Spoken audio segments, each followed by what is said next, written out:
This Side of Paradise. By F. Scott Fitzgerald. Book 1, The Romantic Egotist. Chapter 1. Amory, son of Beatrice. Amory Blaine inherited from his mother every trait, except the stray inexpressible few, that made him worthwhile. His father, an ineffectual, inarticulate man with a taste for Byron and a habit of drowsing over the Encyclopedia Britannica, grew wealthy at 30 through the death of two elder brothers, successful Chicago brokers. And in the first flush of feeling that the world was his, went to Bar Harbor and met Beatrice O'Hara. In consequence, Stephen Blaine handed down to posterity his height of just under 6 feet and his tendency to waver at crucial moments, these two abstractions appearing in his son Amory. For many years he hovered in the background of his family's life, an unassertive figure with a face half obliterated by lifeless, silky hair, continually occupied in taking care of his wife. Continually harassed by the idea that he didn't and couldn't understand her. But Beatrice Blaine. There was a woman. Early pictures taken on her father's estate at Lake Geneva, Wisconsin. Or in Rome at the Sacred Heart Convent, an educational extravagance that in her youth was only for the daughters of the exceptionally wealthy, showed the exquisite delicacy of her features, the consummate art and simplicity of her clothes. A brilliant education she had, her youth passed in Renaissance glory, she was versed in the latest gossip of the older Roman families. Known by name as a fabulously wealthy American girl to Cardinal Vittori and Queen Margherita and more subtle celebrities that one must have had some culture even to have heard of. She learned in England to prefer whiskey and soda to wine, and her small talk was broadened in 2 senses during a winter in Vienna. All in all, Beatrice O'Hara absorbed the sort of education that will be quite impossible ever again. A tutelage measured by the number of things and people one could be contemptuous of and charming about. A culture rich in all arts and traditions, barren of all ideas, in the last of those days when the great gardener clipped the inferior roses to produce one perfect bud. In her less important moments she returned to America, met Stephen Blaine and married him, this almost entirely because she was a little bit weary, a little bit sad. Her only child was carried through a tiresome season and brought into the world on a spring day in '96. When Amory was 5 he was already a delightful companion for her. He was an auburn-haired boy, with great, handsome eyes which he would grow up to in time, a facile imaginative mind and a taste for fancy dress. From his 4th to his 10th year he did the country with his mother in her father's private car, from Coronado, where his mother became so bored that she had a nervous breakdown in a fashionable hotel, down to Mexico City, where she took a mild, almost epidemic consumption. This trouble pleased her, and later she made use of it as an intrinsic part of her atmosphere, especially after several astounding bracers. So, while more or less fortunate little rich boys were defying governesses on the beach at Newport, or being spanked or tutored or read to from Do and Dare, or Frank on the Mississippi, Amory was biting acquiescent bellboys in the Waldorf. Outgrowing a natural repugnance to chamber music and symphonies, and deriving a highly specialized education from his mother. Amory. Yes, Beatrice. Such a quaint name for his mother, she encouraged it. Dear, don't think of getting out of bed yet. I've always suspected that early rising in early life makes one nervous. Clotilde is having your breakfast brought up. All right. I am feeling very old today, Amory, she would sigh, her face a rare cameo of pathos, her voice exquisitely modulated, her hands as facile as Bernhardt's. My nerves are on edge, on edge. We must leave this terrifying place tomorrow and go searching for sunshine. Amory's penetrating green eyes would look out through tangled hair at his mother. Even at this age he had no illusions about her. Amory. Oh, yes. I want you to take a red-hot bath as hot as you can bear it, and just relax your nerves. You can read in the tub if you wish. She fed him sections of the Fates Galantes before he was 10. At 11 he could talk glibly, if rather reminiscently, of Brahms and Mozart and Beethoven. One afternoon, when left alone in the hotel at Hot Springs, he sampled his mother's apricot cordial, and as the taste pleased him, he became quite tipsy. This was fun for a while, but he essayed a cigarette in his exaltation, and succumbed to a vulgar, plebeian reaction. Though this incident horrified Beatrice, it also secretly amused her and became part of what in a later generation would have been termed her line. "This son of mine," he heard her tell a room full of awestruck, admiring women one day, "is entirely sophisticated and quite charming, but delicate, we're all delicate, here, you know." Her hand was radiantly outlined against her beautiful bosom. Then sinking her voice to a whisper, she told them of the apricot cordial.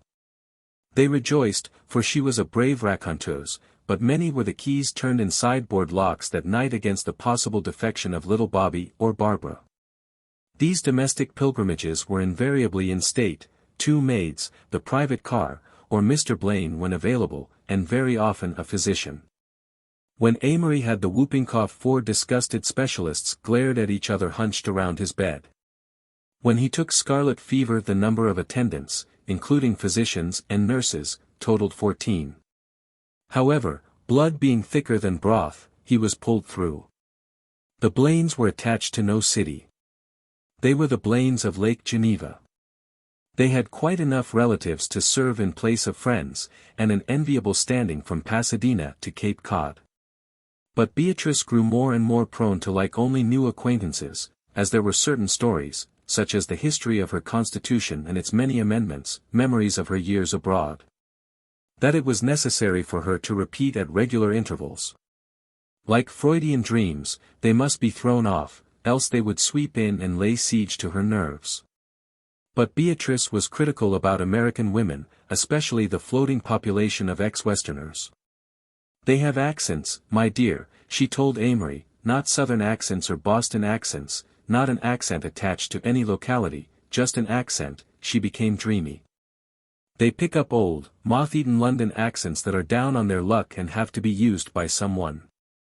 They talk as an English butler might after several years in a Chicago Grand Opera Company."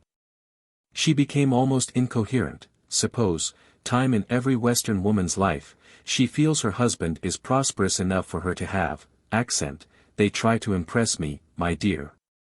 Though she thought of her body as a mass of frailties, she considered her soul quite as ill, and therefore important in her life. She had once been a Catholic, but discovering that priests were infinitely more attentive when she was in process of losing or regaining faith in Mother Church, she maintained an enchantingly wavering attitude. Often she deplored the bourgeois quality of the American Catholic clergy, and was quite sure that had she lived in the shadow of the great continental cathedrals her soul would still be a thin flame on the mighty altar of Rome. Still, next to doctors, priests were her favorite sport. "Ah, Bishop Whiston," she would declare, "I do not want to talk of myself. I can imagine the stream of hysterical women fluttering at your doors, beseeching you to be simpatico," then after an interlude filled by the clergyman, "but my mood is oddly dissimilar." Only to bishops and above did she divulge her clerical romance. When she had first returned to her country there had been a pagan, Swinburnian young man in Asheville, for whose passionate kisses and unsentimental conversations she had taken a decided penchant. They had discussed the matter pro and con with an intellectual romancing quite devoid of sappiness. Eventually she had decided to marry for background, and the young pagan from Asheville had gone through a spiritual crisis, joined the Catholic Church, and was now Monsignor Darcy. Indeed, Mrs. Blaine, he is still delightful company, quite the Cardinal's right-hand man. Amory will go to him one day, I know, breathed the beautiful lady, and Monsignor Darcy will understand him as he understood me. Amory became 13, rather tall and slender, and more than ever on to his Celtic mother. He had tutored occasionally, the idea being that he was to keep up, at each place, taking up the work where he left off, yet as no tutor ever found the place he left off, his mind was still in very good shape. What a few more years of this life would have made of him is problematical. However, 4 hours out from land, Italy bound, with Beatrice, his appendix burst, probably from too many meals in bed, and after a series of frantic telegrams to Europe and America. To the amazement of the passengers the great ship slowly wheeled around and returned to New York to deposit Amory at the pier. You will admit that if it was not life it was magnificent. After the operation Beatrice had a nervous breakdown that bore a suspicious resemblance to delirium tremens, and Amory was left in Minneapolis, destined to spend the ensuing 2 years with his aunt and uncle. There the crude, vulgar air of Western civilization first catches him, in his underwear, so to speak. A kiss for Amory. His lip curled when he read it. I am going to have a bobbing party, it said, on Thursday. December the 17th, at 5 o'clock, and I would like it very much if you could come. Yours truly.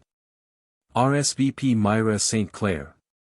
He had been 2 months in Minneapolis, and his chief struggle had been the concealing from the other guys at school how particularly superior he felt himself to be, yet this conviction was built upon shifting sands. He had shown off one day in French class, he was in senior French class, to the utter confusion of Mr. Reardon, whose accent Amory damned contemptuously, and to the delight of the class. Mr. Reardon, who had spent several weeks in Paris 10 years before, took his revenge on the verbs, whenever he had his book open. But another time Amory showed off in history class, with quite disastrous results, for the boys there were his own age, and they shrilled innuendos at each other all the following week. Ah, I believe, don't you know? The American Revolution was largely an affair of the middle classes, or Washington came of very good blood, ah, quite good, I believe. Amory ingeniously tried to retrieve himself by blundering on purpose. 2 years before he had commenced a history of the United States which, though it only got as far as the colonial wars, had been pronounced by his mother completely enchanting. His chief disadvantage lay in athletics, but as soon as he discovered that it was the touchstone of power and popularity at school, he began to make furious, persistent efforts to excel in the winter sports. And with his ankles aching and bending in spite of his efforts, he skated valiantly around the Loreley rink every afternoon, wondering how soon he would be able to carry a hockey stick without getting it inexplicably tangled in his skates. The invitation to Miss Myra St. Clair's bobbing party spent the morning in his coat pocket, where it had an intense physical affair with a dusty piece of peanut brittle. During the afternoon he brought it to light with a sigh, and after some consideration and a preliminary draft in the back of Collar and Daniels, first-year Latin, composed an answer. My dear Mrs. T. Clair. Your truly charming invitation for the evening of next Thursday. Evening was truly delightful to receive this morning. I will be charmed and enchanted indeed to present my compliments on next Thursday evening. Faithfully, Amory Blaine. On Thursday, therefore, he walked pensively along the slippery, shovel-scraped sidewalks, and came in sight of Myra's house, on the half-hour after 5, a lateness which he fancied his mother would have favored. He waited on the doorstep with his eyes nonchalantly half-closed, and planned his entrance with precision. He would cross the floor, not too hastily, to Mrs. St. Clair, and say with exactly the correct modulation. My dear Mrs. St. Clair, I'm frightfully sorry to be late, but my maid, he paused there and realized he would be quoting, but my uncle and I had to see a fella, yes, I've met your enchanting daughter at dancing school. Then he would shake hands, using that slight, half-foreign bow, with all the starchy little females, and nod to the fellas who would be standing round, paralyzed into rigid groups for mutual protection. A butler, one of the 3 in Minneapolis, swung open the door. Amory stepped inside and divested himself of cap and coat. He was mildly surprised not to hear the shrill squawk of conversation from the next room, and he decided it must be quite formal. He approved of that, as he approved of the butler. Miss Myra, he said. To his surprise the butler grinned horribly. Oh, yeah, he declared, she's here. He was unaware that his failure to be Cockney was ruining his standing. Amory considered him coldly. But, continued the butler, his voice rising unnecessarily, she's the only one what is here. The party's gone. Amory gasped in sudden horror. What? She's been waitin' for Amory Blaine. That's you, ain't it? Her mother says that if you showed up by 5:30 you too was to go after him in the Packard. Amory's despair was crystallized by the appearance of Myra herself, bundled to the ears in a polo coat, her face plainly sulky, her voice pleasant only with difficulty. "Lo, Amory. Lo, Myra." He had described the state of his vitality. "Well, you got here, anyways." "Well, I'll tell you. I guess you don't know about the auto accident," he romanced. Myra's eyes opened wide. "Who was it to?" "Well," he continued desperately, "Uncle, Aunt, and I." "Was anyone killed?" Amory paused and then nodded. "Your uncle?" Alarm. "Oh, no, just a horse, a sorta gray horse." At this point the Erse butler snickered. "Probably killed the engine," he suggested. Amory would have put him on the rack without a scruple. "We'll go now," said Myra coolly. "You see, Amory, the bobs were ordered for 5 and everybody was here, so we couldn't wait." "Well, I couldn't help it, could I? So Mama said for me to wait till 5:30. We'll catch the bobs before it gets to the Minnehaha Club, Amory." Amory's shredded poise dropped from him. He pictured the happy party jingling along snowy streets, the appearance of the limousine, the horrible public descent of him and Myra before 60 reproachful eyes, his apology, a real one this time. He sighed aloud. "What?" inquired Myra. "Nothing. I was just yawning. Are we going to surely catch up with Bem before they get there?" He was encouraging a faint hope that they might slip into the Minnehaha Club and meet the others there, be found in blasé seclusion before the fire and quite regain his lost attitude. "Oh, sure Mike, we'll catch Bem all right, let's hurry." He became conscious of his stomach. As they stepped into the machine he hurriedly slapped the paint of diplomacy over a rather box-like plan he had conceived. It was based upon some trade lasts gleaned at dancing school, to the effect that he was awful good-looking in English, sort of. "Myra," he said, lowering his voice and choosing his words carefully, "I beg 1,000 pardons. Can you ever forgive me?" She regarded him gravely, his intent green eyes, his mouth, that to her 13-year-old, arrow-collar taste was the quintessence of romance. Yes, Myra could forgive him very easily. "Why, yes, sure." He looked at her again, and then dropped his eyes. He had lashes. "I'm awful," he said sadly. "I'm different. I don't know why I make faux pas. 'Cause I don't care, I suppose. Then, recklessly, I been smoking too much. I've got T-bacca heart." Myra pictured an all-night tobacco debauch, with Amory pale and reeling from the effect of nicotined lungs. She gave a little gasp. "Oh, Amory, don't smoke. You'll stunt your growth." "I don't care," he persisted gloomily. I got the habit. I've done a lot of things that if my family knew," he hesitated, giving her imagination time to picture dark horrors. "I went to the burlesque show last week." Myra was quite overcome. He turned the green eyes on her again. "You're the only girl in town I like much," he exclaimed in a rush of sentiment. "You're simpatico." Myra was not sure that she was, but it sounded stylish though vaguely improper. Thick dusk had descended outside, and as the limousine made a sudden turn she was jolted against him, their hands touched. "You shouldn't smoke, Amory," she whispered. "Don't you know that?" He shook his head. "Nobody cares." Myra hesitated. "I care." Something stirred within Amory. "Oh, yes, you do. You got a crush on Froggy Parker. I guess everybody knows that." "No, I haven't," very slowly.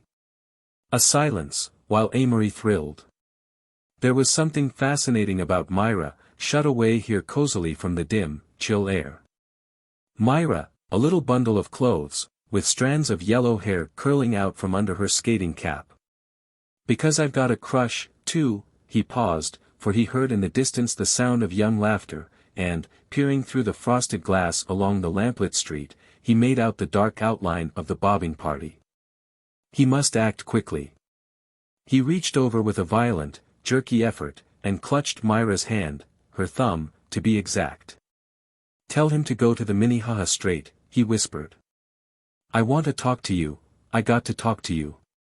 Myra made out the party ahead, had an instant vision of her mother, and then, alas for convention, glanced into the eyes beside.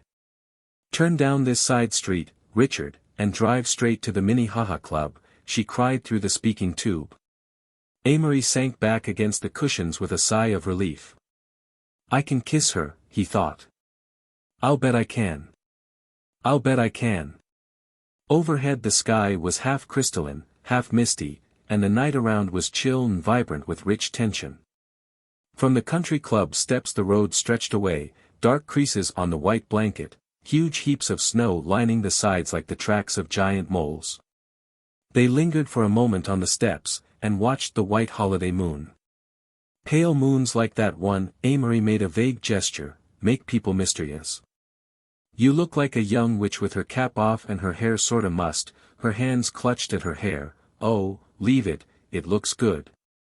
They drifted up the stairs and Myra led the way into the little den of his dreams, where a cozy fire was burning before a big sink-down couch. A few years later this was to be a great stage for Amory, a cradle for many an emotional crisis. Now they talked for a moment about bobbing parties. "There's always a bunch of shy fellas," he commented, "sitting at the tail of the bob, sorta lurkin' and whisperin' and pushin' each other off. Then there's always some crazy cross-eyed girl," he gave a terrifying imitation, "she's always talkin' hard, sorta, to the chaperone." "You're such a funny boy," puzzled Myra. "How do I mean?" Amory gave immediate attention, on his own ground at last. "Oh, always talking about crazy things. Why don't you come ski-ng with Marilyn and I tomorrow?" "I don't like girls in the daytime," he said shortly, and then, thinking this a bit abrupt, he added, "but I like you." He cleared his throat. "I like you first and second and third." Myra's eyes became dreamy. What a story this would make to tell Marilyn. Here on the couch with this wonderful-looking boy, the little fire, the sense that they were alone in the great building. Myra capitulated. The atmosphere was too appropriate. "I like you the first 25, she confessed, her voice trembling, and Froggy Parker 26th. Froggy had fallen 25 places in 1 hour. As yet he had not even noticed it. But Amory, being on the spot, leaned over quickly and kissed Myra's cheek.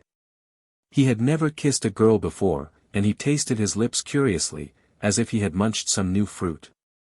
Then their lips brushed like young wild flowers in the wind. "We're awful," rejoiced Myra gently. She slipped her hand into his, her head drooped against his shoulder.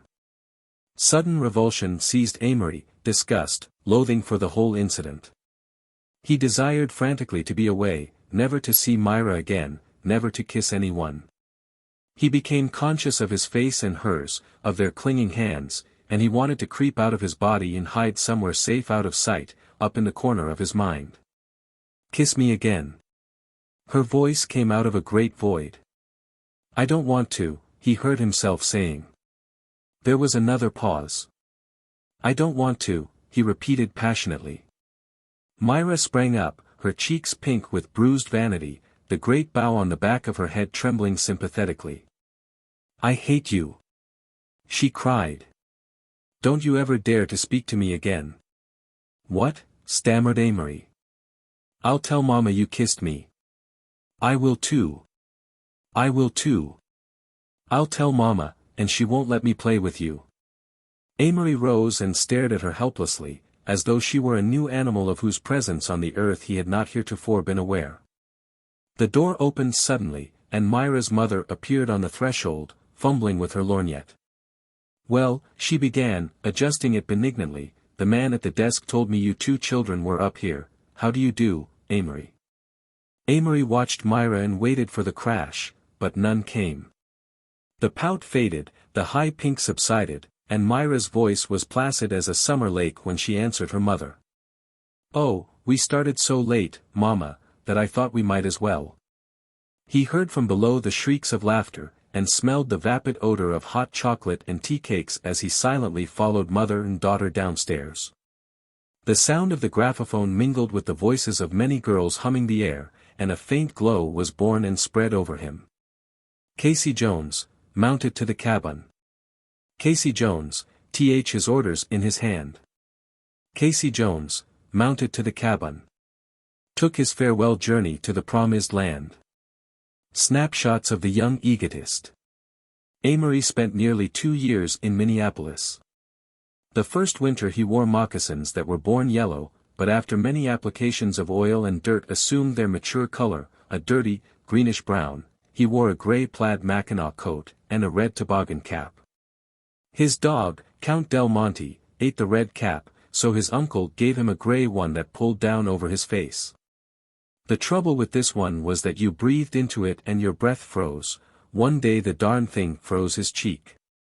He rubbed snow on his cheek, but it turned bluish-black just the same. The Count Del Monte ate a box of bluing once, but it didn't hurt him. Later, however, he lost his mind and ran madly up the street, bumping into fences, rolling in gutters, and pursuing his eccentric course out of Amory's life. Amory cried on his bed. "Poor little Count," he cried.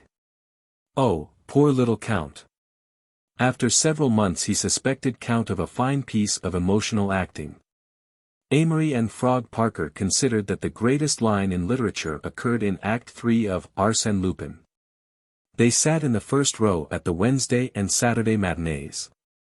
The line was, "If one can't be a great artist or a great soldier, the next best thing is to be a great criminal." Amory fell in love again, and wrote a poem.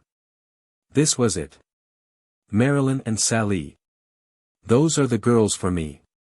Marilyn stands above Sally in that sweet, deep love. He was interested in whether McGovern of Minnesota would make the first or second All-American, how to do the card pass, how to do the coin pass, chameleon ties, how babies were born. And whether Three-Fingered Brown was really a better pitcher than Christy Mathewson. Among other things he read, For the Honor of the School, Little Women, twice, The Common Law, Sappho, Dangerous Dan McGrew, The Broad Highway, 3 times, The Fall of the House of Usher, 3 weeks, Mary Ware. The Little Colonel's Chum, Gunga Din, The Police Gazette, and Jim Jam Gems. He had all the Henty biases in history, and was particularly fond of the cheerful murder stories of Mary Roberts Rinehart. School ruined his French and gave him a distaste for standard authors. His masters considered him idle, unreliable and superficially clever. He collected locks of hair from many girls. He wore the rings of several. Finally he could borrow no more rings, owing to his nervous habit of chewing them out of shape. This, it seemed, usually aroused the jealous suspicions of the next borrower. All through the summer months Amory and Frog Parker went each week to the stock company. Afterward they would stroll home in the balmy air of August night, dreaming along Hennepin and Nicollet avenues, through the gay crowd. Amory wondered how people could fail to notice that he was a boy marked for glory, and when faces of the throng turned toward him and ambiguous eyes stared into his. He assumed the most romantic of expressions and walked on the air cushions that lie on the asphalts of 14. Always, after he was in bed, there were voices, indefinite, fading, enchanting, just outside his window, and before he fell asleep he would dream one of his favorite waking dreams, the one about becoming a great halfback. Or the one about the Japanese invasion, when he was rewarded by being made the youngest general in the world. It was always the becoming he dreamed of, never the being. This, too, was quite characteristic of Amory. Code of the Young Egotist.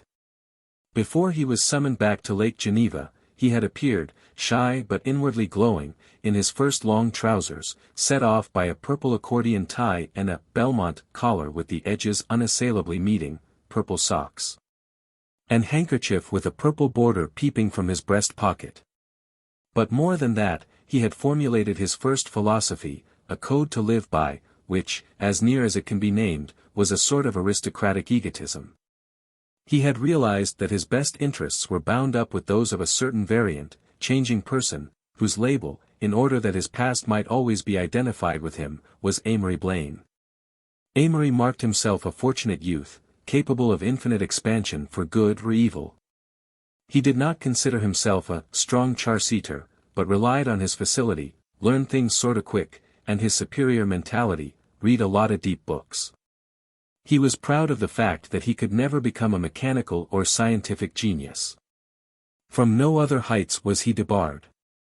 Physically, Amory thought that he was exceedingly handsome. He was. He fancied himself an athlete of possibilities and a supple dancer.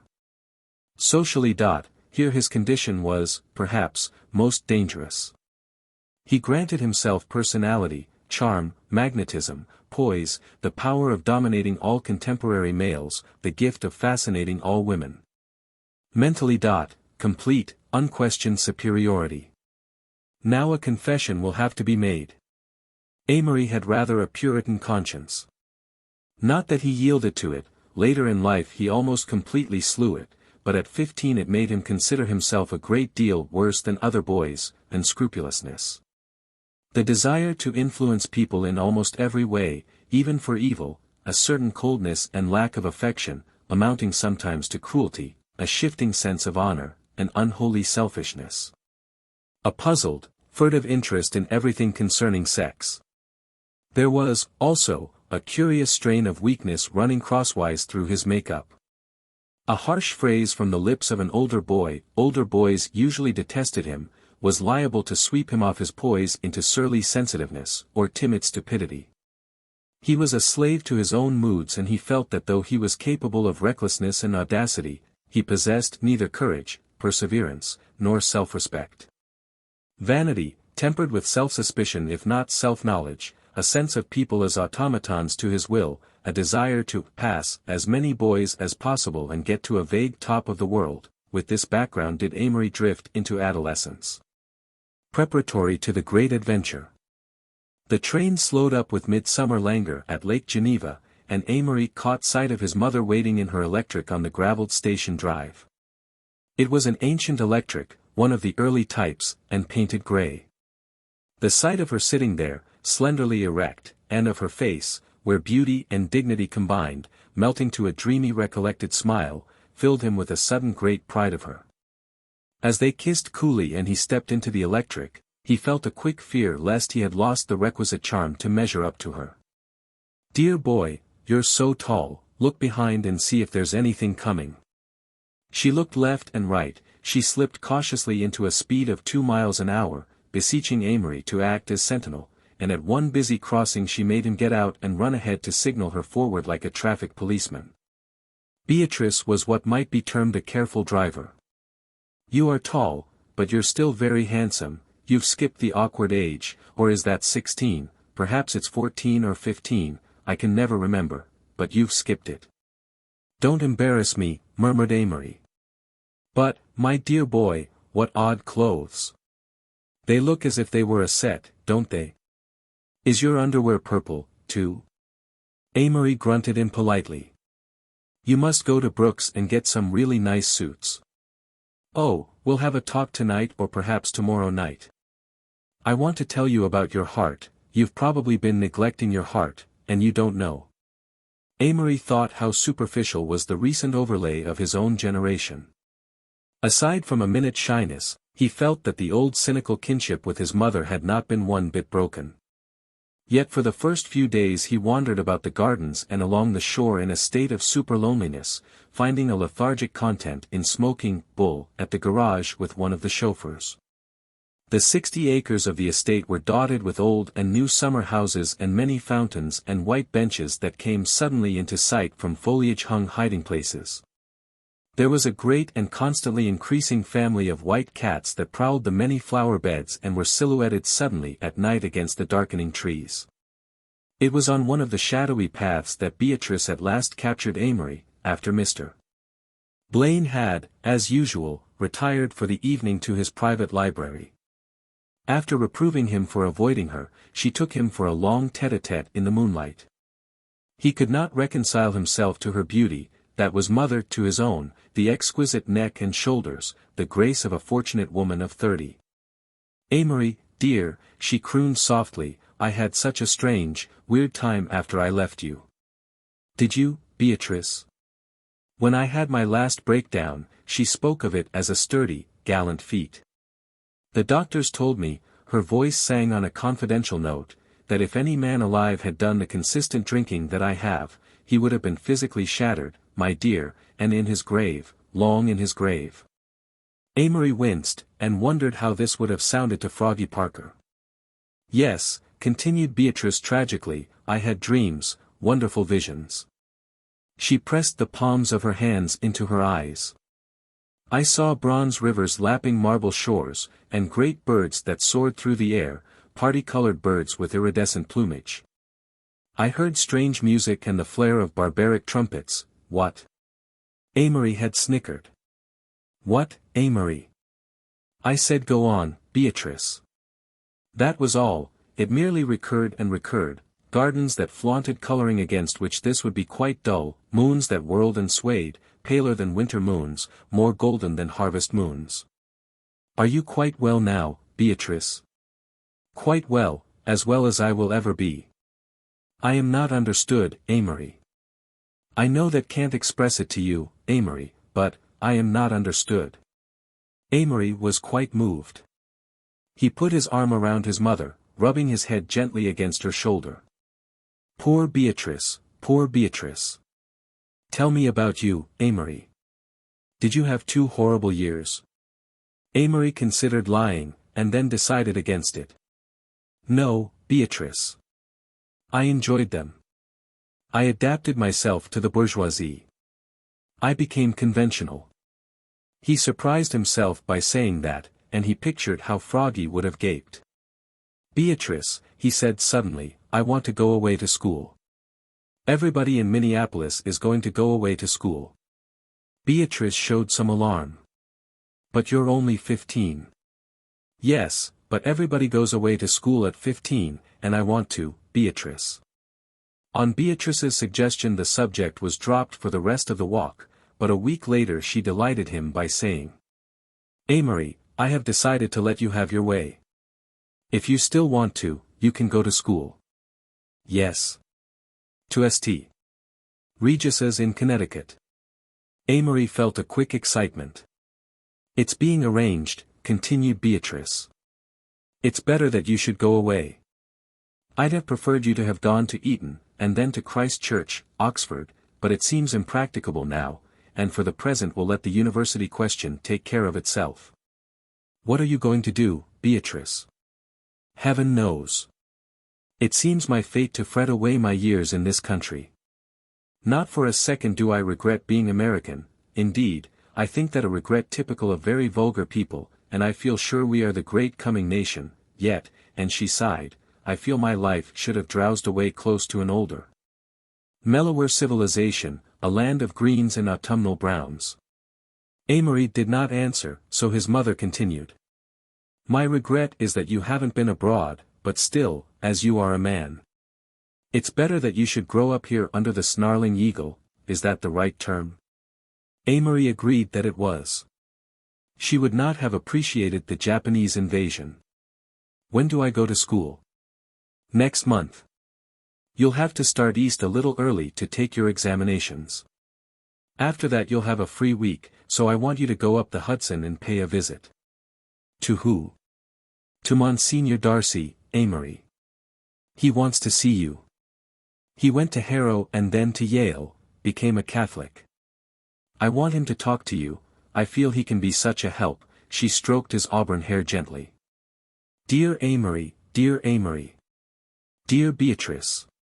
So early in September Amory, provided with 6 suits summer underwear, 6 suits winter underwear, 1 sweater or t-shirt, 1 jersey, 1 overcoat, winter, etc., set out for New England, the land of schools. There were Andover and Exeter with their memories of New England dead, large, college-like democracies, St. Mark's, Groton, St. Regis, recruited from Boston and the Knickerbocker families of New York. St. Paul's, with its great rinks, Pomfret and St. George's, prosperous and well-dressed, Taft and Hotchkiss, which prepared the wealth of the Middle West for social success at Yale, Pauling, Westminster, Choate, Kent, and 100 others. All milling out their well-set-up, conventional, impressive type, year after year, their mental stimulus the college entrance exams. Their vague purpose set forth in 100 circulars as, to impart a thorough mental, moral, and physical training as a Christian gentleman, to fit the boy for meeting the problems of his day and generation, and to give a solid foundation in the arts and sciences. At St. Regis Amory stayed 3 days and took his exams with a scoffing confidence, then doubling back to New York to pay his tutelary visit. The metropolis, barely glimpsed, made little impression on him, except for the sense of cleanliness he drew from the tall white buildings seen from a Hudson River steamboat in the early morning. Indeed, his mind was so crowded with dreams of athletic prowess at school that he considered this visit only as a rather tiresome prelude to the great adventure. This, however, it did not prove to be. Monsignor Darcy's house was an ancient, rambling structure set on a hill overlooking the river, and there lived its owner, between his trips to all parts of the Roman Catholic world. Rather like an exiled Stuart king waiting to be called to the rule of his land. Monsignor was 44 then, and bustling, a trifle too stout for symmetry, with hair the color of spun gold, and a brilliant, enveloping personality. When he came into a room clad in his full purple regalia from thatch to toe, he resembled a Turner sunset, and attracted both admiration and attention. He had written 2 novels, one of them violently anti-Catholic, just before his conversion, and 5 years later another, in which he had attempted to turn all his clever jibes against Catholics into even cleverer innuendos against Episcopalians. He was intensely ritualistic, startlingly dramatic, loved the idea of God enough to be a celibate, and rather liked his neighbor. Children adored him because he was like a child. Youth reveled in his company because he was still a youth, and couldn't be shocked. In the proper land and century he might have been a Richelieu, at present he was a very moral, very religious, if not particularly pious, clergyman, making a great mystery about pulling rusty wires, and appreciating life to the fullest, if not entirely enjoying it. He and Amory took to each other at first sight, the jovial, impressive prelate who could dazzle an embassy ball, and the green-eyed, intent youth, in his first long trousers. Accepted in their own minds a relation of father and son within a half-hour's conversation. "My dear boy, I've been waiting to see you for years. Take a big chair and we'll have a chat. I've just come from school, St. Regis's, you know.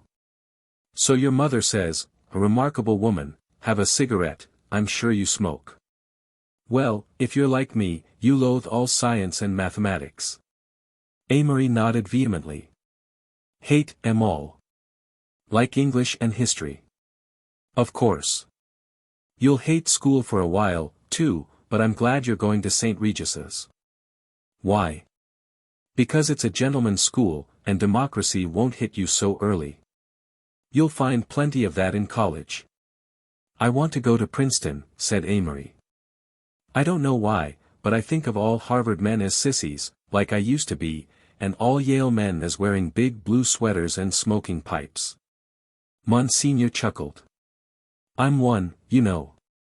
"Oh, you're different. I think of Princeton as being lazy and good-looking and aristocratic, you know, like a spring day. Harvard seems sort of indoors. And Yale is November, crisp and energetic," finished Monsignor. "That's it." They slipped briskly into an intimacy from which they never recovered. "I was for Bonnie Prince Charlie," announced Amory. "Of course you were, and for Hannibal." "Yes, and for the Southern Confederacy."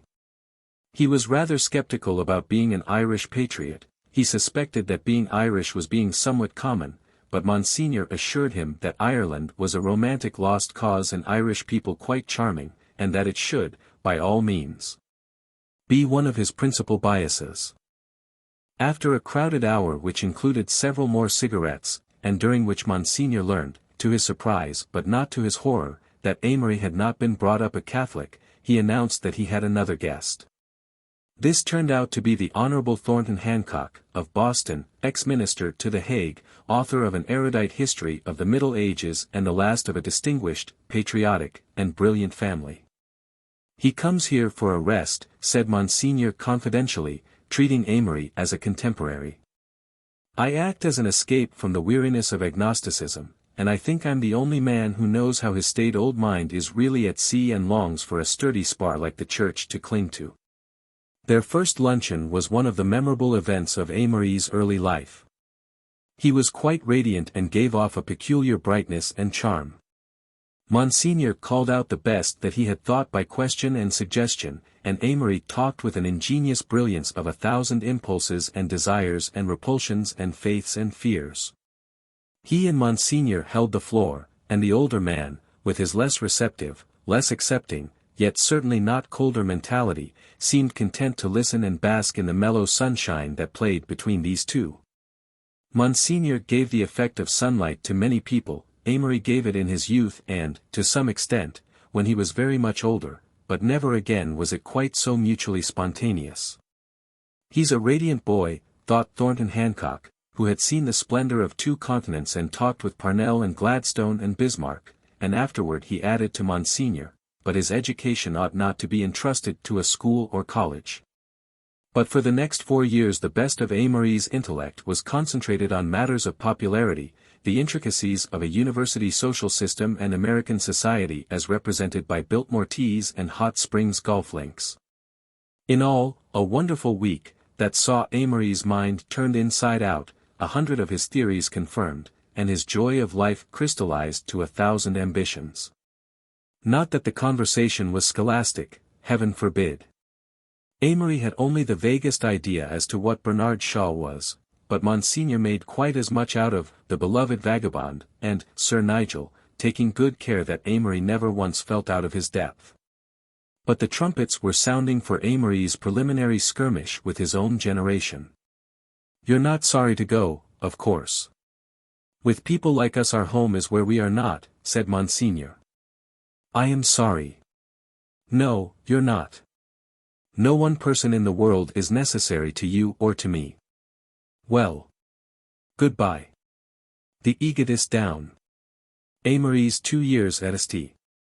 Regis, though in turn painful and triumphant, had as little real significance in his own life as the American prep school, crushed as it is under the heel of the universities, has to American life in general. We have no Eton to create the self-consciousness of a governing class. We have, instead, clean, flaccid and innocuous preparatory schools. He went all wrong at the start, was generally considered both conceited and arrogant, and universally detested. He played football intensely, alternating a reckless brilliancy with a tendency to keep himself as safe from hazard as decency would permit. In a wild panic he backed out of a fight with a boy his own size, to a chorus of scorn, and a week later, in desperation, picked a battle with another boy very much bigger, from which he emerged badly beaten, but rather proud of himself. He was resentful against all those in authority over him, and this, combined with a lazy indifference toward his work, exasperated every master in school. He grew discouraged and imagined himself a pariah. Took to sulking in corners and reading after lights. With a dread of being alone he attached a few friends, but since they were not among the elite of the school, he used them simply as mirrors of himself, audiences before which he might do that posing absolutely essential to him. He was unbearably lonely, desperately unhappy.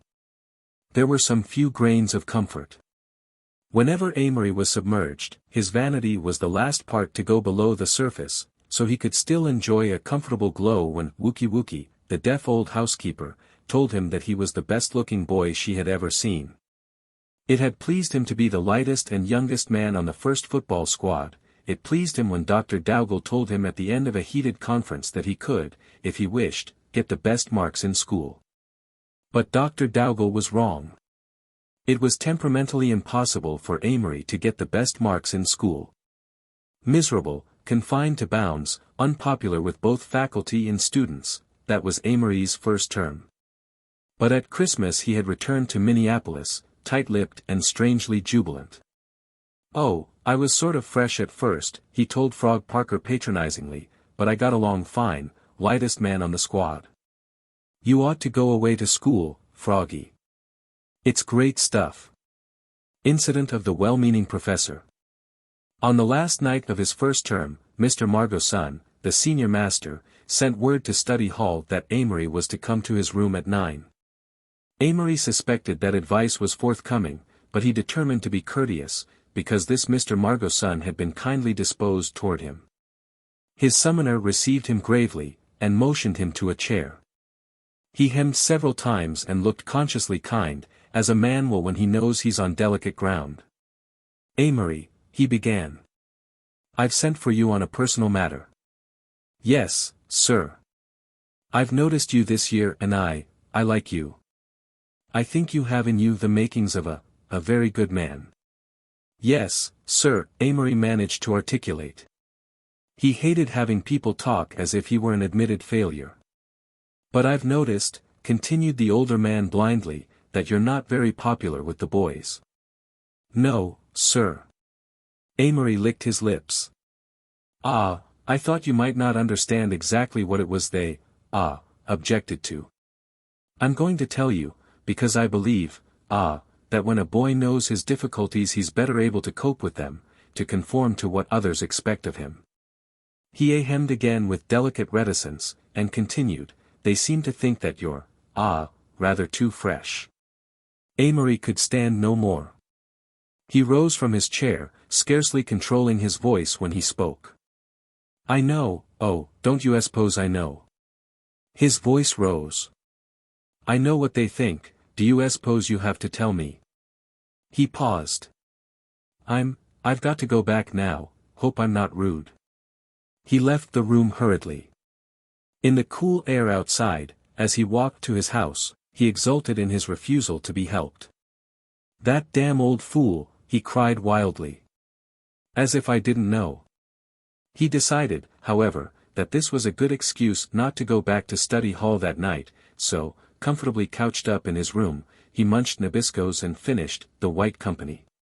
Incident of the Wonderful Girl. There was a bright star in February. New York burst upon him on Washington's birthday with the brilliance of a long-anticipated event. His glimpse of it as a vivid whiteness against a deep blue sky had left a picture of splendor that rivaled the dream cities in the Arabian Nights. But this time he saw it by electric light, and romance gleamed from the chariot race sign on Broadway and from the women's eyes at the Astor, where he and young Paskert from St. Regis had dinner. When they walked down the aisle of the theater, greeted by the nervous twanging and discord of untuned violins and the sensuous, heavy fragrance of paint and powder, he moved in a sphere of Epicurean delight. Everything enchanted him. The play was The Little Millionaire, with George M. Cohan, and there was one stunning young brunette who made him sit with brimming eyes in the ecstasy of watching her dance. "Oh, you, wonderful girl. What a wonderful girl you are," sang the tenor, and Amory agreed silently, but passionately. "All your wonderful words thrill me through." The violin swelled and quavered on the last notes, the girls sank to a crumpled butterfly on the stage, a great burst of clapping filled the house. Oh, to fall in love like that, to the languorous magic melody of such a tune. The last scene was laid on a roof garden, and the cellos sighed to the musical moon, while light adventure and facile froth-like comedy flitted back and forth in the calcium. Amory was on fire to be an habitué of roof gardens, to meet a girl who should look like that, better, that very girl, whose hair would be drenched with golden moonlight, while at his elbow sparkling wine was poured by an unintelligible waiter. When the curtain fell for the last time he gave such a long sigh that the people in front of him twisted around and stared and said loud enough for him to hear. What a remarkable-looking boy. This took his mind off the play, and he wondered if he really did seem handsome to the population of New York. Paskert and he walked in silence toward their hotel. The former was the first to speak. His uncertain 15-year-old voice broke in a melancholy strain on Amory's musings. I'd marry that girl tonight. There was no need to ask what girl he referred to. I'd be proud to take her home and introduce her to my people, continued Paskert. Amory was distinctly impressed. He wished he had said it instead of Paskert. It sounded so mature. I wonder about actresses, are they all pretty bad?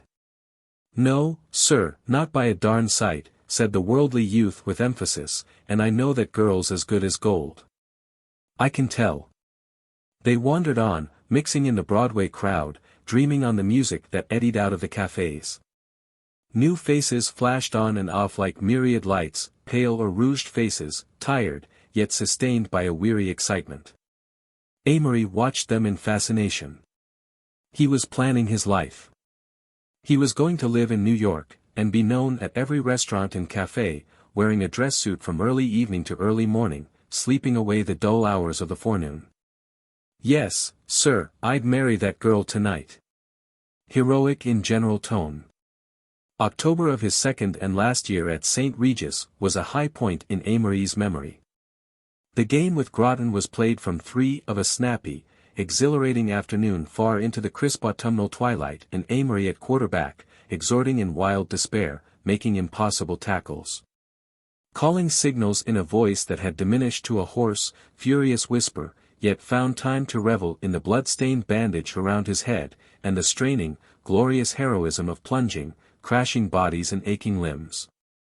For those minutes courage flowed like wine out of the November dusk, and he was the eternal hero, one with the seer-over on the prow of a Norse galley, one with Roland and Horatius, Sir Nigel and Ted Coy.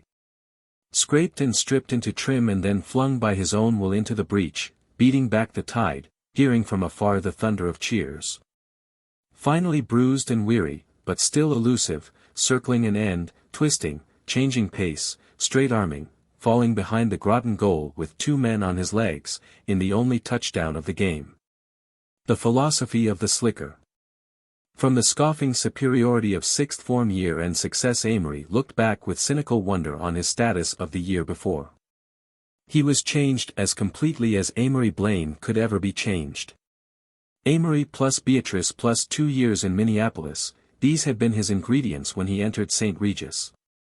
But the Minneapolis years were not a thick enough overlay to conceal that Amory plus Beatrice from the ferreting eyes of a boarding school, so St. Regis had very painfully drilled Beatrice out of him, and begun to lay down new and more conventional planking on the fundamental Amory. But both St. Regis and Amory were unconscious of the fact that this fundamental Amory had not in himself changed. Those qualities for which he had suffered, his moodiness, his tendency to pose, his laziness, and his love of playing the fool, were now taken as a matter of course, recognized eccentricities in a star quarterback, a clever actor. And the editor of the St. Regis Tatler, it puzzled him to see impressionable small boys imitating the very vanities that had not long ago been contemptible weaknesses. After the football season he slumped into dreamy content. The night of the pre-holiday dance he slipped away and went early to bed for the pleasure of hearing the violin music cross the grass and come surging in at his window. Many nights he lay there dreaming awake of secret cafes in Montmartre, where ivory women delved in romantic mysteries with diplomats and soldiers of fortune. While orchestras played Hungarian waltzes and the air was thick and exotic with intrigue and moonlight and adventure. In the spring he read L'Allegro, by request, and was inspired to lyrical outpourings on the subject of Arcady in the Pipes of Pan.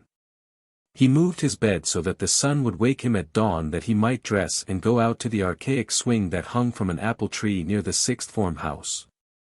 Seating himself in this he would pump higher and higher until he got the effect of swinging into the wide air, into a fairyland of piping satyrs and nymphs with the faces of fair-haired girls he passed in the streets of Eastchester. As the swing reached its highest point, Arcady really lay just over the brow of a certain hill, where the brown road dwindled out of sight in a golden dot. He read voluminously all spring, the beginning of his 18th year, The Gentleman from Indiana, The New Arabian Nights, The Morals of Marcus Ordine, The Man Who Was Thursday, which he liked without understanding. Stover at Yale, that became somewhat of a textbook, Dombey and Son, because he thought he really should read better stuff, Robert Chambers, David Graham Phillips, and E. Phillips Oppenheim complete, and a scattering of Tennyson and Kipling. Of all his class work only L'Allegro, and some quality of rigid clarity in solid geometry stirred his languid interest. As June drew near, he felt the need of conversation to formulate his own ideas, and, to his surprise, found a co-philosopher in Rahil, the president of the sixth form. In many a talk, on the highroad or lying belly down along the edge of the baseball diamond, or late at night with their cigarettes glowing in the dark, they threshed out the questions of school, and there was developed the term, slicker. "Got tobacco?" whispered Rahil one night, putting his head inside the door 5 minutes after lights. "Sure. I'm coming in. Take a couple of pillows and lie in the window seat, why don't you?" Amory sat up in bed and lit a cigarette while Rahil settled for a conversation. Rahil's favorite subject was the respective futures of the sixth form, and Amory never tired of outlining them for his benefit. "Ted converse. 'At's easy. He'll fail his exams, tutor all summer at Harstrom's, get into chef with about 4 conditions, and flunk out in the middle of the freshman year. Then he'll go back west and raise hell for a year or so. Finally his father will make him go into the paint business. He'll marry and have 4 sons, all boneheads. He'll always think St. Regis's spoiled him, so he'll send his sons to day school in Portland. He'll die of locomotor ataxia when he's 41, and his wife will give a baptizing stand or whatever you call it to the Presbyterian church, with his name on it." "Hold up, Amory. That's too darn gloomy. How about yourself?" "I'm in a superior class." "You are, too. We're philosophers." "I'm not." "Sure you are. You've got a darn good head on you." But Amory knew that nothing in the abstract, no theory or generality, ever moved Rahil until he stubbed his toe upon the concrete minutiae of it. "Haven't," insisted Rahil. "I let people impose on me here and don't get anything out of it.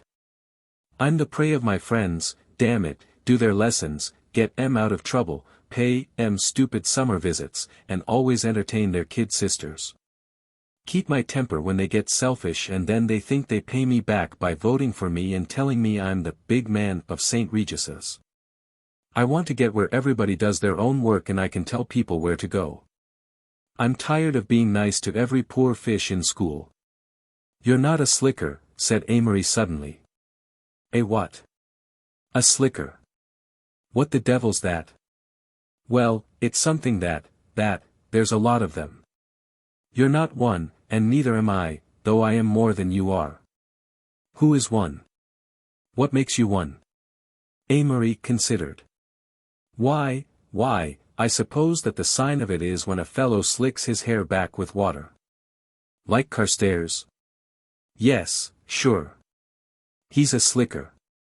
They spent 2 evenings getting an exact definition. The slicker was good-looking or clean-looking. He had brains, social brains, that is, and he used all means on the broad path of honesty to get ahead, be popular, admired, and never in trouble. He dressed well, was particularly neat in appearance, and derived his name from the fact that his hair was inevitably worn short, soaked in water or tonic, parted in the middle, and slicked back as the current of fashion dictated. The slickers of that year had adopted tortoise-shell spectacles as badges of their slickerhood, and this made them so easy to recognize that Amory and Rahil never missed one. The slicker seemed distributed through school, always a little wiser and shrewder than his contemporaries, managing some team or other, and keeping his cleverness carefully concealed. Amory found the slicker a most valuable classification until his junior year in college, when the outline became so blurred and indeterminate that it had to be subdivided many times, and became only a quality. Amory's secret ideal had all the slicker qualifications, but, in addition, courage and tremendous brains and talents. Also Amory conceded him a bizarre streak that was quite irreconcilable to the slicker proper. This was a first real break from the hypocrisy of school tradition. The slicker was a definite element of success, differing intrinsically from the prep school big man. The slicker. 1. Clever sense of social values. 2. Dresses well. Pretends that dress is superficial, but knows that it isn't. 3. Goes into such activities as he can shine in. 4. Gets to college and is, in a worldly way, successful. 5. Hair slicked. The big man. 1. Inclined to stupidity and unconscious of social values. 2. Thinks dress is superficial, and is inclined to be careless about it. 3. Goes out for everything from a sense of duty. 4. Gets to college and has a problematical future. Feels lost without his circle, and always says that school days were happiest, after all. Goes back to school and makes speeches about what St. Regis's boys are doing. 5. Hair not slicked. Amory had decided definitely on Princeton, even though he would be the only boy entering that year from St. Regis. Yale had a romance and glamour from the tales of Minneapolis, and St. Regis men who had been tapped for skull and bones, but Princeton drew him most, with its atmosphere of bright colors and its alluring reputation as the pleasantest country club in America. Dwarfed by the menacing college exams, Amory's school days drifted into the past. Years afterward, when he went back to St. Regis, he seemed to have forgotten the successes of sixth form year, and to be able to picture himself only as the unadjustable boy who had hurried down corridors, jeered at by his rabid contemporaries mad with common sense. Chapter 2. Spires and Gargoyles. At first Amory noticed only the wealth of sunshine creeping across the long, green swards, dancing on the leaded window panes, and swimming around the tops of spires and towers and battlement walls. Gradually he realized that he was really walking up University Place, self-conscious about his suitcase, developing a new tendency to glare straight ahead when he passed anyone. Several times he could have sworn that men turned to look at him critically. He wondered vaguely if there was something the matter with his clothes, and wished he had shaved that morning on the train. He felt unnecessarily stiff and awkward among these white-flanneled, bare-headed youths, who must be juniors and seniors, judging from the savoir-faire with which they strolled. He found that 12 University Place was a large, dilapidated mansion, at present apparently uninhabited, though he knew it housed usually a dozen freshmen. After a hurried skirmish with his landlady he sallied out on a tour of exploration, but he had gone scarcely a block when he became horribly conscious that he must be the only man in town who was wearing a hat. He returned hurriedly to 12 University, left his derby, and, emerging bareheaded, loitered down Nassau Street, stopping to investigate a display of athletic photographs in a store window, including a large one of Allenby, the football captain. And next attracted by the sign "Jigger Shop" over a confectionery window. This sounded familiar, so he sauntered in and took a seat on a high stool. "Chocolate sundae," he told a colored person. "Double chocolate jigga? Anything else?" "Why, yes." "Bacon bun?" "Why, yes." He munched 4 of these, finding them of pleasing savor, and then consumed another double chocolate jigger before ease descended upon him. After a cursory inspection of the pillowcases, leather pennants, and Gibson girls that lined the walls, he left, and continued along Nassau Street with his hands in his pockets. Gradually he was learning to distinguish between upper-class men and entering men, even though the freshman cap would not appear until the following Monday. Those who were too obviously, too nervously at home were freshmen, for as each train brought a new contingent it was immediately absorbed into the hatless, white-shod, book-laden throng, whose function seemed to be to drift endlessly up and down the street, emitting great clouds of smoke from brand-new pipes. By afternoon Amory realized that now the newest arrivals were taking him for an upperclassman, and he tried conscientiously to look both pleasantly blasé and casually critical, which was as near as he could analyze the prevalent facial expression.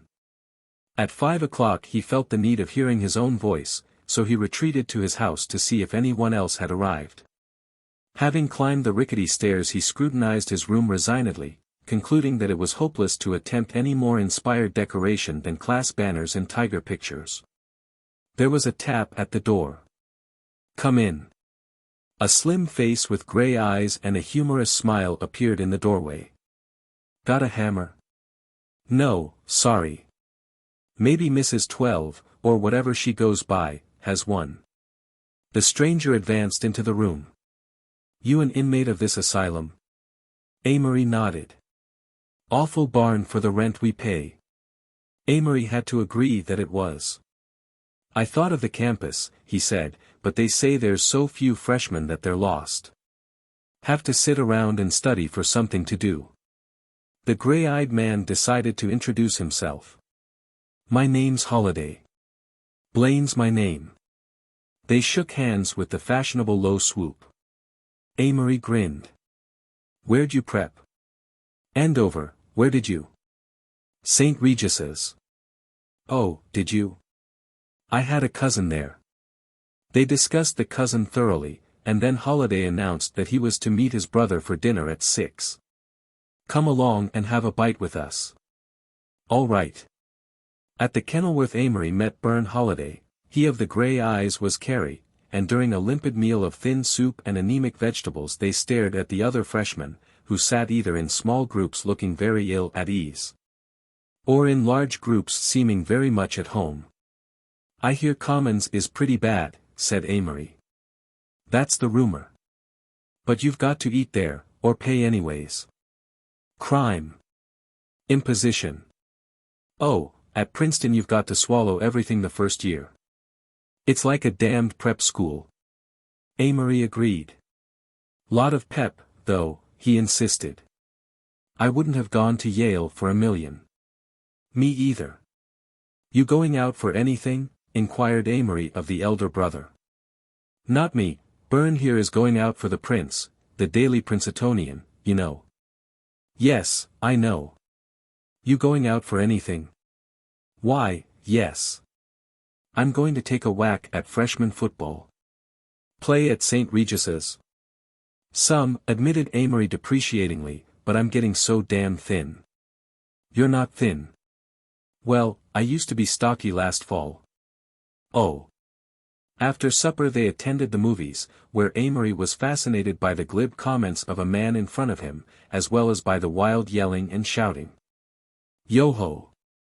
Oh, honey baby, you're so big and strong, but oh, so gentle. Clinch. Oh, clinch. Kiss her, kiss at lady, quick.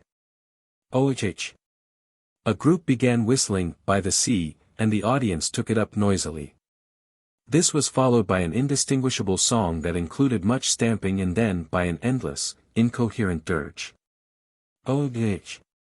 She works in a jam factory. And, that may be all right. But you can't fool me. For I know, damn, well, that she don't make jam all night. Oh-ch. As they pushed out, giving and receiving curious impersonal glances, Amory decided that he liked the movies, wanted to enjoy them as the row of upper-class men in front had enjoyed them, with their arms along the backs of the seats. Their comments Gaelic and caustic, their attitude a mixture of critical wit and tolerant amusement. Want a sundae, I mean a jigger? Asked Carey. Sure. They suppered heavily and then, still sauntering, eased back to 12. Wonderful night. It's a whiz. You men going to unpack? Guess so. Come on, Byrne. Amory decided to sit for a while on the front steps, so he bade them good night. The great tapestries of trees had darkened to ghosts back at the last edge of twilight. The early moon had drenched the arches with pale blue, and, weaving over the night, in and out of the gossamer rifts of moon, swept a song with more than a hint of sadness, infinitely transient, infinitely regretful. He remembered that an alumnus of the 90s had told him of one of Booth Tarkington's amusements, standing in mid-campus in the small hours and singing tenor songs to the stars. Arousing mingled emotions in the couched undergraduates according to the sentiment of their moods. Now, far down the shadowy line of University Place a white-clad phalanx broke the gloom, and marching figures, white-shirted, white-trousered, swung rhythmically up the street, with linked arms and heads thrown back. Going back, going back. Going back to Nassau Hall.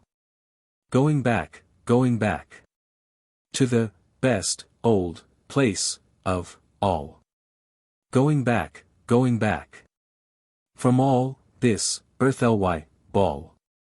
We'll clear the track as we go back. Going back to Nassau Hall. Amory closed his eyes as the ghostly procession drew near. The song soared so high that all dropped out except the tenors, who bore the melody triumphantly past the danger point and relinquished it to the fantastic chorus. Then Amory opened his eyes, half afraid that sight would spoil the rich illusion of harmony. He sighed eagerly. There at the head of the white platoon marched Allenby, the football captain, slim and defiant, as if aware that this year the hopes of the college rested on him. That his 160 pounds were expected to dodge to victory through the heavy blue and crimson lines. Fascinated, Amory watched each rank of linked arms as it came abreast, the faces indistinct above the polo shirts, the voices blent in a paean of triumph, and then the procession passed through shadowy Campbell Arch. And the voices grew fainter as it wound eastward over the campus. The minutes passed and Amory sat there very quietly. He regretted the rule that would forbid freshmen to be outdoors after curfew, for he wanted to ramble through the shadowy scented lanes, where Witherspoon brooded like a dark mother over Wig and Cleo, her attic children. Where the black Gothic snake of Little curled down to Coiler and Patton, these in turn flinging the mystery out over the placid slope rolling to the lake. Princeton of the daytime filtered slowly into his consciousness, West and Reunion, redolent of the 60s, 79 Hall, brick red and arrogant, Upper and Lower Pine, aristocratic Elizabethan ladies not quite content to live among shopkeepers. And, topping all, climbing with clear blue aspiration, the great dreaming spires of Holder and Cleveland Towers. From the first he loved Princeton, its lazy beauty, its half-grasped significance, the wild moonlight revel of the rushes, the handsome, prosperous big-game crowds, and under it all the air of struggle that pervaded his class. From the day when, wild-eyed and exhausted, the jerseyed freshmen sat in the gymnasium and elected someone from Hill School class president, a Lawrenceville celebrity vice president, a hockey star from St. Paul's secretary, up until the end of sophomore year it never ceased, that breathless social system, that worship, seldom named, never really admitted, of the bogey, big man. First it was schools, and Amory, alone from St. Regis, watched the crowds form and widen and form again, St. Paul's, Hill, Pomfret, eating at certain tacitly reserved tables in commons, dressing in their own corners of the gymnasium. And drawing unconsciously about them a barrier of the slightly less important but socially ambitious to protect them from the friendly, rather puzzled high school element. From the moment he realized this Amory resented social barriers as artificial distinctions made by the strong to bolster up their weak retainers and keep out the almost strong. Having decided to be one of the gods of the class, he reported for freshman football practice, but in the second week, playing quarterback, already paragraphed in corners of the Princetonian. He wrenched his knee seriously enough to put him out for the rest of the season. This forced him to retire and consider the situation. 12 Univ housed a dozen miscellaneous question marks. There were 3 or 4 inconspicuous and quite startled boys from Lawrenceville, 2 amateur wild men from a New York private school. Carrie Holiday christened them the plebeian drunks, a Jewish youth, also from New York, and, as compensation for Amory, the 2 Holidays, to whom he took an instant fancy. The Holidays were rumored twins, but really the dark-haired one, Carrie, was a year older than his blonde brother, Byrne. Carrie was tall, with humorous gray eyes, and a sudden, attractive smile. He became at once the mentor of the house, reaper of ears that grew too high, censor of conceit, vendor of rare, satirical humor. Amory spread the table of their future friendship with all his ideas of what college should and did mean. Carrie, not inclined as yet to take things seriously, chided him gently for being curious at this inopportune time about the intricacies of the social system, but liked him and was both interested and amused. Byrne, fair-haired, silent, and intent, appeared in the house only as a busy apparition, gliding in quietly at night and off again in the early morning to get up his work in the library. He was out for the Princetonian, competing furiously against 40 others for the coveted first place. In December he came down with diphtheria, and someone else won the competition, but, returning to college in February, he dauntlessly went after the prize again. Necessarily, Amory's acquaintance with him was in the way of 3-minute chats, walking to and from lectures, so he failed to penetrate Byrne's one absorbing interest and find what lay beneath it. Amory was far from contented. He missed the place he had won at St. Regis, the being known and admired, yet Princeton stimulated him, and there were many things ahead calculated to arouse the Machiavelli latent in him, could he but insert a wedge. The upper-class clubs, concerning which he had pumped a reluctant graduate during the previous summer, excited his curiosity. Ivy, detached and breathlessly aristocratic. Cottage, an impressive melange of brilliant adventurers and well-dressed philanderers. Tiger Inn, broad-shouldered and athletic, vitalized by an honest elaboration of prep school standards. Cap and Gown, anti-alcoholic, faintly religious and politically powerful, flamboyant colonial, literary quadrangle, and a dozen others, varying in age and position. Anything which brought an underclassman into too glaring a light was labeled with the damning brand of running it out. The movies thrived on caustic comments, but the men who made them were generally running it out. Talking of clubs was running it out, standing for anything very strongly, as, for instance, drinking parties or teetotaling, was running it out. In short, being personally conspicuous was not tolerated, and the influential man was the noncommittal man, until at club elections in sophomore year everyone should be sewed up in some bag for the rest of his college career. Amory found that writing for the Nassau Literary Magazine would get him nothing, but that being on the board of the Daily Princetonian would get anyone a good deal. His vague desire to do immortal acting with the English Dramatic Association faded out when he found that the most ingenious brains and talents were concentrated upon the Triangle Club, a musical comedy organization that every year took a great Christmas trip. In the meanwhile, feeling strangely alone and restless in Commons, with new desires and ambitions stirring in his mind, he let the first term go by between an envy of the embryo successes and a puzzled fretting with Carey as to why they were not accepted immediately among the elite of the class. Many afternoons they lounged in the windows of 12 Univ and watched the class pass to and from Commons, noting satellites already attaching themselves to the more prominent, watching the lonely grind with his hurried step and downcast eye. Envying the happy security of the big school groups. "We're the damned middle class, that's what," he complained to Carey one day as he lay stretched out on the sofa, consuming a family of Fatimas with contemplative precision. "Well, why not? We came to Princeton so we could feel that way toward the small colleges, have it on, more self-confidence, dress better, cut a swathe." "Oh, it isn't that I mind the glittering caste system," admitted Amory. "I like having a bunch of hot cats on top, but gosh, Carey, I've got to be one of them." "But just now, Amory, you're only a sweaty bourgeois." Amory lay for a moment without speaking. "I won't be, long," he said finally. "But I hate to get anywhere by working for it. I'll show the marks, don't you know? Honorable scars." Carey craned his neck suddenly at the street.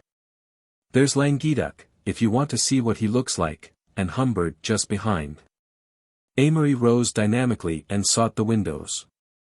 "Oh," he said, scrutinizing these worthies, "Humbird looks like a knockout, but this Languedoc, he's the rugged type, isn't he? I distrust that sort. All diamonds look big in the rough." "Well," said Carey, as the excitement subsided, "you're a literary genius. It's up to you." "I wonder," Amory paused, "if I could be. I honestly think so sometimes." "That sounds like the devil, and I wouldn't say it to anybody except you." "Well, go ahead. Let your hair grow and write poems like this guy Dinvaliers in the Lit." Amory reached lazily at a pile of magazines on the table. "Read his latest effort. Never miss M.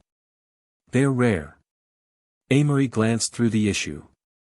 "Hello," he said in surprise, "he's a freshman, isn't he?" "Yeah. Listen to this. My God. A serving lady speaks. Black velvet trails its folds over the day.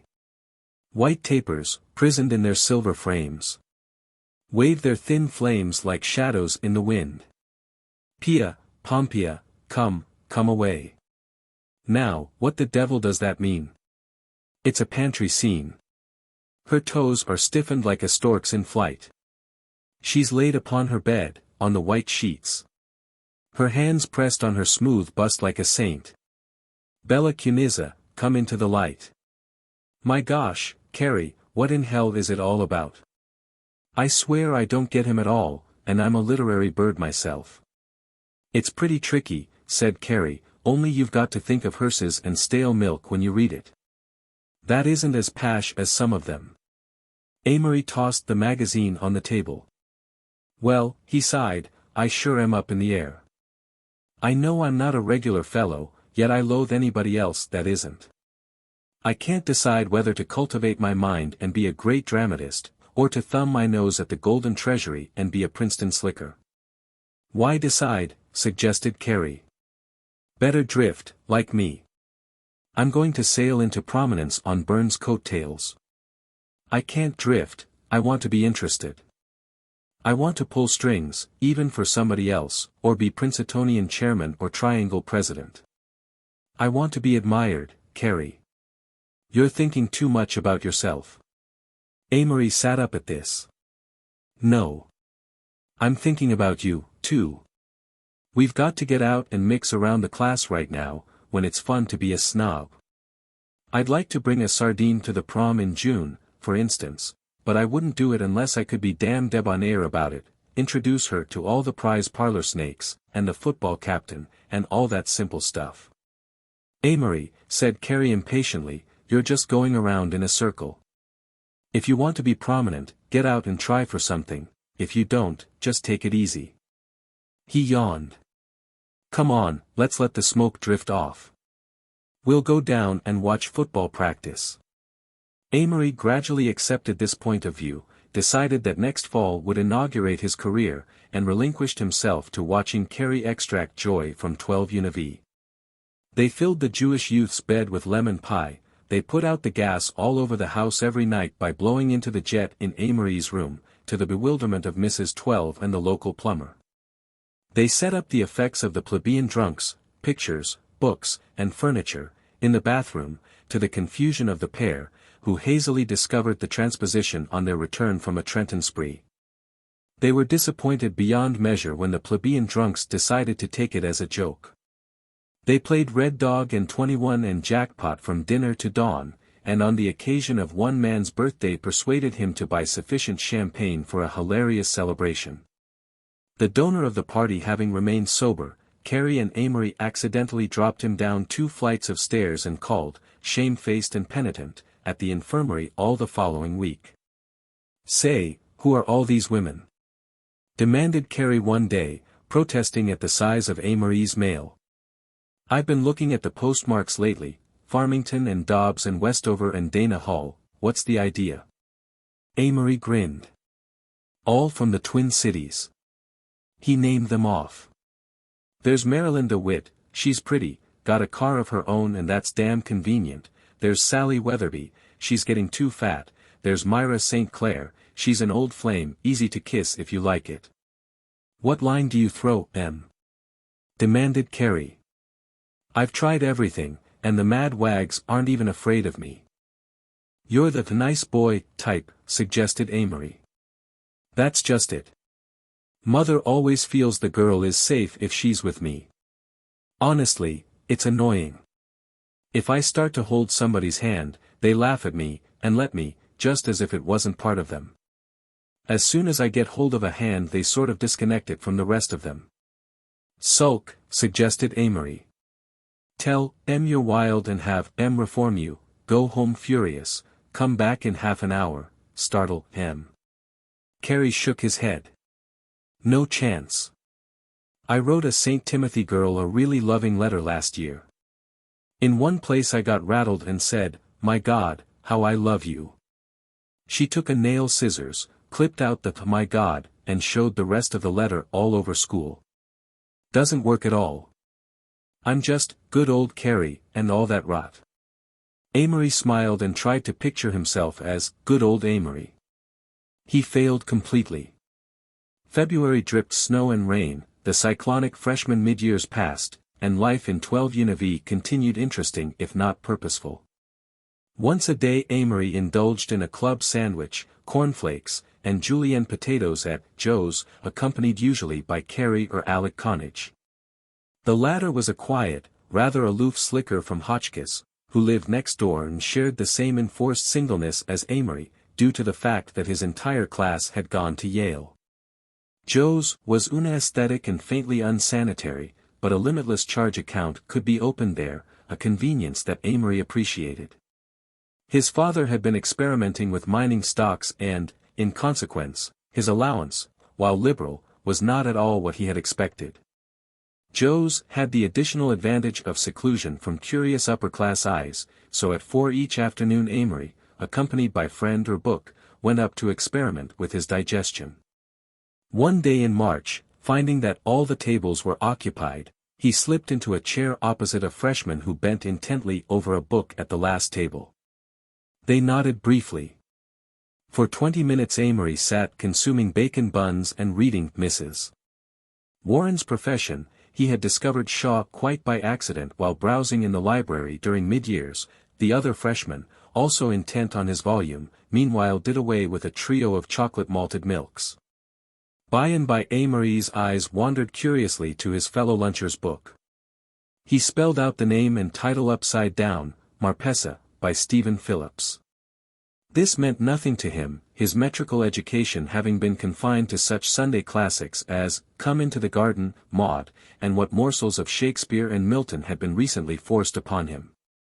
Moved to address his vis-a-vis, he simulated interest in his book for a moment, and then exclaimed aloud as if involuntarily. "Ha! Great stuff!" The other freshman looked up and Amory registered artificial embarrassment. "Are you referring to your bacon buns?" His cracked, kindly voice went well with the large spectacles and the impression of a voluminous keenness that he gave. "No," Amory answered. "I was referring to Bernard Shaw." He turned the book around in explanation. "I've never read any Shaw. I've always meant to." The boy paused and then continued, "Did you ever read Stephen Phillips, or do you like poetry?"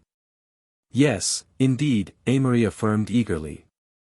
"I've never read much of Phillips, though." He had never heard of any Phillips except the late David Graham. "It's pretty fair, I think. Of course he's a Victorian." They sallied into a discussion of poetry, in the course of which they introduced themselves, and Amory's companion proved to be none other than that awful highbrow, Thomas Parke D'Invilliers, who signed the passionate love poems in the Lit. He was, perhaps, 19, with stooped shoulders, pale blue eyes, and, as Amory could tell from his general appearance, without much conception of social competition in such phenomena of absorbing interest. Still, he liked books, and it seemed forever since Amory had met anyone who did, if only that St. Paul's crowd at the next table would not mistake him for a bird, too, he would enjoy the encounter tremendously. They didn't seem to be noticing, so he let himself go, discussed books by the dozens, books he had read about, books he had never heard of, rattling off lists of titles with the facility of a Brentano's clerk. D'Invilliers was partially taken in and wholly delighted. In a good-natured way he had almost decided that Princeton was 1 part deadly Philistines and 1 part deadly grinds, and to find a person who could mention Keats without stammering, yet evidently washed his hands, was rather a treat.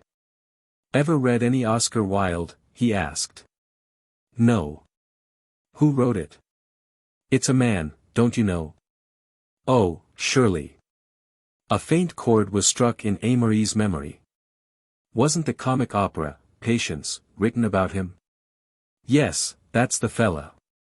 I've just finished a book of his, The Picture of Dorian Gray, and I certainly wish you'd read it. You'd like it. You can borrow it if you want to." "Why, I'd like it a lot, thanks. Don't you want to come up to the room? I've got a few other books." Amory hesitated, glanced at the St. Paul's group. One of them was the magnificent, exquisite Humbird, and he considered how determinate the addition of this friend would be. He never got to the stage of making them and getting rid of them, he was not hard enough for that, so he measured Thomas Parke D'Invilliers' undoubted attractions and value against the menace of cold eyes behind tortoise-rimmed spectacles that he fancied glared from the next table. "Yes, I'll go." So he found Dorian Gray and the Mystic and Sombre Dolores and the Belle Dame Sans Merci, for a month was keen on naught else. The world became pale and interesting, and he tried hard to look at Princeton through the satiated eyes of Oscar Wilde and Swinburne, or Fingal O'Flaherty and Algernon Charles, as he called them in precious jest. He read enormously every night, Shaw, Chesterton, Barrie, Pinero, Yeats, Synge, Ernest Dowson, Arthur Symons, Keats, Sudermann, Robert Hugh Benson, the Savoy operas, just a heterogeneous mixture. For he suddenly discovered that he had read nothing for years. Tom D'Invilliers became at first an occasion rather than a friend. Amory saw him about once a week, and together they gilded the ceiling of Tom's room and decorated the walls with imitation tapestry, bought at an auction, tall candlesticks and figured curtains.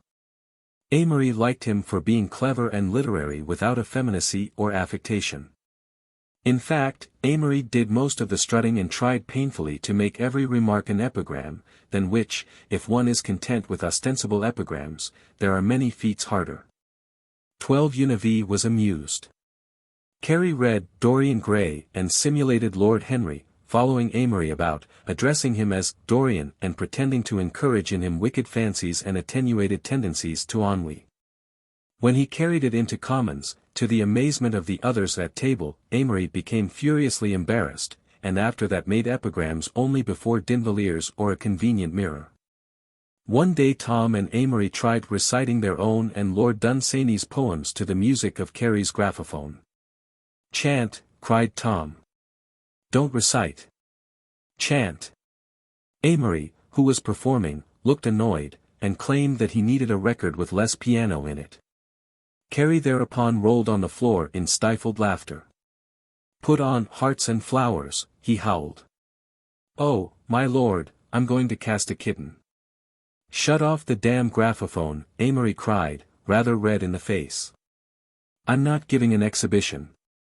In the meanwhile Amory delicately kept trying to awaken a sense of the social system in D'Invilliers, for he knew that this poet was really more conventional than he, and needed merely watered hair, a smaller range of conversation, and a darker brown hat to become quite regular. But the liturgy of Livingstone collars and dark ties fell on heedless ears. In fact D'Invilliers faintly resented his efforts, so Amory confined himself to calls once a week, and brought him occasionally to 12 Univ. This caused mild titters among the other freshmen, who called them Dr. Johnson and Boswell. Alec Connage, another frequent visitor, liked him in a vague way, but was afraid of him as a highbrow. Carey, who saw through his poetic patter to the solid, almost respectable depths within, was immensely amused and would have him recite poetry by the hour, while he lay with closed eyes on Amory's sofa and listened. "Asleep or waking is it? For her neck, kissed over close, wears yet a purple speck, wherein the pained blood falters and goes out. Soft and stung softly, fairer for a fleck." "That's good," Carey would say softly. "It pleases the elder Holiday. That's a great poet, I guess." Tom, delighted at an audience, would ramble through the poems and ballades until Carey and Amory knew them almost as well as he. Amory took to writing poetry on spring afternoons, in the gardens of the big estates near Princeton, while swans made effective atmosphere in the artificial pools, and slow clouds sailed harmoniously above the willows. May came too soon, and suddenly unable to bear walls, he wandered the campus at all hours through starlight and rain. A damp symbolic interlude. The night mist fell. From the moon it rolled, clustered about the spires and towers, and then settled below them, so that the dreaming peaks were still in lofty aspiration toward the sky. Figures that dotted the day like ants now brushed along as shadowy ghosts, in and out of the foreground. The Gothic halls and cloisters were infinitely more mysterious as they loomed suddenly out of the darkness, outlined each by myriad faint squares of yellow light. Indefinitely from somewhere a bell boomed the quarter hour, and Amory, pausing by the sundial, stretched himself out full length on the damp grass. The cool bathed his eyes and slowed the flight of time that had crept so insidiously through the lazy April afternoons, seemed so intangible in the long spring twilights. Evening after evening the seniors' singing had drifted over the campus in melancholy beauty. And through the shell of his undergraduate consciousness had broken a deep and reverent devotion to the grey walls and Gothic peaks and all they symbolized as warehouses of dead ages. The tower that in view of his window sprang upward, grew into a spire, yearning higher until its uppermost tip was half invisible against the morning skies. Gave him the first sense of the transiency and unimportance of the campus figures except as holders of the apostolic succession. He liked knowing that Gothic architecture, with its upward trend, was peculiarly appropriate to universities, and the idea became personal to him. The silent stretches of green, the quiet halls with an occasional late-burning scholastic light held his imagination in a strong grasp, and the chastity of the spire became a symbol of this perception. "Damn it all," he whispered aloud, wetting his hands in the damp and running them through his hair. "Next year I work." Yet he knew that where now the spirit of spires and towers made him dreamily acquiescent, it would then overawe him. Where now he realized only his own inconsequence, effort would make him aware of his own impotency and insufficiency. The college dreamed on, awake. He felt a nervous excitement that might have been the very throb of its slow heart. It was a stream where he was to throw a stone whose faint ripple would be vanishing almost as it left his hand. As yet he had given nothing, he had taken nothing. A belated freshman, his oilskin slicker rasping loudly, slushed along the soft path. A voice from somewhere called the inevitable formula, "Stick out your head," below an unseen window. 100 little sounds of the current drifting on under the fog pressed in finally on his consciousness. "Oh, God!" he cried suddenly, and started at the sound of his voice in the stillness. The rain dripped on. A minute longer he lay without moving, his hands clenched. Then he sprang to his feet and gave his clothes a tentative pat. "I'm very damn wet," he said aloud to the sundial. Historical. The war began in the summer following his freshman year. Beyond a sporting interest in the German dash for Paris, the whole affair failed either to thrill or interest him. With the attitude he might have held toward an amusing melodrama, he hoped it would be long and bloody. If it had not continued, he would have felt like an irate ticket holder at a prize fight where the principals refused to mix it up. That was his total reaction. HHA Hortense. "All right, ponies. Shake it up. Hey, ponies, how about easing up on that crap game and shaking a mean hip? Hey, ponies." The coach fumed helplessly, the Triangle Club president, glowering with anxiety, varied between furious bursts of authority and fits of temperamental lassitude. When he sat spiritless and wondered how the devil the show was ever going on tour by Christmas. "All right. We'll take the pirate song." The ponies took last drags at their cigarettes and slumped into place. The leading lady rushed into the foreground, setting his hands and feet in an atmospheric mince.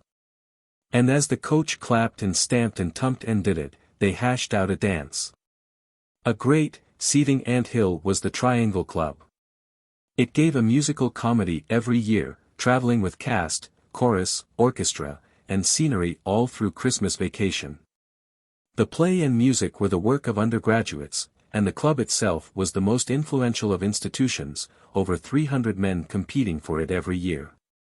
Amory, after an easy victory in the first sophomore Princetonian competition, stepped into a vacancy of the cast as Boiling Oil, a pirate lieutenant. Every night for the last week they had rehearsed "Ha Ha Hortense." In the casino, from 2 in the afternoon until 8 in the morning, sustained by dark and powerful coffee, and sleeping in lectures through the interim. A rare scene, the casino. A big, barn-like auditorium, dotted with boys as girls, boys as pirates, boys as babies, the scenery in course of being violently set up, the spotlight man rehearsing by throwing weird shafts into angry eyes.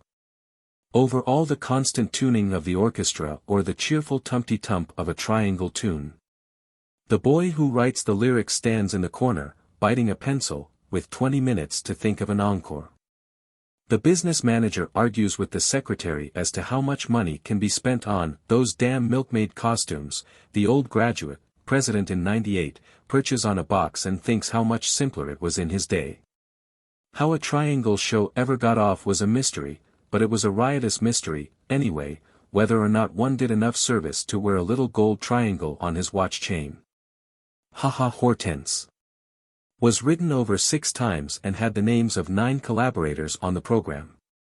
All Triangle shows started by being something different, not just a regular musical comedy, but when the several authors, the president, the coach and the faculty committee finished with it, there remained just the old reliable Triangle show with the old reliable jokes and the star comedian who got expelled or sick or something just before the trip, and the dark-whiskered man in the pony ballet, who absolutely won't shave twice a day. Doggone it. There was one brilliant place in Haha Hortense. It is a Princeton tradition that whenever a Yale man who is a member of the widely advertised Skull and Bones hears the sacred name mentioned, he must leave the room. It is also a tradition that the members are invariably successful in later life, amassing fortunes or votes or coupons or whatever they choose to amass. Therefore, at each performance of Haha Hortense, half a dozen seats were kept from sale and occupied by 6 of the worst-looking vagabonds that could be hired from the streets, further touched up by the Triangle makeup man.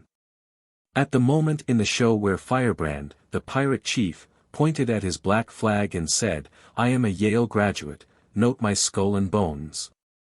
At this very moment the 6 vagabonds were instructed to rise conspicuously and leave the theater with looks of deep melancholy and an injured dignity. It was claimed though never proved that on one occasion the hired Ellis were swelled by one of the real thing. They played through vacation to the fashionable of 8 cities. Amory liked Louisville and Memphis best. These knew how to meet strangers, furnished extraordinary punch, and flaunted an astonishing array of feminine beauty. Chicago he approved for a certain verve that transcended its loud accent. However, it was a Yale town, and as the Yale Glee Club was expected in a week the Triangle received only divided homage. In Baltimore, Princeton was at home, and everyone fell in love. There was a proper consumption of strong waters all along the line. One man invariably went on the stage highly stimulated, claiming that his particular interpretation of the part required it. There were 3 private cars. However, no one slept except in the 3rd car, which was called the animal car, and where were herded the spectacled windjammers of the orchestra. Everything was so hurried that there was no time to be bored, but when they arrived in Philadelphia, with vacation nearly over, there was rest in getting out of the heavy atmosphere of flowers and grease paint. And the ponies took off their corsets with abdominal pains and sighs of relief. When the disbanding came, Amory set out post-haste for Minneapolis, for Sally Weatherby's cousin, Isabel Borga, was coming to spend the winter in Minneapolis while her parents went abroad. He remembered Isabel only as a little girl with whom he had played sometimes when he first went to Minneapolis. She had gone to Baltimore to live, but since then she had developed a past. Amory was in full stride, confident, nervous, and jubilant. Scurrying back to Minneapolis to see a girl he had known as a child seemed the interesting and romantic thing to do, so without compunction he wired his mother not to expect him, sat in the train, and thought about himself for 36 hours. Petting. On the Triangle trip Amory had come into constant contact with that great current American phenomenon, the petting party. None of the Victorian mothers, and most of the mothers were Victorian, had any idea how casually their daughters were accustomed to be kissed. "Servant girls are that way," says Mrs. Houston Carmelite to her popular daughter. "They are kissed first and proposed to afterward." But the popular daughter becomes engaged every 6 months between 16 and 22, when she arranges a match with young Hambell, of Campbell and Hambell, who fatuously considers himself her first love, and between engagements the P.D. She is selected by the cut-in system at dances, which favors the survival of the fittest, has other sentimental last kisses in the moonlight, or the firelight, or the outer darkness. Amory saw girls doing things that even in his memory would have been impossible, eating 3 o'clock, after-dance suppers in impossible cafes, talking of every side of life with an air half of earnestness, half of mockery. Yet with a furtive excitement that Amory considered stood for a real moral letdown. But he never realized how widespread it was until he saw the cities between New York and Chicago as one vast juvenile intrigue. Afternoon at the Plaza, with winter twilight hovering outside and faint drums downstairs. They strut and fret in the lobby, taking another cocktail, scrupulously attired and waiting. Then the swinging doors revolve and 3 bundles of fur mince in. The theater comes afterward.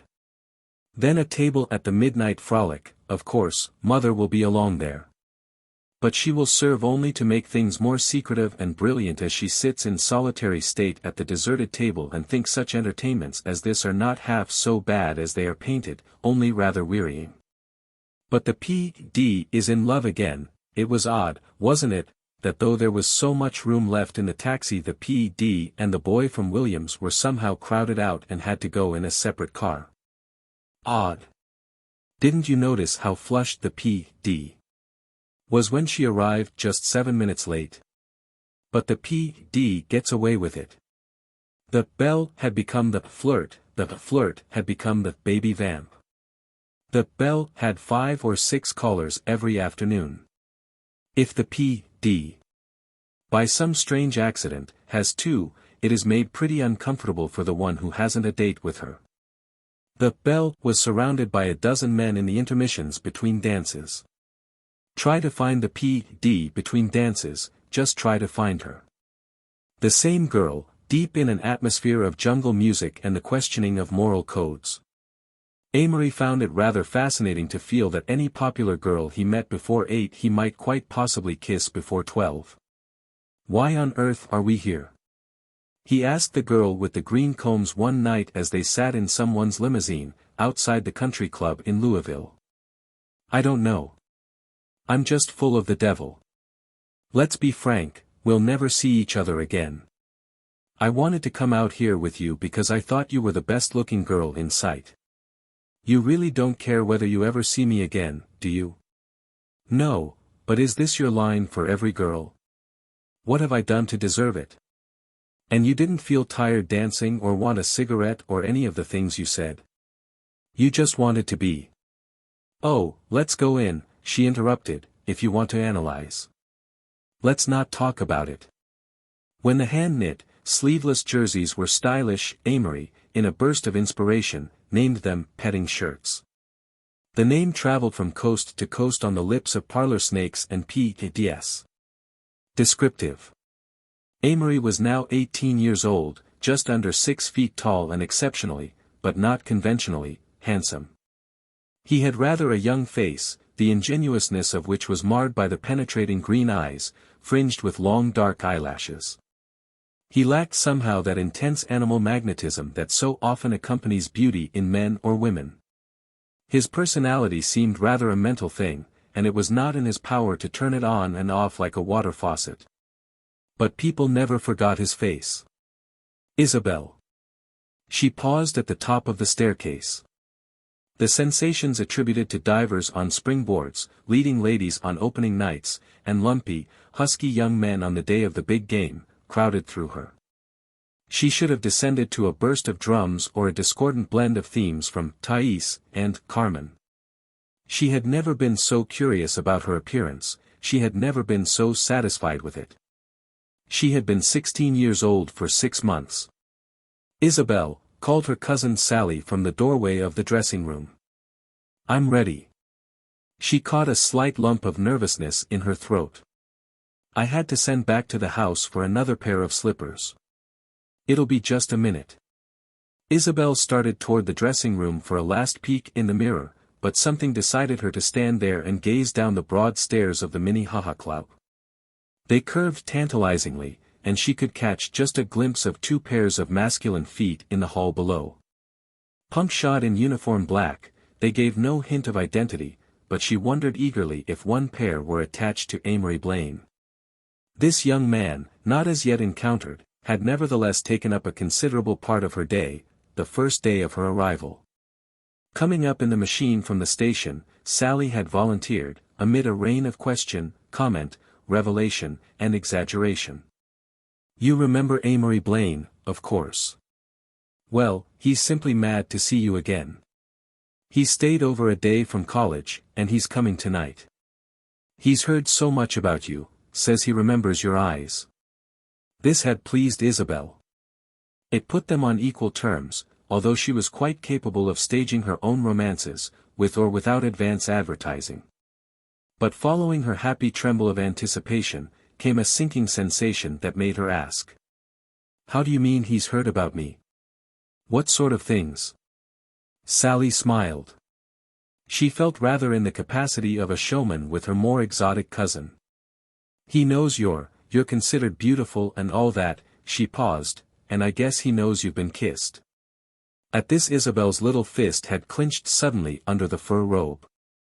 She was accustomed to be thus followed by her desperate past, and it never failed to rouse in her the same feeling of resentment, yet, in a strange town it was an advantageous reputation. She was a speed, was she? Well, let them find out. Out of the window Isabel watched the snow glide by in the frosty morning. It was ever so much colder here than in Baltimore, she had not remembered, the glass of the side door was iced, the windows were shirred with snow in the corners. Her mind played still with one subject. Did he dress like that boy there, who walked calmly down a bustling business street, in moccasins and winter carnival costume? How very Western. Of course he wasn't that way, he went to Princeton, was a sophomore or something. Really she had no distinct idea of him. An ancient snapshot she had preserved in an old Kodak book had impressed her by the big eyes, which he had probably grown up to by now. However, in the last month, when her winter visit to Sally had been decided on, he had assumed the proportions of a worthy adversary. Children, most astute of matchmakers, plot their campaigns quickly, and Sally had played a clever correspondence sonata to Isabel's excitable temperament. Isabel had been for some time capable of very strong, if very transient emotions. They drew up at a spreading, white stone building, set back from the snowy street. Mrs. Weatherby greeted her warmly and her various younger cousins were produced from the corners where they skulked politely. Isabel met them tactfully. At her best she allied all with whom she came in contact, except older girls and some women. All the impressions she made were conscious. The half-dozen girls she renewed acquaintance with that morning were all rather impressed and as much by her direct personality as by her reputation. Amory Blaine was an open subject. Evidently a bit light of love, neither popular nor unpopular, every girl there seemed to have had an affair with him at some time or other, but no one volunteered any really useful information. He was going to fall for her. Sally had published that information to her young set and they were retailing it back to Sally as fast as they set eyes on Isabel. Isabel resolved secretly that she would, if necessary, force herself to like him, she owed it to Sally. Suppose she were terribly disappointed. Sally had painted him in such glowing colors, he was good-looking, sort of distinguished, when he wants to be, had a line, and was properly inconstant. In fact, he summed up all the romance that her age and environment led her to desire.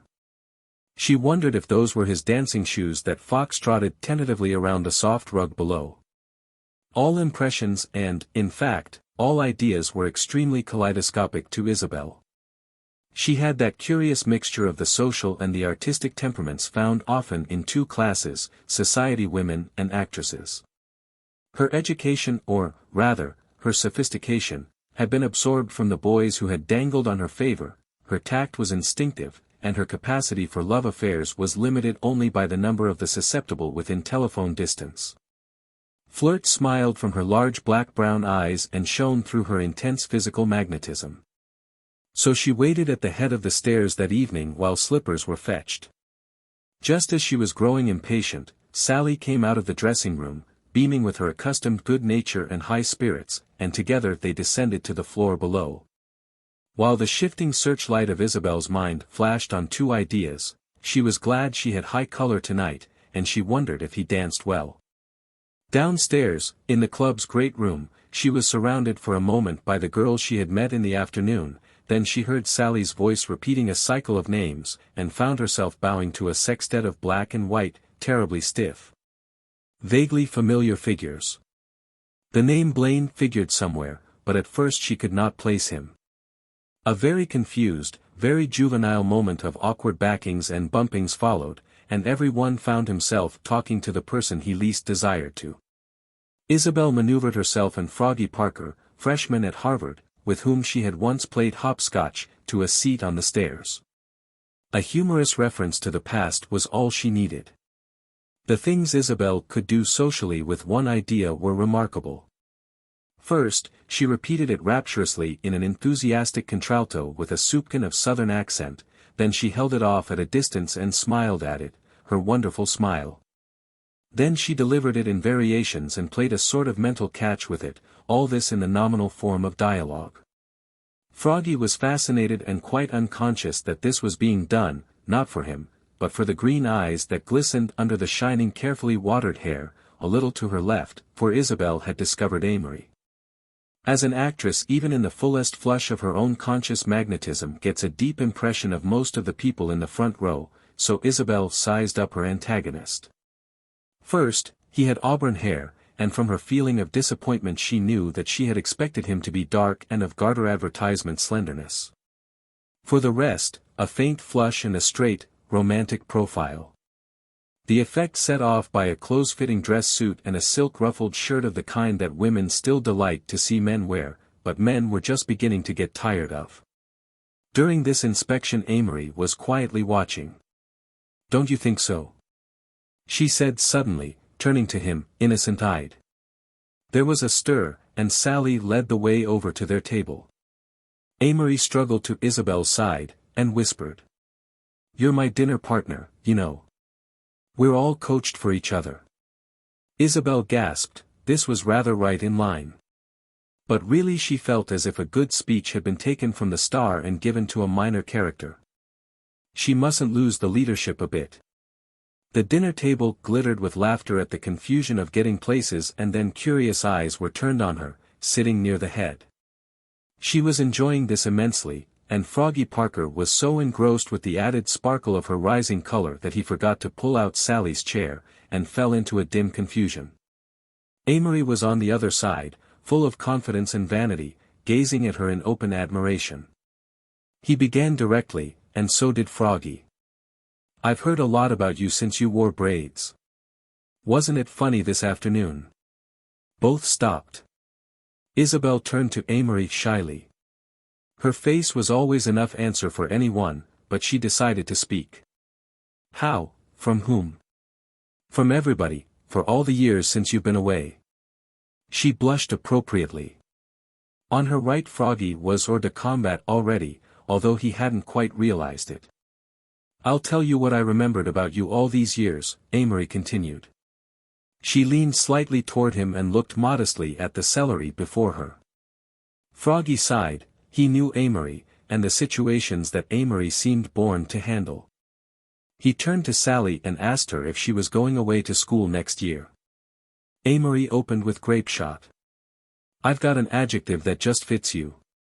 This was one of his favorite starts. He seldom had a word in mind, but it was a curiosity provoker, and he could always produce something complimentary if he got in a tight corner. "Oh, what?" Isabel's face was a study in enraptured curiosity. Amory shook his head.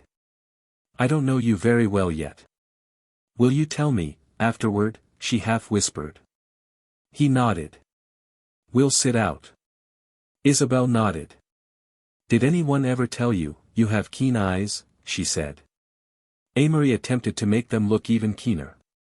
He fancied, but he was not sure, that her foot had just touched his under the table. But it might possibly have been only the table leg. It was so hard to tell. Still it thrilled him. He wondered quickly if there would be any difficulty in securing the little den upstairs. Babes in the woods. Isabel and Amory were distinctly not innocent, nor were they particularly brazen. Moreover, amateur standing had very little value in the game they were playing, a game that would presumably be her principal study for years to come. She had begun as he had, with good looks and an excitable temperament, and the rest was the result of accessible popular novels and dressing-room conversation culled from a slightly older set. Isabel had walked with an artificial gait at 9.5, and when her eyes, wide and starry, proclaimed the ingenue most. Amory was proportionately less deceived. He waited for the mask to drop off, but at the same time he did not question her right to wear it. She, on her part, was not impressed by his studied air of blasé sophistication. She had lived in a larger city and had slightly an advantage in range. But she accepted his pose. It was one of the dozen little conventions of this kind of affair. He was aware that he was getting this particular favor now because she had been coached. He knew that he stood for merely the best game in sight, and that he would have to improve his opportunity before he lost his advantage. So they proceeded with an infinite guile that would have horrified her parents. After the dinner the dance began, smoothly. Smoothly, boys cut in on Isabel every few feet and then squabbled in the corners with, "You might let me get more than an inch," and, "She didn't like it either, she told me so next time I cut in." It was true, she told everyone so, and gave every hand a parting pressure that said, "You know that your dances are making my evening." But time passed, 2 hours of it, and the less subtle beaux had better learn to focus their pseudo-passionate glances elsewhere, for 11 o'clock found Isabel and Amory sitting on the couch in the little den off the reading room upstairs. She was conscious that they were a handsome pair, and seemed to belong distinctively in this seclusion, while lesser lights fluttered and chattered downstairs. Boys who passed the door looked in enviously, girls who passed only laughed and frowned and grew wise within themselves. They had now reached a very definite stage. They had traded accounts of their progress since they had met last, and she had listened to much she had heard before. He was a sophomore, was on the Princetonian board, hoped to be chairman in senior year. He learned that some of the boys she went with in Baltimore were terrible speeds, and came to dances in states of artificial stimulation. Most of them were 20 or so, and drove alluring red Stutzes. A good half seemed to have already flunked out of various schools and colleges, but some of them bore athletic names that made him look at her admiringly. As a matter of fact, Isabel's closer acquaintance with the universities was just commencing. She had bowing acquaintance with a lot of young men who thought she was a pretty kid, worth keeping an eye on. But Isabel strung the names into a fabrication of gaiety that would have dazzled a Viennese nobleman. Such is the power of young contralto voices on sink-down sofas. He asked her if she thought he was conceited. She said there was a difference between conceit and self-confidence. She adored self-confidence in men. "Is Froggy a good friend of yours?" she asked. "Rather, why?" "He's a bum dancer." Amory laughed. "He dances as if the girl were on his back instead of in his arms." She appreciated this. "You're awfully good at sizing people up." Amory denied this painfully. However, he sized up several people for her. Then they talked about hands. "You've got awfully nice hands," she said. "They look as if you played the piano." "Do you?" I have said they had reached a very definite stage, nay, more, a very critical stage. Amory had stayed over a day to see her, and his train left at 12:18 that night. His trunk and suitcase awaited him at the station. His watch was beginning to hang heavy in his pocket. "Isabel," he said suddenly, "I want to tell you something." They had been talking lightly about that funny look in her eyes, and Isabel knew from the change in his manner what was coming. Indeed, she had been wondering how soon it would come. Amory reached above their heads and turned out the electric light, so that they were in the dark, except for the red glow that fell through the door from the reading room lamps. Then he began. "I don't know whether or not you know what I'm going to say. Lordy, Isabel, this sounds like a line, but it isn't." "I know," said Isabel softly. "Maybe we'll never meet again like this. I have darned hard luck sometimes." He was leaning away from her on the other arm of the lounge, but she could see his eyes plainly in the dark. "You'll meet me again, silly." There was just the slightest emphasis on the last word, so that it became almost a term of endearment. He continued a bit huskily. "I've fallen for a lot of people, girls, and I guess you have, too, boys, I mean, but, honestly, he broke off suddenly and leaned forward, chin on his hands, "Oh. What's the use? You'll go your way and I suppose I'll go mine." Silence for a moment. Isabel was quite stirred, She wound her handkerchief into a tight ball, and by the faint light that streamed over her, dropped it deliberately on the floor. Their hands touched for an instant, but neither spoke. Silences were becoming more frequent and more delicious. Outside, another stray couple had come up and were experimenting on the piano in the next room. After the usual preliminary of chopsticks, one of them started Babes in the Woods, and a light tenor carried the words into the den. Give me your hand. I'll understand. We're off to Slumberland. Isabel hummed it softly and trembled as she felt Amory's hand close over hers. Isabel, he whispered. You know I'm mad about you. You do give a darn about me. Yes. How much do you care? Do you like anyone better? No. He could scarcely hear her, although he bent so near that he felt her breath against his cheek. Isabel, I'm going back to college for 6 long months, and why shouldn't we, if I could only just have one thing to remember you by? Close the door. Her voice had just stirred so that he half wondered whether she had spoken at all. As he swung the doors softly shut, the music seemed quivering just outside. Moonlight is bright. Kiss me good night. What a wonderful song, she thought. Everything was wonderful tonight, most of all this romantic scene in the den, with their hands clinging and the inevitable looming charmingly close. The future vista of her life seemed an unending succession of scenes like this, under moonlight and pale starlight, and in the backs of warm limousines and in low, cozy roadsters stopped under sheltering trees. Only the boy might change.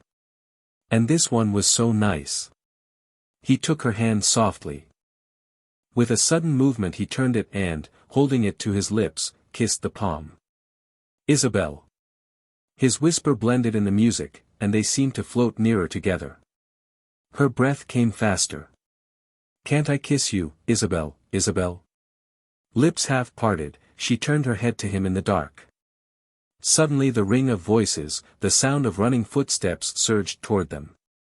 Quick as a flash Amory reached up and turned on the light, and when the door opened and 3 boys, the wrathy and dance-craving Froggy among them, rushed in, he was turning over the magazines on the table, while she sat without moving. Serene and unembarrassed, and even greeted them with a welcoming smile. But her heart was beating wildly, and she felt somehow as if she had been deprived. It was evidently over. There was a clamor for a dance, there was a glance that passed between them, on his side despair, on hers regret, and then the evening went on, with the reassured bows and the eternal cutting in. At 11:45 Amory shook hands with her gravely, in the midst of a small crowd assembled to wish him good speed. For an instant he lost his poise, and she felt a bit rattled when a satirical voice from a concealed wit cried. Take her outside, Amory. As he took her hand he pressed it a little, and she returned the pressure as she had done to 20 hands that evening, that was all. At 2 o'clock back at the Weatherbys Sally asked her if she and Amory had had a time in the den. Isabel turned to her quietly. In her eyes was the light of the idealist, the inviolate dreamer of Joan-like dreams. No, she answered. I don't do that sort of thing anymore. He asked me to, but I said no. As she crept in bed she wondered what he'd say in his special delivery tomorrow. He had such a good-looking mouth, would she ever?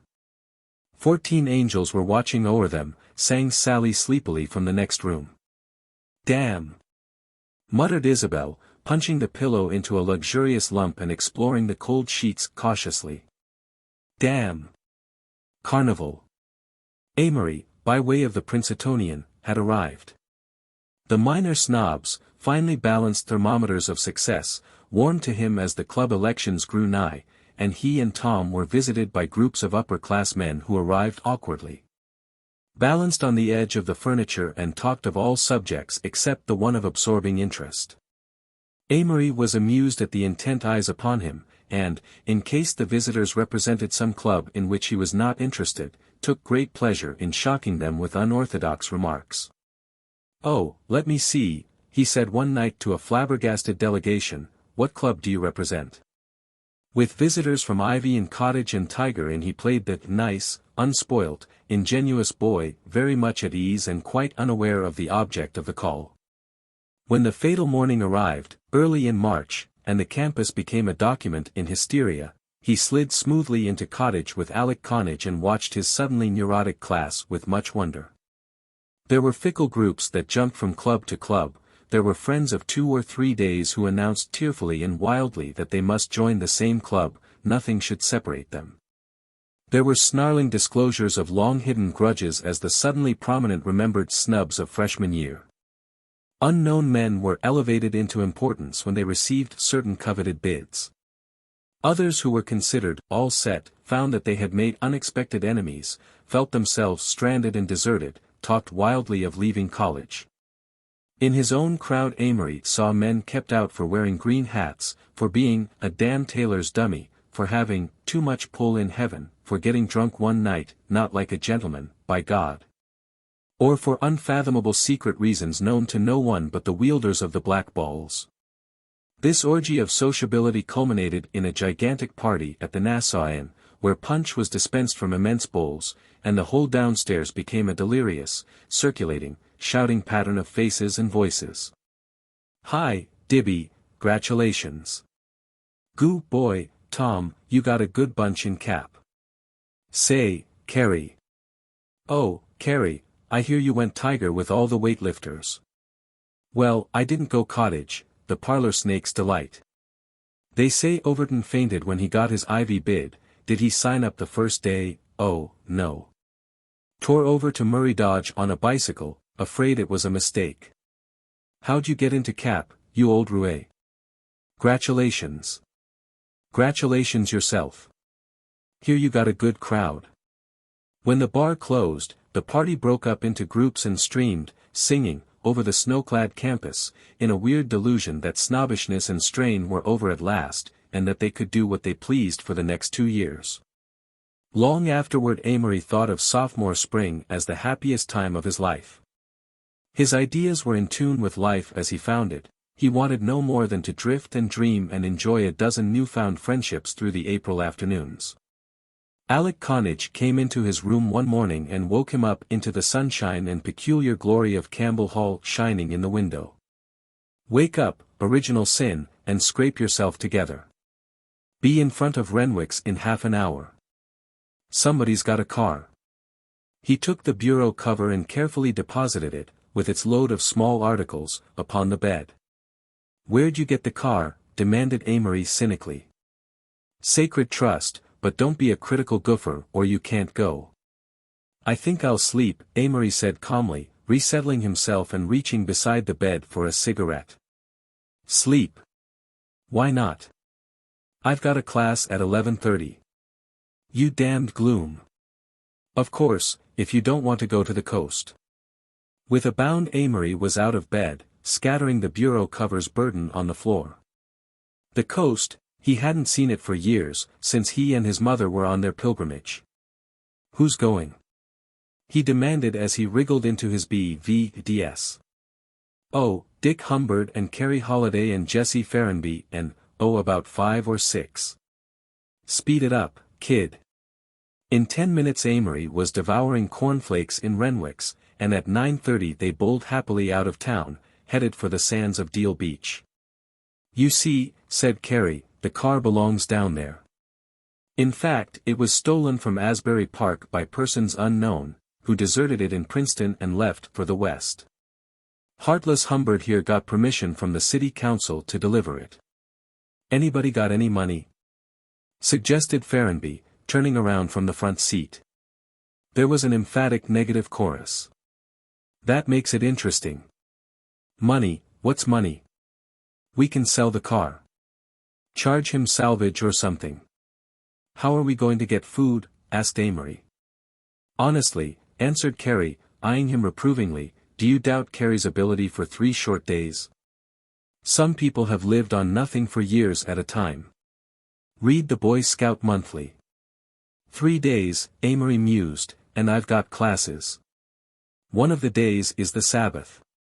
Just the same, I can only cut 6 more classes, with over a month and a half to go. Throw him out.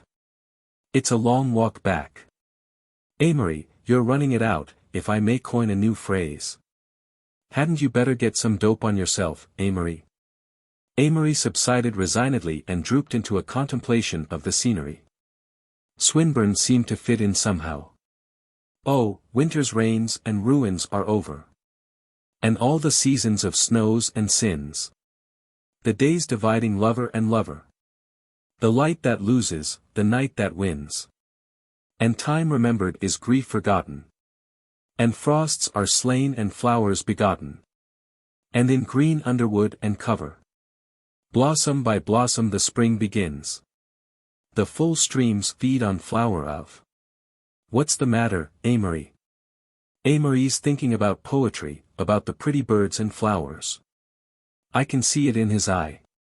No, I'm not, he lied. I'm thinking about the Princetonian. I ought to make up tonight, but I can telephone back, I suppose. Oh, said Carey respectfully, these important men. Amory flushed, and it seemed to him that Ferrenby, a defeated competitor, winced a little. Of course, Carey was only kidding, but he really mustn't mention the Princetonian.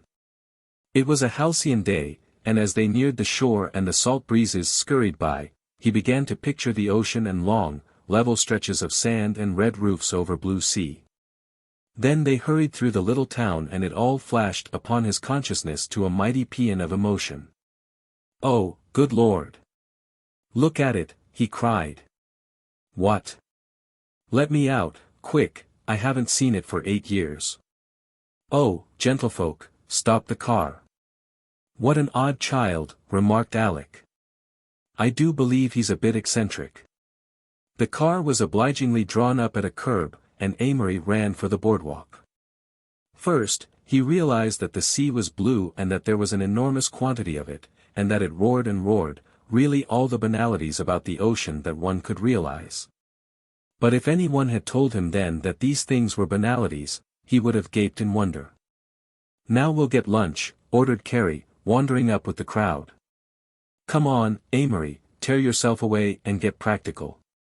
We'll try the best hotel first, he went on, and thence and so forth. They strolled along the boardwalk to the most imposing hostelry in sight, and, entering the dining room, scattered about a table. 8 Bronxes, commanded Alec, and a club sandwich and juliennes. The food for one. Hand the rest around.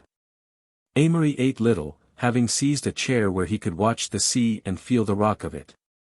When luncheon was over they sat and smoked quietly. What's the bill? Someone scanned it. $8.25. Rotten overcharge. We'll give them $2 and one for the waiter. Carey, collect the small change. The waiter approached, and Carey gravely handed him $1, tossed $2 on the check, and turned away. They sauntered leisurely toward the door, pursued in a moment by the suspicious Ganymede. Some mistake, sir. Carey took the bill and examined it critically. No mistake, he said, shaking his head gravely, and, tearing it into 4 pieces, he handed the scraps to the waiter, who was so dumbfounded that he stood motionless and expressionless while they walked out. Won't he send after us? No, said Carey. For a minute he'll think we're the proprietor's sons or something. Then he'll look at the check again and call the manager, and in the meantime. They left the car at Asbury and streetcar to Allenhurst, where they investigated the crowded pavilions for beauty. At 4 there were refreshments in a lunchroom, and this time they paid an even smaller % on the total cost. Something about the appearance and savoir-faire of the crowd made the thing go, and they were not pursued. You see, Amory, we're Marxian socialists, explained Carey. We don't believe in property and we're putting it to the great test. Night will descend, Amory suggested. Watch, and put your trust in Holiday. They became jovial about 5:30 and, linking arms, strolled up and down the boardwalk in a row, chanting a monotonous ditty about the sad sea waves. Then Carey saw a face in the crowd that attracted him and, rushing off, reappeared in a moment with one of the homeliest girls Amory had ever set eyes on. Her pale mouth extended from ear to ear, her teeth projected in a solid wedge, and she had little, squinty eyes that peeped ingratiatingly over the side sweep of her nose. Carey presented them formally. Name of Kaluka, Hawaiian Queen. Let me present Messrs. Connage, Sloane, Humbird, Ferrenby, and Blaine. The girl bobbed courtesies all around. Poor creature, Amory supposed she had never before been noticed in her life, possibly she was half-witted. While she accompanied them, Carrie had invited her to supper, she said nothing which could discountenance such a belief. She prefers her native dishes, said Alec gravely to the waiter, but any coarse food will do. All through supper he addressed her in the most respectful language, while Carrie made idiotic love to her on the other side, and she giggled and grinned. Amory was content to sit and watch the byplay, thinking what a light touch Carrie had, and how he could transform the barest incident into a thing of curve and contour. They all seemed to have the spirit of it more or less, and it was a relaxation to be with them. Amory usually liked men individually, yet feared them in crowds unless the crowd was around him. He wondered how much each one contributed to the party, for there was somewhat of a spiritual tax levied. Alec and Carrie were the life of it, but not quite the center. Somehow the quiet Humbird, and Sloane, with his impatient superciliousness, were the center. Dick Humbird had, ever since freshman year, seemed to Amory a perfect type of aristocrat. He was slender but well-built, black curly hair, straight features, and rather a dark skin. Everything he said sounded intangibly appropriate. He possessed infinite courage, an averagely good mind, and a sense of honor with a clear charm and noblesse oblige that varied it from righteousness. He could dissipate without going to pieces, and even his most bohemian adventures never seemed running it out. People dressed like him, tried to talk as he did. Amory decided that he probably held the world back, but he wouldn't have changed him. He differed from the healthy type that was essentially middle class, he never seemed to perspire. Some people couldn't be familiar with a chauffeur without having it returned. Humbird could have lunched at Sherry's with a colored man, yet people would have somehow known that it was all right. He was not a snob, though he knew only half his class. His friends ranged from the highest to the lowest, but it was impossible to cultivate him. Servants worshipped him, and treated him like a god. He seemed the eternal example of what the upper class tries to be. He's like those pictures in the Illustrated London News of the English officers who have been killed, Amory had said to Alec.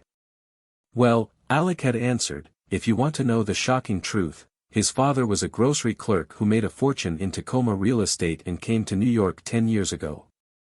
Amory had felt a curious sinking sensation.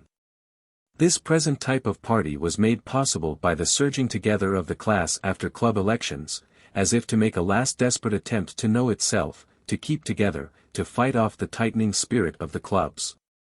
It was a letdown from the conventional heights they had all walked so rigidly.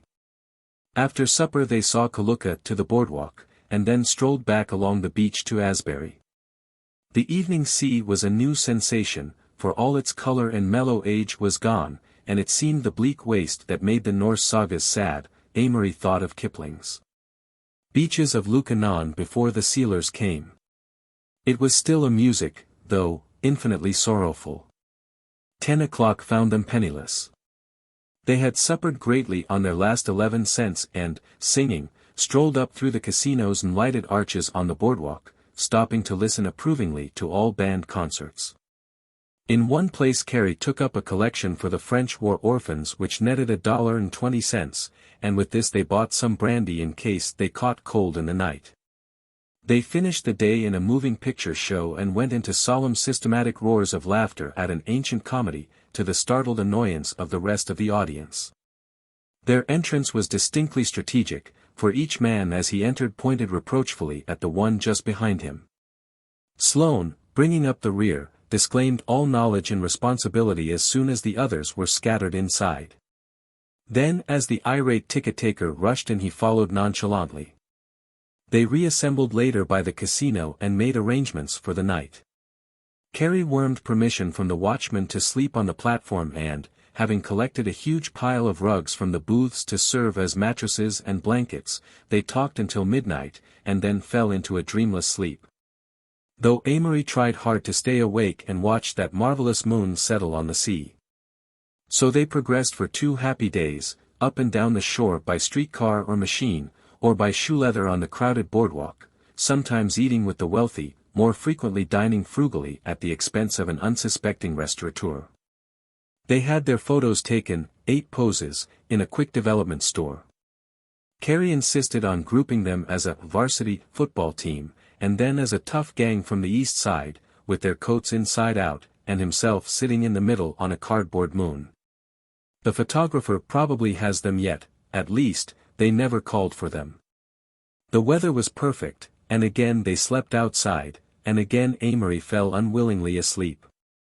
Sunday broke stolid and respectable, and even the sea seemed to mumble and complain, so they returned to Princeton via the fords of transient farmers, and broke up with colds in their heads, but otherwise none the worse for wandering. Even more than in the year before, Amory neglected his work, not deliberately but lazily and through a multitude of other interests. Coordinate geometry and the melancholy hexameters of Cornet and Racine held forth small allurements, and even psychology, which he had eagerly awaited, proved to be a dull subject full of muscular reactions and biological phrases rather than the study of personality and influence. That was a noon class, and it always sent him dozing. Having found that, subjective and objective, sir, answered most of the questions, he used the phrase on all occasions, and it became the class joke when, on a query being leveled at him, he was nudged awake by Ferrenby or Sloane to gasp it out. Mostly there were parties, to Orange or the Shore, more rarely to New York and Philadelphia, though one night they marshaled 14 waitresses out of Childs and took them to ride down Fifth Avenue on top of an auto bus.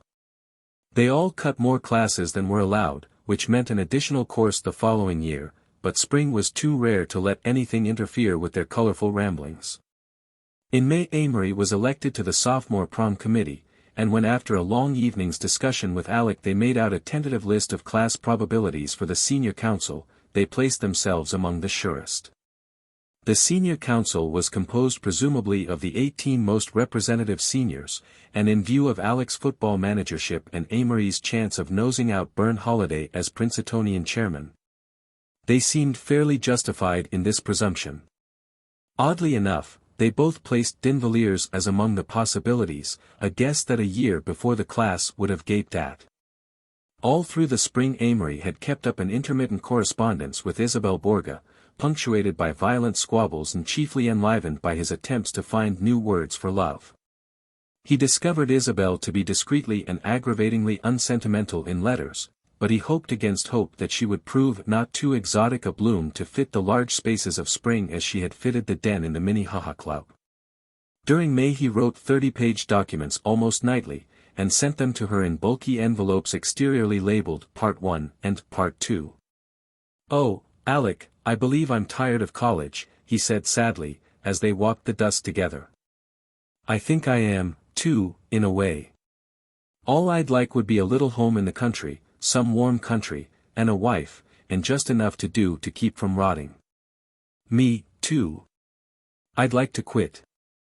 "What does your girl say?" "Oh." Amory gasped in horror.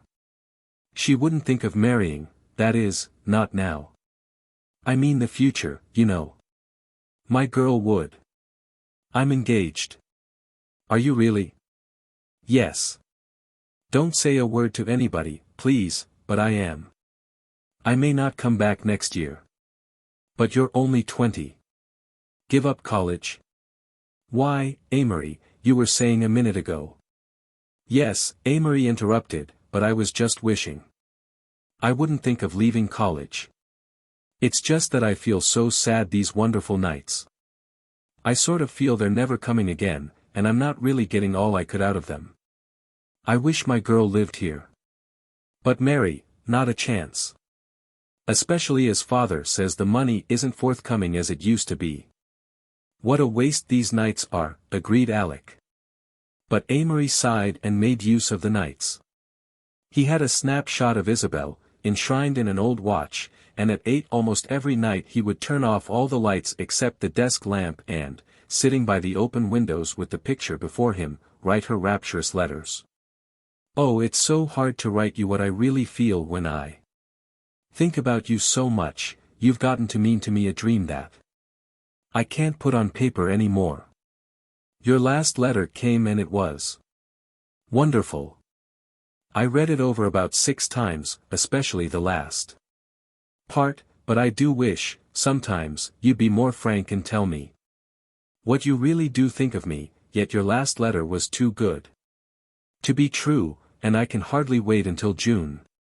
Be sure and be able to come to the prom.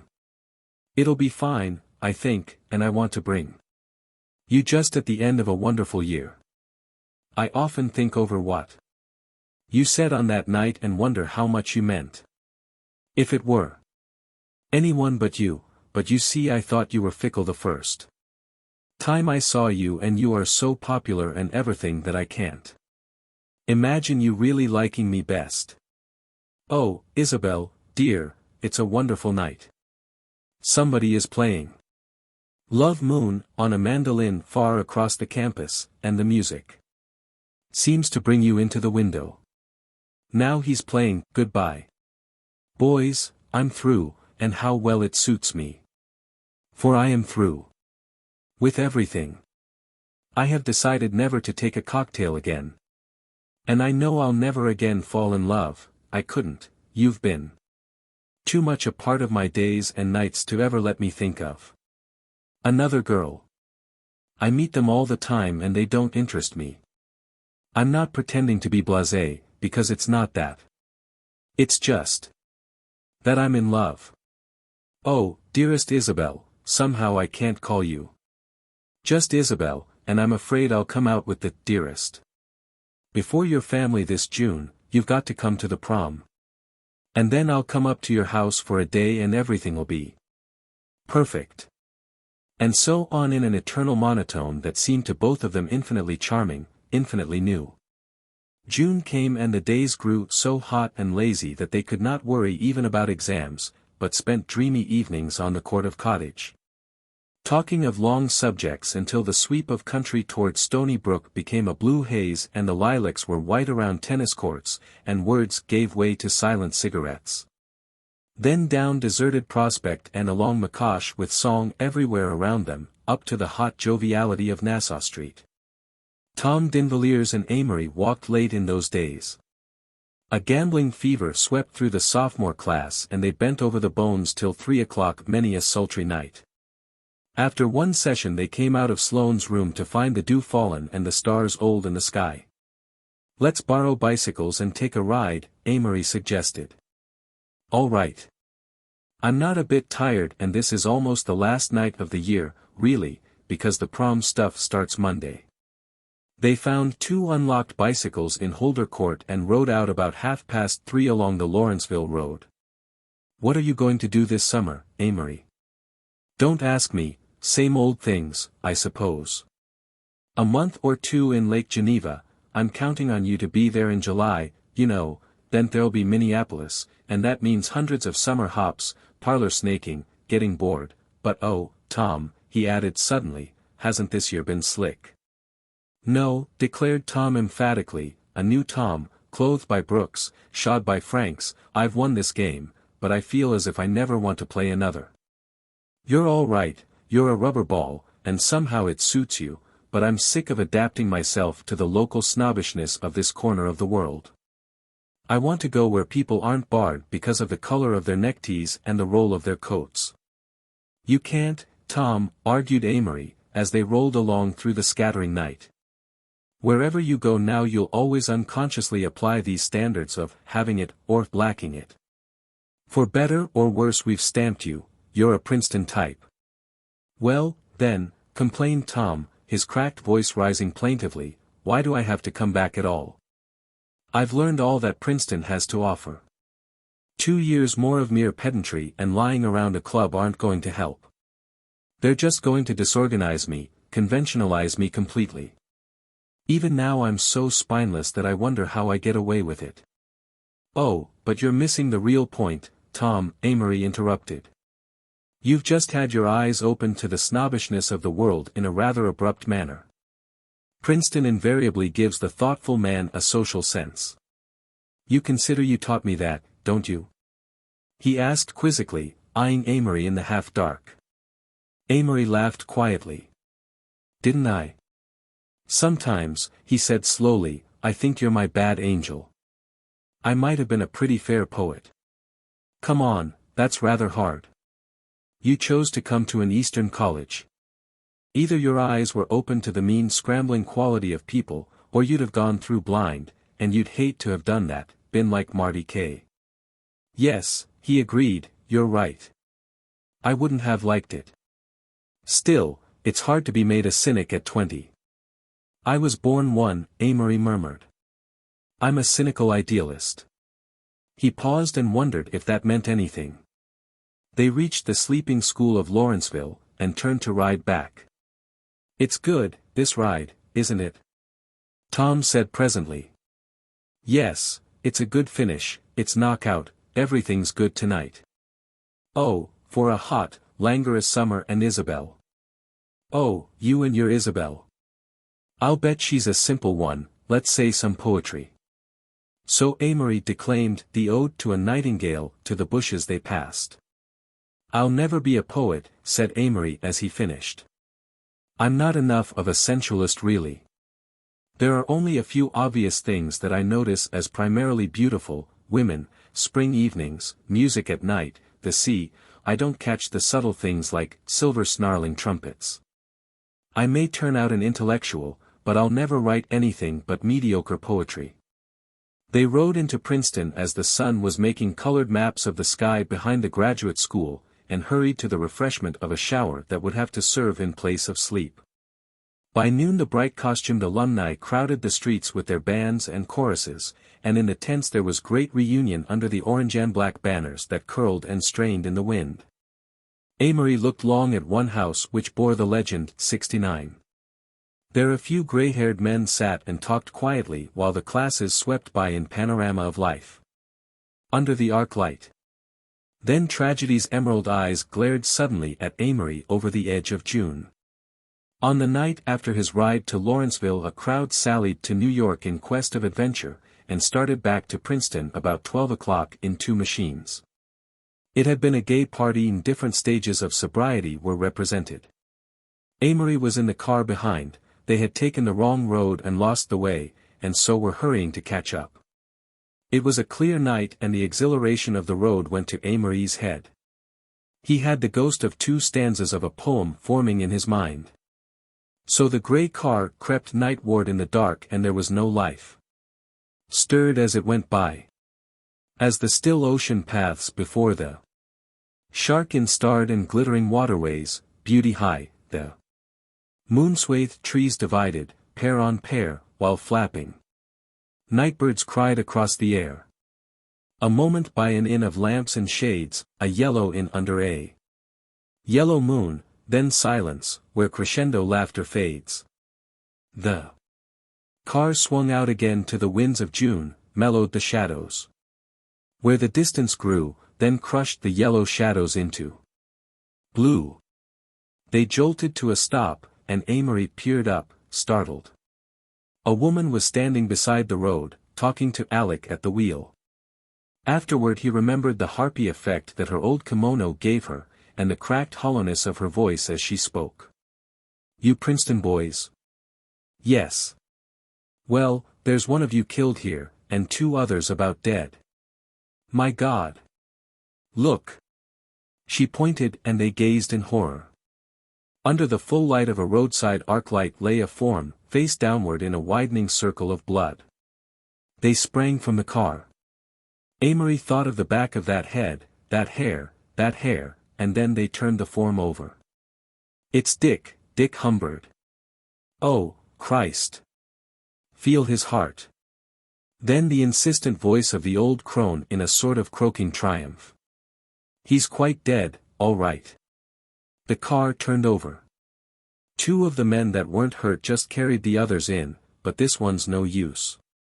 Amory rushed into the house and the rest followed with a limp mass that they laid on the sofa in the shoddy little front parlor. Sloane, with his shoulder punctured, was on another lounge. He was half delirious, and kept calling something about a chemistry lecture at 8:10. I don't know what happened, said Ferrenby in a strained voice. Dick was driving and he wouldn't give up the wheel. We told him he'd been drinking too much, then there was this damn curve, oh, my God. He threw himself face downward on the floor and broke into dry sobs. The doctor had arrived, and Amory went over to the couch, where someone handed him a sheet to put over the body. With a sudden hardness, he raised one of the hands and let it fall back inertly. The brow was cold but the face not expressionless. He looked at the shoelaces. Dick had tied them that morning. He had tied them, and now he was this heavy white mass. All that remained of the charm and personality of the Dick Humbert he had known, oh, it was all so horrible and unaristocratic and close to the earth.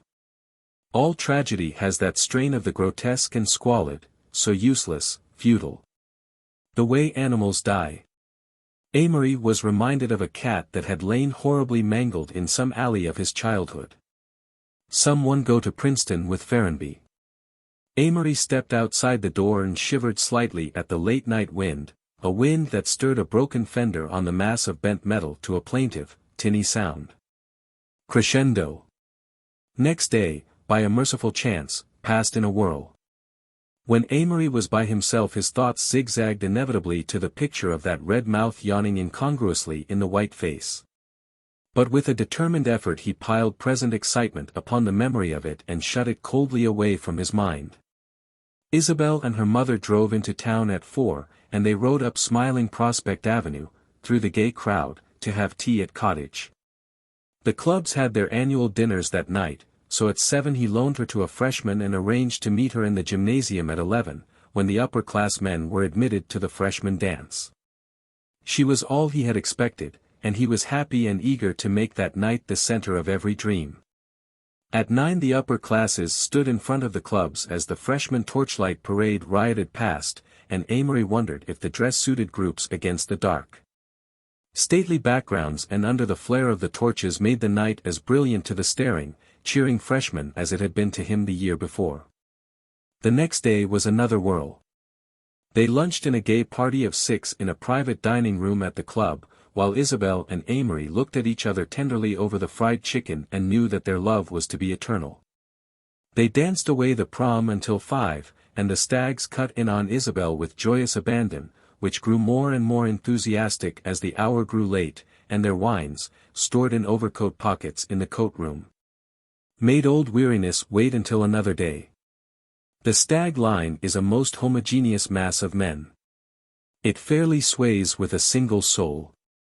A dark-haired beauty dances by and there is a half-gasping sound as the ripple surges forward and someone sleeker than the rest darts out and cuts in. Then when the 6-foot girl, brought by Kay in your class, and to whom he has been trying to introduce you all evening, gallops by, the line surges back and the groups face about and become intent on far corners of the hall, for Kay, anxious and perspiring, appears elbowing through the crowd in search of familiar faces.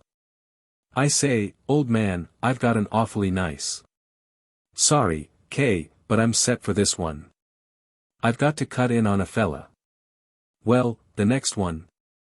What? I swear I've got to go cut in, look me up when she's got a dance free.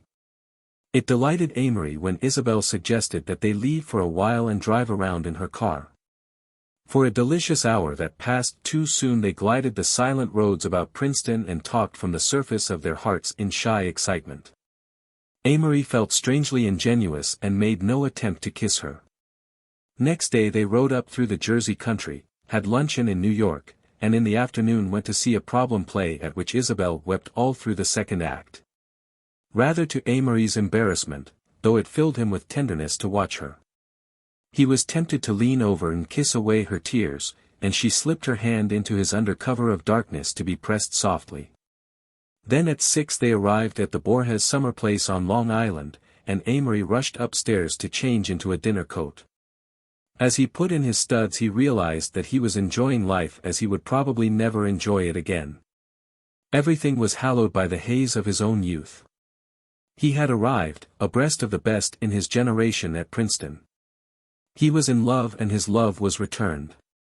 Turning on all the lights, he looked at himself in the mirror, trying to find in his own face the qualities that made him see clearer than the great crowd of people, that made him decide firmly, and able to influence and follow his own will. There was little in his life now that he would have changed. Oxford might have been a bigger field.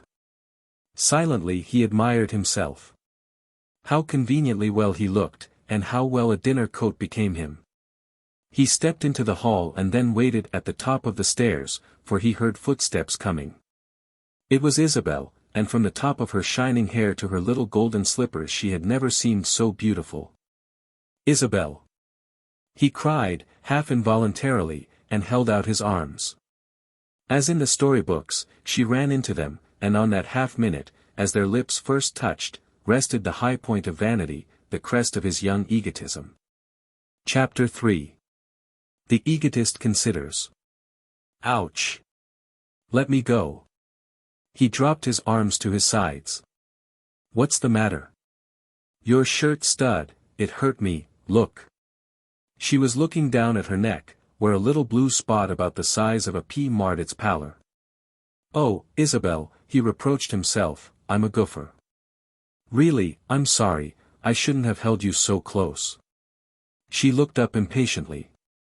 Oh, Amory, of course you couldn't help it, and it didn't hurt much, but what are we going to do about it? Do about it? He asked. Oh, that spot, it'll disappear in a second. It isn't, she said, after a moment of concentrated gazing, it's still there, and it looks like old Nick. Oh, Amory, what'll we do? It's just the height of your shoulder. Massage it, he suggested, repressing the faintest inclination to laugh. She rubbed it delicately with the tips of her fingers, and then a tear gathered in the corner of her eye, and slid down her cheek.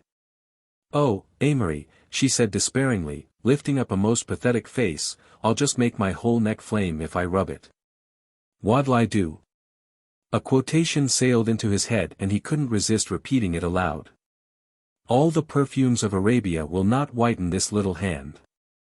She looked up and the sparkle of the tear in her eye was like ice. You're not very sympathetic.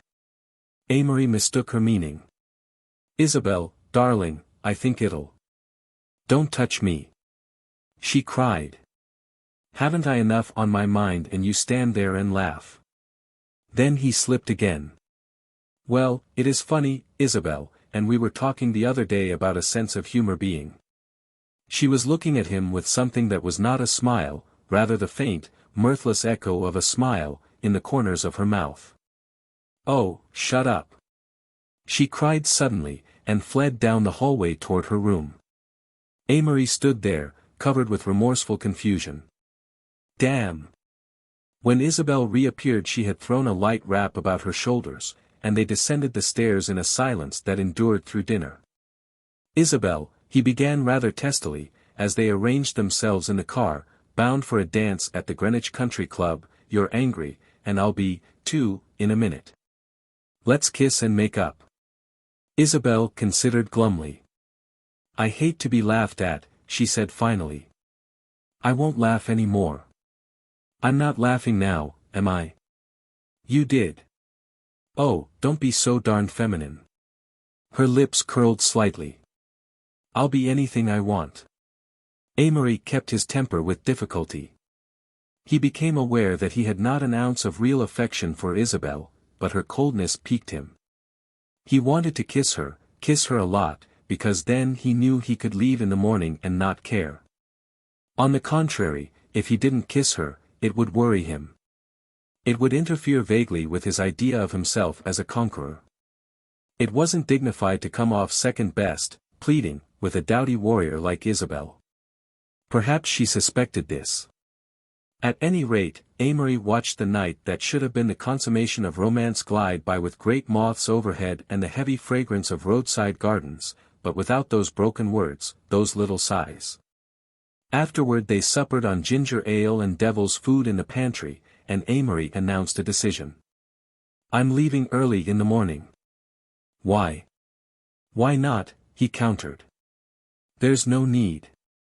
However, I'm going. Well, if you insist on being ridiculous. Oh, don't put it that way, he objected. Just because I won't let you kiss me. Do you think?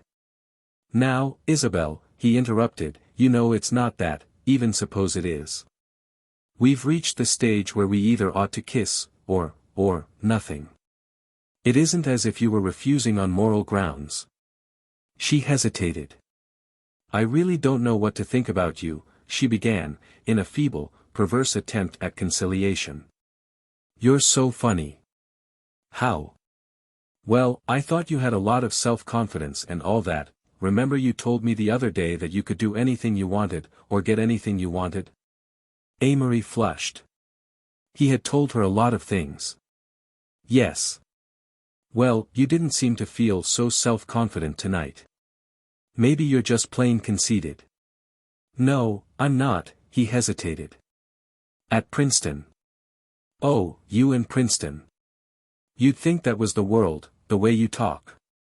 Perhaps you can write better than anybody else on your old Princetonian, maybe the freshmen do think you're important. You don't understand.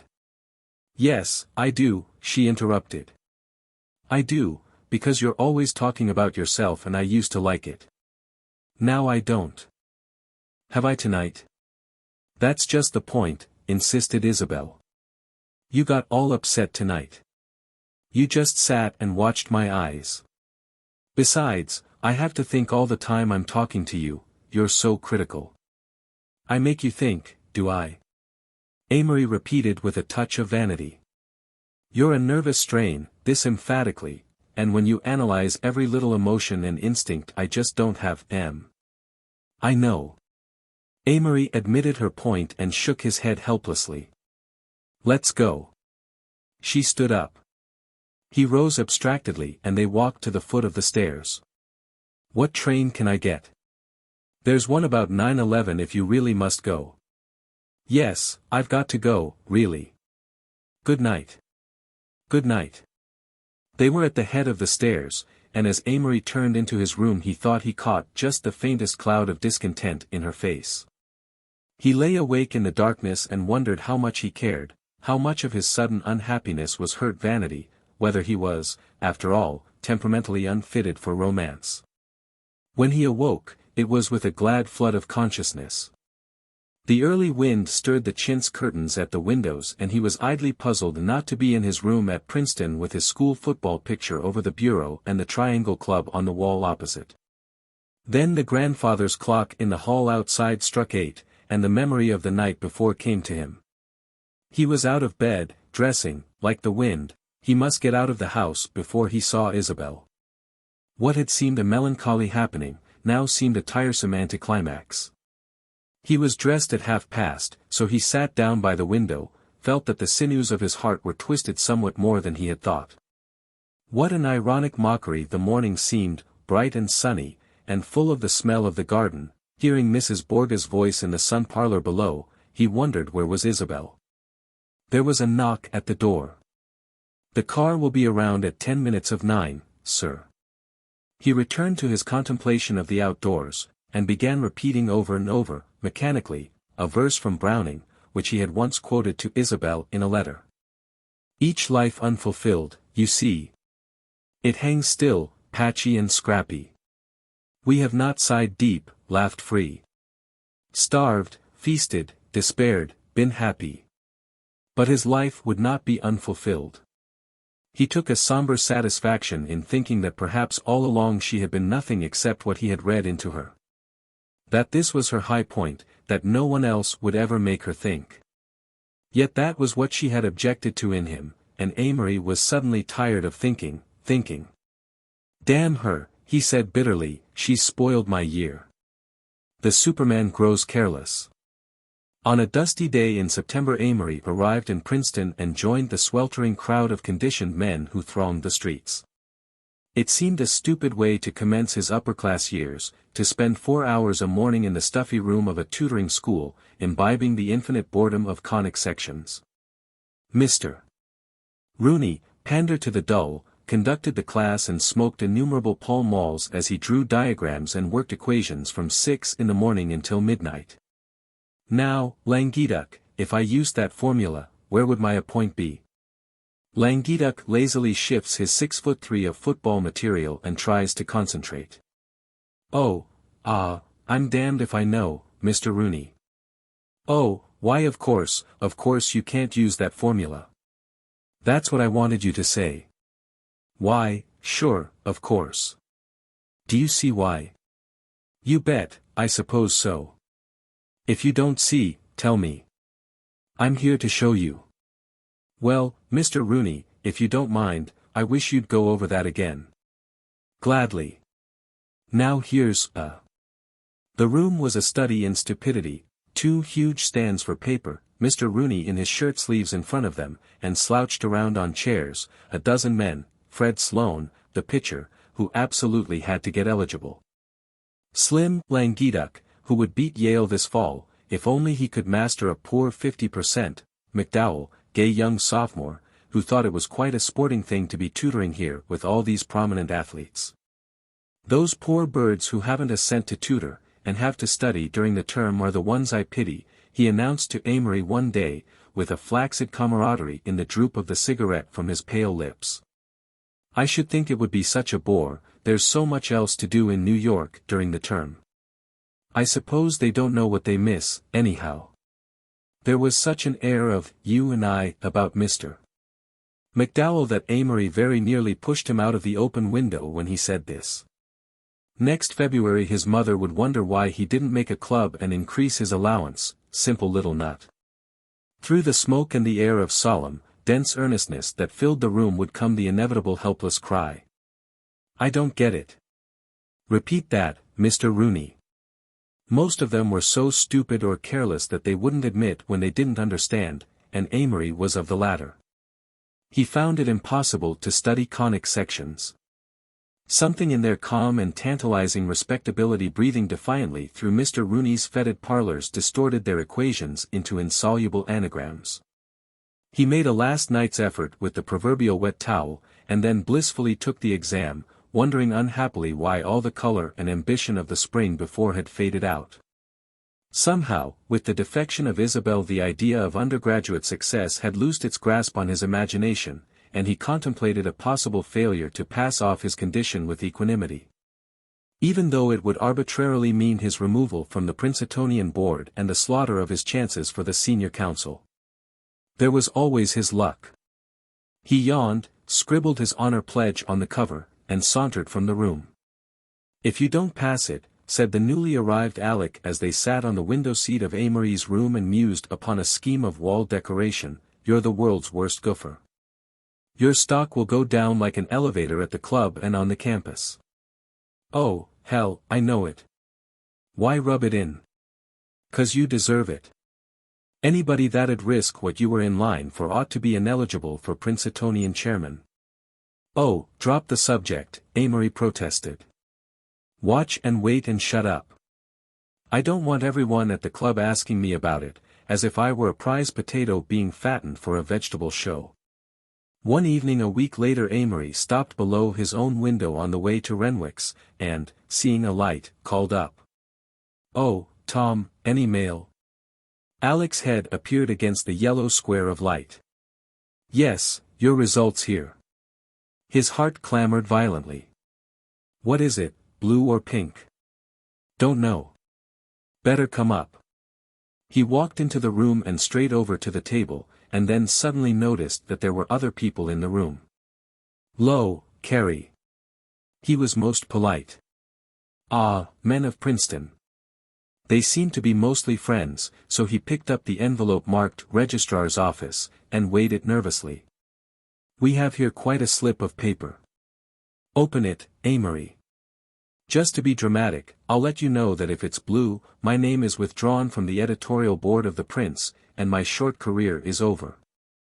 He paused, and then saw for the first time Ferrenby's eyes, wearing a hungry look and watching him eagerly. Amory returned the gaze pointedly. Watch my face, gentlemen, for the primitive emotions. He tore it open and held the slip up to the light. Well? Pink or blue? Say what it is. We're all ears, Amory. Smile or swear, or something. There was a pause, a small crowd of seconds swept by, then he looked again and another crowd went on into time. Blue as the sky, gentlemen.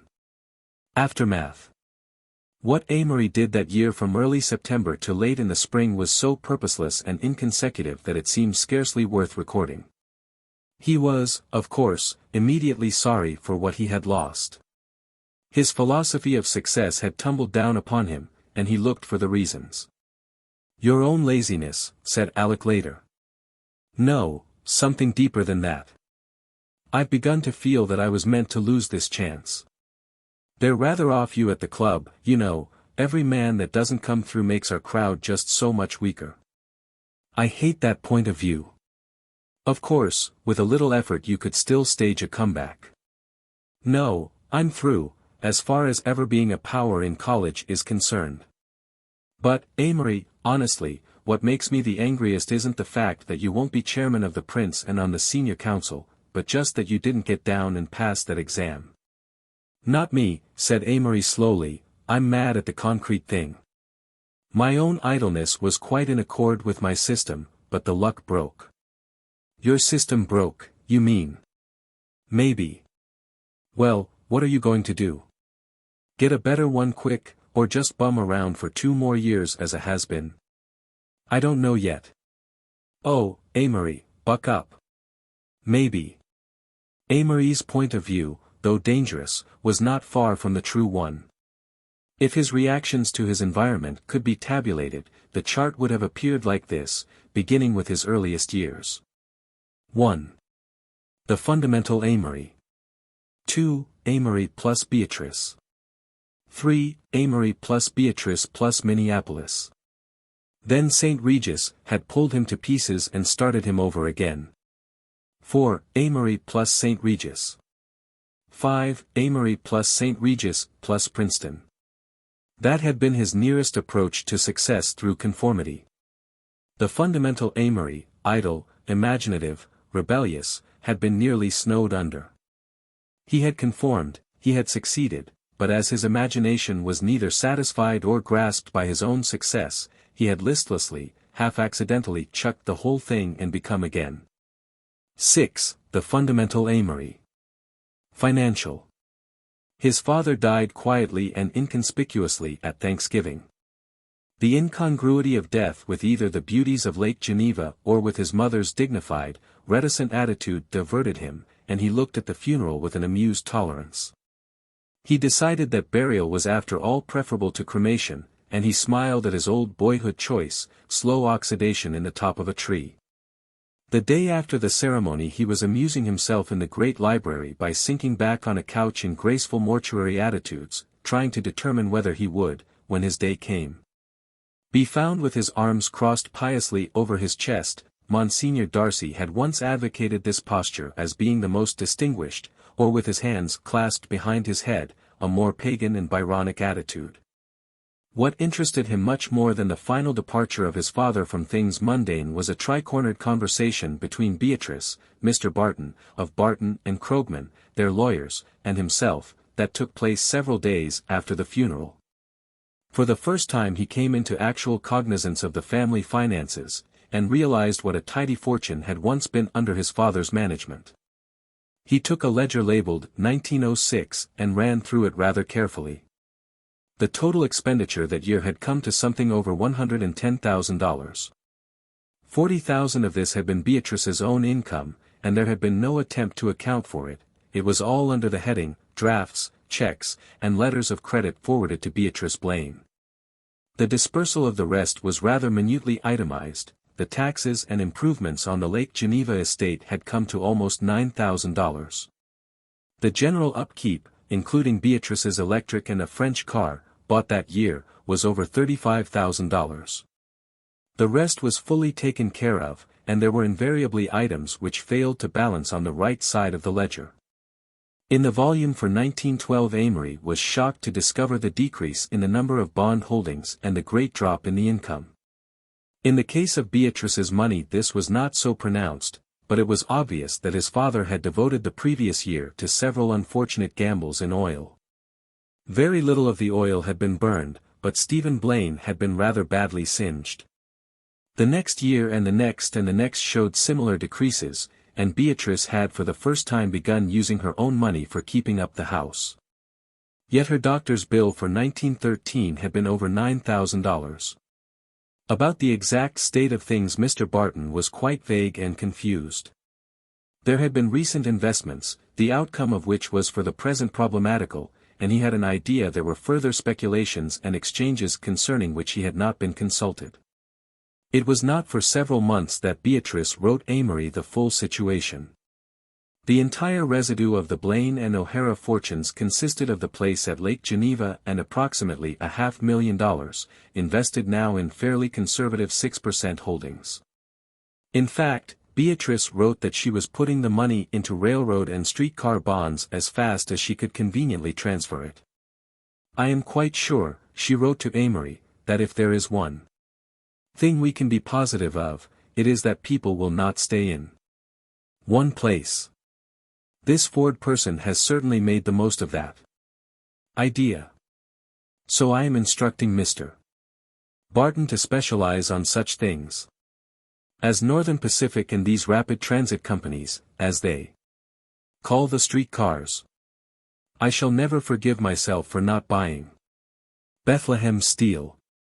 I've heard the most fascinating stories. You must go into finance, Amory. I'm sure you would revel in it. You start as a messenger or a teller, I believe, and from that you go up, almost indefinitely. I'm sure if I were a man I'd love the handling of money. It has become quite a senile passion with me. Before I get any farther I want to discuss something. A Mrs. Bispam. An over-cordial little lady whom I met at a tea the other day, told me that her son, he is at Yale, wrote her that all the boys there wore their summer underwear all during the winter. And also went about with their heads wet and in low shoes on the coldest days. Now, Amory, I don't know whether that is a fad at Princeton too, but I don't want you to be so foolish. It not only inclines a young man to pneumonia and infantile paralysis, but to all forms of lung trouble, to which you are particularly inclined. You cannot experiment with your health. I have found that out. I will not make myself ridiculous as some mothers no doubt do, by insisting that you wear overshoes, though I remember one Christmas you wore them around constantly without a single buckle latched, making such a curious swishing sound. And you refused to buckle them because it was not the thing to do. The very next Christmas you would not wear even rubbers, though I begged you. You are nearly 20 years old now, dear, and I can't be with you constantly to find whether you are doing the sensible thing. This has been a very practical letter. I warned you in my last that the lack of money to do the things one wants to makes one quite prosy and domestic, but there is still plenty for everything if we are not too extravagant. Take care of yourself, my dear boy, and do try to write at least once a week, because I imagine all sorts of horrible things if I don't hear from you. Affectionately, Mother. First appearance of the term personage. Monsignor Darcy invited Amory up to the Stuart Palace on the Hudson for a week at Christmas, and they had enormous conversations around the open fire. Monsignor was growing a trifle stouter and his personality had expanded even with that, and Amory felt both rest and security in sinking into a squat, cushioned chair and joining him in the middle-aged sanity of a cigar. I felt like leaving college, Monsignor. Why? All my career's gone up in smoke. You think it's petty and all that, but not at all petty. I think it's most important. I want to hear the whole thing. Everything you've been doing since I saw you last.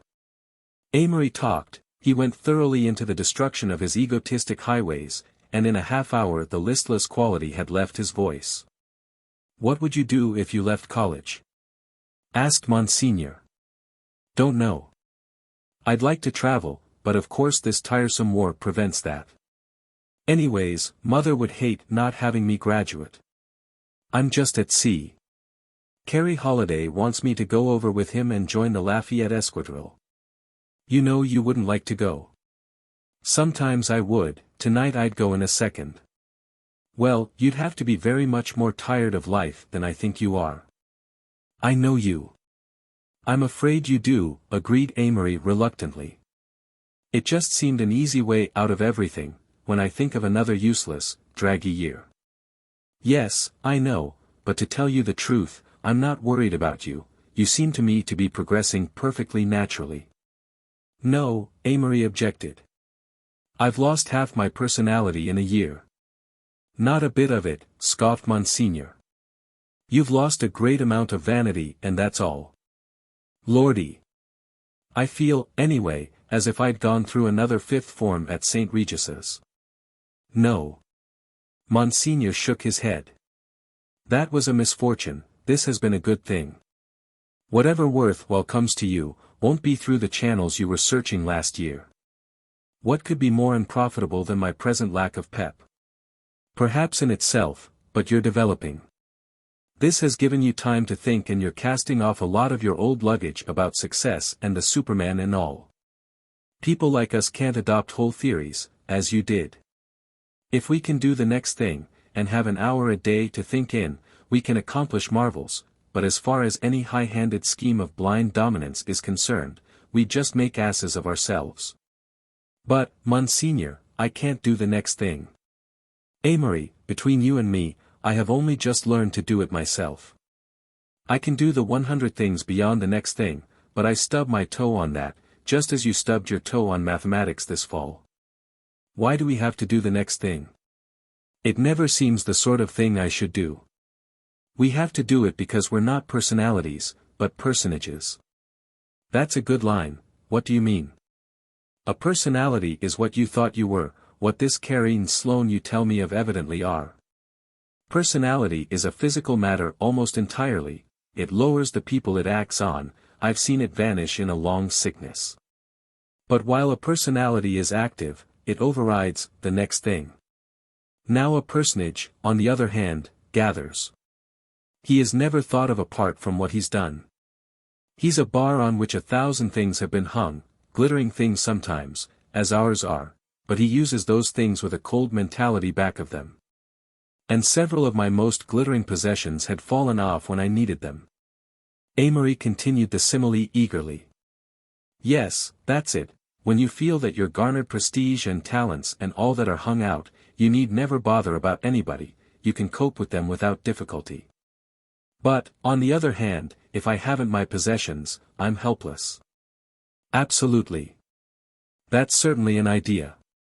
Now you've a clean start, a start Carrie or Sloane can constitutionally never have. You brushed 3 or 4 ornaments down, and, in a fit of pique, knocked off the rest of them. The thing now is to collect some new ones, and the farther you look ahead in the collecting the better. But remember, do the next thing. How clear you can make things. So they talked, often about themselves, sometimes of philosophy and religion, and life as respectively a game or a mystery. The priest seemed to guess Amory's thoughts before they were clear in his own head, so closely related were their minds in form and groove. Why do I make lists? Amory asked him one night. Lists of all sorts of things. Because you're a medievalist, Monsignor answered. We both are.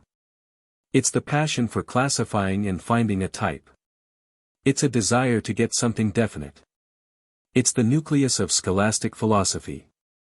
I was beginning to think I was growing eccentric till I came up here. It was a pose, I guess. Don't worry about that, for you not posing may be the biggest pose of all. Pose. Yes. But do the next thing. After Amory returned to college he received several letters from Monsignor which gave him more egotistic food for consumption. I am afraid that I gave you too much assurance of your inevitable safety, and you must remember that I did that through faith in your springs of effort, not in the silly conviction that you will arrive without struggle. Some nuances of character you will have to take for granted in yourself, though you must be careful in confessing them to others. You are unsentimental, almost incapable. Of affection, astute without being cunning, vain without being proud. Don't let yourself feel worthless, often through life you will really be at your worst when you seem to think best of yourself. And don't worry about losing your personality, as you persist in calling it. At 15 you had the radiance of early morning. At 20 you will begin to have the melancholy brilliance of the moon, and when you are my age you will give out, as I do, the genial golden warmth of 4 p.m. If you write me letters, please let them be natural ones. Your that dissertation on architecture, was perfectly awful. So highbrow that I picture you living in an intellectual and emotional vacuum. And beware of trying to classify people too definitely into types. You will find that all through their youth, they will persist annoyingly in jumping from class to class. And by pasting a supercilious label on everyone you meet you are merely packing a jack-in-the-box that will spring up and leer at you when you begin to come into really antagonistic contact with the world. An idealization of some such a man as Leonardo da Vinci would be a more valuable beacon to you at present. You are bound to go up and down, just as I did in my youth, but do keep your clarity of mind, and if fools or sages dare to criticize, don't blame yourself too much. You say that convention is all that really keeps you straight in this woman proposition, but it's more than that, Amory, it's the fear that what you begin you can't stop, you would run amok. And I know whereof I speak. It's that half-miraculous sixth sense by which you detect evil, it's the half-realized fear of God in your heart. Whatever your métier proves to be, religion, architecture, literature, I'm sure you would be much safer anchored to the church. But I won't risk my influence by arguing with you even though I am secretly sure that the black chasm of Romanism yawns beneath you. Do write me soon. With affectionate regards, Thayer Darcy. Even Amory's reading paled during this period. He delved further into the misty side streets of literature, Huysmans, Walter Pater, Théophile Gautier, and the racier sections of Rabelais, Boccaccio, Petronius, and Suetonius. One week, through general curiosity, he inspected the private libraries of his classmates and found Sloane's as typical as any, sets of Kipling, O. Henry, John Fox, Jr., and Richard Harding Davis. What every middle-aged woman ought to know, The Spell of the Yukon.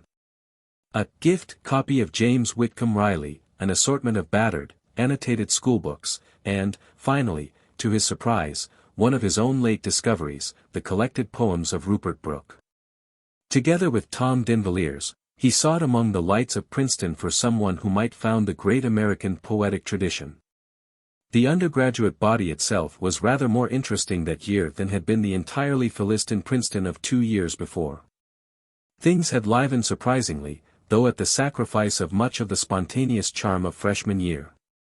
In the old Princeton they would never have discovered Tanaduke Wiley. Tanaduke was a sophomore, with tremendous ears and a way of saying, the earth swirls down through the ominous moons of preconsidered generations. That made them vaguely wonder why it did not sound quite clear, but never question that it was the utterance of a supersoul. At least so Tom and Amory took him. They told him in all earnestness that he had a mind like Shelley's, and featured his ultra-free verse and prose poetry in the Nassau Literary Magazine. But Tanaduke's genius absorbed the many colors of the age, and he took to the bohemian life, to their great disappointment.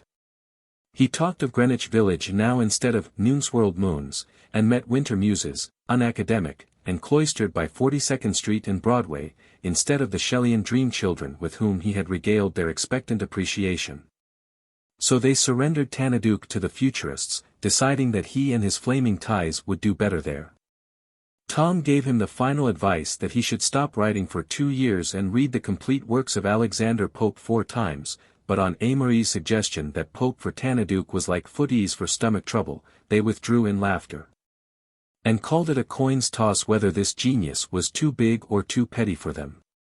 Amory rather scornfully avoided the popular professors who dispensed easy epigrams and thimblefuls of chartreuse to groups of admirers every night. He was disappointed, too, at the air of general uncertainty on every subject that seemed linked with the pedantic temperament. His opinions took shape in a miniature satire called, In a Lecture Room, which he persuaded Tom to print in the Nassau Lit. Good morning, fool. 3 times a week. You hold us helpless while you speak. Teasing our thirsty souls with the sleek yeas of your philosophy. Well, here we are, your 100 sheep. Tune up, play on, pour forth, we sleep. You are a student, so they say. You hammered out the other day a syllabus, from what we know, of some forgotten folio. You'd sniffled through an ear as must, filling your nostrils up with dust. And then, arising from your knees, published, in one gigantic sneeze. But here's a neighbor on my right. An eager ass, considered bright. Asker of questions. How he'll stand. With earnest air and fidgy hand. After this hour, telling you. He sat all night and burrowed through your book. Oh, you'll be coy and he will simulate precocity. And pedants both, you'll smile and smirk. And leer, and hasten back to work. 'Twas this day week, sir, you returned. A theme of mine, from which I learned.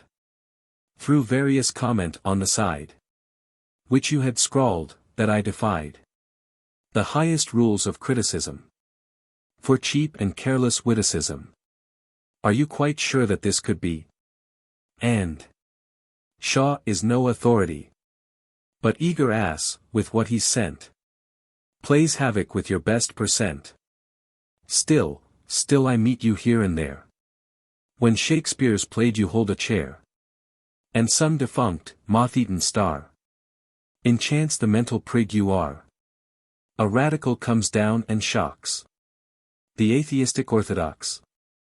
You're representing common sense. Mouth open, in the audience. And, sometimes, even chapel lures. That conscious tolerance of yours. That broad and beaming view of truth.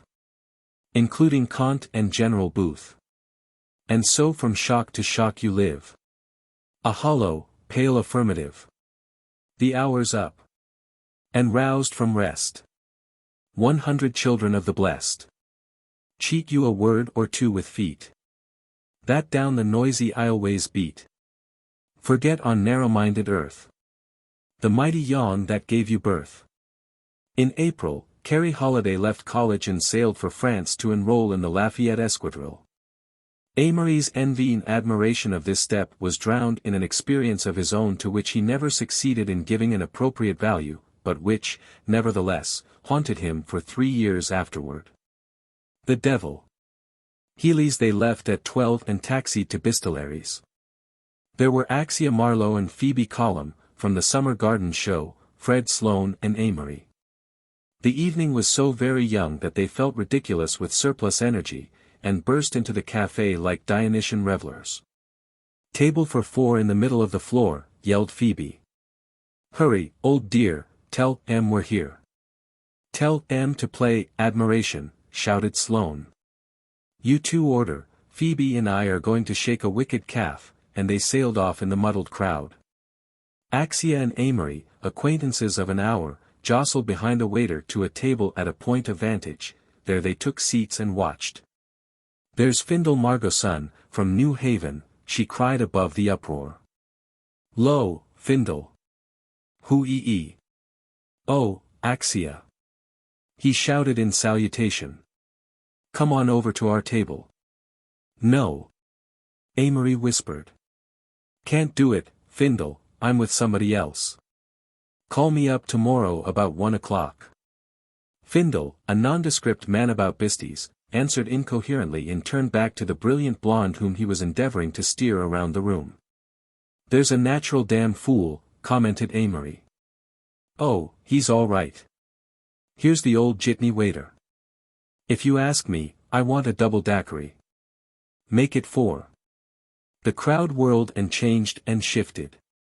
They were mostly from the colleges, with a scattering of the male refuse of Broadway, and women of 2 types, the higher of which was the chorus girl. On the whole it was a typical crowd, and their party as typical as any. About 3/4 of the whole business was for effect and therefore harmless, ended at the door of the café, soon enough for the 5 o'clock train back to Yale or Princeton.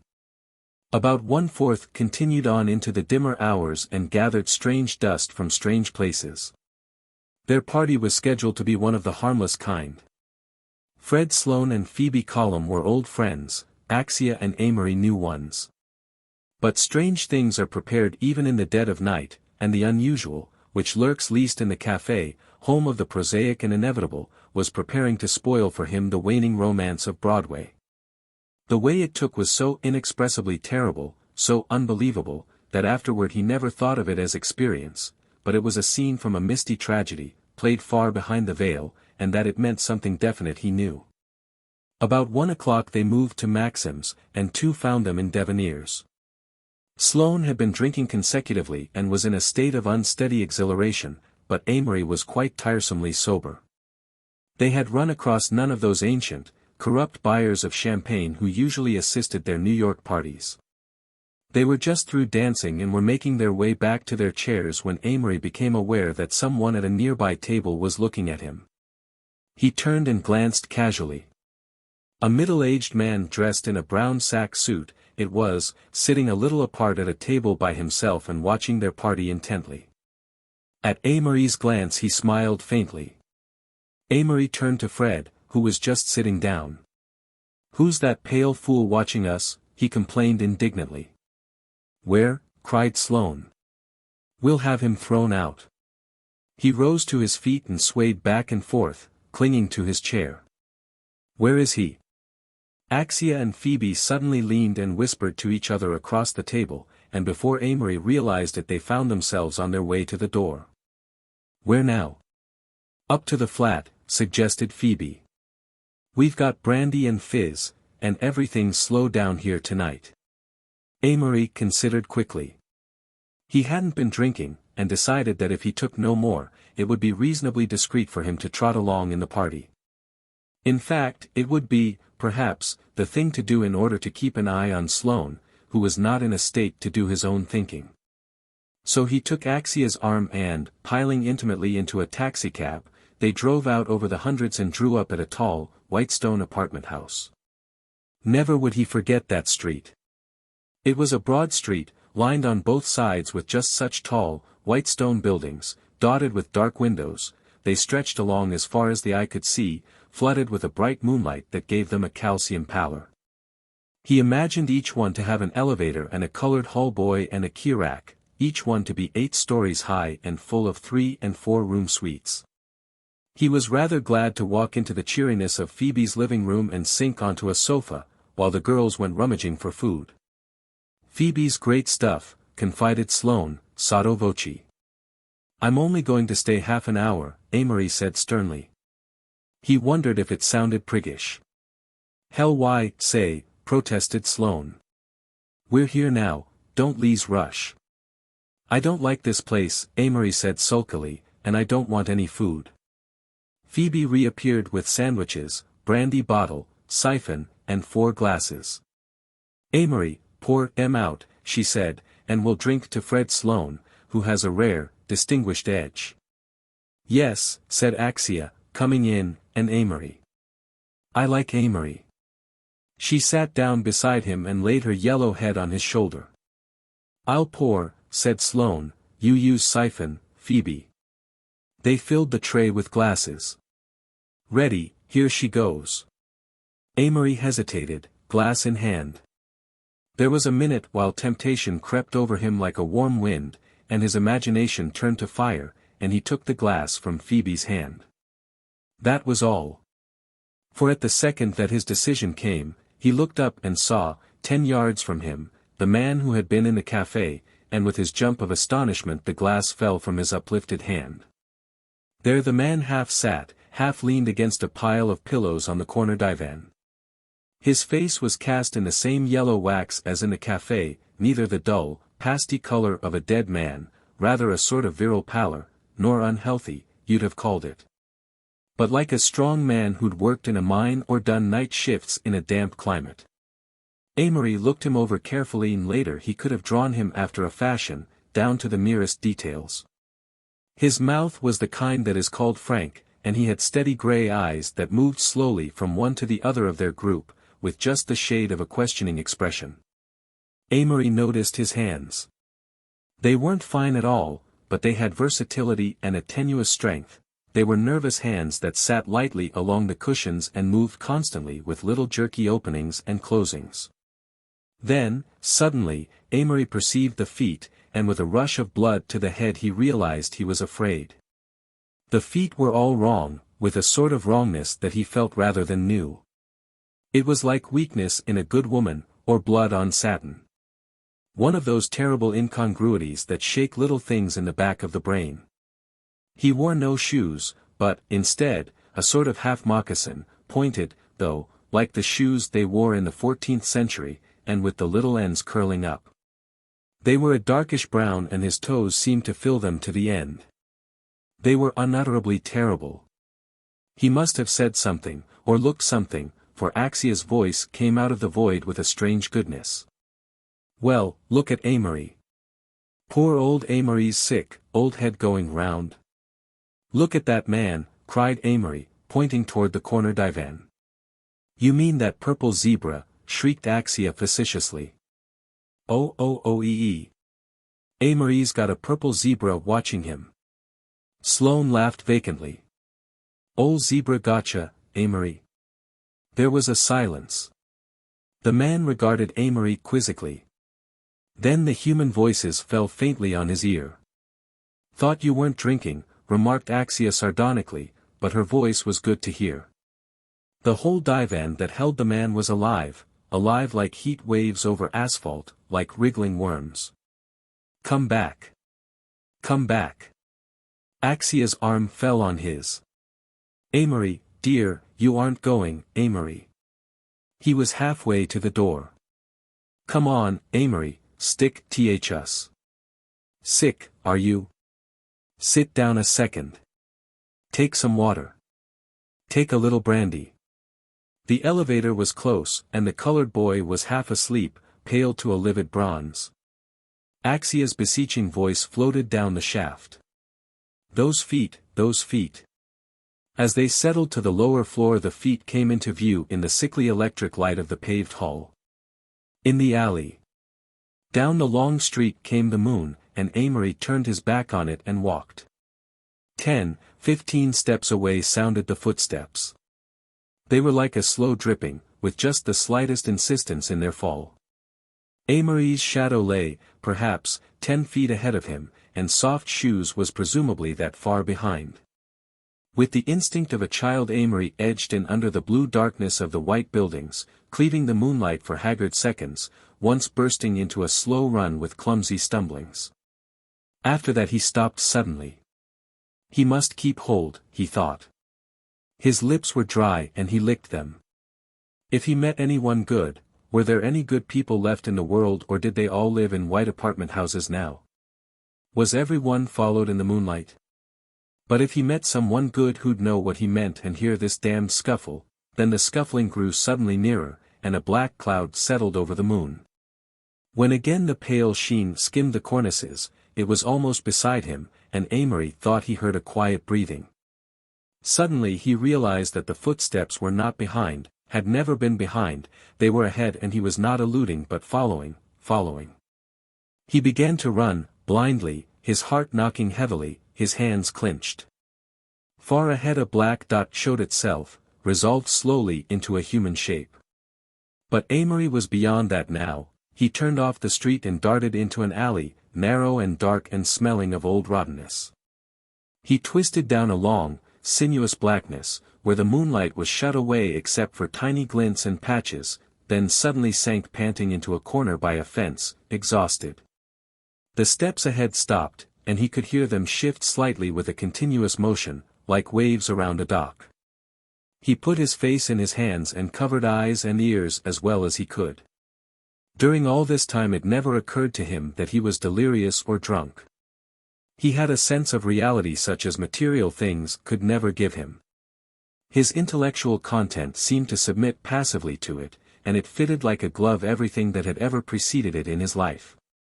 It did not muddle him. It was like a problem whose answer he knew on paper, yet whose solution he was unable to grasp. He was far beyond horror. He had sunk through the thin surface of that, now moved in a region where the feet and the fear of white walls were real, living things, things he must accept. Only far inside his soul a little fire leaped and cried that something was pulling him down, trying to get him inside a door and slam it behind him. After that door was slammed there would be only footfalls and white buildings in the moonlight, and perhaps he would be one of the footfalls.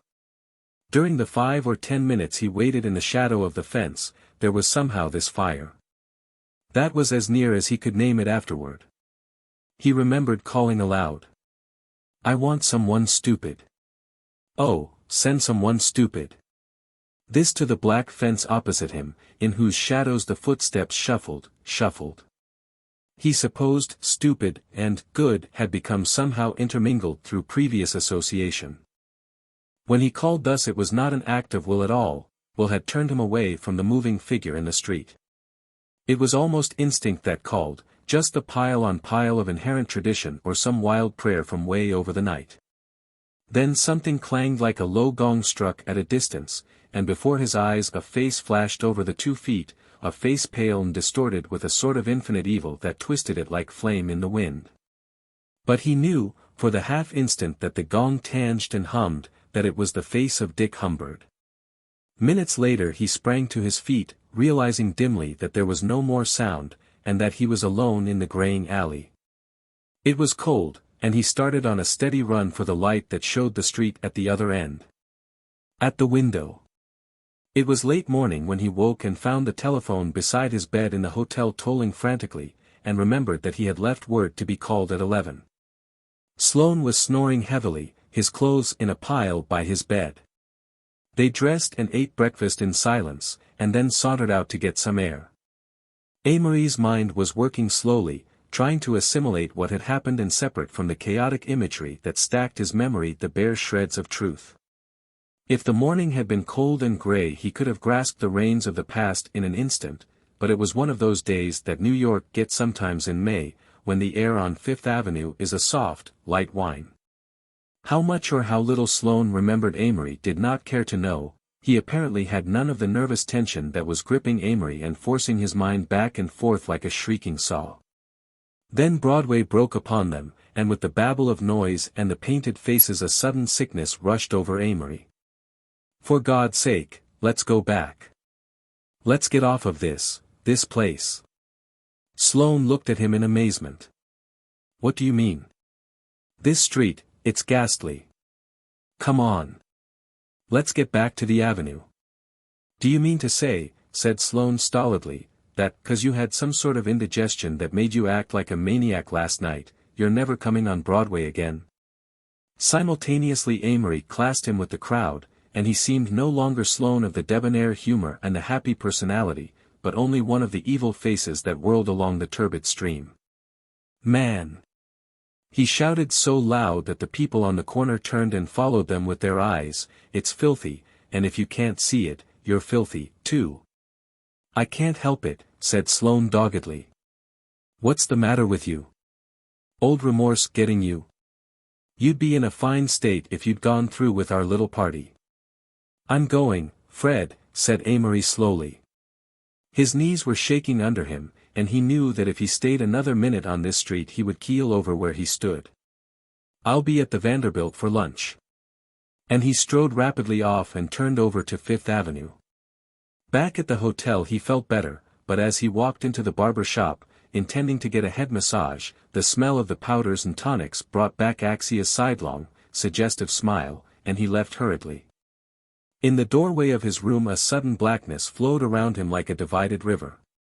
When he came to himself he knew that several hours had passed. He pitched onto the bed and rolled over on his face with a deadly fear that he was going mad. He wanted people, someone sane and stupid and good. He lay for he knew not how long without moving. He could feel the little hot veins on his forehead standing out, and his terror had hardened on him like plaster.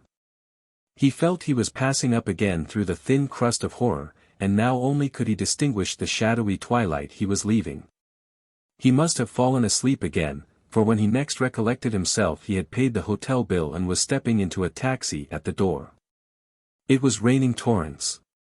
On the train for Princeton he saw no one he knew, only a crowd of fagged-looking Philadelphians. The presence of a painted woman across the aisle filled him with a fresh burst of sickness, and he changed to another car, tried to concentrate on an article in a popular magazine. He found himself reading the same paragraphs over and over, so he abandoned this attempt and leaning over wearily pressed his hot forehead against the damp window pane. The car, a smoker, was hot and stuffy with most of the smells of the state's alien population. He opened a window and shivered against the cloud of fog that drifted in over him. The 2 hours' ride were like days, and he nearly cried aloud with joy when the towers of Princeton loomed up beside him and the yellow squares of light filtered through the blue rain. Tom was standing in the center of the room, pensively relighting a cigar stub. Amory fancied he looked rather relieved on seeing him. "Had a hell of a dream about you last night," came in the cracked voice through the cigar smoke. "I had an idea you were in some trouble." "Don't tell me about it." Amory almost shrieked. "Don't say a word, I'm tired and pepeed out." Tom looked at him queerly and then sank into a chair and opened his Italian notebook. Amory threw his coat and hat on the floor, loosened his collar, and took a Wells novel at random from the shelf. "Wells is sane," he thought, "and if he won't do I'll read Rupert Brooke." Half an hour passed. Outside the wind came up, and Amory started as the wet branches moved and clawed with their fingernails at the window pane. Tom was deep in his work, and inside the room only the occasional scratch of a match or the rustle of leather as they shifted in their chairs broke the stillness. Then like a zigzag of lightning came the change. Amory sat bolt upright, frozen cold in his chair. Tom was looking at him with his mouth drooping, eyes fixed. "God help us!" Amory cried. "Oh, my heavens!" shouted Tom, "look behind." Quick as a flash Amory whirled around. He saw nothing but the dark window pane. "It's gone now," came Tom's voice after a second in a still terror. "Something was looking at you." Trembling violently, Amory dropped into his chair again. "I've got to tell you," he said. "I've had one hell of an experience. I think I've seen the devil or something like him." "What face did you just see, or no?" he added quickly, "don't tell me." And he gave Tom the story.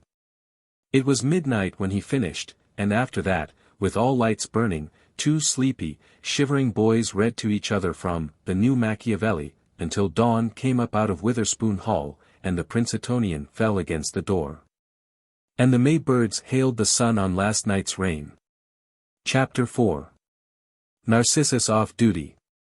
During Princeton's transition period, that is, during Amory's last 2 years there, while he saw it change and broaden and live up to its Gothic beauty by better means than night parades, certain individuals arrived who stirred it to its plethoric depths. Some of them had been freshmen, and wild freshmen, with Amory, some were in the class below. And it was in the beginning of his last year and around small tables at the Nassau end that they began questioning aloud the institutions that Amory and countless others before him had questioned so long in secret. First, and partly by accident, they struck on certain books, a definite type of biographical novel that Amory christened Quest books. In the Quest book the hero set off in life armed with the best weapons and avowedly intending to use them as such weapons are usually used, to push their possessors ahead as selfishly and blindly as possible. But the heroes of the Quest books discovered that there might be a more magnificent use for them. None Other Gods, Sinister Street, and The Research Magnificent were examples of such books. It was the latter of these three that gripped Byrne Holiday and made him wonder in the beginning of senior year how much it was worth while being a diplomatic autocrat around his club on Prospect Avenue and basking in the high lights of class office. It was distinctly through the channels of aristocracy that Byrne found his way. Amory, through Carey, had had a vague drifting acquaintance with him, but not until January of senior year did their friendship commence. "Heard the latest?" said Tom, coming in late one drizzly evening with that triumphant air he always wore after a successful conversational bout. "No. Somebody flunked out. Or another ship sunk. Worse than that. About 1/3 of the junior class are going to resign from their clubs." "What? Actual fact. Why? Spirit of reform and all that." "Byrne Holiday is behind it. The club presidents are holding a meeting tonight to see if they can find a joint means of combating it." "Well, what's the idea of the thing?" "Oh, clubs injurious to Princeton democracy, cost a lot, draw social lines, take time. The regular line you get sometimes from disappointed sophomores. Woodrow thought they should be abolished and all that. But this is the real thing." "Absolutely.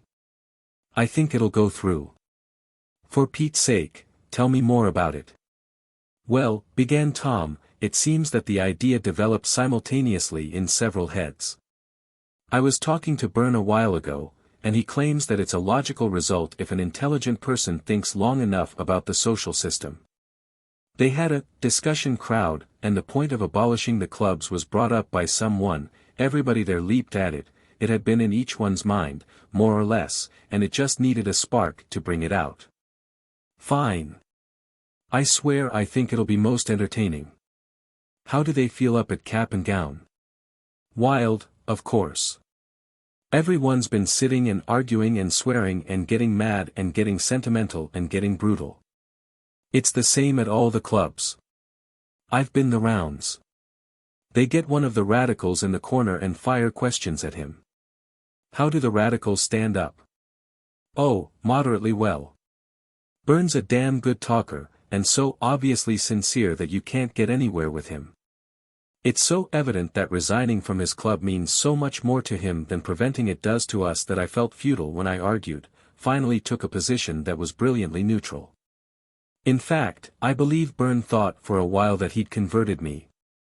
"And you say almost 1/3 of the junior class are going to resign?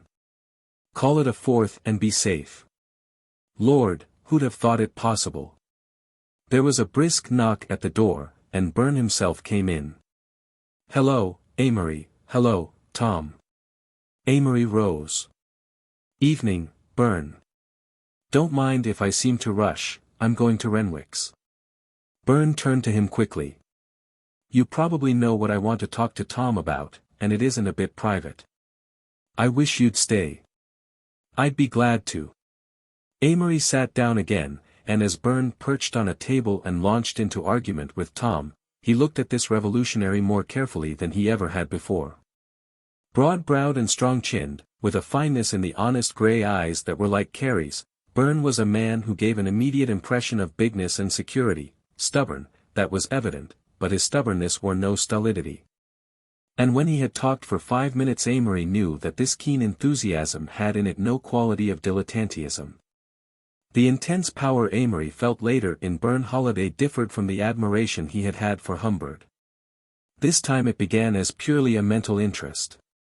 With other men of whom he had thought as primarily first class, he had been attracted first by their personalities, and in Byrne he missed that immediate magnetism to which he usually swore allegiance. But that night Amory was struck by Byrne's intense earnestness, a quality he was accustomed to associate only with the dread stupidity, and by the great enthusiasm that struck dead chords in his heart. Byrne stood vaguely for a land Amory hoped he was drifting toward, and it was almost time that land was in sight. Tom and Amory and Alec had reached an impasse. Never did they seem to have new experiences in common, for Tom and Alec had been as blindly busy with their committees and boards as Amory had been blindly idling, and the things they had for dissection, college, contemporary personality and the like, they had hashed and rehashed for many a frugal conversational meal. That night they discussed the clubs until 12, and, in the main, they agreed with Byrne. To the roommates it did not seem such a vital subject as it had in the 2 years before, but the logic of Byrne's objections to the social system dovetailed so completely with everything they had thought, that they questioned rather than argued. And envied the sanity that enabled this man to stand out so against all traditions. Then Amory branched off and found that Byrne was deep in other things as well. Economics had interested him and he was turning socialist. Pacifism played in the back of his mind, and he read the masses and Lyof Tolstoy faithfully. How about religion? Amory asked him. Don't know. I'm in a muddle about a lot of things. I've just discovered that I've a mind, and I'm starting to read. Read what? Everything. I have to pick and choose, of course, but mostly things to make me think. I'm reading the 4 Gospels now, and the varieties of religious experience. What chiefly started you? Wells, I guess, and Tolstoy, and a man named Edward Carpenter. I've been reading for over a year now, on a few lines, on what I consider the essential lines. Poetry. Well, frankly, not what you call poetry, or for your reasons. You too write, of course, and look at things differently. Whitman is the man that attracts me. Whitman? Yes, he's a definite ethical force. Well, I'm ashamed to say that I'm a blank on the subject of Whitman. How about you, Tom? Tom nodded sheepishly. Well, continued Byrne, you may strike a few poems that are tiresome, but I mean the mass of his work. He's tremendous, like Tolstoy. They both look things in the face, and, somehow, different as they are, stand for somewhat the same things. You have me stumped, Byrne, Amory admitted. I've read Anna Karenina and the Kreutzer Sonata, of course, but Tolstoy is mostly in the original Russian as far as I'm concerned. He's the greatest man in hundreds of years, cried Byrne enthusiastically. Did you ever see a picture of that shaggy old head of his? They talked until 3, from biology to organized religion, and when Amory crept shivering into bed it was with his mind aglow with ideas and a sense of shock that someone else had discovered the path he might have followed. Byrne Holiday was so evidently developing, and Amory had considered that he was doing the same. He had fallen into a deep cynicism over what had crossed his path. Plotted the imperfectibility of man and read Shaw and Chesterton enough to keep his mind from the edges of decadence. Now suddenly all his mental processes of the last year and a half seemed stale and futile, a petty consummation of himself. And like a somber background lay that incident of the spring before, that filled half his nights with a dreary terror and made him unable to pray.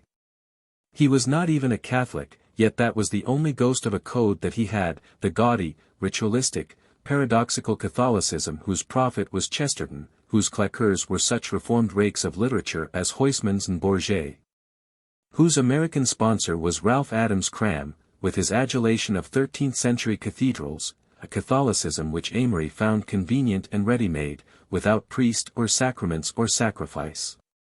He could not sleep, so he turned on his reading lamp and, taking down the Kreutzer Sonata, searched it carefully for the germs of Byrne's enthusiasm. Being Byrne was suddenly so much realer than being clever. Yet he sighed. Here were other possible clay feet.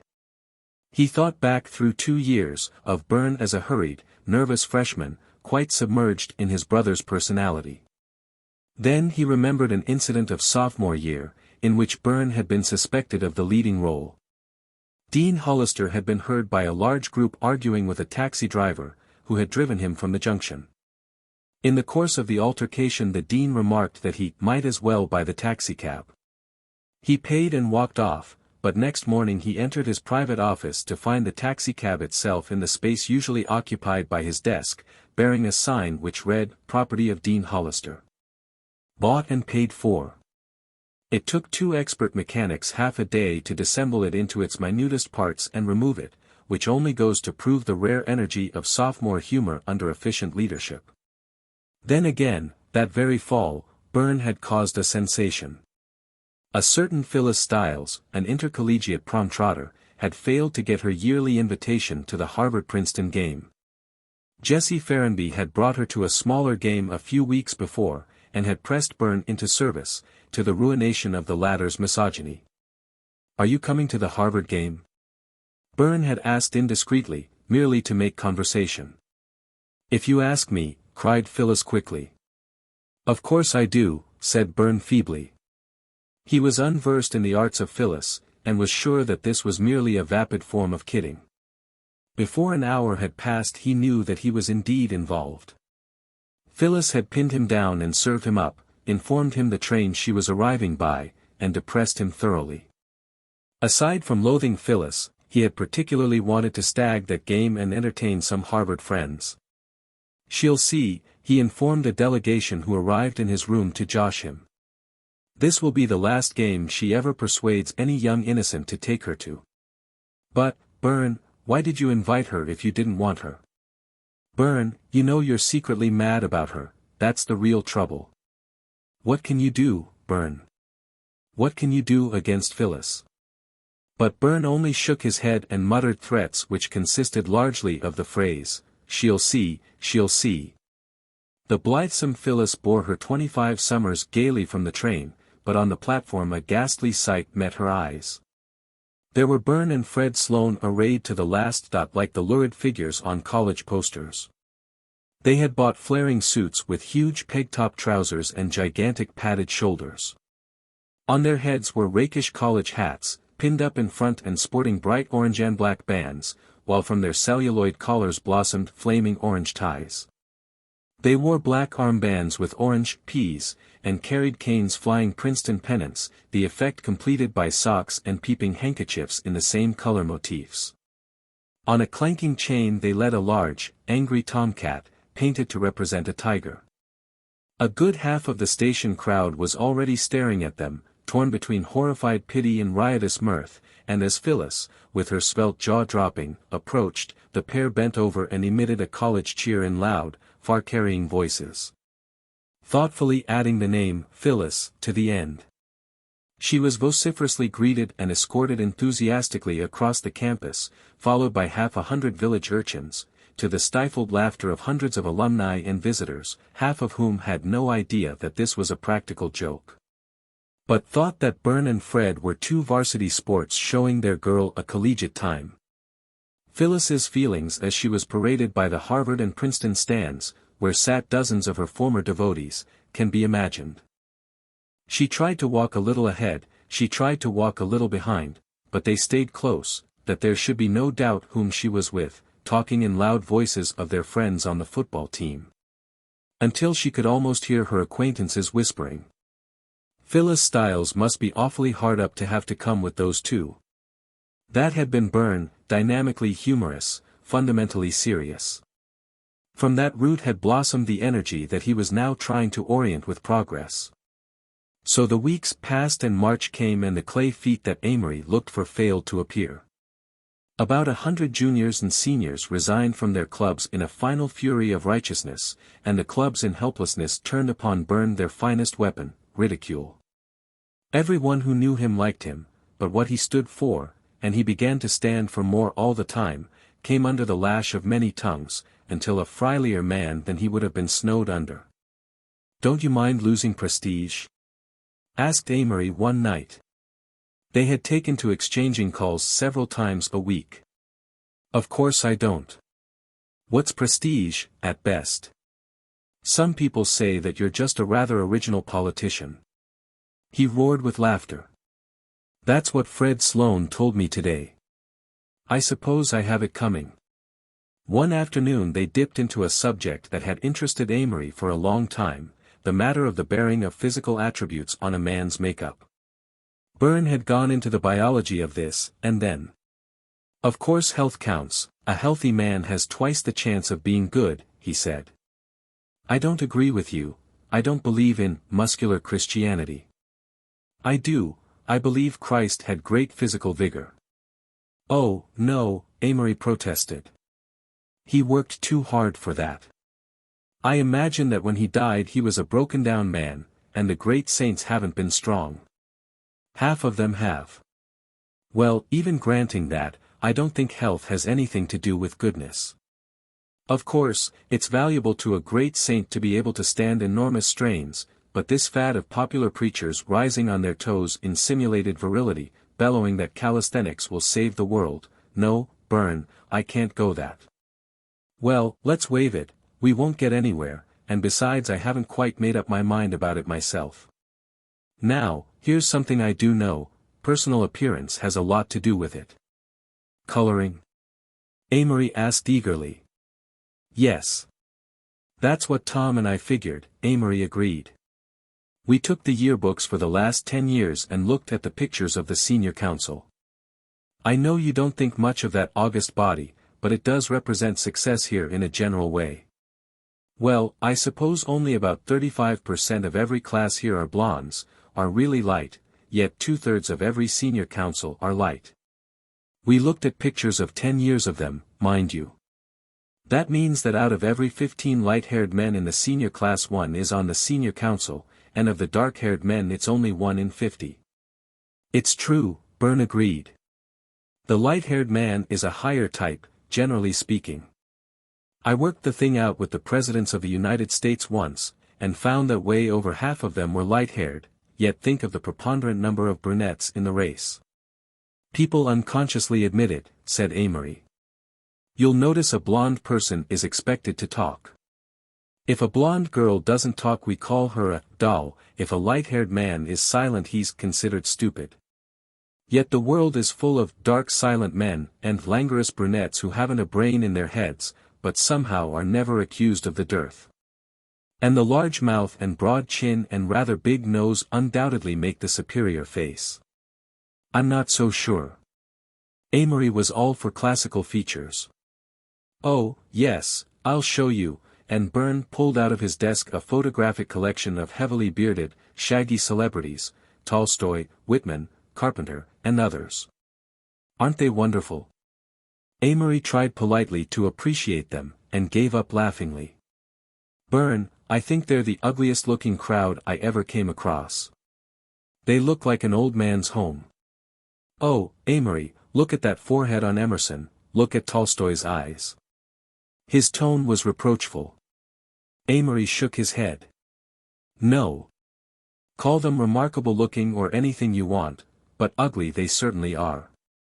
Unabashed, Byrne ran his hand lovingly across the spacious foreheads, and piling up the pictures put them back in his desk. Walking at night was one of his favorite pursuits, and one night he persuaded Amory to accompany him. I hate the dark, Amory objected. I didn't used to, except when I was particularly imaginative, but now, I really do, I'm a regular fool about it.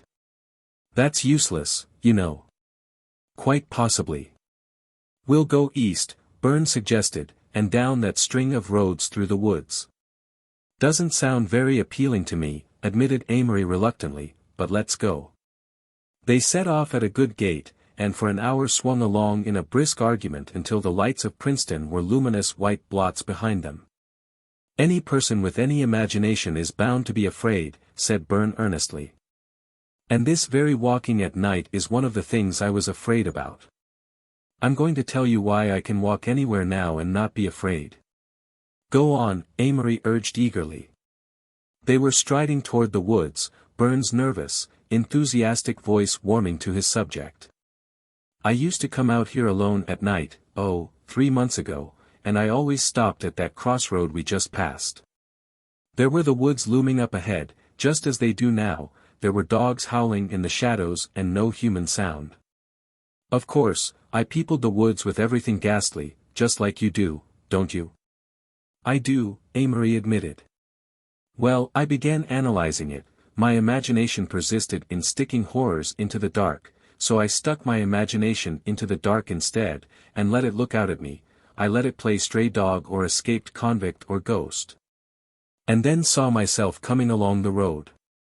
That made it all right, as it always makes everything all right to project yourself completely into another's place. I knew that if I were the dog or the convict or the ghost I wouldn't be a menace to Byrne Holiday any more than he was a menace to me. Then I thought of my watch. I'd better go back and leave it and then essay the woods. No. I decided, it's better on the whole that I should lose a watch than that I should turn back, and I did go into them, not only followed the road through them, but walked into them until I wasn't frightened any more, did it until one night I sat down and dozed off in there. Then I knew I was through being afraid of the dark. Lordy, Amory breathed. I couldn't have done that. I'd have come out halfway, and the first time an automobile passed and made the dark thicker when its lamps disappeared, I'd have come in. Well, Byrne said suddenly, after a few moments' silence, we're halfway through, let's turn back. On the return he launched into a discussion of will. It's the whole thing, he asserted. It's the one dividing line between good and evil. I've never met a man who led a rotten life and didn't have a weak will. How about great criminals?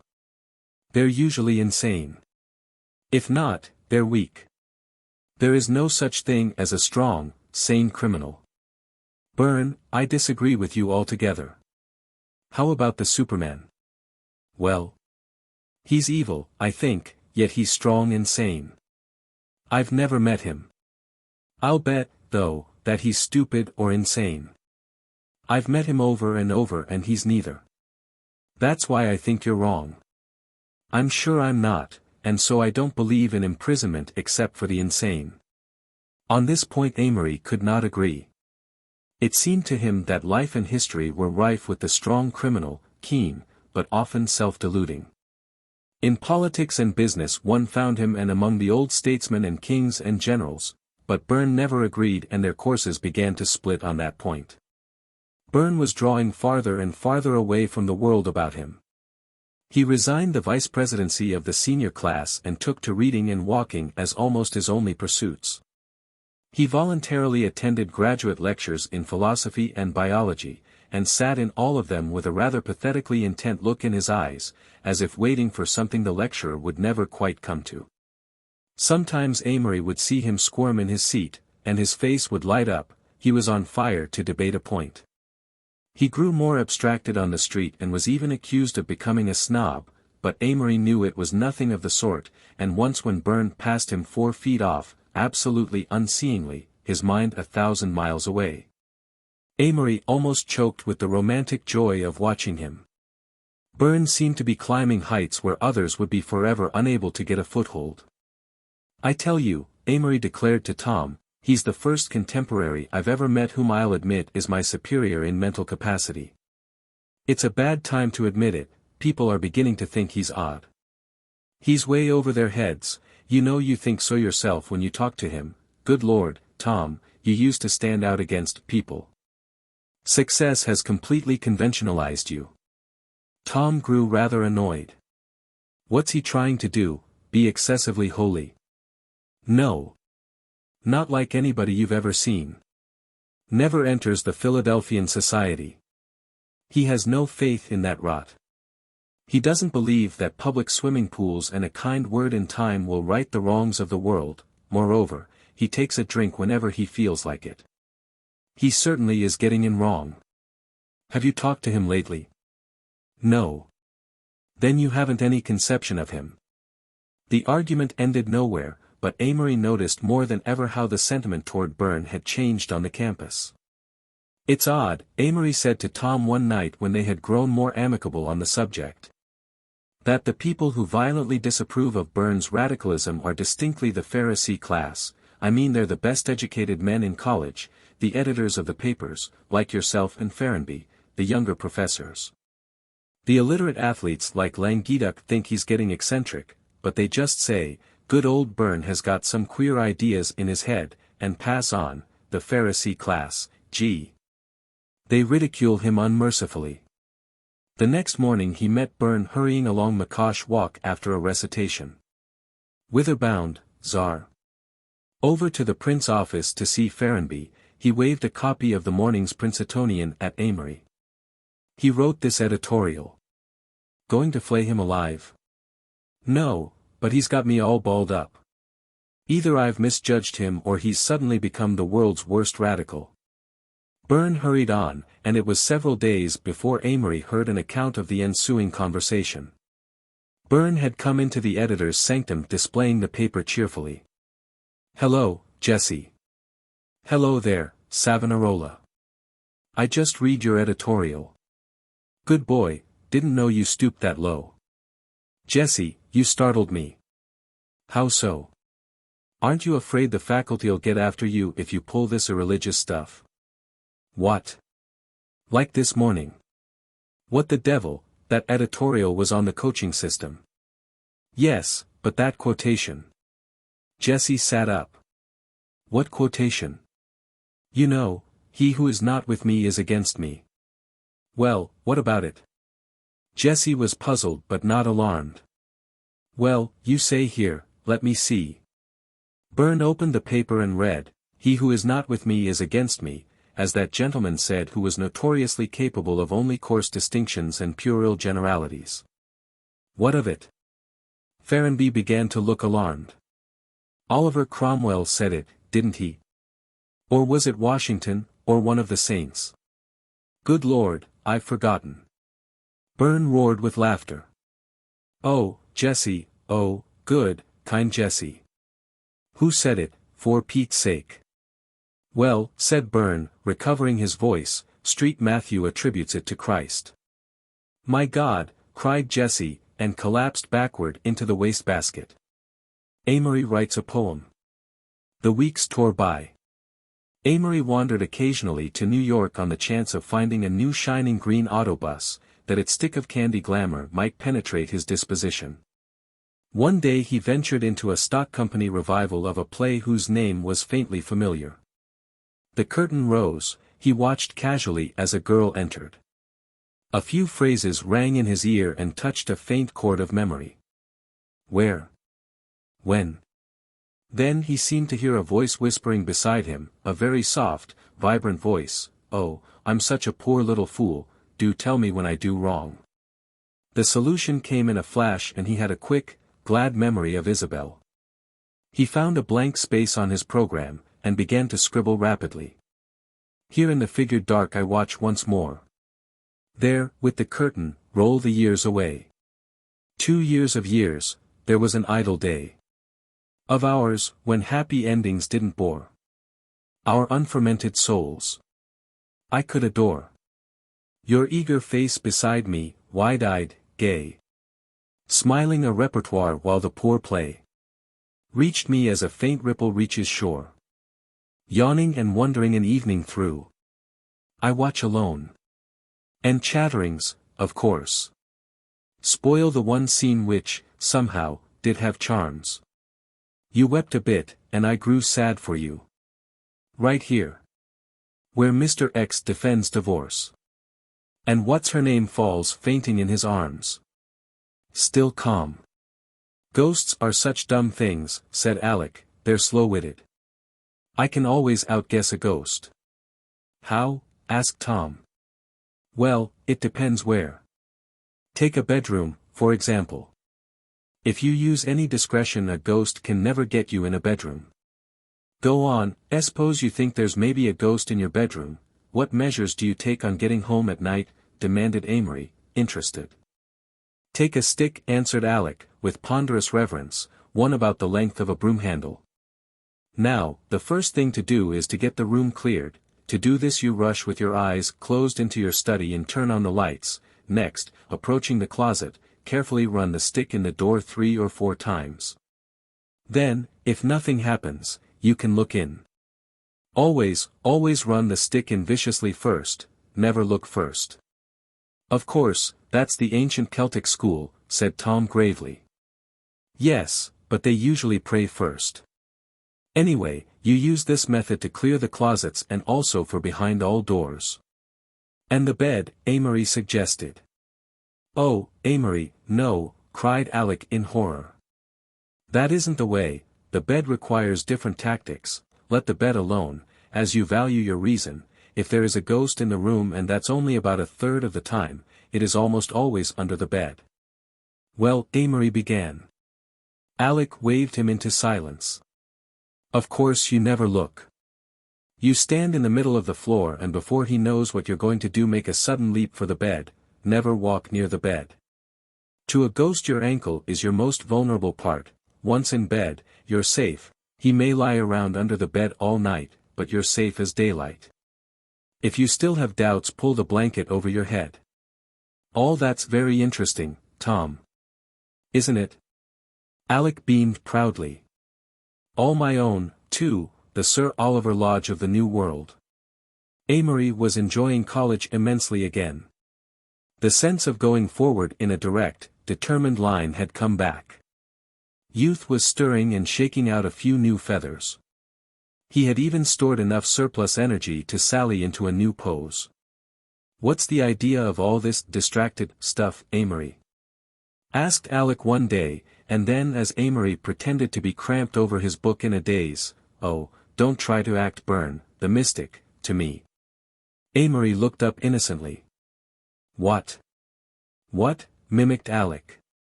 Are you trying to read yourself into a rhapsody with, let's see the book? He snatched it, regarded it derisively. Well, said Amory a little stiffly. The Life of Saint Teresa, read Alec aloud. Oh, my gosh. Say, Alec. What? Does it bother you? Does what bother me? My acting dazed and all that? Why, no, of course it doesn't bother me. Well, then, don't spoil it.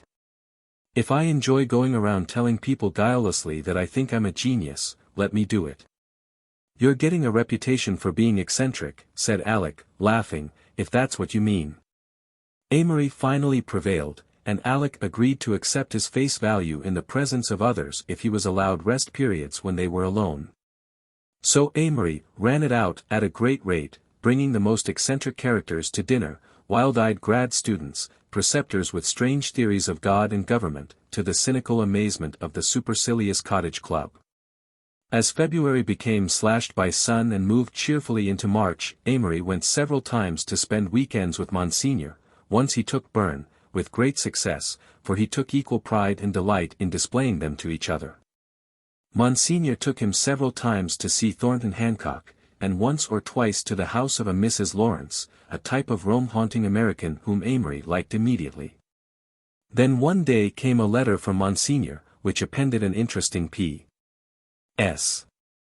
Do you know, it ran, that your third cousin, Clara Page, widowed 6 months and very poor, is living in Philadelphia. I don't think you've ever met her, but I wish, as a favor to me, you'd go to see her. To my mind, she's rather a remarkable woman. And just about your age. Amory sighed and decided to go, as a favor. Clara. She was immemorial. Amory wasn't good enough for Clara, Clara of ripply golden hair, but then no man was. Her goodness was above the prosy morals of the husband-seeker, apart from the dull literature of female virtue. Sorrow lay lightly around her, and when Amory found her in Philadelphia he thought her steely blue eyes held only happiness. A latent strength, a realism, was brought to its fullest development by the facts that she was compelled to face. She was alone in the world, with 2 small children, little money, and, worst of all, a host of friends. He saw her that winter in Philadelphia entertaining a houseful of men for an evening, when he knew she had not a servant in the house except the little colored girl guarding the babies overhead. He saw one of the greatest libertines in that city, a man who was habitually drunk and notorious at home and abroad, sitting opposite her for an evening, discussing girls' boarding schools with a sort of innocent excitement. What a twist Clara had to her mind! She could make fascinating and almost brilliant conversation out of the thinnest air that ever floated through a drawing-room. The idea that the girl was poverty-stricken had appealed to Amory's sense of situation. He arrived in Philadelphia expecting to be told that 921 Ark Street was in a miserable lane of hovels. He was even disappointed when it proved to be nothing of the sort. It was an old house that had been in her husband's family for years. An elderly aunt, who objected to having it sold, had put 10 years' taxes with a lawyer and pranced off to Honolulu, leaving Clara to struggle with the heating problem as best she could. So no wild-haired woman with a hungry baby at her breast and a sad Amelia-like look greeted him. Instead, Amory would have thought from his reception that she had not a care in the world. A calm virility in a dreamy humor, marked contrasts to her level-headedness. Into these moods she slipped sometimes as a refuge. She could do the most prosy things, though she was wise enough never to stultify herself with such household arts as knitting and embroidery, yet immediately afterward pick up a book and let her imagination rove as a formless cloud with the wind. Deepest of all in her personality was the golden radiance that she diffused around her. As an open fire in a dark room throws romance and pathos into the quiet faces at its edge, so she cast her lights and shadows around the rooms that held her, until she made of her prosy old uncle a man of quaint and meditative charm. Metamorphosed the stray telegraph boy into a puck-like creature of delightful originality. At first this quality of hers somehow irritated Amory. He considered his own uniqueness sufficient, and it rather embarrassed him when she tried to read new interests into him for the benefit of what other adorers were present. He felt as if a polite but insistent stage manager were attempting to make him give a new interpretation of a part he had conned for years. But Clara talking, Clara telling a slender tale of a hatpin and an inebriated man and herself. People tried afterward to repeat her anecdotes, but for the life of them they could make them sound like nothing whatever. They gave her a sort of innocent attention and the best smiles many of them had smiled for long. There were few tears in Clara, but people smiled misty-eyed at her. Very occasionally Amory stayed for little half-hours after the rest of the court had gone, and they would have bread and jam and tea late in the afternoon or maple sugar lunches, as she called them, at night. "You are remarkable, aren't you?" Amory was becoming trite from where he perched in the center of the dining room table 6 o'clock. "Not a bit," she answered. She was searching out napkins in the sideboard. "I'm really most humdrum and commonplace. One of those people who have no interest in anything but their children." "Tell that to somebody else," scoffed Amory. "You know you're perfectly effulgent." He asked her the one thing that he knew might embarrass her. It was the remark that the first boar made to Adam. "Tell me about yourself." And she gave the answer that Adam must have given. "There's nothing to tell." But eventually Adam probably told the boar all the things he thought about at night when the locusts sang in the sandy grass, and he must have remarked patronizingly how different he was from Eve, forgetting how different she was from him. At any rate, Clara told Amory much about herself that evening. She had had a harried life from 16 on, and her education had stopped sharply with her leisure. Browsing in her library, Amory found a tattered gray book out of which fell a yellow sheet that he impudently opened. It was a poem that she had written at school about a gray convent wall on a gray day, and a girl with her cloak blown by the wind sitting atop of it and thinking about the many-colored world. As a rule such sentiment bored him, but this was done with so much simplicity and atmosphere, that it brought a picture of Clara to his mind, of Clara on such a cool, gray day with her keen blue eyes staring out, trying to see her tragedies come marching over the gardens outside. He envied that poem. How he would have loved to have come along and seen her on the wall and talked nonsense or romance to her, perched above him in the air. He began to be frightfully jealous of everything about Clara, of her past, of her babies, of the men and women who flocked to drink deep of her cool kindness and rest their tired minds as at an absorbing play. "Nobody seems to bore you," he objected. "About half the world do," she admitted, "but I think that's a pretty good average, don't you?" And she turned to find something in Browning that bore on the subject. She was the only person he ever met who could look up passages and quotations to show him in the middle of the conversation, and yet not be irritating to distraction. She did it constantly, with such a serious enthusiasm that he grew fond of watching her golden hair bent over a book, brow wrinkled ever so little at hunting her sentence. Through early March he took to going to Philadelphia for weekends. Almost always there was someone else there and she seemed not anxious to see him alone, for many occasions presented themselves when a word from her would have given him another delicious half-hour of adoration. But he fell gradually in love and began to speculate wildly on marriage. Though this design flowed through his brain even to his lips, still he knew afterward that the desire had not been deeply rooted. Once he dreamt that it had come true and woke up in a cold panic, for in his dream she had been a silly, flaxen Clara, with the gold gone out of her hair and platitudes falling insipidly from her changeling tongue. But she was the first fine woman he ever knew and one of the few good people who ever interested him. She made her goodness such an asset. Amory had decided that most good people either dragged theirs after them as a liability, or else distorted it to artificial geniality. And of course there were the ever-present prig and Pharisee, but Amory never included them as being among the saved. St. Cecilia. Over her grey and velvet dress. Under her molten, beaten hair. Color of rose in mock distress. Flushes and fades and makes her fair. Fills the air from her to him. With light and languor and little sighs. Just so subtly he scarcely knows. Laughing lightning, color of rose. Do you like me? Of course I do, said Clara seriously. Why? Well, we have some qualities in common. Things that are spontaneous in each of us, or were originally. You're implying that I haven't used myself very well. Clara hesitated. Well, I can't judge. A man, of course, has to go through a lot more, and I've been sheltered. Oh, don't stall, please, Clara, Amory interrupted, but do talk about me a little, won't you? Surely, I'd adore to. She didn't smile.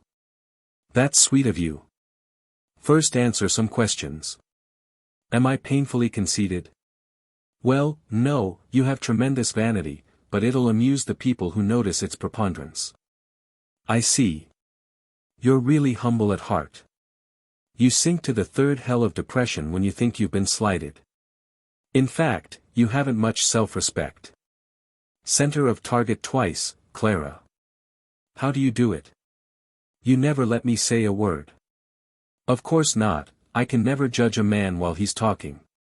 But I'm not through. The reason you have so little real self-confidence, even though you gravely announce to the occasional Philistine that you think you're a genius, is that you've attributed all sorts of atrocious faults to yourself and are trying to live up to them. For instance, you're always saying that you are a slave to highballs. But I am, potentially. And you say you're a weak character, that you've no will.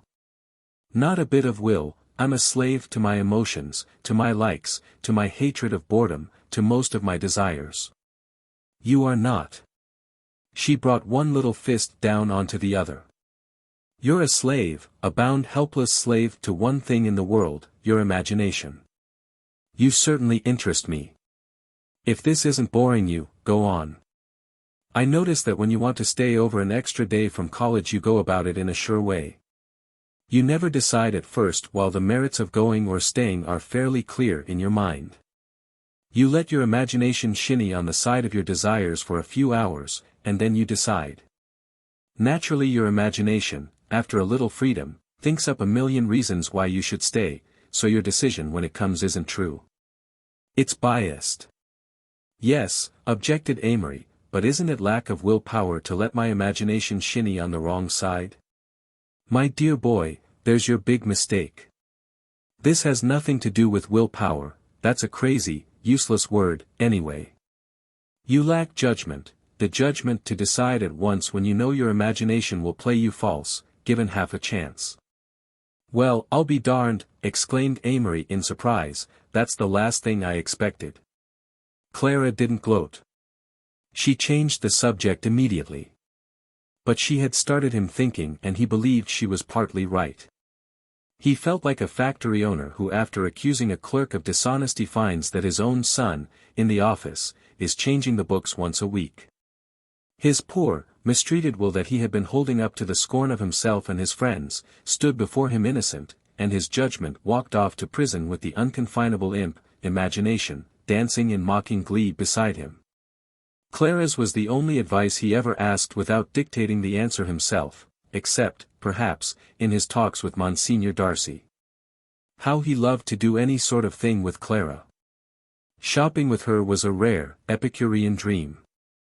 In every store where she had ever traded she was whispered about as the beautiful Mrs. Page. I'll bet she won't stay single long. Well, don't scream it out.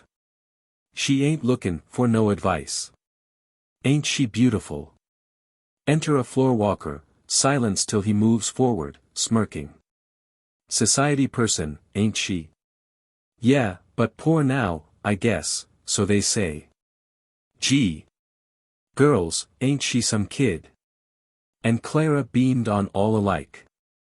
Amory believed that tradespeople gave her discounts, sometimes to her knowledge and sometimes without it. He knew she dressed very well, had always the best of everything in the house, and was inevitably waited upon by the head floor walker at the very least. Sometimes they would go to church together on Sunday and he would walk beside her and revel in her cheeks moist from the soft water in the new air. She was very devout, always had been, and God knows what heights she attained and what strength she drew down to herself when she knelt and bent her golden hair into the stained glass light. St. Cecilia, he cried aloud one day, quite involuntarily, and the people turned and peered, and the priest paused in his sermon and Clara and Amory turned to fiery red. That was the last Sunday they had, for he spoiled it all that night. He couldn't help it. They were walking through the March twilight where it was as warm as June, and the joy of youth filled his soul so that he felt he must speak.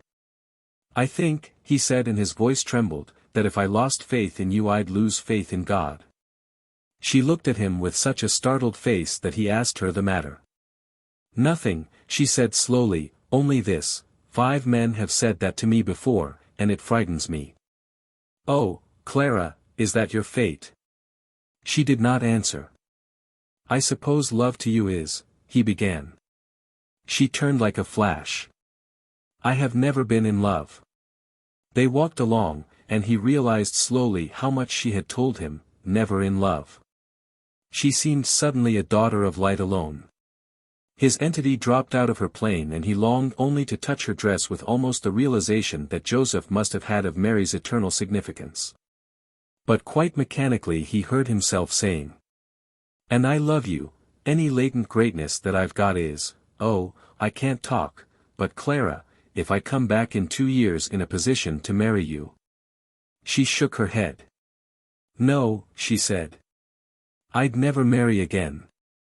I've got my 2 children and I want myself for them. I like you, I like all clever men, you more than any, but you know me well enough to know that I'd never marry a clever man, she broke off suddenly. Amory. What? You're not in love with me. You never wanted to marry me, did you? It was the twilight, he said wonderingly. I didn't feel as though I were speaking aloud. But I love you, or adore you, or worship you. There you go, running through your catalogue of emotions in 5 seconds. He smiled unwillingly. Don't make me out such a lightweight, Clara, you are depressing sometimes. You're not a lightweight, of all things, she said intently, taking his arm and opening wide her eyes, he could see their kindliness in the fading dusk. A lightweight is an eternal nay. There's so much spring in the air, there's so much lazy sweetness in your heart. She dropped his arm. You're all fine now, and I feel glorious. Give me a cigarette. You've never seen me smoke, have you? Well, I do, about once a month. And then that wonderful girl and Amory raced to the corner like 2 mad children gone wild with pale blue twilight. I'm going to the country for tomorrow, she announced as she stood panting, safe beyond the flare of the corner lamppost. These days are too magnificent to miss, though perhaps I feel them more in the city. Oh, Clara. Amory said, what a devil you could have been if the Lord had just bent your soul a little the other way. Maybe, she answered, but I think not. I'm never really wild and never have been. That little outburst was pure spring. And you are, too, said he. They were walking along now. No, you're wrong again, how can a person of your own self-reputed brains be so constantly wrong about me? I'm the opposite of everything spring ever stood for. It's unfortunate, if I happen to look like what pleased some soppy old Greek sculptor. But I assure you that if it weren't for my face I'd be a quiet nun in the convent without. Then she broke into a run and her raised voice floated back to him as he followed, my precious babies, which I must go back and see. She was the only girl he ever knew with whom he could understand how another man might be preferred. Often Amory met wives whom he had known as debutantes, and looking intently at them imagined that he found something in their faces which said, "Oh, if I could only have gotten you." Oh, the enormous conceit of the man.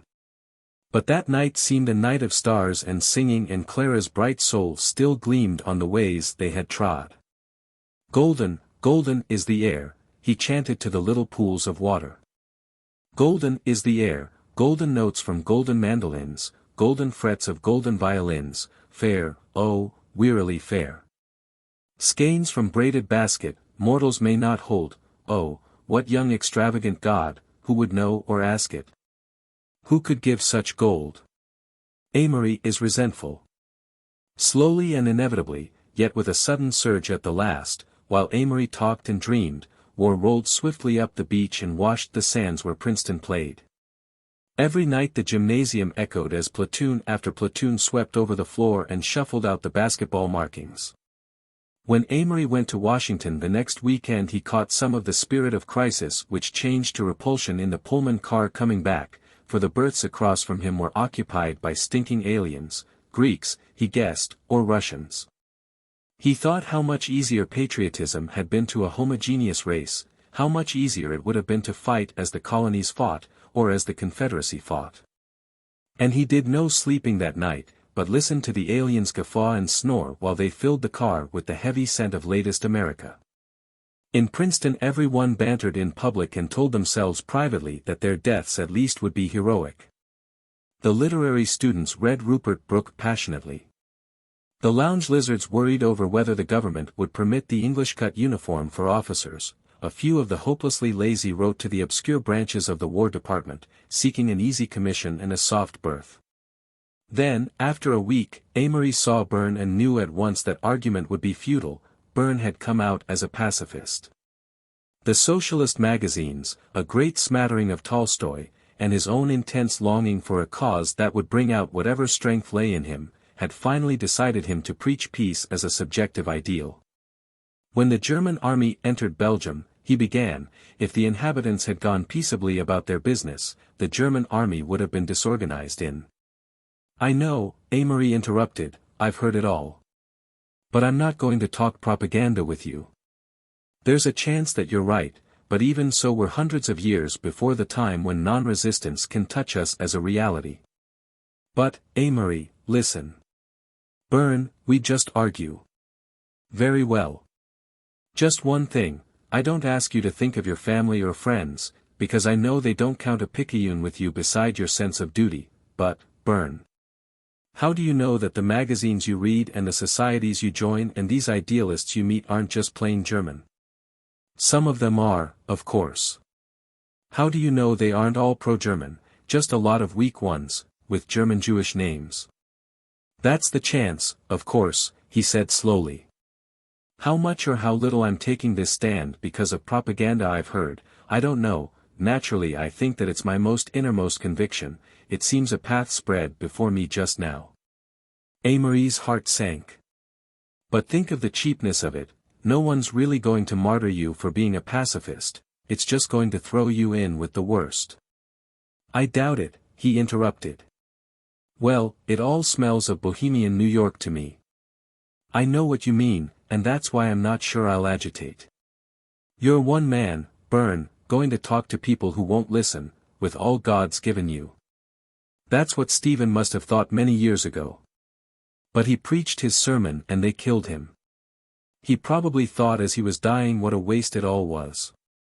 But you see, I've always felt that Stephen's death was the thing that occurred to Paul on the road to Damascus, and sent him to preach the word of Christ all over the world. Go on. That's all, this is my particular duty. Even if right now I'm just a pawn, just sacrificed. God. Amory, you don't think I like the Germans? Well, I can't say anything else. I get to the end of all the logic about non-resistance, and there, like an excluded middle, stands the huge specter of man as he is and always will be. And this specter stands right beside the one logical necessity of Tolstoy's, and the other logical necessity of Nietzsche's. Amory broke off suddenly. When are you going? I'm going next week. I'll see you, of course. As he walked away it seemed to Amory that the look in his face bore a great resemblance to that in Carey's when he had said goodbye under Blair Arch 2 years before. Amory wondered unhappily why he could never go into anything with the primal honesty of those two. "Burns a fanatic," he said to Tom, "and he's dead wrong and, I'm inclined to think, just an unconscious pawn in the hands of anarchistic publishers and German paid rag wavers, but he haunts me, just leaving everything worthwhile." Byrne left in a quietly dramatic manner a week later. He sold all his possessions and came down to the room to say goodbye, with a battered old bicycle, on which he intended to ride to his home in Pennsylvania. "Peter the Hermit bidding farewell to Cardinal Richelieu," suggested Alec, who was lounging in the window seat as Byrne and Amory shook hands. But Amory was not in a mood for that, and as he saw Byrne's long legs propel his ridiculous bicycle out of sight beyond Alexander Hall, he knew he was going to have a bad week. Not that he doubted the war. Germany stood for everything repugnant to him, for materialism and the direction of tremendous licentious force. It was just that Byrne's face stayed in his memory and he was sick of the hysteria he was beginning to hear. "What on earth is the use of suddenly running down Goethe?" he declared to Alec and Tom.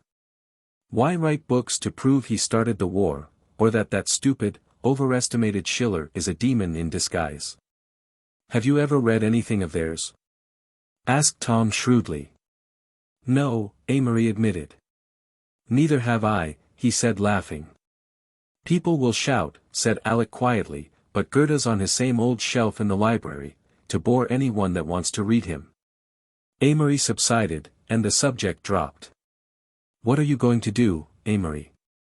Infantry or aviation? I can't make up my mind. I hate mechanics, but then of course aviation's the thing for me." "I feel as Amory does," said Tom. "Infantry or aviation? Aviation sounds like the romantic side of the war, of course, like cavalry used to be, you know, but like Amory I don't know a horsepower from a piston rod." Somehow Amory's dissatisfaction with his lack of enthusiasm culminated in an attempt to put the blame for the whole war on the ancestors of his generation, all the people who cheered for Germany in 1870. All the materialists rampant, all the idolizers of German science and efficiency.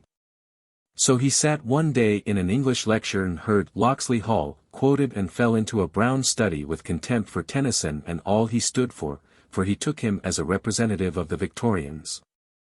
Victorians, who never learned to weep. Who sowed the bitter harvest that your children go to reap? Scribbled Amory in his notebook.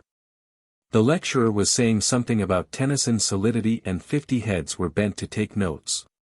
Amory turned over to a fresh page and began scrawling again. They shuddered when they found what Mr. Darwin was about. They shuddered when the waltz came in and Newman hurried out. But the waltz came in much earlier, he crossed that out. And entitled A Song in the Time of Order, came the professor's voice, droning far away. Time of order, good Lord. Everything crammed in the box and the Victorians sitting on the lid smiling serenely. With Browning in his Italian villa crying bravely, all's for the best. Amory scribbled again. You knelt up in the temple and he bent to hear you pray. You thanked him for your glorious gains, reproached him for Cathay. Why could he never get more than a couplet at a time? Now he needed something to rhyme with. You would keep him straight with science, though he had gone wrong before. Well, anyway. You met your children in your home, I've fixed it up. You cried. Took your 50 years of Europe, and then virtuously, died. That was to a great extent Tennyson's idea, came the lecturer's voice. Swinburne's Song in the Time of Order might well have been Tennyson's title. He idealized order against chaos, against waste. At last Amory had it. He turned over another page and scrawled vigorously for the 20 minutes that was left of the hour. Then he walked up to the desk and deposited a page torn out of his notebook.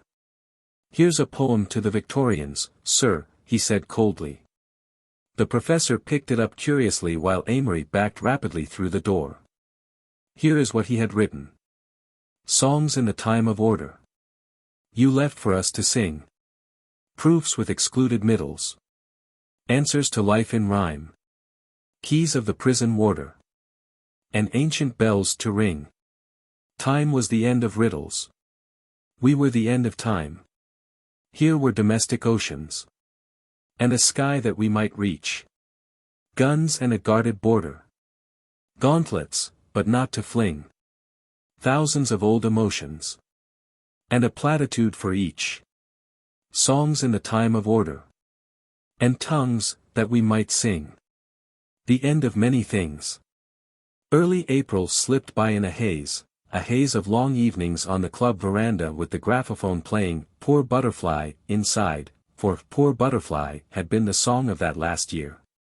The war seemed scarcely to touch them, and it might have been one of the senior springs of the past, except for the drilling every other afternoon, yet Amory realized poignantly that this was the last spring under the old regime. "This is the great protest against the Superman," said Amory. "I suppose so," Alec agreed. "He's absolutely irreconcilable with any utopia. As long as he occurs, there's trouble and all the latent evil that makes a crowd list and sway when he talks. And of course all that he is a gifted man without a moral sense. That's all. I think the worst thing to contemplate is this: it's all happened before, how soon will it happen again? 50 years after Waterloo, Napoleon was as much a hero to English schoolchildren as Wellington. How do we know our grandchildren won't idolize von Hindenburg the same way? What brings it about? Time, damn it, and the historian. If we could only learn to look on evil as evil, whether it's clothed in filth or monotony or magnificence. God! Haven't we raked the universe over the coals for 4 years? Then the night came that was to be the last. Tom and Amory, bound in the morning for different training camps, paced the shadowy walks as usual and seemed still to see around them the faces of the men they knew. The grass is full of ghosts tonight. The whole campus is alive with them. They paused by little and watched the moon rise, to make silver of the slate roof of Dodd and blue the rustling trees. "You know," whispered Tom, "what we feel now is the sense of all the gorgeous youth that has rioted through here in 200 years. A last burst of singing flooded up from Blair Arch, broken voices for some long parting. And what we leave here is more than this class, it's the whole heritage of youth. We're just one generation, we're breaking all the links that seem to bind us here to top-booted and high-stocked generations. We've walked arm in arm with Burr and Lighthorse Harry Lee through half these deep blue nights. That's what they are," Tom tangent off, "deep blue, a bit of color would spoil them, make them exotic. Spires, against a sky that's a promise of dawn, and blue light on the slate roofs, it hurts, rather. Goodbye, Aaron Burr," Amory called toward deserted Nassau Hall, "you and I knew strange corners of life." His voice echoed in the stillness. "The torches are out," whispered Tom. "Ah, Messalina, the long shadows are building minarets on the stadium." For an instant the voices of freshman year surged around them, and then they looked at each other with faint tears in their eyes. Damn! Damn! The last light fades and drifts across the land, the low, long land, the sunny land of spires. The ghosts of evening tune again their lyres and wander singing in a plaintive band down the long corridors of trees. Pale fires echo the night from tower top to tower. Oh, sleep that dreams, and dream that never tires, press from the petals of the lotus flower something of this to keep, the essence of an hour. No more to wait the twilight of the moon in this sequestered vale of star and spire, for one eternal morning of desire passes to time and earthy afternoon. Here, Heraclitus, did you find in fire and shifting things the prophecy you hurled down the dead years? This midnight my desire will see, shadowed among the embers, furled in flame, the splendor and the sadness of the world. Interlude. May, 1917 February, 1919. A letter dated January, 1918, written by Monsignor Darcy to Amory, who is a second lieutenant in the 171st Infantry, port of embarkation, Camp Mills, Long Island. My dear boy. All you need tell me of yourself is that you still are, for the rest I merely search back in a restive memory, a thermometer that records only fevers, and match you with what I was at your age. But men will chatter and you and I will still shout our futilities to each other across the stage until the last silly curtain falls plump upon our bobbing heads. But you are starting the spluttering magic lantern show of life with much the same array of slides as I had, so I need to write you if only to shriek the colossal stupidity of people. This is the end of one thing, for better or worse you will never again be quite the Amory Blaine that I knew, never again will we meet as we have met, because your generation is growing hard, much harder than mine ever grew. Nourished as they were on the stuff of the 90s. Amory, lately I reread Aeschylus and there in the divine irony of the Agamemnon, I find the only answer to this bitter age, all the world tumbled about our ears, and the closest parallel age is back in that hopeless resignation. There are times when I think of the men out there as Roman legionaries, miles from their corrupt city, stemming back the hordes a little more menacing, after all, than the corrupt city. Another blind blow at the race, furies that we passed with ovations years ago, over whose corpses we bleated triumphantly all through the Victorian era. And afterward an out-and-out materialistic world, and the Catholic Church. I wonder where you'll fit in. Of one thing I'm sure, Celtic you'll live and Celtic you'll die, so if you don't use heaven as a continual referendum for your ideas you'll find earth a continual recall to your ambitions. Amory, I've discovered suddenly that I'm an old man. Like all old men, I've had dreams sometimes and I'm going to tell you of them. I've enjoyed imagining that you were my son, that perhaps when I was young I went into a state of coma and begot you, and when I came to, had no recollection of it. It's the paternal instinct, Amory, celibacy goes deeper than the flesh. Sometimes I think that the explanation of our deep resemblance is some common ancestor, and I find that the only blood that the Darcys and the O'Haras have in common is that of the O'Donohues. Stephen was his name, I think. When the lightning strikes one of us it strikes both. You had hardly arrived at the port of embarkation when I got my papers to start for Rome, and I am waiting every moment to be told where to take ship. Even before you get this letter I shall be on the ocean, then will come your turn. You went to war as a gentleman should, just as you went to school and college, because it was the thing to do. It's better to leave the blustering and tremulo heroism to the middle classes, they do it so much better. Do you remember that weekend last March when you brought Bern Holiday from Princeton to see me? What a magnificent boy he is. It gave me a frightful shock afterward when you wrote that he thought me splendid. How could he be so deceived? Splendid is the one thing that neither you nor I are. We are many other things, we're extraordinary, we're clever, we could be said, I suppose, to be brilliant. We can attract people, we can make atmosphere, we can almost lose our Celtic souls in Celtic subtleties, we can almost always have our own way. But splendid, rather not. I am going to Rome with a wonderful dossier and letters of introduction that cover every capital in Europe, and there will be no small stir when I get there. How I wish you were with me. This sounds like a rather cynical paragraph, not at all the sort of thing that a middle-aged clergyman should write to a youth about to depart for the war. The only excuse is that the middle-aged clergyman is talking to himself. There are deep things in us and you know what they are as well as I do. We have great faith, though yours at present is uncrystallized. We have a terrible honesty that all our sophistry cannot destroy and, above all, a childlike simplicity that keeps us from ever being really malicious. I have written a keen for you which follows. I am sorry your cheeks are not up to the description I have written of them, but you will smoke and read all night. At any rate here it is. A lament for a foster son, and he going to the war against the king of foreign. Acon. He is gone from me the son of my mind. And he in his golden youth like Angus Oge. Angus of the bright birds. And his mind strong and subtle like the mind of Cuchulain on. Muir theme. Awira shrew. His brow is as white as the milk of the cows of Maeve. And his cheeks like the cherries of the tree. And it bending down to Mary and she feeding the Son of God.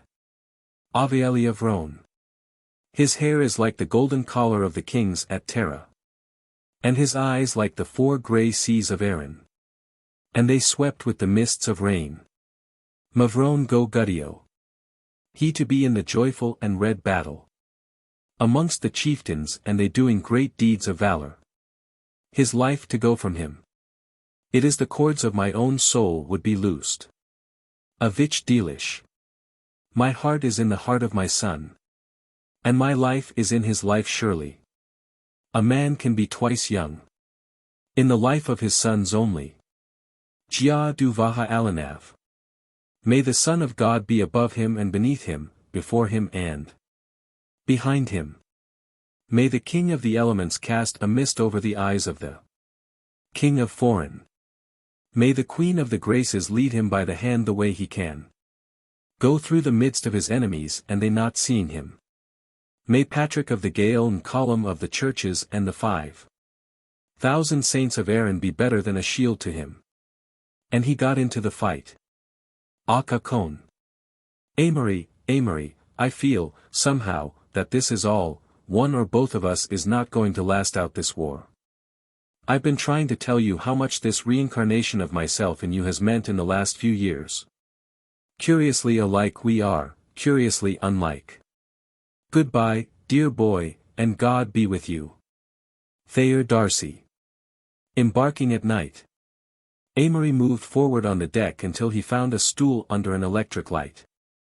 He searched in his pocket for notebook and pencil and then began to write, slowly, laboriously. We leave tonight. Silent, we filled the still, deserted street. A column of dim gray. And ghosts rose startled at the muffled beat. Along the moonless way. The shadowy shipyards echoed to the feet that turn from night and day. And so we linger on the windless decks. See on the spectre shore. Shades of 1,000 days, poor grey-ribbed wrecks. Oh, shall we then deplore those futile years? See how the sea is white. The clouds have broken and the heavens burn. To hollow highways, paved with gravelled light. The churning of the waves about the stern rises to one voluminous nocturne. We leave tonight. A letter from Amory, headed, Brest, March 11, 1919, to Lieutenant T. P. Dinvaliers, Camp Gordon, Georgia. Dear Baudelaire. We meet in Manhattan on the 30th of this very mo. We then proceed to take a very sporty apartment, you and I and Alec, who is at me elbow as I write. I don't know what I'm going to do, but I have a vague dream of going into politics. Why is it that the pick of the young Englishmen from Oxford and Cambridge go into politics and in the U.S., we leave it to the muckers? Raised in the ward, educated in the assembly and sent to Congress, fat-paunched bundles of corruption, devoid of both ideas and ideals, as the debaters used to say. Even 40 years ago we had good men in politics, but we are brought up to pile up 1,000,000 and show what we are made of. Sometimes I wish I'd been an Englishman. American life is so damned dumb and stupid and healthy. Since poor Beatrice died I'll probably have a little money, but very darn little. I can forgive Mother almost everything except the fact that in a sudden burst of religiosity toward the end, she left half of what remained to be spent in stained glass windows and seminary endowments. Mr. Barton, my lawyer, writes me that my thousands are mostly in street railways and that the said street RRS are losing money because of the 5-cent fares. Imagine a salary list that gives $350 a month to a man that can't read and write. Yet I believe in it, even though I've seen what was once a sizable fortune melt away between speculation, extravagance, the Democratic administration, and the income tax. Modern, that's me all over, Mabel. At any rate we'll have really knockout rooms. You can get a job on some fashion magazine, and Alec can go into the zinc company or whatever it is that his people own. He's looking over my shoulder and he says it's a brass company. But I don't think it matters much, do you? There's probably as much corruption in zinc-made money as brass-made money. As for the well-known Amory, he would write immortal literature if he were sure enough about anything to risk telling anyone else about it. There is no more dangerous gift to posterity than a few cleverly turned platitudes. Tom, why don't you become a Catholic? Of course to be a good one you'd have to give up those violent intrigues you used to tell me about, but you'd write better poetry if you were linked up to tall golden candlesticks and long, even chants. And even if the American priests are rather bourgeois, as Beatrice used to say, still you need only go to the sporty churches, and I'll introduce you to Monsignor Darcy, who really is a wonder. Carrie's death was a blow, so was Jessie's to a certain extent. And I have a great curiosity to know what queer corner of the world has swallowed Byrne. Do you suppose he's in prison under some false name? I confess that the war, instead of making me orthodox, which is the correct reaction, has made me a passionate agnostic. The Catholic Church has had its wings clipped so often lately that its part was timidly negligible, and they haven't any good writers anymore. I'm sick of Chesterton. I've only discovered one soldier who passed through the much-advertised spiritual crisis, like this fellow, Donald Henke, and the one I knew was already studying for the ministry, so he was ripe for it. I honestly think that's all pretty much rot, though it seemed to give sentimental comfort to those at home, and may make fathers and mothers appreciate their children. This crisis-inspired religion is rather valueless and fleeting at best. I think 4 men have discovered Paris to one that discovered God. But us, you and me and Alec, oh, we'll get a Jap butler and dress for dinner and have wine on the table and lead a contemplative, emotionless life until we decide to use machine guns with the property owners, or throw bombs with the Bolshevik God. Tom, I hope something happens. I'm restless as the devil and have a horror of getting fat or falling in love and growing domestic. The place at Lake Geneva is now for rent, but when I land I'm going west to see Mr. Barton and get some details. Write me care of the Blackstone, Chicago. Sever, dear Boswell. Samuel Johnson. Book 2, The Education of a Personage.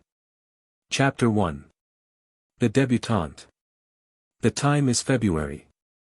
The place is a large, dainty bedroom in the Connage House on 68th Street, New York.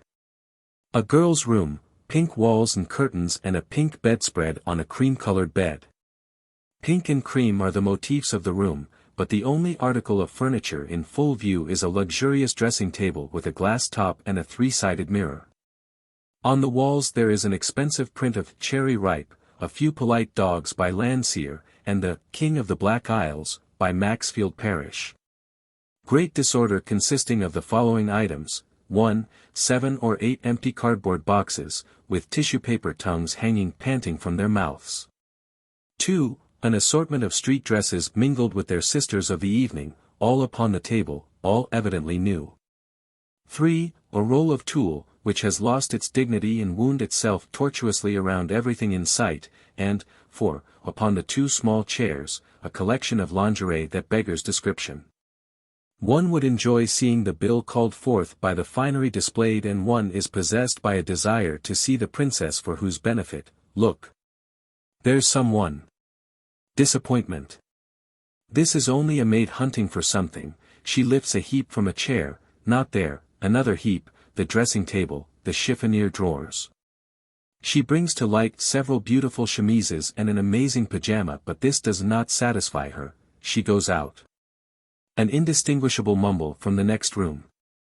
Now, we are getting warm. This is Alec's mother, Mrs. Connage, ample, dignified, rouged to the dowager point and quite worn out. Her lips move significantly as she looks for it. Her search is less thorough than the maid's, but there is a touch of fury in it, that quite makes up for its sketchiness. She stumbles on the tulle and her "damn" is quite audible. She retires, empty-handed. More chatter outside and a girl's voice, a very spoiled voice, says, "Of all the stupid people." After a pause a third seeker enters, not she of the spoiled voice, but a younger edition. This is Cecilia Connage, 16, pretty, shrewd, and constitutionally good-humored. She is dressed for the evening in a gown the obvious simplicity of which probably bores her. She goes to the nearest pile, selects a small pink garment and holds it up appraisingly. Cecilia, pink. Rosalind, outside, yes. Cecilia, very snappy. Rosalind, yes. Cecilia, I've got it. She sees herself in the mirror of the dressing table and commences to shimmy enthusiastically. Rosalind, outside, what are you doing, trying it on? Cecilia ceases and goes out carrying the garment at the right shoulder. From the other door, enters Alec Connage. He looks around quickly and in a huge voice shouts, "Mama." There is a chorus of protest from next door, and encouraged he starts toward it, but is repelled by another chorus. "Alec, so that's where you all are. Amory Blaine is here. Cecilia, quickly, take him downstairs." Alec, "Oh, he is downstairs. Miss Connage, well, you can show him where his room is. Tell him I'm sorry that I can't meet him now.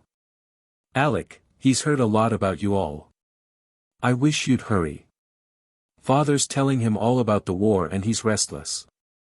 He's sort of temperamental." This last suffices to draw Cecilia into the room. Cecilia, seating herself high upon lingerie, "How do you mean, temperamental? You used to say that about him in letters." Alec, "Oh, he writes stuff." Cecilia, "Does he play the piano?" Alec, "Don't think so." Cecilia, speculatively, "Drink?" Alec, "Yes, nothing queer about him." Cecilia, "Money?" Alec, "Good Lord, ask him, he used to have a lot, and he's got some income now." Miss Connage appears. Mrs. Connage, "Alec, of course we're glad to have any friend of yours." Alec, "You certainly ought to meet Amory." Miss Connage, "Of course, I want to. But I think it's so childish of you to leave a perfectly good home to go and live with two other boys in some impossible apartment. I hope it isn't in order that you can all drink as much as you want." She pauses. "He'll be a little neglected tonight. This is Rosalind's week, you see. When a girl comes out, she needs all the attention. Rosalind, outside, well, then, prove it by coming here and hooking me." Miss Connage goes. Alec, "Rosalind hasn't changed a bit." Cecilia, in a lower tone, "She's awfully spoiled." Alec, "She'll meet her match tonight." Cecilia, "Who, Mr. Amory Blaine?" Alec nods. Cecilia, "Well, Rosalind has still to meet the man she can't outdistance. Honestly, Alec, she treats men terribly. She abuses them and cuts them and breaks dates with them and yawns in their faces, and they come back for more. Alec, they love it. Cecilia, they hate it.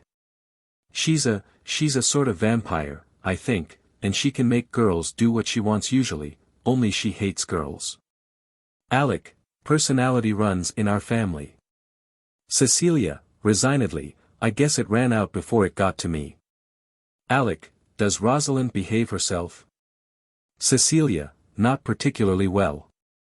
Oh, she's average, smokes sometimes, drinks punch, frequently kissed, oh, yes, common knowledge, one of the effects of the war, you know. Emerges Miss Connage. Mrs. Connage, Rosalind's almost finished so I can go down and meet your friend. Alec and his mother go out. Rosalind, outside, oh, mother. Cecilia, mother's gone down. And now Rosalind enters. Rosalind is, utterly Rosalind. She is one of those girls who need never make the slightest effort to have men fall in love with them. Two types of men seldom do. Dull men are usually afraid of her cleverness and intellectual men are usually afraid of her beauty. All others are hers by natural prerogative. If Rosalind could be spoiled, the process would have been complete by this time, and as a matter of fact, her disposition is not all it should be. She wants what she wants when she wants it, and she is prone to make everyone around her pretty miserable when she doesn't get it, but in the true sense she is not spoiled. Her fresh enthusiasm, her will to grow and learn, her endless faith in the inexhaustibility of romance, her courage and fundamental honesty, these things are not spoiled. There are long periods when she cordially loathes her whole family. She is quite unprincipled, her philosophy is carpe diem for herself and laissez-faire for others. She loves shocking stories, she has that coarse streak that usually goes with natures that are both fine and big. She wants people to like her, but if they do not, it never worries her or changes her. She is by no means a model character. The education of all beautiful women is the knowledge of men. Rosalind had been disappointed in man after man as individuals, but she had great faith in man as a sex. Women she detested. They represented qualities that she felt and despised in herself: incipient meanness, conceit, cowardice, and petty dishonesty. She once told a roomful of her mother's friends that the only excuse for women was the necessity for a disturbing element among men. She danced exceptionally well, drew cleverly but hastily, and had a startling facility with words, which she used only in love letters. But all criticism of Rosalind ends in her beauty. There was that shade of glorious yellow hair, the desire to imitate which supports the dye industry. There was the eternal kissable mouth, small, slightly sensual, and utterly disturbing. There were gray eyes and an unimpeachable skin with 2 spots of vanishing color. She was slender and athletic, without underdevelopment, and it was a delight to watch her move about a room, walk along a street, swing a golf club, or turn a cartwheel. A last qualification: her vivid, instant personality escaped that conscious, theatrical quality that Amory had found in Isabel. Monsignor Darcy would have been quite up a tree whether to call her a personality or a personage. She was perhaps the delicious, inexpressible, once-in-a-century blend. On the night of her debut she is, for all her strange, stray wisdom, quite like a happy little girl. Her mother's maid has just done her hair, but she has decided impatiently that she can do a better job herself. She is too nervous just now to stay in one place. To that we owe her presence in this littered room. She is going to speak. Isabel's alto tones had been like a violin, but if you could hear Rosalind, you would say her voice was musical as a waterfall. Rosalind, honestly, there are only 2 costumes in the world that I really enjoy being in: combing her hair at the dressing table. One's a hoop skirt with pantaloons, the other's a one-piece bathing suit. I'm quite charming in both of them. Cecilia, glad you're coming out. Rosalind, yes, aren't you? Cecilia, cynically, you're glad so you can get married and live on Long Island with the fast younger married set. You want life to be a chain of flirtation with a man for every link. Rosalind, want it to be one. You mean I've found it one. Cecilia, ha. Rosalind, Cecilia, darling, you don't know what a trial it is to be, like me. I've got to keep my face like steel in the street to keep men from winking at me. If I laugh hard from a front row in the theater, the comedian plays to me for the rest of the evening. If I drop my voice, my eyes, my handkerchief at a dance, my partner calls me up on the phone every day for a week. Cecilia, it must be an awful strain.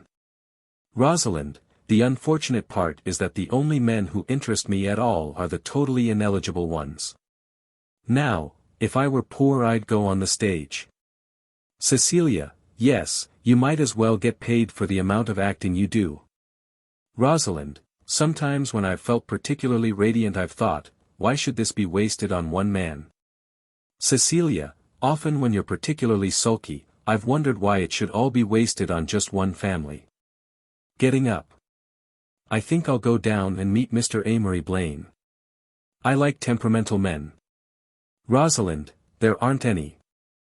Men don't know how to be really angry or really happy, and the ones that do, go to pieces.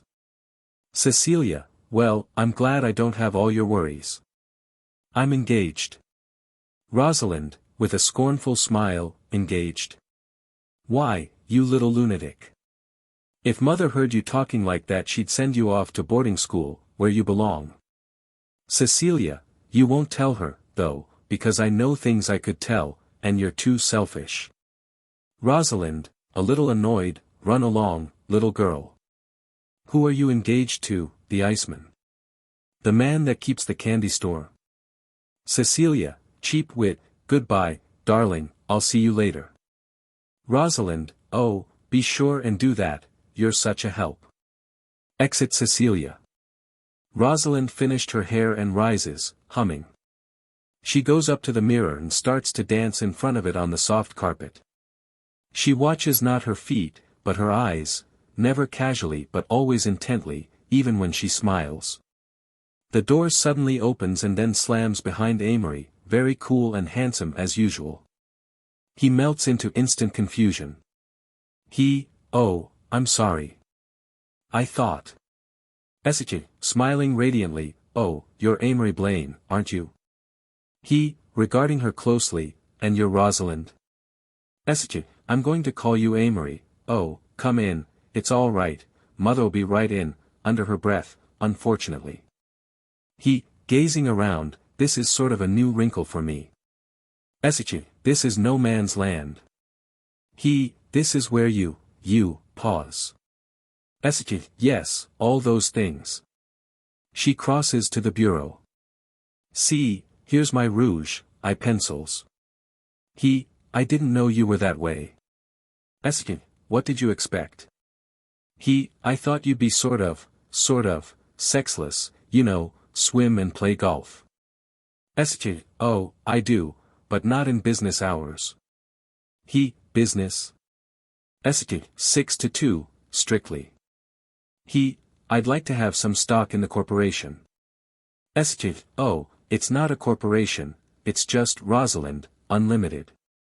51 shares, name, goodwill, and everything goes at $25,000 a year. Disapprovingly, sort of a chilly proposition. Esseke, well, Amory, you don't mind, do you? When I meet a man that doesn't bore me to death after 2 weeks, perhaps it'll be different. Odd, you have the same point of view on men that I have on women. Esseke, I'm not really feminine, you know, in my mind. Interested, go on. Esseke, no, you go on, you've made me talk about myself. That's against the rules. Rules? Esseke, my own rules, but you, oh, Amory, I hear you're brilliant. The family expects so much of you. How encouraging. Esseke, Alex said you taught him to think. Did you? I didn't believe anyone could. No. I'm really quite dull. He evidently doesn't intend this to be taken seriously. Esseke, liar. I'm religious, I'm literary. I've even written poems. Esseke, vers libre, splendid. She declaims. The trees are green. The birds are singing in the trees. The girl sips her poison. The bird flies away, the girl dies. Laughing, no, not that kind. Esseke, suddenly, I like you. Don't. Esseke, modest too. I'm afraid of you. I'm always afraid of a girl, until I've kissed her. Esseke, emphatically, my dear boy, the war is over. So I'll always be afraid of you. Esseke, rather sadly, I suppose you will. A slight hesitation on both their parts. After due consideration, listen. This is a frightful thing to ask. Esseke, knowing what's coming, after 5 minutes. But will you, kiss me? Or are you afraid? Esseke, I'm never afraid, but your reasons are so poor. Rosalind, I really want to kiss you. Esseke, so do I. They kiss, definitely and thoroughly. After a breathless second, well, is your curiosity satisfied? Esseke, is yours? No, it's only aroused. He looks it. Esseke, dreamily, I've kissed dozens of men. I suppose I'll kiss dozens more. Abstractedly, yes, I suppose you could, like that. Esseke, most people like the way I kiss. Remembering himself, good Lord, yes. Kiss me once more, Rosalind. Esseke, no, my curiosity is generally satisfied at one. Discouraged, is that a rule? Esseke, I make rules to fit the cases. You and I are somewhat alike, except that I'm years older in experience. Esseke, how old are you? Almost 23. You? Esseke, 19, just. I suppose you're the product of a fashionable school. Esseke, no, I'm fairly raw material. I was expelled from Spence, I've forgotten why. What's your general trend? Oh, I'm bright, quite selfish, emotional when aroused, fond of admiration. Suddenly, I don't want to fall in love with you. Raising her eyebrows, nobody asked you to. Continuing coldly, but I probably will. I love your mouth. Hush. Please don't fall in love with my mouth, hair, eyes, shoulders, slippers, but not my mouth. Everybody falls in love with my mouth. It's quite beautiful. It's too small. No it isn't, let's see. He kisses her again with the same thoroughness. Rather moved, say something sweet. Frightened, Lord help me. Drawing away, well, don't, if it's so hard. Shall we pretend? So soon? We haven't the same standards of time as other people. Already it's, other people. Let's pretend. No, I can't, it's sentiment. You're not sentimental. No, I'm romantic, a sentimental person thinks things will last, a romantic person hopes against hope that they won't. Sentiment is emotional. And you're not. With her eyes half closed. You probably flatter yourself that that's a superior attitude. Well, Rosalind, don't argue, kiss me again. Quite chilly now, no, I have no desire to kiss you. Openly taken aback, you wanted to kiss me a minute ago. This is now. I'd better go. I suppose so. He goes toward the door. Oh. He turns. Laughing, score, home team, 100, opponents, 0. He starts back. Quickly, rain, no game. He goes out. She goes quietly to the chiffonier, takes out a cigarette case and hides it in the side drawer of a desk. Her mother enters, notebook in hand. Miss Connage, good, I've been wanting to speak to you alone before we go downstairs.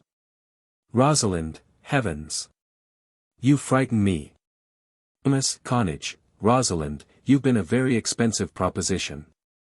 Rosalind, resignedly, yes. Miss Connage, and you know your father hasn't what he once had. Rosalind, making a wry face, oh, please don't talk about money. Mrs. Connage, you can't do anything without it. This is our last year in this house, and unless things change Cecilia won't have the advantages you've had. Rosalind, impatiently, well, what is it? Mrs. Connage, so I ask you to please mind me in several things I've put down in my notebook. The first one is, don't disappear with young men. There may be a time when it's valuable, but at present I want you on the dance floor where I can find you. There are certain men I want to have you meet and I don't like finding you in some corner of the conservatory exchanging silliness with anyone, or listening to it. Rosalind, sarcastically, yes, listening to it is better. Mrs. Connage, and don't waste a lot of time with the college set, little boys 19 and 20 years old. I don't mind a prom or a football game, but staying away from advantageous parties to eat in little cafes downtown with Tom, Dick, and Harry. Rosalind, offering her code, which is, in its way, quite as high as her mother's, mother. It's done, you can't run everything now the way you did in the early 90s. Miss Connage, paying no attention, there are several bachelor friends of your father's that I want you to meet tonight, youngish men. Rosalind, nodding wisely, about 45. Miss Connage, sharply, why not? Rosalind, oh, quite all right, they know life and are so adorably tired-looking, shakes her head, but they will dance. Miss Connage, I haven't met Mr. Blaine, but I don't think you'll care for him. He doesn't sound like a money-maker. Rosalind, mother, I never think about money. Miss Connage, you never keep it long enough to think about it. Rosalind sighs, yes, I suppose someday I'll marry a ton of it, out of sheer boredom. Mrs.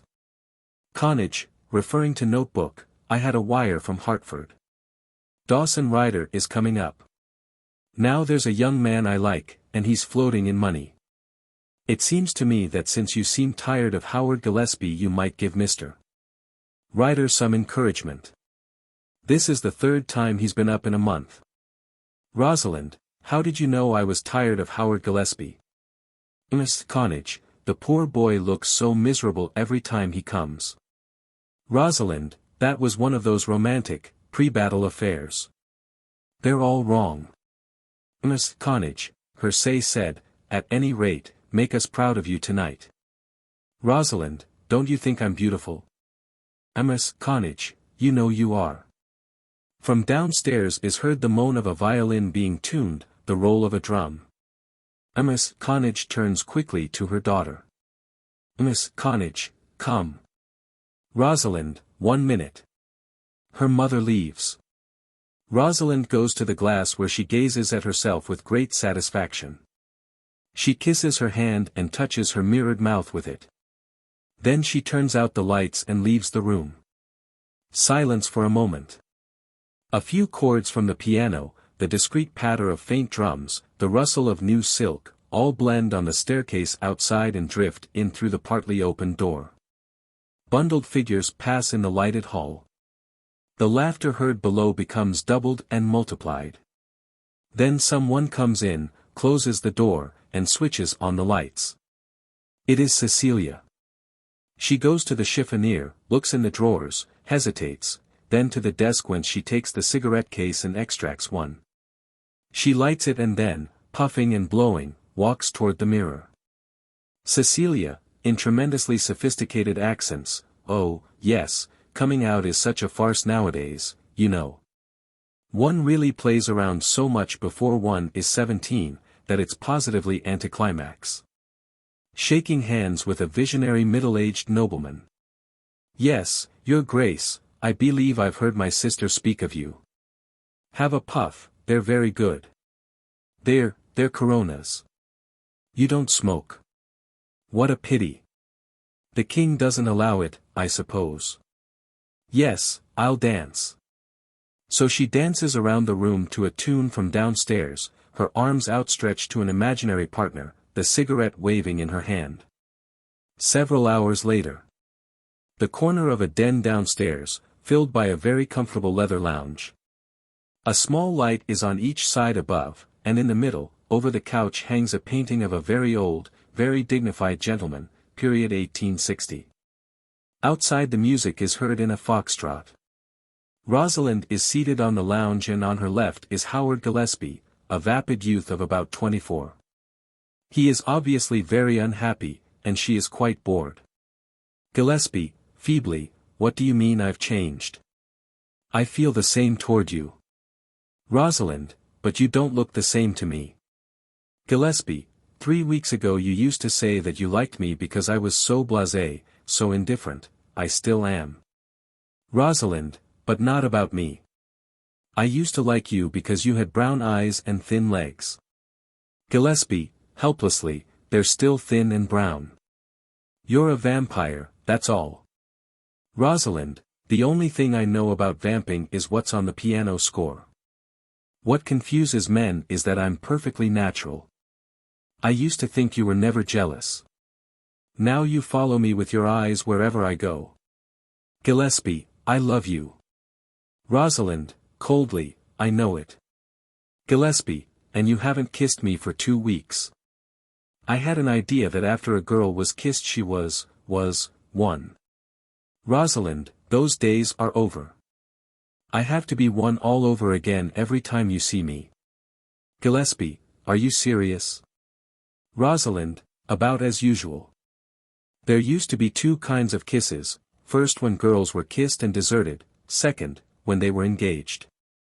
Now there's a third kind, where the man is kissed and deserted. If Mr. Jones of the 90s bragged he'd kissed a girl, everyone knew he was through with her. If Mr. Jones of 1919 brags the same. Everyone knows it's because he can't kiss her anymore.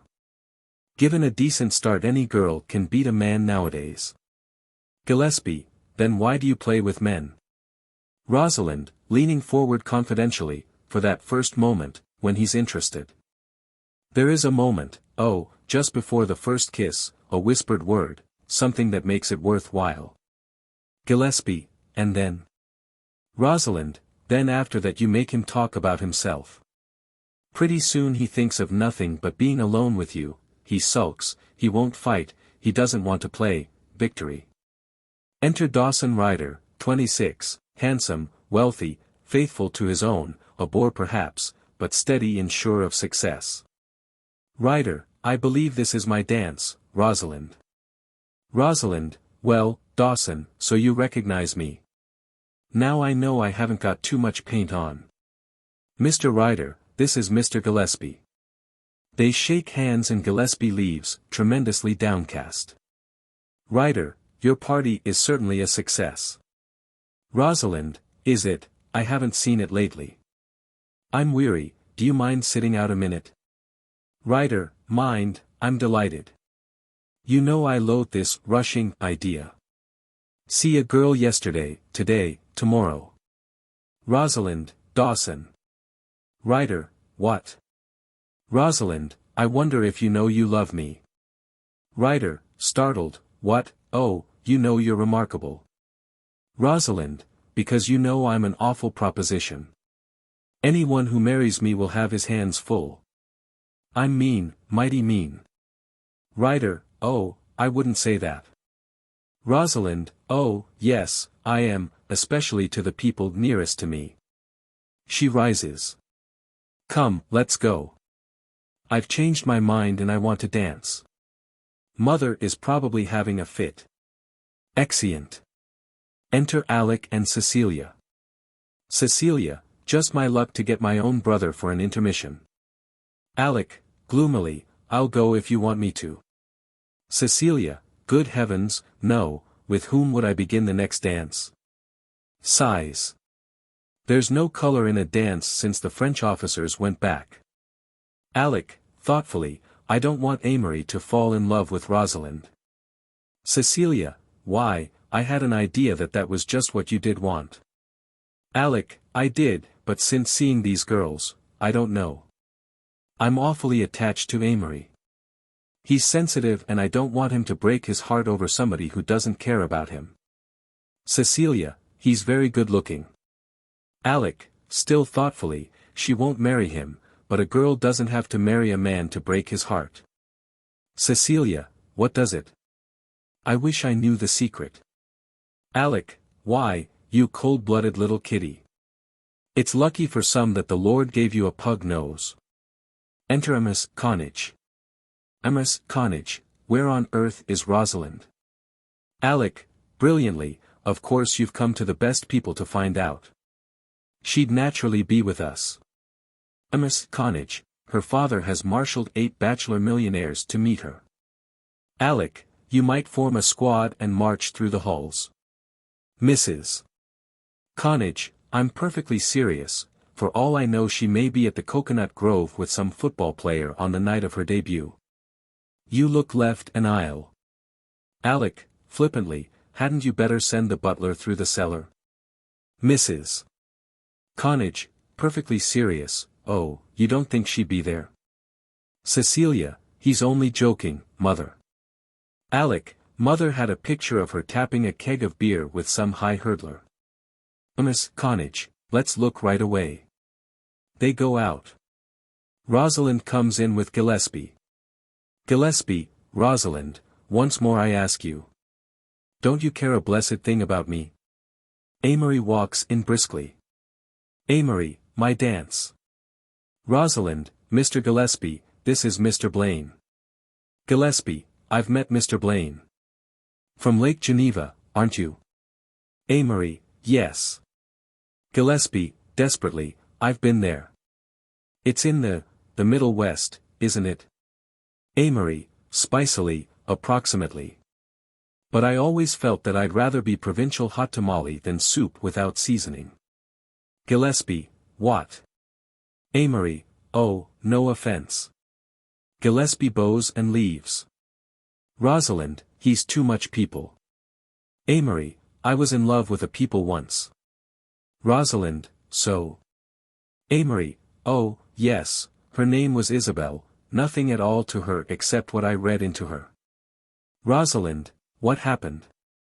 Amory, finally I convinced her that she was smarter than I was, then she threw me over. Said I was critical and impractical, you know.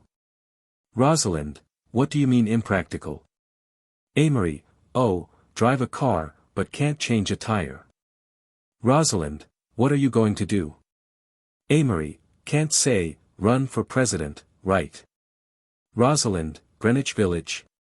Amory, good heavens, no, I said right, not drink. Rosalind, I like businessmen. Clever men are usually so homely. Amory, I feel as if I'd known you for ages. Rosalind, oh, are you going to commence the pyramid story? Amory, no, I was going to make it French. I was Louis XIV and you were one of my, changing his tone. Suppose, we fell in love. Rosalind, I've suggested pretending. Amory, if we did it would be very big. Rosalind, why? Amory, because selfish people are in a way terribly capable of great loves. Rosalind, turning her lips up, pretend. Very deliberately they kiss. Amory, I can't say sweet things. But you are beautiful. Rosalind, not that. Amory, what then? Rosalind, sadly, oh, nothing, only I want sentiment, real sentiment, and I never find it. Amory, I never find anything else in the world, and I loathe it. Rosalind, it's so hard to find a male to gratify one's artistic taste. Someone has opened a door and the music of a waltz surges into the room. Rosalind rises. Rosalind, listen. They're playing, Kiss Me Again. He looks at her. Amory, well. Rosalind, well. Amory, softly, the battle lost, I love you. Rosalind, I love you, now. They kiss. Amory, oh, God, what have I done? Rosalind, nothing. Oh, don't talk. Kiss me again. Amory, I don't know why or how, but I love you, from the moment I saw you. Rosalind, me too, oh, tonight's tonight. Her brother strolls in, starts and then in a loud voice says, oh, excuse me, and goes. Rosalind, her lips scarcely stirring, don't let me go, I don't care who knows what I do. Amory, say it. Rosalind, I love you, now. They part.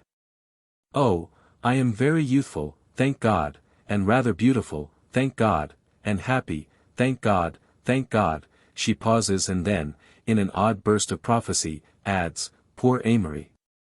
He kisses her again. Kismet. Within 2 weeks Amory and Rosalind were deeply and passionately in love. The critical qualities which had spoiled for each of them a dozen romances were dulled by the great wave of emotion that washed over them. It may be an insane love affair, she told her anxious mother, but it's not inane. The wave swept Amory into an advertising agency early in March, where he alternated between astonishing bursts of rather exceptional work and wild dreams of becoming suddenly rich and touring Italy with Rosalind. They were together constantly, for lunch, for dinner, and nearly every evening, always in a sort of breathless hush, as if they feared that any minute the spell would break and drop them out of this paradise of rose and flame.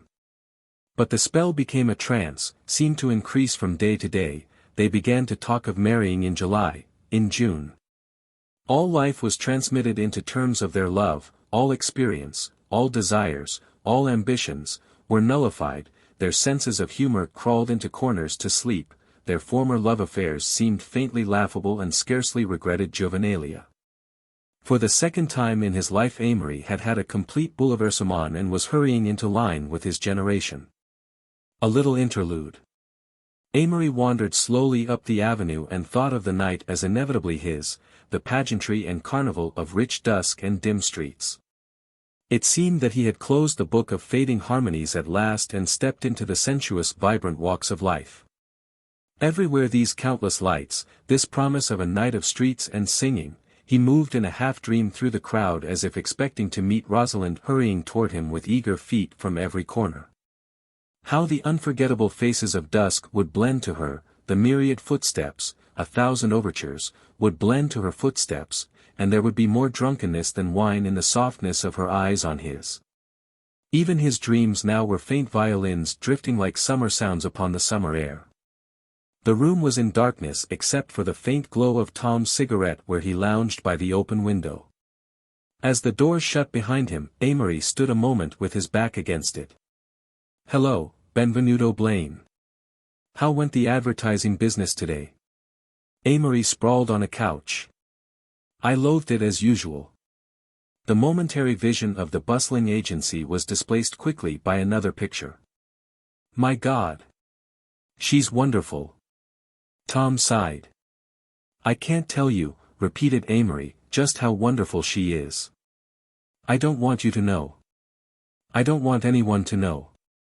Another sigh came from the window, quite a resigned sigh. "She's life and hope and happiness, my whole world now." He felt the quiver of a tear on his eyelid. "Oh, golly, Tom. Bitter-sweet." "Sit like we do," she whispered. He sat in the big chair and held out his arms so that she could nestle inside them. "I knew you'd come tonight," she said softly, "like summer, just when I needed you most, darling, darling." His lips moved lazily over her face. "You taste so good," he sighed. "How do you mean, lover?" "Oh, just sweet, just sweet." He held her closer. "Amory," she whispered, "when you're ready for me I'll marry you. We won't have much at first." "Don't," she cried. "It hurts when you reproach yourself for what you can't give me. I've got your precious self, and that's enough for me. Tell me. You know, don't you?" "Oh, you know." "Yes, but I want to hear you say it." "I love you, Amory, with all my heart." "Always, will you?" "All my life, oh, Amory." "What?" "I want to belong to you. I want your people to be my people. I want to have your babies. But I haven't any people." "Don't laugh at me, Amory. Just kiss me." "I'll do what you want," he said. "No, I'll do what you want." "We're you, not me." "Oh, you're so much a part, so much all of me." He closed his eyes. "I'm so happy that I'm frightened. Wouldn't it be awful if this was the high point?" She looked at him dreamily. "Beauty in love pass, I know. Oh, there's sadness, too. I suppose all great happiness is a little sad. Beauty means the scent of roses and then the death of roses. Beauty means the agony of sacrifice and the end of agony. And, Amory, we're beautiful, I know. I'm sure God loves us. He loves you. You're his most precious possession. I'm not his, I'm yours. Amory, I belong to you. For the first time I regret all the other kisses. Now I know how much a kiss can mean." Then they would smoke and he would tell her about his day at the office, and where they might live. Sometimes, when he was particularly loquacious, she went to sleep in his arms, but he loved that Rosalind, all Rosalinds, as he had never in the world loved anyone else. Intangibly fleeting, unrememberable hours. Aquatic incident. One day Amory and Howard Gillespie meeting by accident downtown took lunch together, and Amory heard a story that delighted him. Gillespie after several cocktails was in a talkative mood. He began by telling Amory that he was sure Rosalind was slightly eccentric. He had gone with her on a swimming party up in Westchester County, and someone mentioned that Annette Kellerman had been there one day on a visit and had dived from the top of a rickety, 30-foot summer house. Immediately Rosalind insisted that Howard should climb up with her to see what it looked like. A minute later, as he sat and dangled his feet on the edge, a form shot by him. Rosalind, her arms spread in a beautiful swan dive, had sailed through the air into the clear water. Of course I had to go, after that, and I nearly killed myself. I thought I was pretty good to even try it. Nobody else in the party tried it. Well, afterward Rosalind had the nerve to ask me why I stooped over when I dove. It didn't make it any easier, she said, it just took all the courage out of it. I ask you, what can a man do with a girl like that? Unnecessary, I call it. Gillespie failed to understand why Amory was smiling delightedly all through lunch. He thought perhaps he was one of these hollow optimists. 5 weeks later. Again the library of the Connage house. Rosalind is alone, sitting on the lounge staring very moodily and unhappily at nothing. She has changed perceptibly, she is a trifle thinner for one thing, the light in her eyes is not so bright, she looks easily a year older. Her mother comes in, muffled in an opera cloak. She takes in Rosalind with a nervous glance. Miss Connage, who is coming tonight? Rosalind fails to hear her, at least takes no notice. Mrs. Connage, Alec is coming up to take me to this Barry play, Et2, Brutus. She perceives that she is talking to herself. Rosalind. I asked you who is coming tonight. Rosalind, starting, oh, what, oh, Amory. Mrs. Connage, sarcastically, you have so many admirers lately that I couldn't imagine which one. Rosalind doesn't answer. Dawson Ryder is more patient than I thought he'd be. You haven't given him an evening this week. Rosalind, with a very weary expression that is quite new to her face. Mother, please. Miss Connage, oh, I won't interfere. You've already wasted over 2 months on a theoretical genius who hasn't a penny to his name, but go ahead, waste your life on him. I won't interfere. Rosalind, as if repeating a tiresome lesson, you know he has a little income, and you know he's earning $35 a week in advertising. Miss Connage, and it wouldn't buy your clothes. She pauses but Rosalind makes no reply. I have your best interests at heart when I tell you not to take a step you'll spend your days regretting. It's not as if your father could help you. Things have been hard for him lately and he's an old man. You'd be dependent absolutely on a dreamer, a nice, well-born boy, but a dreamer, merely clever. She implies that this quality in itself is rather vicious. Rosalind, for heaven's sake, mother. A maid appears, announces Mr. Blaine, who follows immediately. Amory's friends have been telling him for 10 days that he looks like the wrath of God, and he does. As a matter of fact, he has not been able to eat a mouthful in the last 36 hours. Amory, good evening, Mrs. Connage. Miss Connage, not unkindly, good evening, Amory. Amory and Rosalind exchange glances, and Alec comes in. Alec's attitude throughout has been neutral.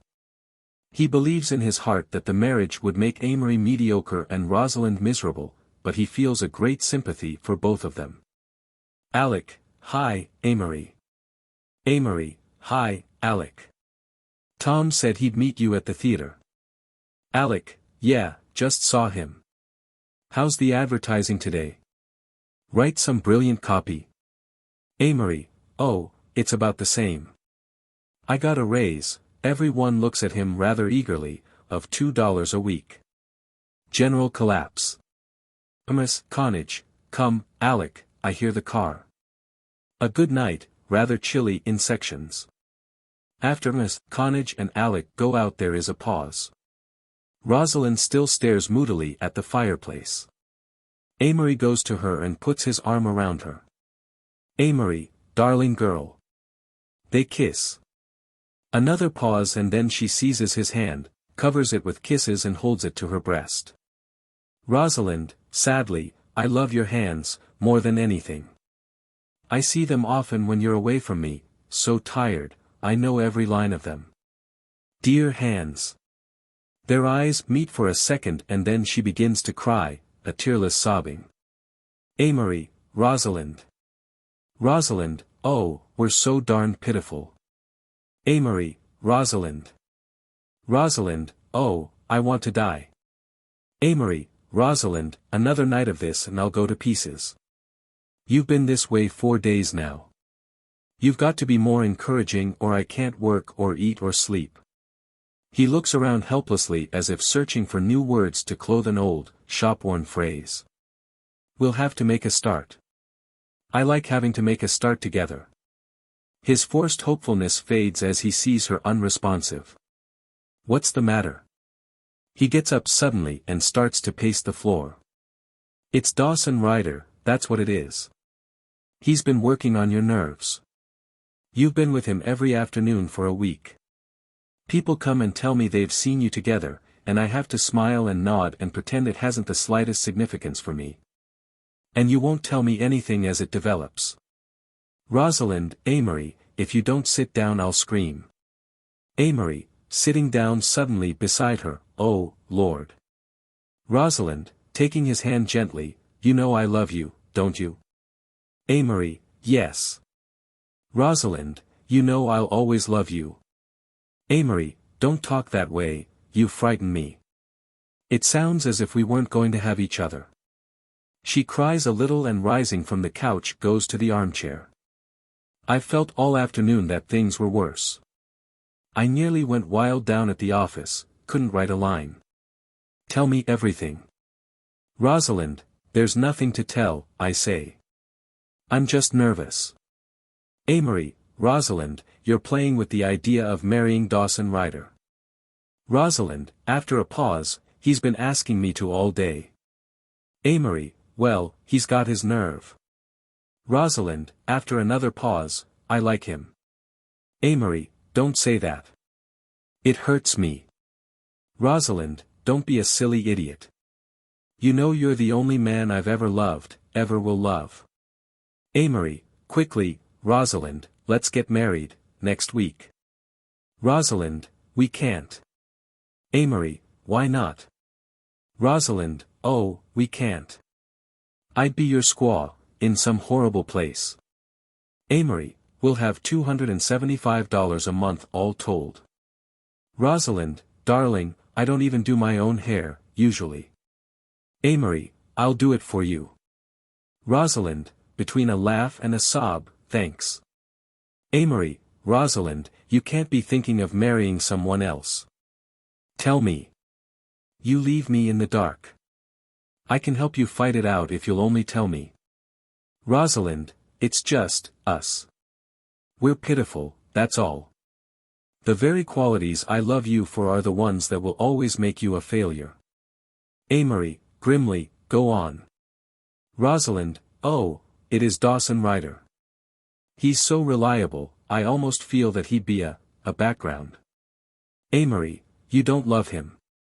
Rosalind, I know, but I respect him, and he's a good man and a strong one. Amory, grudgingly, yes, he's that. Rosalind, well, here's one little thing. There was a little poor boy we met in Rye Tuesday afternoon, and, oh, Dawson took him on his lap and talked to him and promised him an Indian suit, and next day he remembered and bought it, and, oh. It was so sweet and I couldn't help thinking he'd be so nice to our children, take care of them, and I wouldn't have to worry. Amory, in despair, Rosalind. Rosalind. Rosalind, with a faint roguishness, don't look so consciously suffering. Amory, what power we have of hurting each other. Rosalind, commencing to sob again, it's been so perfect, you and I. So like a dream that I'd longed for and never thought I'd find. The first real unselfishness I've ever felt in my life. And I can't see it fade out in a colorless atmosphere. Amory, it won't, it won't.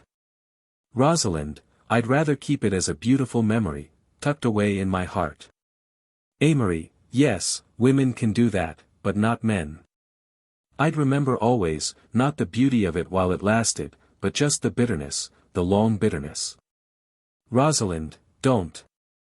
Amory, all the years never to see you, never to kiss you, just a gate shut and barred, you don't dare be my wife.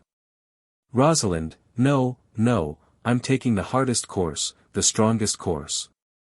Marrying you would be a failure and I never fail, if you don't stop walking up and down I'll scream. Again he sinks despairingly onto the lounge. Amory, come over here and kiss me. Rosalind, no. Amory, don't you want to kiss me? Rosalind, tonight I want you to love me calmly and coolly. Amory, the beginning of the end. Rosalind, with a burst of insight, Amory, you're young. I'm young. People excuse us now for our poses and vanities, for treating people like Sancho and yet getting away with it. They excuse us now. But you've got a lot of knocks coming to you. Amory, and you're afraid to take them with me. Rosalind, no, not that. There was a poem I read somewhere, you'll say Ella Wheeler Wilcox and laugh, but listen. For this is wisdom, to love and live. To take what fate or the gods may give. To ask no question, to make no prayer. To kiss the lips and caress the hair. Speed passion's ebb as we greet its flow. To have and to hold, and, in time, let go. Amory, but we haven't had. Rosalind, Amory, I'm yours, you know it. There have been times in the last month I'd have been completely yours if you'd said so. But I can't marry you and ruin both our lives. Amory, we've got to take our chance for happiness. Rosalind, Dawson says I'd learn to love him. Amory with his head sunk in his hands does not move. The life seems suddenly gone out of him. Rosalind, lover. Lover. I can't do with you, and I can't imagine life without you. Amory, Rosalind, we're on each other's nerves.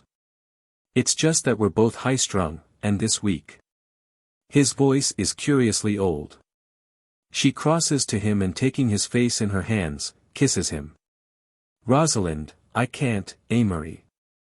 I can't be shut away from the trees and flowers, cooped up in a little flat, waiting for you. You'd hate me in a narrow atmosphere. I'd make you hate me. Again she is blinded by sudden uncontrolled tears. Amory, Rosalind. Rosalind, oh, darling, go, don't make it harder. I can't stand it. Amory, his face drawn, his voice strained, do you know what you're saying? Do you mean forever? There is a difference somehow in the quality of their suffering. Rosalind, can't you see? Amory, I'm afraid I can't if you love me. You're afraid of taking 2 years knocks with me. Rosalind, I wouldn't be the Rosalind you love. Amory, a little hysterically, I can't give you up. I can't, that's all. I've got to have you. Rosalind, a hard note in her voice, you're being a baby now. Amory, wildly, I don't care. You're spoiling our lives. Rosalind, I'm doing the wise thing, the only thing. Amory, are you going to marry Dawson Ryder? Rosalind, oh, don't ask me. You know I'm old in some ways, in others, well, I'm just a little girl. I like sunshine and pretty things and cheerfulness, and I dread responsibility. I don't want to think about pots and kitchens and brooms. I want to worry whether my legs will get slick and brown when I swim in the summer. Amory, and you love me. Rosalind, that's just why it has to end. Drifting hurts too much. We can't have any more scenes like this. She draws his ring from her finger and hands it to him. Their eyes blind again with tears. Amory, his lips against her wet cheek, don't. Keep it, please, oh, don't break my heart. She presses the ring softly into his hand. Rosalind, brokenly, you'd better go. Amory, goodbye. She looks at him once more, with infinite longing, infinite sadness. Rosalind, don't ever forget me, Amory. Amory, goodbye. He goes to the door, fumbles for the knob, finds it, she sees him throw back his head, and he is gone. Gone, she half starts from the lounge and then sinks forward on her face into the pillows. Rosalind, oh, God, I want to die. After a moment she rises and with her eyes closed feels her way to the door. Then she turns and looks once more at the room. Here they had sat and dreamed, that tray she had so often filled with matches for him. That shade that they had discreetly lowered one long Sunday afternoon. Misty-eyed she stands and remembers, she speaks aloud. "Oh, Amory, what have I done to you?" And deep under the aching sadness that will pass in time, Rosalind feels that she has lost something, she knows not what, she knows not why. Chapter 2. Experiments in Convalescence. The Knickerbocker Bar, beamed upon by Maxfield Parrish's jovial, colorful Old King Cole, was well crowded. Amory stopped in the entrance and looked at his wristwatch. He wanted particularly to know the time, for something in his mind that catalogued and classified liked to chip things off cleanly. Later it would satisfy him in a vague way to be able to think that thing ended at exactly 20 minutes after 8 on Thursday, June 10, 1919. This was allowing for the walk from her house, a walk concerning which he had afterward not the faintest recollection. He was in rather grotesque condition, 2 days of worry and nervousness, of sleepless nights, of untouched meals. Culminating in the emotional crisis and Rosalind's abrupt decision, the strain of it had drugged the foreground of his mind into a merciful coma. As he fumbled clumsily with the olives at the free lunch table, a man approached and spoke to him, and the olives dropped from his nervous hands. Well, Amory. It was someone he had known at Princeton, he had no idea of the name. "Hello, old boy," he heard himself saying. "Name's Jim Wilson, you've forgotten." "Sure, you bet, Jim. I remember. Going to reunion? You know." Simultaneously he realized that he was not going to reunion. "Get overseas?" Amory nodded, his eyes staring oddly. Stepping back to let someone pass, he knocked the dish of olives to a crash on the floor. "Too bad," he muttered. "Have a drink?" Wilson, ponderously diplomatic, reached over and slapped him on the back. "You've had plenty, old boy." Amory eyed him dumbly until Wilson grew embarrassed under the scrutiny. "Plenty, hell," said Amory finally. "I haven't had a drink today." Wilson looked incredulous. "Have a drink or not?" cried Amory rudely. Together they sought the bar. "Rye high." "I'll just take a Bronx." Wilson had another, Amory had several more. They decided to sit down. At 10 o'clock Wilson was displaced by Carling, class of 15. Amory, his head spinning gorgeously, layer upon layer of soft satisfaction setting over the bruised spots of his spirit, was discoursing volubly on the war. "A mental was-e," he insisted with owl-like wisdom. 2 years my life spent intellectual vacuity. Los idealism, got be fiscal animal, he shook his fist expressively at Old King Cole, got be Prussian, bout everything, women, specially. Use, be straight, bout women college. Now don't give it 'em. He expressed his lack of principle by sweeping a seltzer bottle with a broad gesture to noisy extinction on the floor, but this did not interrupt his speech. Seek pleasure where find it for tomorrow die. At's philos phy for me now on. Carling yawned, but Amory, waxing brilliant, continued. Use wonder bout things, people satisfied compromise, fify attitude on life. Now Don wonder, he became so emphatic in impressing on Carling the fact that he didn't wonder that he lost the thread of his discourse and concluded by announcing to the bar at large that he was a fiscal animal. "What are you celebrating, Amory?" Amory leaned forward confidentially. "Celebrating blow me life. Great moment blow my life. Can't tell you 'bout it." He heard Carling addressing a remark to the bartender. "Give him a bromo seltzer." Amory shook his head indignantly. "None that stuff. But listen, Amory, you're making yourself sick. You're white as a ghost." Amory considered the question. He tried to look at himself in the mirror but even by squinting up one eye could only see as far as the row of bottles behind the bar. "Like salmon solid. We go get some salad." He settled his coat with an attempt at nonchalance, but letting go of the bar was too much for him, and he slumped against a chair.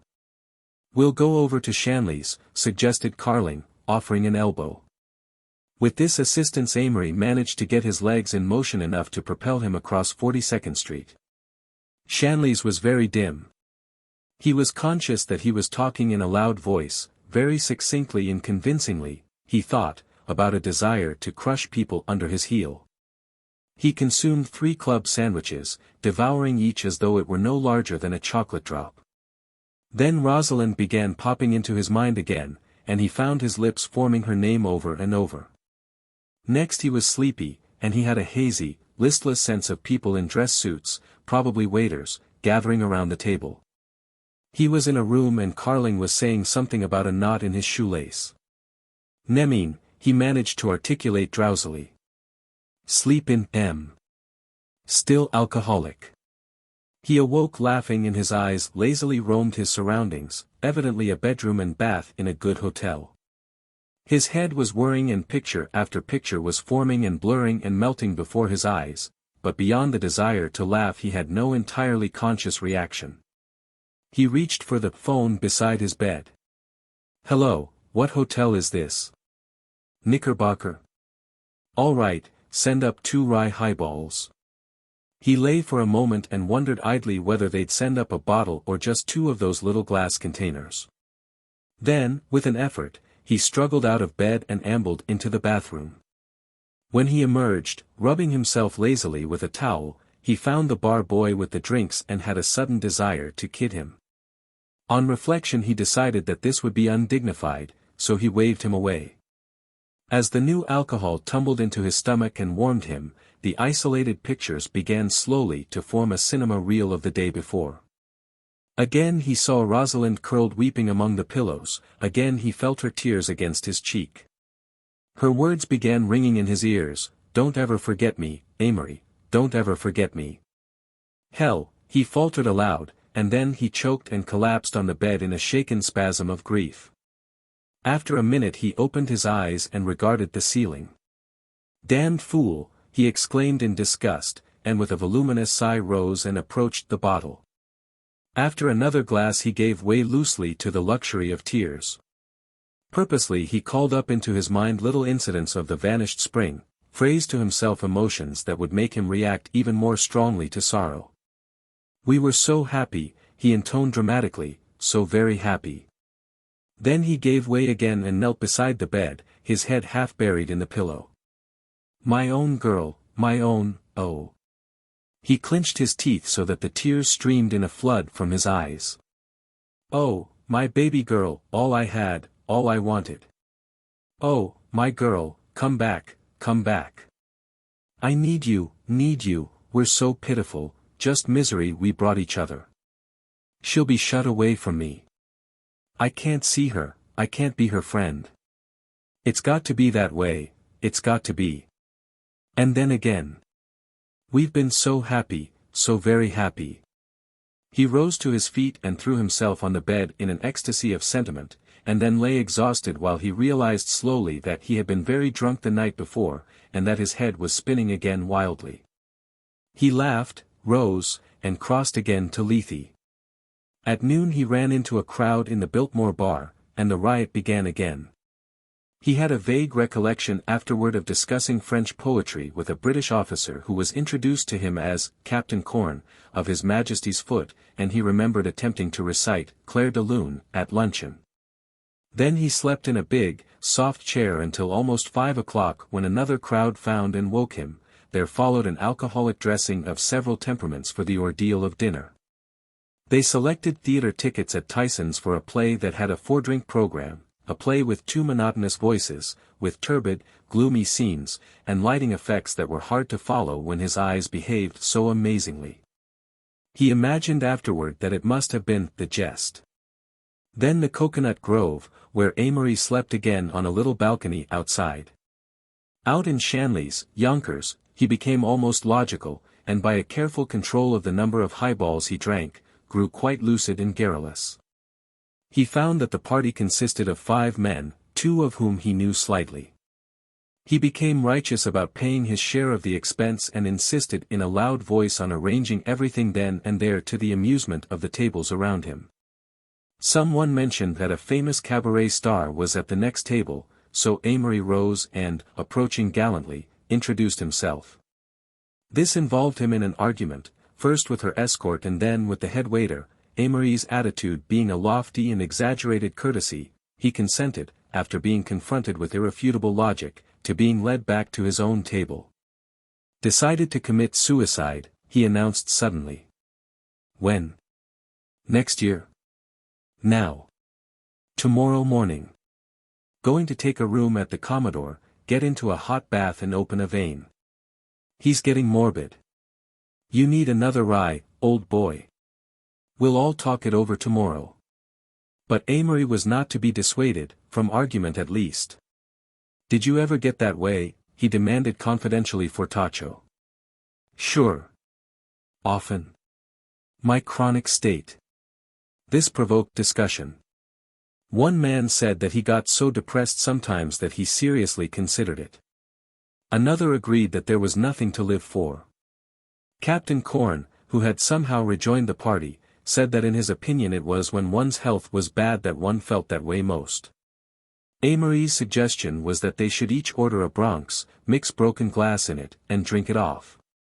To his relief no one applauded the idea, so having finished his highball, he balanced his chin in his hand and his elbow on the table, a most delicate, scarcely noticeable sleeping position, he assured himself, and went into a deep stupor. He was awakened by a woman clinging to him, a pretty woman, with brown, disarranged hair and dark blue eyes. Take me home, she cried. Hello, said Amory, blinking. I like you, she announced tenderly. I like you too. He noticed that there was a noisy man in the background and that one of his party was arguing with him. Fella I was with's a damn fool, confided the blue-eyed woman. I hate him. I want to go home with you.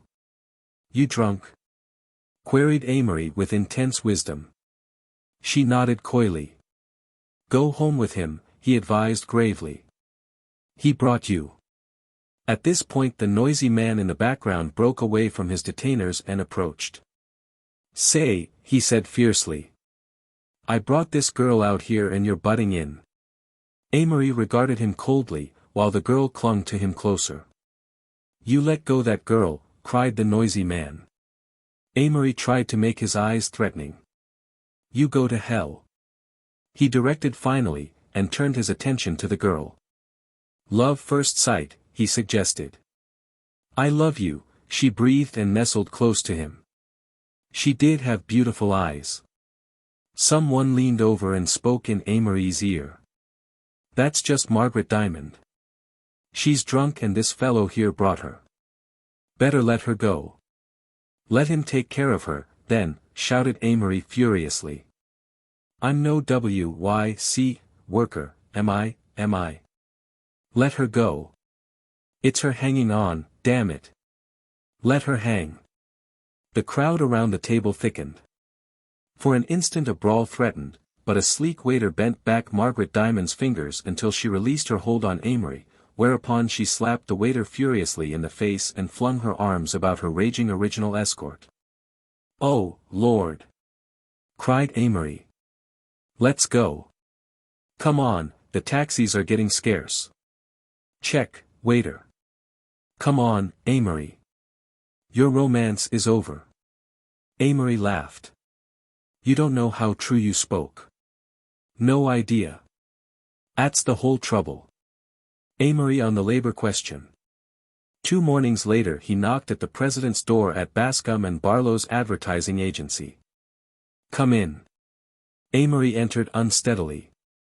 Morning, Mr. Barlow. Mr. Barlow brought his glasses to the inspection and set his mouth slightly ajar that he might better listen. Well, Mr. Blaine. We haven't seen you for several days. No, said Amory. I'm quitting. Well, this is. I don't like it here. I'm sorry. I thought our relations had been quite, pleasant. You seem to be a hard worker, a little inclined perhaps to write fancy copy. I just got tired of it, interrupted Amory rudely. It didn't matter a damn to me whether Harebell's flour was any better than anyone else's. In fact, I never ate any of it. So I got tired of telling people about it. Oh, I know I've been drinking. Mr. Barlow's face steeled by several ingots of expression. You asked for a position. Amory waved him to silence. And I think I was rottenly underpaid. $35 a week, less than a good carpenter. You had just started. You'd never worked before, said Mr. Barlow coolly. But it took about $10,000 to educate me where I could write your darn stuff for you. Anyway, as far as length of service goes, you've got stenographers here you've paid $15 a week for 5 years. I'm not going to argue with you, sir, said Mr. Barlow rising. Neither am I. I just wanted to tell you I'm quitting. They stood for a moment looking at each other impassively and then Amory turned and left the office. A little lull. For days after that he returned at last to the apartment. Tom was engaged on a book review for the New Democracy on the staff of which he was employed. They regarded each other for a moment in silence. Well. Good Lord, Amory, where'd you get the black eye, and the jaw? Amory laughed. That's a mere nothing. He peeled off his coat and bared his shoulders. Look here. Tom emitted a low whistle. What hit you? Amory laughed again. Oh, a lot of people. I got beaten up. Fact. He slowly replaced his shirt. It was bound to come sooner or later and I wouldn't have missed it for anything. Who was it? Well, there were some waiters and a couple of sailors and a few stray pedestrians, I guess. It's the strangest feeling. You ought to get beaten up just for the experience of it. You fall down after a while and everybody sort of slashes in at you before you hit the ground, then they kick you. Tom lighted a cigarette. I spent a day chasing you all over town, Amory. But you always kept a little ahead of me. I'd say you've been on some party. Amory tumbled into a chair and asked for a cigarette. You sober now? Asked Tom quizzically. Pretty sober. Why? Well, Alec has left. His family had been after him to go home and live, so he. A spasm of pain shook Amory. Too bad. Yes, it is too bad. We'll have to get someone else if we're going to stay here. The rent's going up. Sure. Get anybody. I'll leave it to you, Tom. Amory walked into his bedroom. The first thing that met his glance was a photograph of Rosalind that he had intended to have framed, propped up against a mirror on his dresser. He looked at it unmoved. After the vivid mental pictures of her that were his portion at present, the portrait was curiously unreal. He went back into the study. Got a cardboard box? No, answered Tom, puzzled. Why should I have? Oh, yes, there may be one in Alec's room. Eventually Amory found what he was looking for and, returning to his dresser, opened a drawer full of letters, notes, part of a chain, 2 little handkerchiefs, and some snapshots. As he transferred them carefully to the box his mind wandered to some place in a book where the hero, after preserving for a year a cake of his lost love's soap, finally washed his hands with it. He laughed and began to hum, After You've Gone. Ceased abruptly. The string broke twice, and then he managed to secure it, dropped the package into the bottom of his trunk, and having slammed the lid returned to the study. Going out? Tom's voice held an undertone of anxiety. Uh-huh. Where? Couldn't say, old keyed. Let's have dinner together. Sorry. I told Suki Brett I'd eat with him. Oh. Bye-bye. Amory crossed the street and had a highball, then he walked to Washington Square and found a top seat on a bus. He disembarked at 43rd Street and strolled to the Biltmore Bar. Hi, Amory. What'll you have? Yo-ho. Waiter. Temperature normal. The advent of prohibition with the thirsty first put a sudden stop to the submerging of Amory's sorrows, and when he awoke one morning to find that the old bar-to-bar days were over, he had neither remorse for the past 3 weeks nor regret that their repetition was impossible. He had taken the most violent, if the weakest, method to shield himself from the stabs of memory, and while it was not a course he would have prescribed for others, he found in the end that it had done its business. He was over the first flush of pain. Don't misunderstand. Amory had loved Rosalind as he would never love another living person. She had taken the first flush of his youth and brought from his unplumbed depths tenderness that had surprised him, gentleness and unselfishness that he had never given to another creature. He had later love affairs, but of a different sort. In those he went back to that, perhaps, more typical frame of mind, in which the girl became the mirror of a mood in him. Rosalind had drawn out what was more than passionate admiration. He had a deep, undying affection for Rosalind. But there had been, near the end, so much dramatic tragedy, culminating in the arabesque nightmare of his 3-week spree, that he was emotionally worn out. The people and surroundings that he remembered as being cool or delicately artificial, seemed to promise him a refuge. He wrote a cynical story which featured his father's funeral and dispatched it to a magazine, receiving in return a check for $60 and a request for more of the same tone. This tickled his vanity, but inspired him to no further effort. He read enormously. He was puzzled and depressed by A Portrait of the Artist as a Young Man, intensely interested by Joan and Peter, and The Undying Fire, and rather surprised by his discovery through a critic named Mencken of several excellent American novels, Vandover and the Brute, The Damnation of Theron Ware, and Jenny Gerhardt.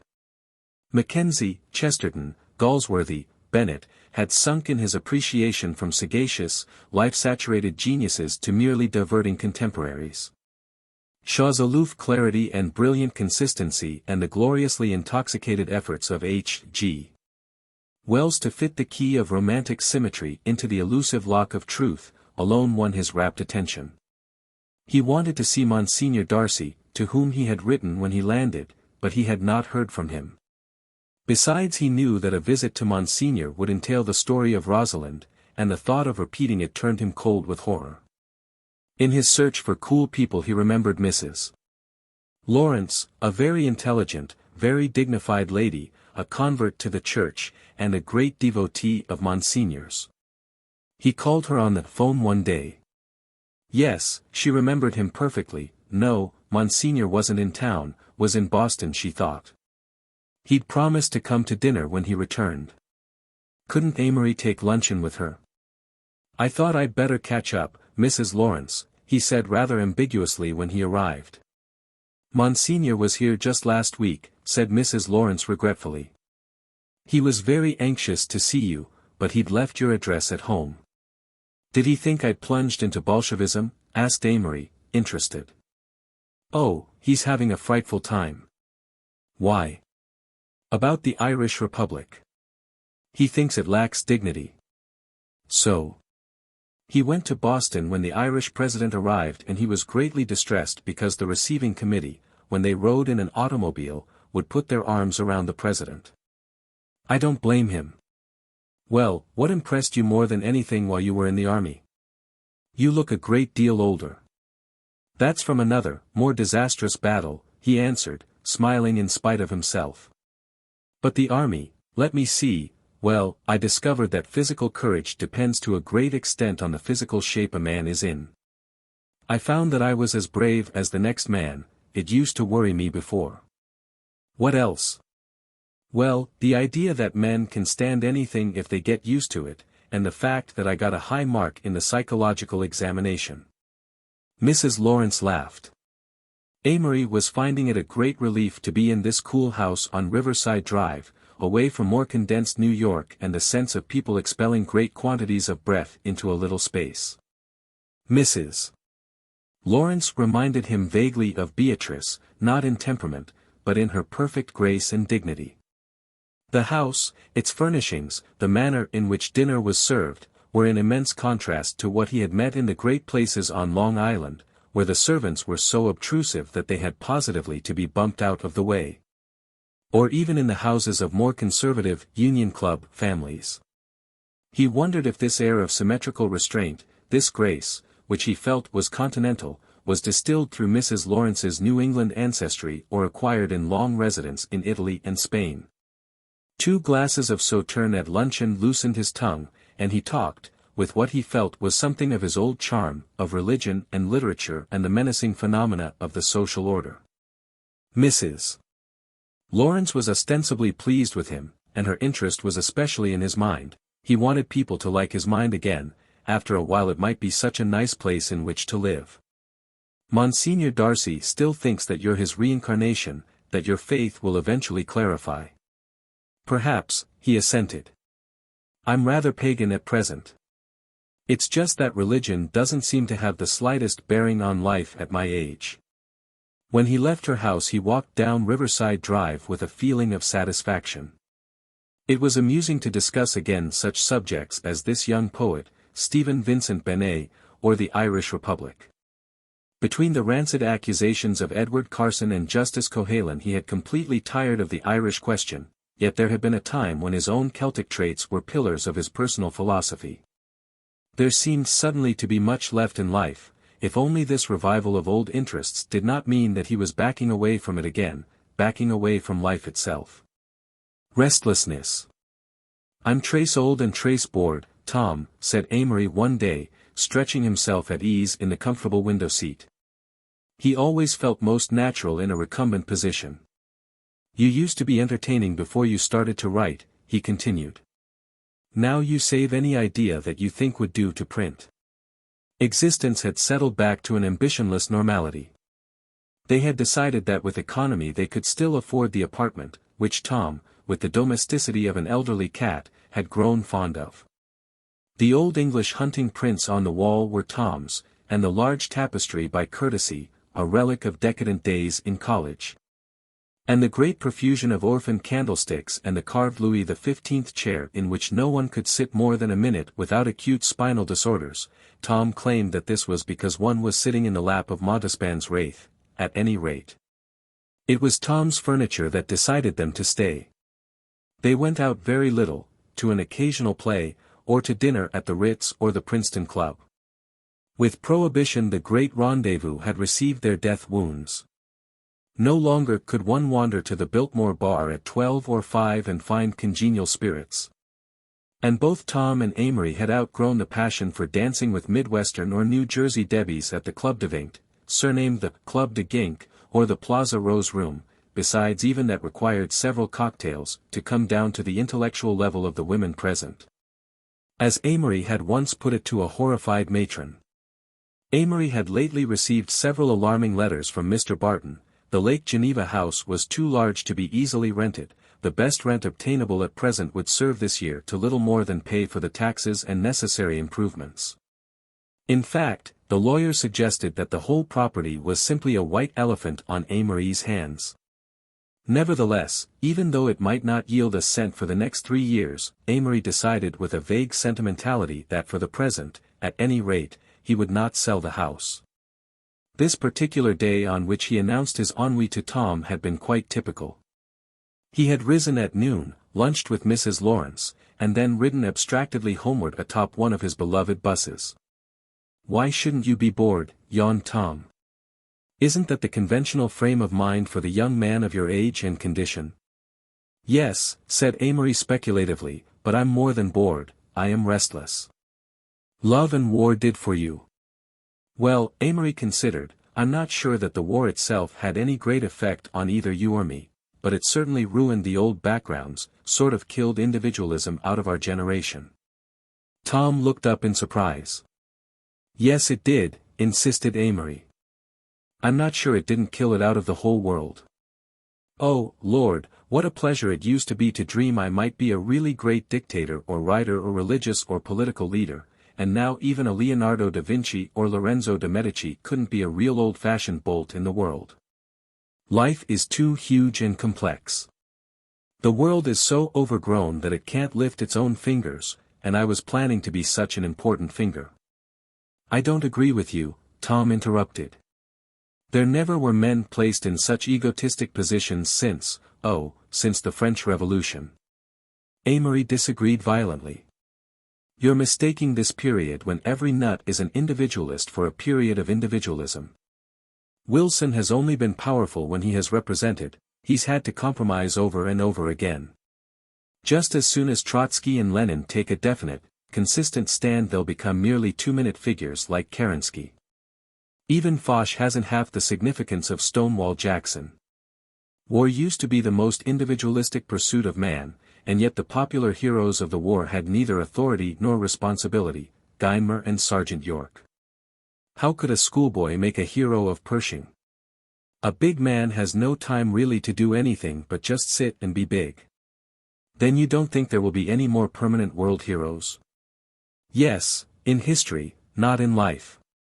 Carlyle would have difficulty getting material for a new chapter on the hero as a big man. Go on. I'm a good listener today. People try so hard to believe in leaders now, pitifully hard.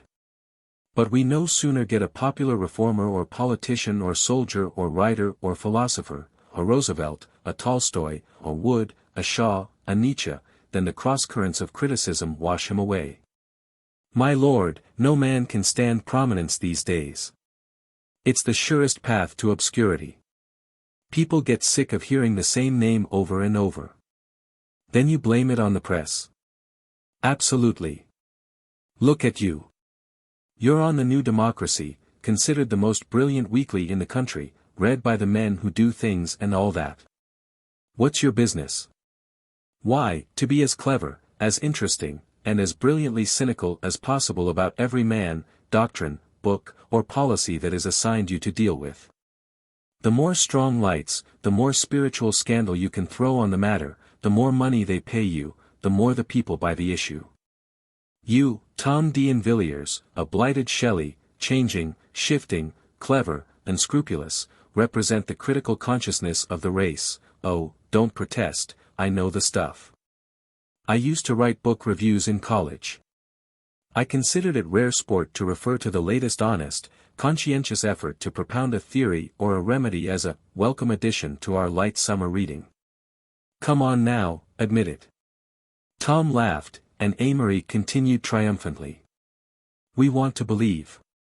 Young students try to believe in older authors, constituents try to believe in their congressmen, countries try to believe in their statesmen, but they can't. Too many voices, too much scattered, illogical, ill-considered criticism. It's worse in the case of newspapers.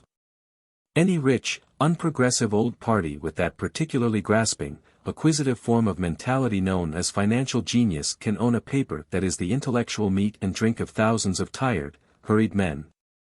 Men too involved in the business of modern living to swallow anything but predigested food. For 2 cents the voter buys his politics, prejudices, and philosophy.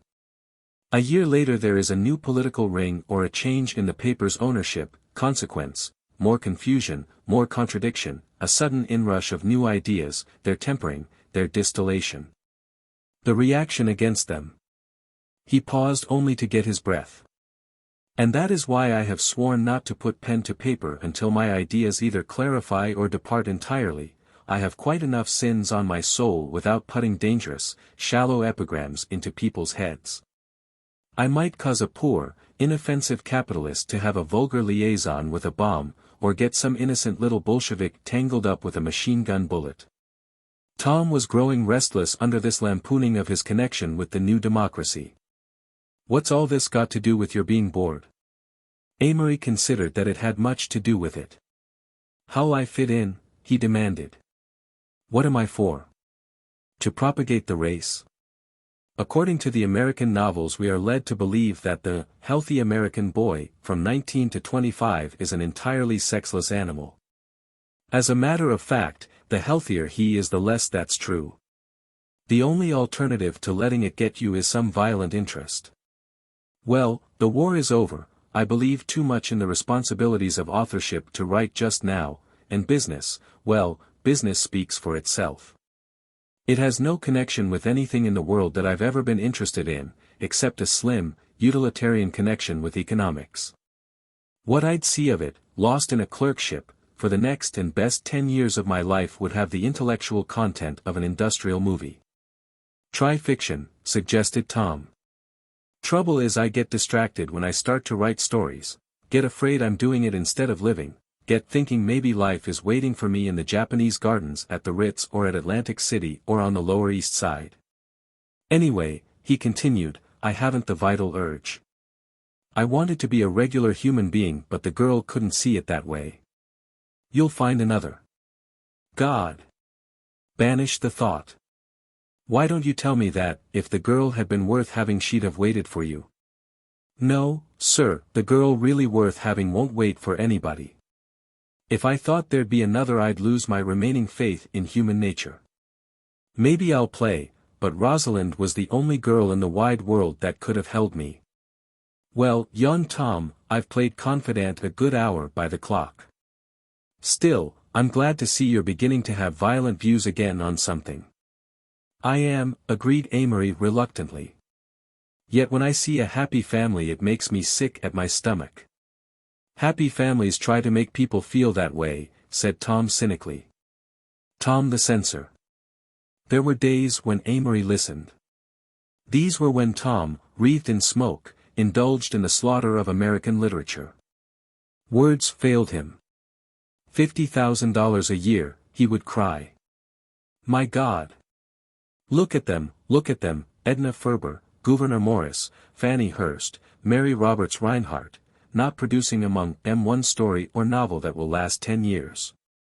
This man Cobb, I don't think he's either clever or amusing, and what's more, I don't think very many people do, except the editors. He's just groggy with advertising. And, oh Harold Bell Wright, oh Zane Grey. They try. No, they don't even try. Some of them can write, but they won't sit down and do one honest novel. Most of them can't write, I'll admit. I believe Rupert Hughes tries to give a real, comprehensive picture of American life, but his style and perspective are barbarous. Ernest Poole and Dorothy Canfield try but they're hindered by their absolute lack of any sense of humor, but at least they crowd their work instead of spreading it thin. Every author ought to write every book as if he were going to be beheaded the day he finished it. Is that double entente? Don't slow me up. Now there's a few of them that seem to have some cultural background, some intelligence and a good deal of literary felicity but they just simply won't write honestly, they'd all claim there was no public for good stuff. Then why the devil is it that Wells, Conrad, Galsworthy, Shaw, Bennett, and the rest depend on America for over half their sales? How does little Tommy like the poets? Tom was overcome. He dropped his arms until they swung loosely beside the chair and emitted faint grunts. I'm writing a satire on them now, calling it Boston Bards and Hearst Reviewers. Let's hear it, said Amory eagerly. I've only got the last few lines done. That's very modern. Let's hear them, if they're funny. Tom produced a folded paper from his pocket and read aloud, pausing at intervals so that Amory could see that it was free verse. So. Walter Arensberg. Alfred Krainborg. Carl Sandburg. Louis Untermeyer. Eunice Tietjens. Clara Schanefeld. James Oppenheim. Maxwell Bodenheim. Richard Glenser. Charmel Iris. Conrad Aiken. I place your names here. So that you may live. If only as names. Sinuous, mauve-colored names. In the Juvenilia. Of my collected editions. Amory roared. You win the iron pansy. I'll buy you a meal on the arrogance of the last two lines. Amory did not entirely agree with Tom's sweeping damnation of American novelists and poets. He enjoyed both Vachel Lindsay and Booth Tarkington, and admired the conscientious, if slender, artistry of Edgar Lee Masters. What I hate is this idiotic drivel about I am God, I am man, I ride the winds, I look through the smoke, I am the life sense. It's ghastly. And I wish American novelists would give up trying to make business romantically interesting. Nobody wants to read about it, unless it's crooked business. If it was an entertaining subject they'd buy The Life of James J. Hill and not one of these long office tragedies that harp along on the significance of smoke and gloom, said Tom. That's another favorite, though I'll admit the Russians have the monopoly. Our specialty is stories about little girls who break their spines and get adopted by grouchy old men because they smile so much. You'd think we were a race of cheerful cripples and that the common end of the Russian peasant was suicide. 6 o'clock, said Amory, glancing at his wristwatch. I'll buy you a big dinner on the strength of the juvenilia of your collected editions. Looking backward. July sweltered out with a last hot week, and Amory in another surge of unrest realized that it was just 5 months since he and Rosalind had met. Yet it was already hard for him to visualize the heart-whole boy who had stepped off the transport, passionately desiring the adventure of life. One night while the heat, overpowering and enervating, poured into the windows of his room he struggled for several hours in a vague effort to immortalize the poignancy of that time. The February streets, wind-washed by night, blow full of strange, half-intermittent damps, bearing on wasted walks in shining sight. Wet snow plashed into gleams under the lamps, like golden oil from some divine machine. In an hour of thaw and stars. Strange damps, full of the eyes of many men, crowded with life. Born in upon a lull. Oh, I was young, for I could turn again to you, most finite and most beautiful, and taste the stuff of half-remembered dreams, sweet and new on your mouth. There was a tanging in the midnight air, silence was dead and sound not yet awoken, life cracked like ice, one brilliant note. And there, radiant and pale, you stood, and spring had broken. The icicles were short upon the roofs and the changeling city swooned. Our thoughts were frosty mist along the eaves. Our two ghosts kissed, high on the long, mazed wires, eerie half-laughter echoes. Here and leaves only a fatuous sigh for young desires, regret has followed after things she loved, leaving the great husk. Another ending. In mid-August came a letter from Monsignor Darcy, who had evidently just stumbled on his address. My dear boy. Your last letter was quite enough to make me worry about you. It was not a bit like yourself. Reading between the lines I should imagine that your engagement to this girl is making you rather unhappy, and I see you have lost all the feeling of romance that you had before the war. You make a great mistake if you think you can be romantic without religion. Sometimes I think that with both of us the secret of success, when we find it, is the mystical element in us. Something flows into us that enlarges our personalities, and when it ebbs out our personalities shrink. I should call your last 2 letters rather shriveled.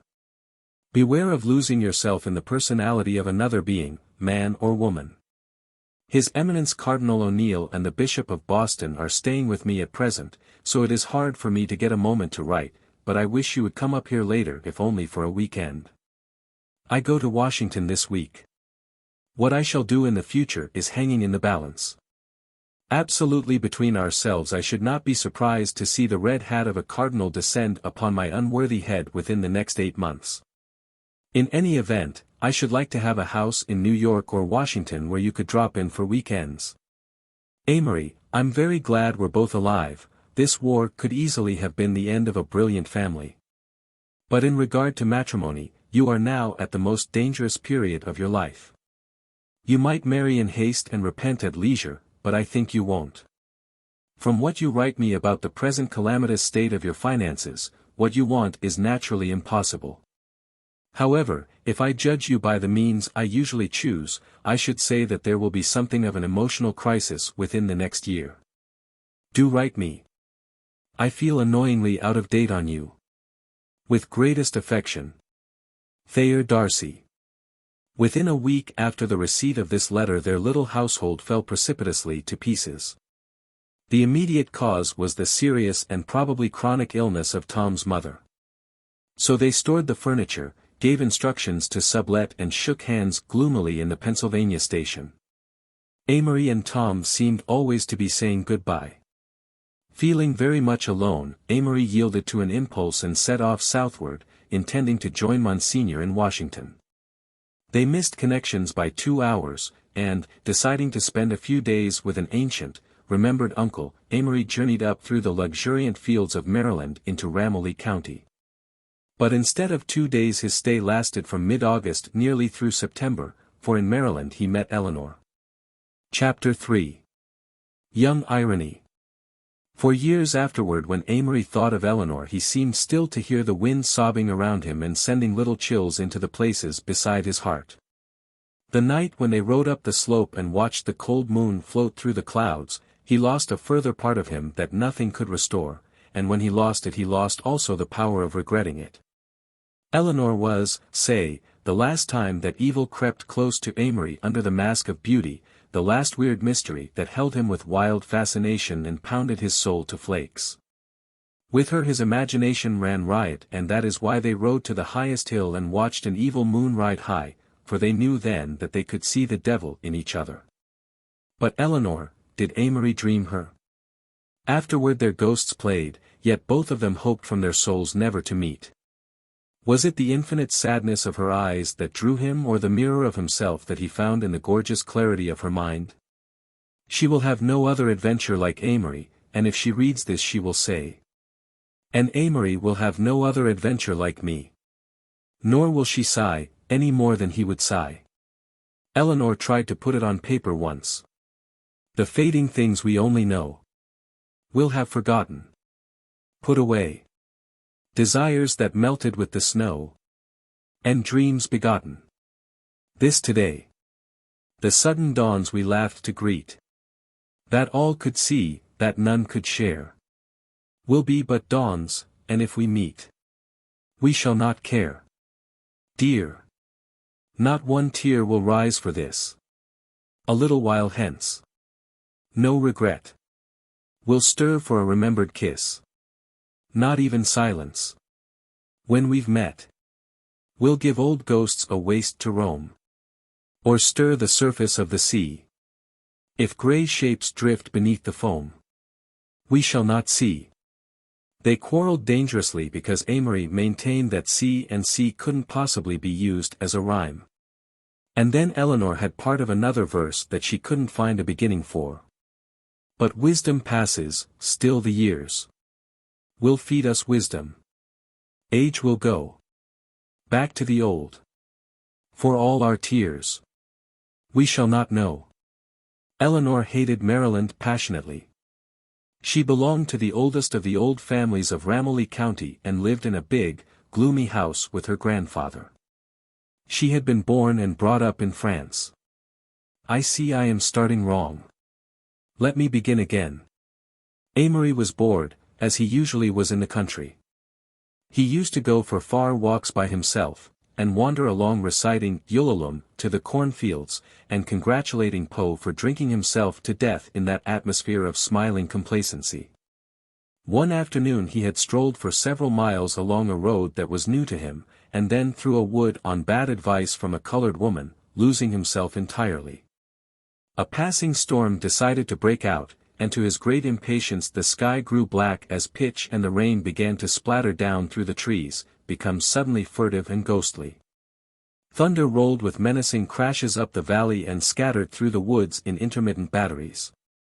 He stumbled blindly on, hunting for a way out, and finally, through webs of twisted branches, caught sight of a rift in the trees where the unbroken lightning showed open country. He rushed to the edge of the woods and then hesitated whether or not to cross the fields and try to reach the shelter of the little house marked by a light far down the valley.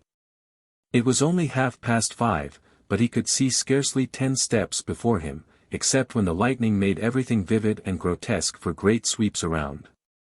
Suddenly a strange sound fell on his ears. It was a song, in a low, husky voice, a girl's voice, and whoever was singing was very close to him. A year before he might have laughed or trembled. But in his restless mood he only stood and listened while the words sank into his consciousness. Les sanglots longs. Des violons. De l'automne. Blessant mon cœur. D'une longueur monotone. The lightning split the sky, but the song went on without a quaver. The girl was evidently in the field and the voice seemed to come vaguely from a haystack about 20 feet in front of him. Then it ceased and began again in a weird chant that soared and hung and fell and blended with the rain. Tout suffocant. Iti bleem quand. Sans lure. Je me sauvins. Des jours anciens. Iti je pleur. Who the devil is there in Ramilly County, muttered Amory aloud, who would deliver Verlaine in an extemporaneous tune to a soaking haystack. Somebody's there, cried the voice unalarmed. Who are you, Manfred, St. Christopher, or Queen Victoria? I'm Don Juan. Amory shouted on impulse, raising his voice above the noise of the rain and the wind. A delighted shriek came from the haystack. I know who you are, you're the blond boy that likes Yololum, I recognize your voice. How do I get up? He cried from the foot of the haystack, whither he had arrived, dripping wet. A head appeared over the edge, it was so dark that Amory could just make out a patch of damp hair and two eyes that gleamed like a cat's. Run back, came the voice, and jump and I'll catch your hand, no, not there, on the other side. He followed directions and as he sprawled up the side, knee-deep in hay, a small, white hand reached out, gripped his, and helped him onto the top. Here you are, Juan, cried she of the damp hair. Do you mind if I drop the Don? You've got a thumb like mine, he exclaimed. And you're holding my hand, which is dangerous without seeing my face. He dropped it quickly. As if in answer to his prayers came a flash of lightning and he looked eagerly at her who stood beside him on the soggy haystack, 10 feet above the ground. But she had covered her face and he saw nothing but a slender figure, dark, damp, bobbed hair, and the small white hands with the thumbs that bent back like his. Sit down, she suggested politely, as the dark closed in on them. If you'll sit opposite me in this hollow you can have half of the raincoat, which I was using as a waterproof tent until you so rudely interrupted me. I was asked, Amory said joyfully, you asked me, you know you did. Don Juan always manages that, she said, laughing, but I shan't call you that any more, because you've got reddish hair. Instead you can recite Yololum and I'll be Psyche, your soul. Amory flushed, happily invisible under the curtain of wind and rain. They were sitting opposite each other in a slight hollow in the hay with the raincoat spread over most of them, and the rain doing for the rest. Amory was trying desperately to see Psyche, but the lightning refused to flash again, and he waited impatiently. Good Lord! Supposing she wasn't beautiful, supposing she was 40 and pedantic, heavens! Suppose, only suppose, she was mad. But he knew the last was unworthy. Here had Providence sent a girl to amuse him just as it sent Benvenuto Cellini men to murder, and he was wondering if she was mad, just because she exactly filled his mood. I'm not, she said. Not what? Not mad. I didn't think you were mad when I first saw you, so it isn't fair that you should think so of me. How on earth? As long as they knew each other Eleanor and Amory could be, on a subject, and stop talking with the definite thought of it in their heads. Yet 10 minutes later speak aloud and find that their minds had followed the same channels and led them each to a parallel idea, an idea that others would have found absolutely unconnected with the first.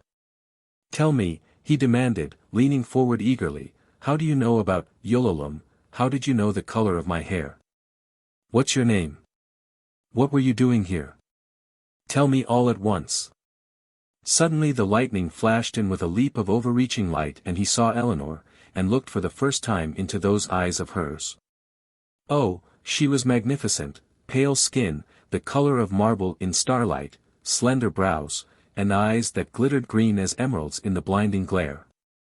She was a witch, of perhaps 19, he judged, alert and dreamy and with the telltale white line over her upper lip that was a weakness and a delight.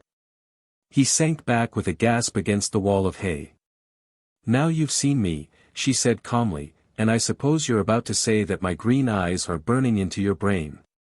What color is your hair? He asked intently. It's bobbed, isn't it? Yes, it's bobbed. I don't know what color it is, she answered, musing, so many men have asked me. It's medium, I suppose, no one ever looks long at my hair. I've got beautiful eyes, though, haven't I? I don't care what you say, I have beautiful eyes.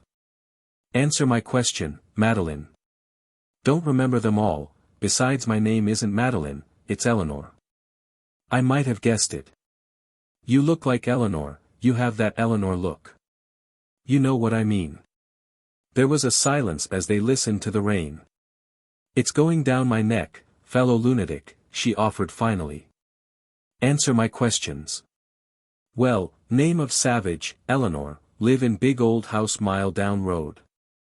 Nearest living relation to be notified, grandfather, Ramilly Savage, height, 5 feet 4 inches, number on watch case, 3077W, nose, delicate aquiline, temperament, uncanny. And me, Amory interrupted, where did you see me? Oh, you're one of those men, she answered haughtily, must lug old self into conversation. Well, my boy, I was behind a hedge sunning myself one day last week, and along comes a man saying in a pleasant, conceited way of talking. And now when the night was senescent, says he, and the star dials pointed to morn, at the end of the path a liquescent, says he, and nebulous luster was born. So I poked my eyes up over the hedge, but you had started to run, for some unknown reason, and so I saw but the back of your beautiful head. Oh! Says I, there's a man for whom many of us might sigh, and I continued in my best Irish. All right, Amory interrupted. Now go back to yourself. Well, I will. I'm one of those people who go through the world giving other people thrills, but getting few myself except those I read into men on such nights as these. I have the social courage to go on the stage, but not the energy. I haven't the patience to write books, and I never met a man I'd marry. However, I'm only 18. The storm was dying down softly and only the wind kept up its ghostly surge and made the stack lean and gravely settle from side to side. Amory was in a trance. He felt that every moment was precious. He had never met a girl like this before, she would never seem quite the same again. He didn't at all feel like a character in a play, the appropriate feeling in an unconventional situation, instead, he had a sense of coming home. I have just made a great decision, said Eleanor after another pause, and that is why I'm here, to answer another of your questions. I have just decided that I don't believe in immortality. Really? How banal. Frightfully so, she answered, but depressing with a stale, sickly depression, nevertheless. I came out here to get wet, like a wet hen. Wet hens always have great clarity of mind, she concluded. Go on, Amory said politely. Well, I'm not afraid of the dark, so I put on my slicker and rubber boots and came out. You see, I was always afraid, before, to say I didn't believe in God, because the lightning might strike me, but here I am and it hasn't, of course. But the main point is that this time I wasn't any more afraid of it than I had been when I was a Christian Scientist, like I was last year. So now I know I'm a materialist and I was fraternizing with the hay when you came out and stood by the woods, scared to death. Why, you little wretch, cried Amory indignantly. Scared of what? Yourself, she shouted, and he jumped. She clapped her hands and laughed. See. Conscience, kill it like me. Eleanor Savage, materiologist, no jumping, no starting, come early. But I have to have a soul, he objected. I can't be rational, and I won't be molecular. She leaned toward him, her burning eyes never leaving his own, and whispered with a sort of romantic finality. I thought so, Juan, I feared so, you're sentimental. You're not like me. I'm a romantic little materialist. I'm not sentimental, I'm as romantic as you are. The idea, you know, is that the sentimental person thinks things will last, the romantic person has a desperate confidence that they won't. This was an ancient distinction of Amory's. Epigrams. I'm going home, she said sadly. Let's get off the haystack and walk to the crossroads. They slowly descended from their perch. She would not let him help her down, and motioning him away arrived in a graceful lump in the soft mud, where she sat for an instant, laughing at herself. Then she jumped to her feet and slipped her hand into his, and they tiptoed across the fields, jumping and swinging from dry spot to dry spot. A transcendent delight seemed to sparkle in every pool of water, for the moon had risen and the storm had scurried away into western Maryland. When Eleanor's arm touched his, he felt his hands grow cold with deadly fear lest he should lose the shadow brush with which his imagination was painting wonders of her. He watched her from the corners of his eyes as ever he did when he walked with her. She was a feast and a folly, and he wished it had been his destiny to sit forever on a haystack and see life through her green eyes. His paganism soared that night, and when she faded out like a grey ghost down the road, a deep singing came out of the fields and filled his way homeward. All night the summer moths flitted in and out of Amory's window. All night large looming sounds swayed in mystic reverie through the silver grain, and he lay awake in the clear darkness. September. Amory selected a blade of grass and nibbled at it scientifically. "I never fall in love in August or September," he proffered. "When then?" "Christmas or Easter." "I'm a liturgist." "Easter." She turned up her nose. "Ha! Spring in corsets. Easter would bore spring, wouldn't she? Easter has her hair braided, wears a tailored suit. Bind on thy sandals, O, thou most fleet. Over the splendor and speed of thy feet." Quoted Eleanor softly, and then added, "I suppose Halloween is a better day for autumn than Thanksgiving." "Much better, and Christmas Eve does very well for winter, but summer." "Summer has no day," she said. "We can't possibly have a summer love. So many people have tried that the names become proverbial.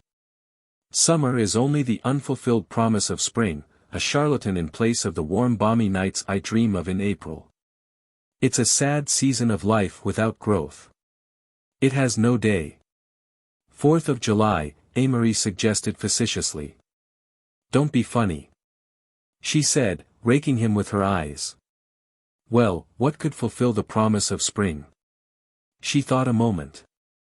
"Oh, I suppose heaven would, if there was one," she said finally, "a sort of pagan heaven. You ought to be a materialist," she continued irrelevantly. "Why?" "Because you look a good deal like the pictures of Rupert Brooke." To some extent Amory tried to play Rupert Brooke as long as he knew Eleanor. What he said, his attitude toward life, toward her, toward himself, were all reflexes of the dead Englishman's literary moods. Often she sat in the grass, a lazy wind playing with her short hair, her voice husky as she ran up and down the scale from Grantchester to Waikiki. There was something most passionate in Eleanor's reading aloud. They seemed nearer, not only mentally, but physically, when they read, than when she was in his arms, and this was often, for they fell half into love almost from the first. Yet was Amory capable of love now? He could, as always, run through the emotions in a half hour, but even while they reveled in their imaginations, he knew that neither of them could care as he had cared once before. I suppose that was why they turned to Brooke, and Swinburne.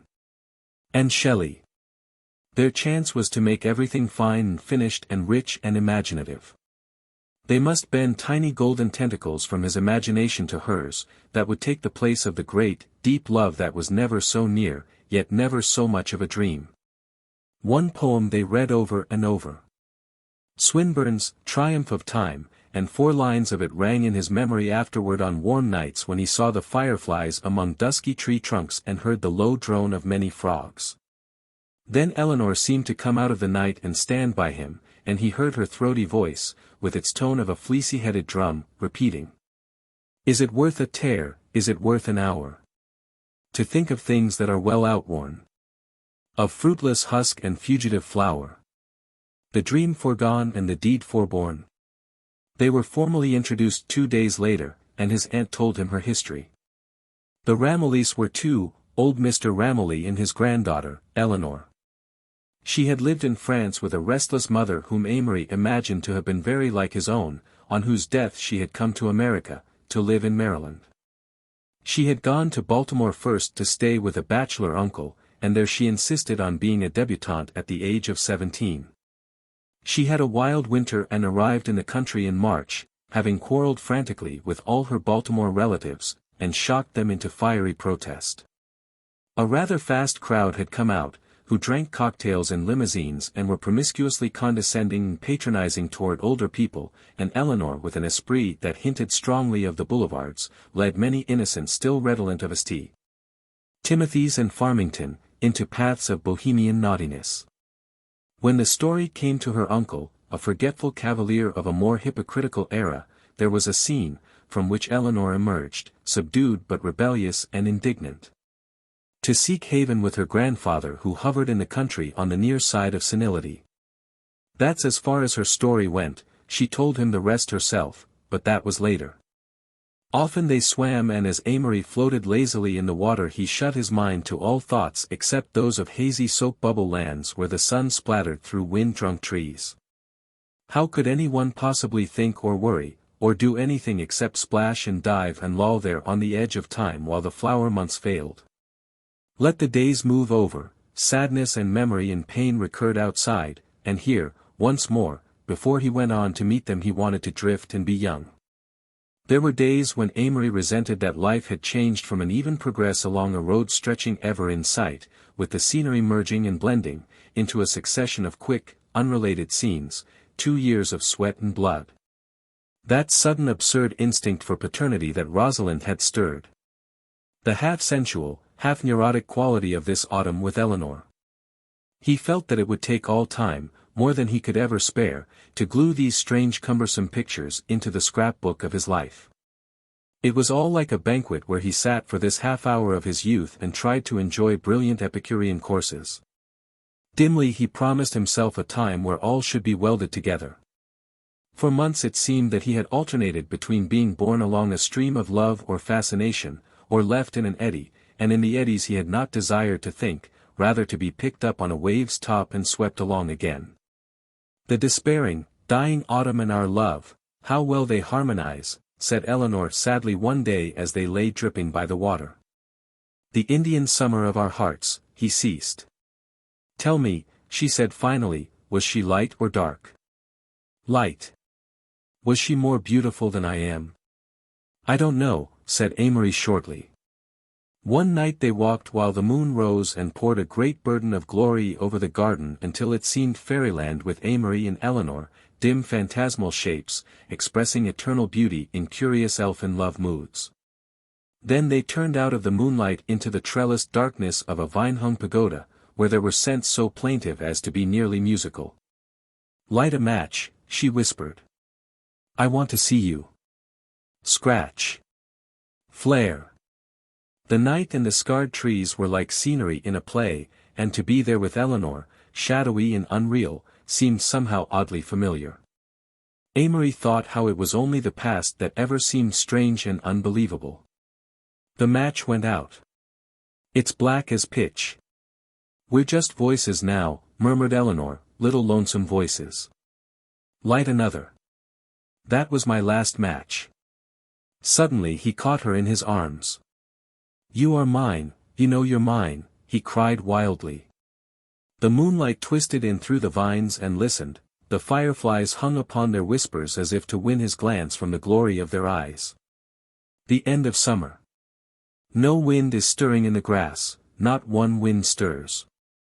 The water in the hidden pools, as glass, fronts the full moon and so inters the golden token in its icy mass, chanted Eleanor to the trees that skeletoned the body of the night. Isn't it ghostly here? If you can hold your horse's feet up, let's cut through the woods and find the hidden pools. It's after 1, and you'll get the devil, he objected, and I don't know enough about horses to put one away in the pitch dark. Shut up, you old fool, she whispered irrelevantly, and, leaning over, she patted him lazily with her riding crop. You can leave your old plug in our stable and I'll send him over tomorrow. But my uncle has got to drive me to the station with this old plug at 7 o'clock. Don't be a spoilsport, remember, you have a tendency toward wavering that prevents you from being the entire light of my life. Amory drew his horse up close beside, and, leaning toward her, grasped her hand. "Say I am, quick, or I'll pull you over and make you ride behind me." She looked up and smiled and shook her head excitedly. "Oh, do, or rather, don't. Why are all the exciting things so uncomfortable, like fighting and exploring and ski-ng in Canada? By the way, we're going to ride up Harper's Hill. I think that comes in our program about 5 o'clock. You little devil," Amory growled. "You're going to make me stay up all night and sleep in the train like an immigrant all day tomorrow, going back to New York." "Hush. Someone's coming along the road, let's go." "Hoo-eep." And with a shout that probably gave the belated traveler a series of shivers, she turned her horse into the woods and Amory followed slowly, as he had followed her all day for 3 weeks. The summer was over, but he had spent the days in watching Eleanor, a graceful, facile Manfred, build herself intellectual and imaginative pyramids while she reveled in the artificialities of the temperamental teens and they wrote poetry at the dinner table. When vanity kissed vanity, 100 happy Junes ago, he pondered o'er her breathlessly, and, that all men might ever know, he rhymed her eyes with life and death. "Through time I'll save my love," he said. Yet beauty vanished with his breath, and, with her lovers, she was dead.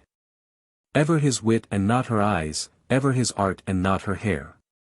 Who'd learn a trick in rhyme, be wise and pause before his sonnet there? So all my words, however true, might sing you to 1,000th June, and no one ever know that you were beauty for an afternoon. So he wrote one day, when he pondered how coldly we thought of the dark lady of the sonnets, and how little we remembered her as the great man wanted her remembered. For what Shakespeare must have desired, to have been able to write with such divine despair, was that the lady should live, and now we have no real interest in her. The irony of it is that if he had cared more for the poem than for the lady, the sonnet would be only obvious, imitative rhetoric, and no one would ever have read it after 20 years. This was the last night Amory ever saw Eleanor. He was leaving in the morning and they had agreed to take a long farewell trot by the cold moonlight. She wanted to talk, she said, perhaps the last time in her life that she could be rational, she meant pose with comfort.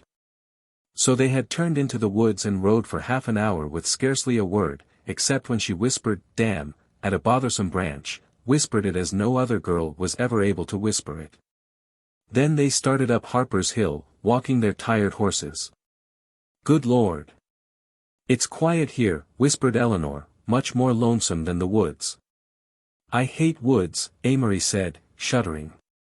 "Any kind of foliage or underbrush at night. Out here it's so broad and easy on the spirit. The long slope of a long hill.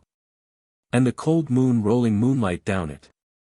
And thee and me, last and most important." It was quiet that night. The straight road they followed up to the edge of the cliff knew few footsteps at any time.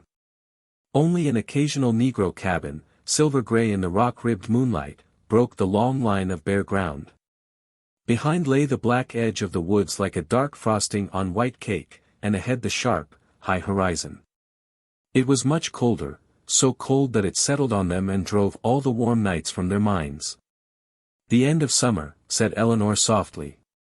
"Listen to the beat of our horses' hoofs, tump-tump-tump-a-tump. Have you ever been feverish and had all noises divide into tump-tump-tump until you could swear eternity was divisible into so many tumps? That's the way I feel, old horses go tump-tump. I guess that's the only thing that separates horses and clocks from us. Human beings can't go tump-tump-tump without going crazy." The breeze freshened and Eleanor pulled her cape around her and shivered. "Are you very cold?" asked Amory. "No, I'm thinking about myself, my black old inside self, the real one, with the fundamental honesty that keeps me from being absolutely wicked by making me realize my own sins." They were riding up close by the cliff and Amory gazed over. Where the fall met the ground 100 feet below, a black stream made a sharp line, broken by tiny glints in the swift water. "Rotten, rotten old world," broke out Eleanor suddenly, and the wretchedest thing of all is me. Oh, why am I a girl? Why am I not a stupid? Look at you. You're stupider than I am, not much, but some, and you can lope about and get bored and then lope somewhere else, and you can play around with girls without being involved in meshes of sentiment. And you can do anything and be justified, and here am I with the brains to do everything, yet tied to the sinking ship of future matrimony. If I were born 100 years from now, well and good, but now what's in store for me? I have to marry, that goes without saying. Who? I'm too bright for most men, and yet I have to descend to their level and let them patronize my intellect in order to get their attention. Every year that I don't marry I've got less chance for a first-class man. At the best I can have my choice from 1 or 2 cities and, of course, I have to marry into a dinner coat. Listen, she leaned close again, I like clever men and good-looking men, and, of course, no one cares more for personality than I do. Oh, just 1 person in 50 has any glimmer of what sex is. I'm hipped on Freud and all that, but it's rotten that every bit of real love in the world is 99% passion and one little soupçon of jealousy. She finished as suddenly as she began. Of course, you're right, Amory agreed. It's a rather unpleasant overpowering force that's part of the machinery under everything. It's like an actor that lets you see his mechanics. Wait a minute till I think this out. He paused and tried to get a metaphor. They had turned the cliff and were riding along the road about 50 feet to the left. You see, everyone's got to have some cloak to throw around it. The mediocre intellects, Plato's second class, use the remnants of romantic chivalry diluted with Victorian sentiment, and we who consider ourselves the intellectuals cover it up by pretending that it's another side of us. Has nothing to do with our shining brains. We pretend that the fact that we realize it is really absolving us from being a prey to it. But the truth is that sex is right in the middle of our purest abstractions, so close that it obscures vision. I can kiss you now and will. He leaned toward her in his saddle, but she drew away. I can't kiss you now, I'm more sensitive. You're more stupid then, he declared rather impatiently. Intellect is no protection from sex any more than convention is. What is? She fired up. The Catholic Church or the maxims of Confucius? Amory looked up, rather taken aback. That's your panacea, isn't it? She cried. Oh, you're just an old hypocrite, too. Thousands of scowling priests keeping the degenerate Italians and illiterate Irish repentant with gabble-gabble about the 6th and 9th commandments. It's just all cloaks, sentiment and spiritual rouge and panaceas. I'll tell you there is no God, not even a definite abstract goodness, so it's all got to be worked out for the individual by the individual here in high white foreheads like mine, and you're too much the prig to admit it. She let go her reins and shook her little fists at the stars. If there's a God, let him strike me, strike me. Talking about God again after the manner of atheists, Amory said sharply. His materialism, always a thin cloak, was torn to shreds by Eleanor's blasphemy. She knew it and it angered him that she knew it. And like most intellectuals who don't find faith convenient, he continued coldly, like Napoleon and Oscar Wilde and the rest of your type, you'll yell loudly for a priest on your deathbed. Eleanor drew her horse up sharply and he reined in beside her. Will I? She said in a queer voice that scared him. Will I? Watch. I'm going over the cliff. And before he could interfere she had turned and was riding breakneck for the end of the plateau. He wheeled and started after her, his body like ice, his nerves in a vast clangor. There was no chance of stopping her. The moon was under a cloud and her horse would step blindly over. Then some 10 feet from the edge of the cliff she gave a sudden shriek and flung herself sideways, plunged from her horse and, rolling over twice, landed in a pile of brush 5 feet from the edge. The horse went over with a frantic whinny. In a minute he was by Eleanor's side and saw that her eyes were open. Eleanor, he cried. She did not answer, but her lips moved and her eyes filled with sudden tears. Eleanor, are you hurt? No. I don't think so, she said faintly, and then began weeping. My horse dead? Good God, yes. Oh, she wailed. I thought I was going over. I didn't know. He helped her gently to her feet and boosted her onto his saddle. So they started homeward. Amory walking and she bent forward on the pommel, sobbing bitterly. I've got a crazy streak, she faltered, twice before I've done things like that. When I was 11 mother went mad, stark raving crazy. We were in Vienna. All the way back she talked haltingly about herself, and Amory's love waned slowly with the moon. At her door they started from habit to kiss goodnight, but she could not run into his arms, nor were they stretched to meet her as in the week before. For a minute they stood there, hating each other with a bitter sadness. But as Amory had loved himself in Eleanor, so now what he hated was only a mirror. Their poses were strewn about the pale dawn like broken glass. The stars were long gone and there were left only the little sighing gusts of wind and the silences between, but naked souls are poor things ever, and soon he turned homeward and let new lights come in with the sun. A poem that Eleanor sent Amory several years later. Here, earthborn, over the lilt of the water. Lisping its music and bearing a burden of light. Bosoming day as a laughing and radiant daughter.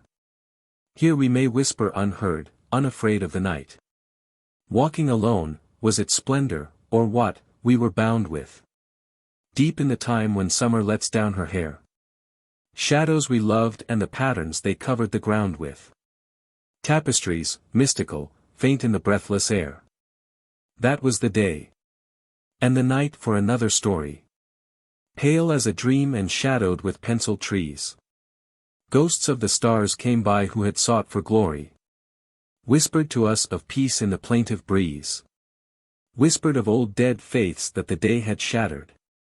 Youth the penny that bought delight of the moon.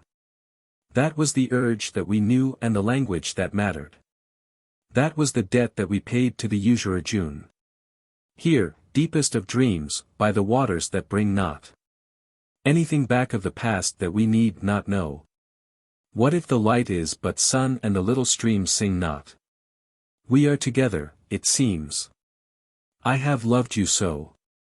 What did the last night hold, with the summer over? Drawing us back to the home in the changing glade? What leered out of the dark in the ghostly clover? God! Till you stirred in your sleep, and were wild. Afraid. Well. We have passed, we are chronicle now to the eerie. Curious metal from meteors that failed in the sky. Earthborn the tireless is stretched by the water, quite weary.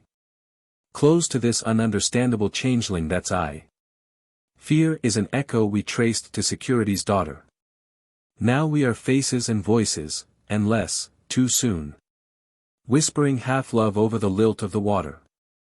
Youth the penny that bought delight of the moon. A poem Amory sent to Eleanor and which he called Summer Storm. Faint winds, and a song fading and leaves falling. Faint winds, and far away a fading laughter. And the rain and over the fields a voice calling. Our grey-blown cloud scurries and lifts above. Slides on the sun and flutters there to waft her. Sisters on. The shadow of a dove. Falls on the coat, the trees are filled with wings. And down the valley through the crying trees. The body of the darker storm flies, brings. With its new air the breath of sunken seas. And slender tenuous thunder. But I wait. Wait for the mists and for the blacker rain. Heavier winds that stir the veil of fate. Happier winds that pile her hair. Again. They tear me, teach me, strew the heavy air. Upon me, winds that I know, and storm. There was a summer every rain was rare. There was a season every wind was warm. And now you pass me in the mist. Your hair. Rain blown about you, damp lips curved once more. In that wild irony, that gay despair. That made you old when we have met before. Wraith-like you drift on out before the rain. Across the fields, blown with the stemless flowers. With your old hopes, like dead leaves and loves again. Dim as a dream and wan with all old hours. Whispers will creep into the growing dark. Tumult will die over the trees. Now night. Tears from her wetted breast the splattered blouse. Of day, glides down the dreaming hills, tear-bright. To cover with her hair the eerie green. Love for the dusk. Love for the glistening after. Quiet the trees to their last tops, serene. Faint winds, and far away a fading laughter. Chapter 4. The Supercilious Sacrifice. Atlantic City. Amory paced the boardwalk at day's end, lulled by the everlasting surge of changing waves, smelling the half-mournful odor of the salt breeze. The sea, he thought, had treasured its memories deeper than the faithless land. It seemed still to whisper of Norse galleys ploughing the water world under raven-figured flags, of the British dreadnoughts, grey bulwarks of civilization steaming up through the fog of one dark July into the North Sea. Well, Amory Blaine. Amory looked down into the street below. A low racing car had drawn to a stop and a familiar cheerful face protruded from the driver's seat. "Come on down, Gopher," cried Alec. Amory called a greeting and descending a flight of wooden steps approached the car. He and Alec had been meeting intermittently, but the barrier of Rosalind lay always between them. He was sorry for this, he hated to lose Alec. "Mr. Blaine, this is Miss Watterson, Miss Wayne, and Mr. Tully." "How do I do?" "Amory," said Alec exuberantly, "if you'll jump in we'll take you to some secluded nook and give you a wee jolt of bourbon." Amory considered. "That's an idea. Step in, move over, Jill, and Amory will smile very handsomely at you." Amory squeezed into the back seat beside a gaudy, vermilion-lipped blonde. "Hello, Doug Fairbanks," she said flippantly. "Walking for exercise or hunting for company?" "I was counting the waves," replied Amory gravely. "I'm going in for statistics." "Don't kid me, Doug." When they reached an unfrequented side street Alec stopped the car among deep shadows. "What you doing down here these cold days, Amory?" he demanded, as he produced a quart of bourbon from under the fur rug. Amory avoided the question. Indeed, he had had no definite reason for coming to the coast. "Do you remember that party of ours, sophomore year?" he asked instead. "Do I?" "When we slept in the pavilions up in Asbury Park." "Lord, Alec. It's hard to think that Jesse and Dick and Carrie are all three dead." Alec shivered. "Don't talk about it. These dreary fall days depress me enough." Jill seemed to agree. "Doug here is sorta gloomy anyways," she commented. "Tell him to drink deep, it's good and scarce these days.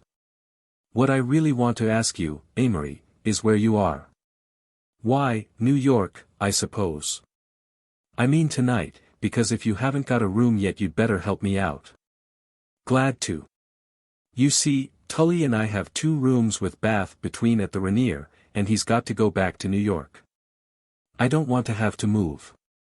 Question is, will you occupy one of the rooms?" Amory was willing, if he could get in right away. "You'll find the key in the office, the rooms are in my name."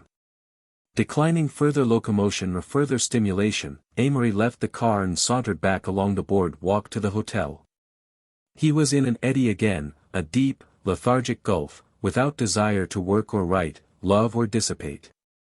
For the first time in his life he rather longed for death to roll over his generation, obliterating their petty fevers and struggles and exultations.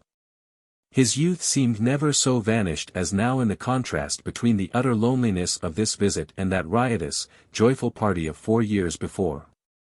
Things that had been the merest commonplaces of his life then, deep sleep, the sense of beauty around him, all desire, had flown away and the gaps they left were filled only with the great listlessness of his disillusion. To hold a man a woman has to appeal to the worst in him. This sentence was the thesis of most of his bad nights, of which he felt this was to be one. His mind had already started to play variations on the subject. Tireless passion, fierce jealousy, longing to possess and crush, these alone were left of all his love for Rosalind, these remained to him as payment for the loss of his youth, bitter calomel under the thin sugar of love's exaltation. In his room he undressed and wrapping himself in blankets to keep out the chill October air drowsed in an armchair by the open window. He remembered a poem he had read months before. "O staunch old heart who toiled so long for me. I waste my years sailing along the sea." Yet he had no sense of waste, no sense of the present hope that waste implied. He felt that life had rejected him. Rosalind. Rosalind. He poured the words softly into the half-darkness until she seemed to permeate the room. The wet salt breeze filled his hair with moisture, the rim of a moon seared the sky and made the curtains dim and ghostly. He fell asleep. When he awoke it was very late and quiet. The blanket had slipped partly off his shoulders and he touched his skin to find it damp and cold. Then he became aware of a tense whispering not 10 feet away. He became rigid. "Don't make a sound." It was Alec's voice. "Jill, do you hear me?" "Yes," breathed very low, very frightened. They were in the bathroom. Then his ears caught a louder sound from somewhere along the corridor outside. It was a mumbling of men's voices and a repeated muffled rapping. Amory threw off the blankets and moved close to the bathroom door. "My God," came the girl's voice again. "You'll have to let them in. Sh." Suddenly a steady, insistent knocking began at Amory's hall door and simultaneously out of the bathroom came Alec, followed by the vermilion-lipped girl. They were both clad in pajamas. "Amory," an anxious whisper. "What's the trouble?" "It's house detectives." "My God, Amory, they're just looking for a test case." "Well, better let them in." "You don't understand. They can get me under the Mann Act." The girl followed him slowly, a rather miserable, pathetic figure in the darkness. Amory tried to plan quickly. "You make a racket and let them in your room," he suggested anxiously, "and I'll get her out by this door." "They're here too, though. They'll watch this door." "Can't you give a wrong name?" "No chance. I registered under my own name, besides, they'd trail the auto license number." "Say you're married." "Jill says one of the house detectives knows her." The girl had stolen to the bed and tumbled upon it. Lay there listening wretchedly to the knocking which had grown gradually to a pounding. Then came a man's voice, angry and imperative. "Open up or we'll break the door in." In the silence when this voice ceased Amory realized that there were other things in the room besides people. Over and around the figure crouched on the bed there hung an aura, gossamer as a moonbeam, tainted as stale, weak wine, yet a horror, diffusively brooding already over the three of them. And over by the window among the stirring curtains stood something else, featureless and indistinguishable, yet strangely familiar. Simultaneously two great cases presented themselves side by side to Amory. All that took place in his mind, then, occupied in actual time less than 10 seconds. The first fact that flashed radiantly on his comprehension was the great impersonality of sacrifice. He perceived that what we call love and hate, reward and punishment, had no more to do with it than the date of the month. He quickly recapitulated the story of a sacrifice he had heard of in college. A man had cheated in an examination. His roommate in a gust of sentiment had taken the entire blame. Due to the shame of it the innocent one's entire future seemed shrouded in regret and failure, capped by the ingratitude of the real culprit. He had finally taken his own life. Years afterward the facts had come out. At the time the story had both puzzled and worried Amory. Now he realized the truth, that sacrifice was no purchase of freedom. It was like a great elective office, it was like an inheritance of power, to certain people at certain times an essential luxury, carrying with it not a guarantee but a responsibility, not a security but an infinite risk.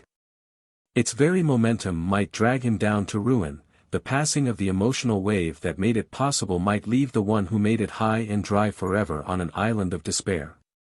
Amory knew that afterward Alec would secretly hate him for having done so much for him. All this was flung before Amory like an open scroll, while ulterior to him and speculating upon him were those two breathless, listening forces, the gossamer aura that hung over and about the girl and that familiar thing by the window. Sacrifice by its very nature was arrogant and impersonal, sacrifice should be eternally supercilious. Weep not for me but for thy children.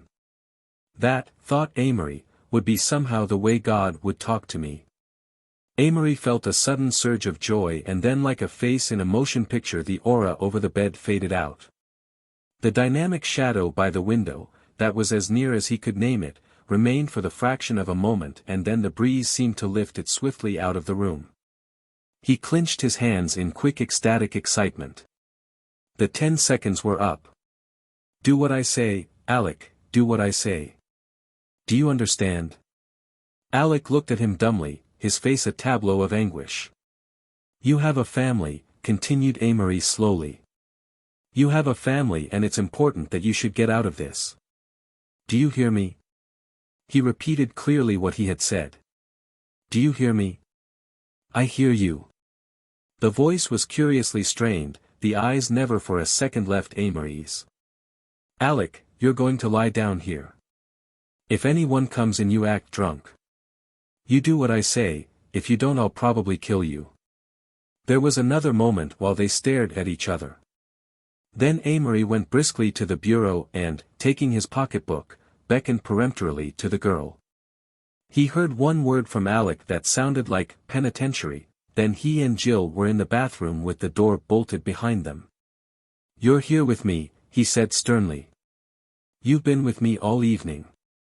She nodded, gave a little half-cry. In a second he had the door of the other room open and 3 men entered. There was an immediate flood of electric light and he stood there blinking. You've been playing a little too dangerous a game, young man. Amory laughed. Well? The leader of the trio nodded authoritatively at a burly man in a check suit. All right, Olson. I got you, Mr. O'May, said Olson, nodding. The other two took a curious glance at their quarry and then withdrew, closing the door angrily behind them. The burly man regarded Amory contemptuously. Didn't you ever hear of the man act? Coming down here with her, he indicated the girl with his thumb, with a New York license on your car, to a hotel like this. He shook his head implying that he had struggled over Amory but now gave him up. Well, said Amory rather impatiently, what do you want us to do? Get dressed, quick, and tell your friend not to make such a racket. Jill was sobbing noisily on the bed, but at these words she subsided sulkily and, gathering up her clothes, retired to the bathroom. As Amory slipped into Alec's BVDS he found that his attitude toward the situation was agreeably humorous. The aggrieved virtue of the burly man made him want to laugh. Anybody else here? Demanded Olson, trying to look keen and ferret-like. Fellow who had the rooms, said Amory carelessly. He's drunk as an owl, though. Been in there asleep since 6 o'clock. I'll take a look at him presently. How did you find out? Asked Amory curiously. Night clerk saw you go upstairs with this woman. Amory nodded. Jill reappeared from the bathroom, completely if rather untidily arrayed. Now then, began Olson, producing a notebook, I want your real names, no damn John Smith or Mary Brown. Wait a minute, said Amory quietly. Just drop that big bully stuff. We merely got caught, that's all. Olson glared at him. Name, he snapped. Amory gave his name and New York address. And the lady? Miss Jill. Say, cried Olson indignantly, just ease up on the nursery rhymes. What's your name? Sarah Murphy. Minnie Jackson.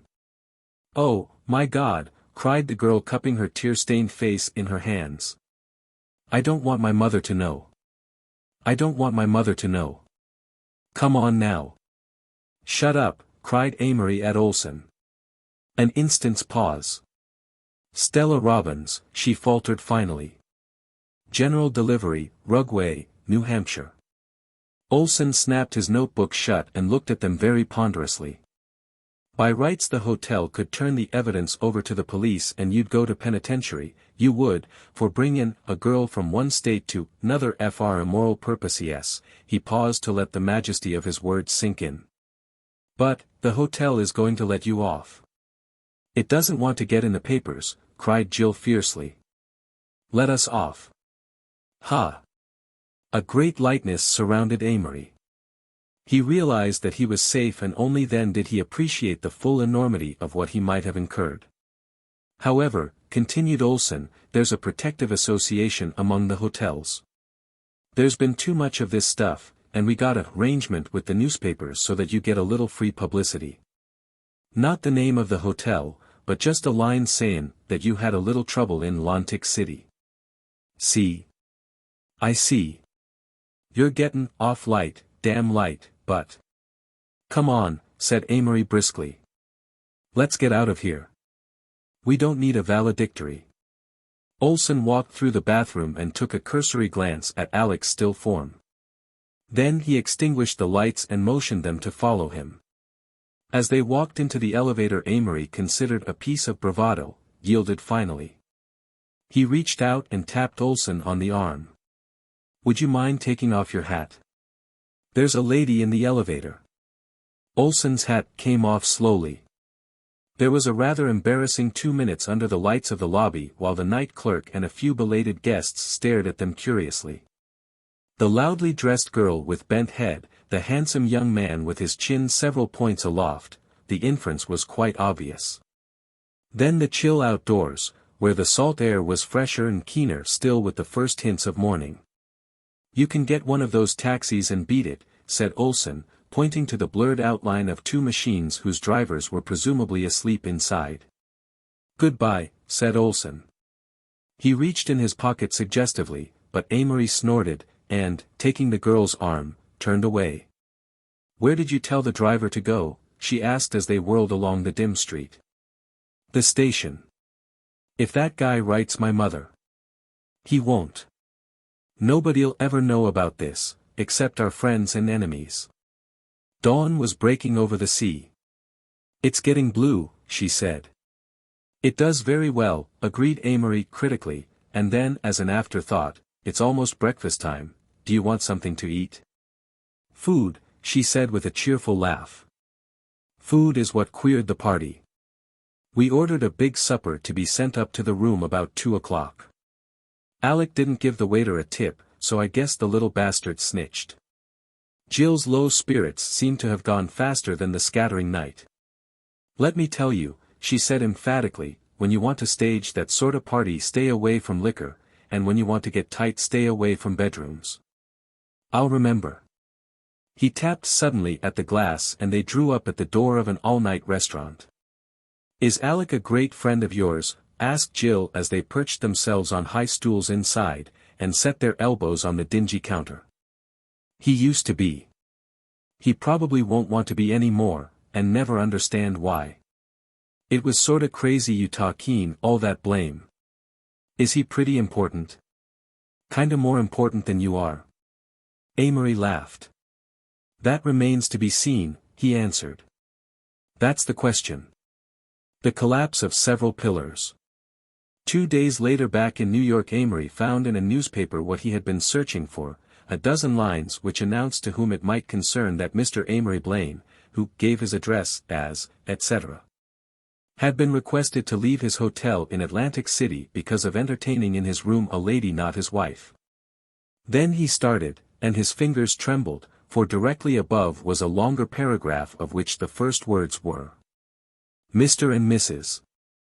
Leland R. Connage are announcing the engagement of their daughter, Rosalind, to Mr. J. Dawson Ryder, of Hartford, Connecticut. He dropped the paper and lay down on his bed with a frightened, sinking sensation in the pit of his stomach. She was gone, definitely, finally gone. Until now he had half unconsciously cherished the hope deep in his heart that some day she would need him and send for him, cry that it had been a mistake, that her heart ached only for the pain she had caused him. Never again could he find even the somber luxury of wanting her, not this Rosalind, harder, older, nor any beaten, broken woman that his imagination brought to the door of his 40s, Amory had wanted her youth. The fresh radiance of her mind and body, the stuff that she was selling now once and for all. So far as he was concerned, young Rosalind was dead. A day later came a crisp, terse letter from Mr. Barton in Chicago, which informed him that as 3 more streetcar companies had gone into the hands of receivers he could expect for the present no further remittances. Last of all, on a dazed Sunday night, a telegram told him of Monsignor Darcy's sudden death in Philadelphia 5 days before. He knew then what it was that he had perceived among the curtains of the room in Atlantic City. Chapter 5. The Egotist becomes a personage. A fathom deep in sleep I lie. With old desires, restrained before. To clamor life-ward with a cry. As dark flies out the graying door. And so in quest of creeds to share. I seek assertive day again. But old monotony is there. Endless avenues of rain. Oh, might I rise again? Might I throw off the heat of that old wine? See the new morning mask the sky. With fairy towers, line on line. Find each mirage in the high air. A symbol, not a dream again. But old monotony is there. Endless avenues of rain. Under the glass portcullis of a theater Amory stood, watching the first great drops of rain splatter down and flatten to dark stains on the sidewalk. The air became gray and opalescent, a solitary light suddenly outlined a window over the way. Then another light, then 100 more danced and glimmered into vision.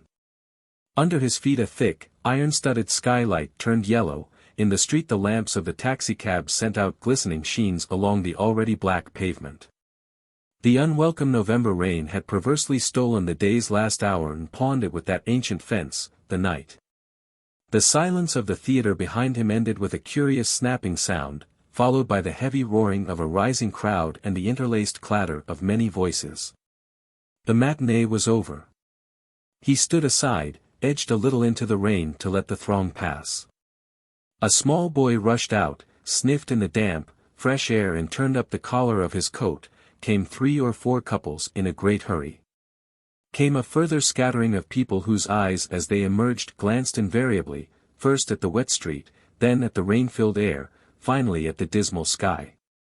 Last a dense, strolling mass that depressed him with its heavy odor compounded of the tobacco smell of the men and the fetid sensuousness of stale powder on women. After the thick crowd came another scattering, a stray half-dozen, a man on crutches. Finally the rattling bang of folding seats inside announced that the ushers were at work. New York seemed not so much awakening as turning over in its bed. Pallid men rushed by, pinching together their coat collars. A great swarm of tired, magpie girls from a department store crowded along with shrieks of strident laughter, 3 to an umbrella. A squad of marching policemen passed, already miraculously protected by oilskin capes. The rain gave Amory a feeling of detachment, and the numerous unpleasant aspects of city life without money occurred to him in threatening procession. There was the ghastly, stinking crush of the subway, the car cards thrusting themselves at one, leering out like dull bores who grab your arm with another story, the querulous worry as to whether someone isn't leaning on you. A man deciding not to give his seat to a woman, hating her for it, the woman hating him for not doing it. At worst a squalid phantasmagoria of breath, an old cloth on human bodies and the smells of the food men ate, at best just people, too hot or too cold, tired, worried. He pictured the rooms where these people lived, where the patterns of the blistered wallpapers were heavy reiterated sunflowers on green and yellow backgrounds, where there were tin bathtubs and gloomy hallways and verdureless, unnameable spaces in back of the buildings. Where even love dressed as seduction, assorted murder around the corner, illicit motherhood in the flat above. And always there was the economical stuffiness of indoor winter, and the long summers, nightmares of perspiration between sticky enveloping walls. Dirty restaurants where careless, tired people helped themselves to sugar with their own used coffee spoons, leaving hard brown deposits in the bowl. It was not so bad where there were only men or else only women. It was when they were vilely herded that it all seemed so rotten. It was some shame that women gave off at having men see them tired and poor, it was some disgust that men had for women who were tired and poor. It was dirtier than any battlefield he had seen, harder to contemplate than any actual hardship molded of mire and sweat and danger, it was an atmosphere wherein birth and marriage and death were loathsome, secret things. He remembered one day in the subway when a delivery boy had brought in a great funeral wreath of fresh flowers, how the smell of it had suddenly cleared the air and given everyone in the car a momentary glow. I detest poor people, thought Amory suddenly. I hate them for being poor. Poverty may have been beautiful once, but it's rotten now. It's the ugliest thing in the world. It's essentially cleaner to be corrupt and rich than it is to be innocent and poor. He seemed to see again a figure whose significance had once impressed him, a well-dressed young man gazing from a club window on Fifth Avenue and saying something to his companion with a look of utter disgust. Probably, thought Amory, what he said was, "My God. Aren't people horrible?" Never before in his life had Amory considered poor people. He thought cynically how completely he was lacking in all human sympathy. Oh.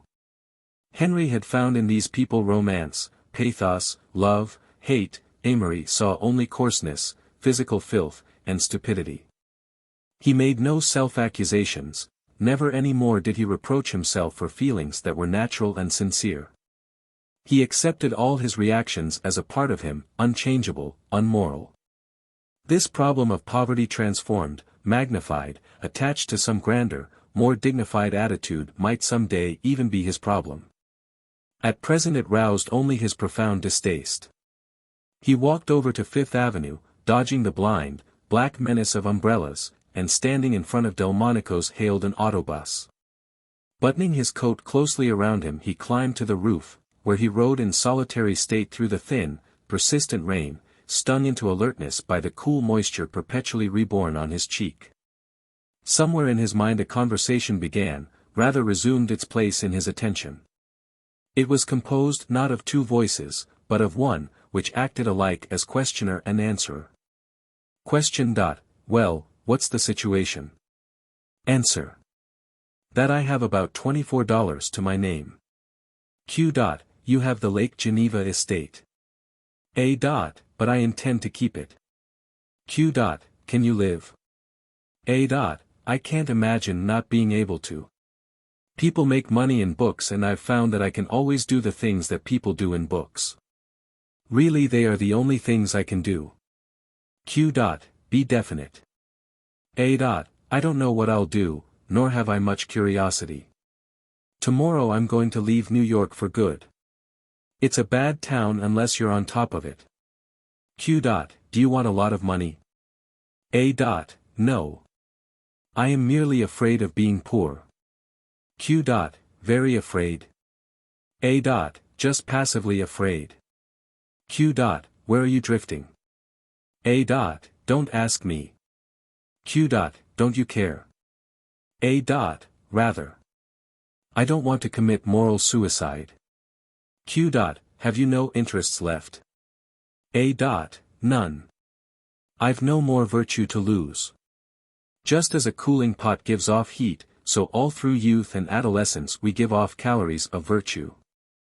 That's what's called ingenuousness. Q. An interesting idea. A. That's why a good man going wrong attracts people. They stand around and literally warm themselves at the calories of virtue he gives off. Sarah makes an unsophisticated remark and the faces simper in delight, how innocent the poor child is. They're warming themselves at her virtue. But Sarah sees the simper and never makes that remark again. Only she feels a little colder after that. Q. All your calories gone? A. All of them. I'm beginning to warm myself at other people's virtue. Q. Are you corrupt? A. I think so. I'm not sure. I'm not sure about good and evil at all anymore. Q. Is that a bad sign in itself? A. Not necessarily. Q. What would be the test of corruption? A. Becoming really insincere, calling myself not such a bad fellow, thinking I regretted my lost youth when I only envy the delights of losing it. Youth is like having a big plate of candy. Sentimentalists think they want to be in the pure, simple state they were in before they ate the candy. They don't. They just want the fun of eating it all over again. The matron doesn't want to repeat her girlhood, she wants to repeat her honeymoon. I don't want to repeat my innocence. I want the pleasure of losing it again. Q. Where are you drifting? This dialogue merged grotesquely into his mind's most familiar state, a grotesque blending of desires, worries, exterior impressions and physical reactions.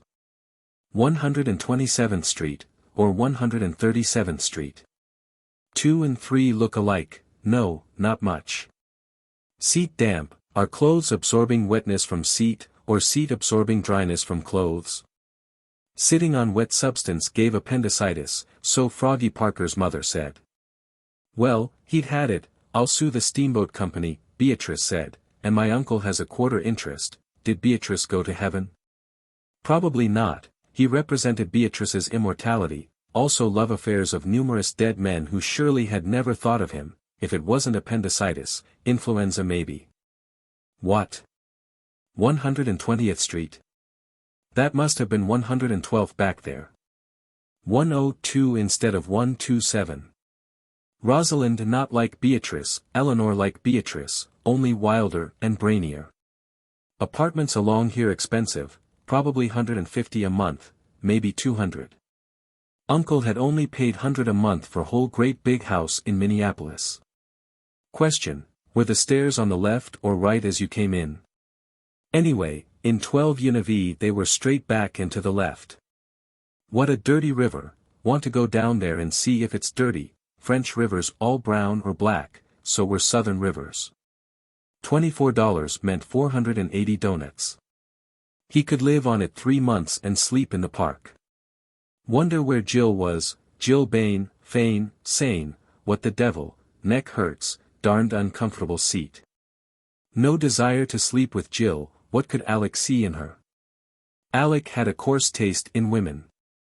Own taste the best, Isabel, Clara, Rosalind, Eleanor, were all American. Eleanor would pitch, probably southpaw. Rosalind was outfield, wonderful hitter, Clara first base, maybe. Wonder what Humberd's body looked like now. If he himself hadn't been bayonet instructor he'd have gone up to line 3 months sooner, probably been killed. Where's the darned bell? The street numbers of Riverside Drive were obscured by the mist and dripping trees from anything but the swiftest scrutiny, but Amory had finally caught sight of 127th Street. He got off and with no distinct destination followed a winding, descending sidewalk and came out facing the river, in particular a long pier and a partitioned litter of shipyards for miniature craft, small launches, canoes, rowboats, and catboats. He turned northward and followed the shore, jumped a small wire fence and found himself in a great disorderly yard adjoining a dock. The hulls of many boats in various stages of repair were around him. He smelled sawdust and paint and the scarcely distinguishable fiat odor of the Hudson. A man approached through the heavy gloom. "Hello," said Amory. "Got a pass?" "No." "Is this private?" "This is the Hudson River Sporting and Yacht Club." "Oh. I didn't know. I'm just resting." "Well," began the man dubiously. "I'll go if you want me to."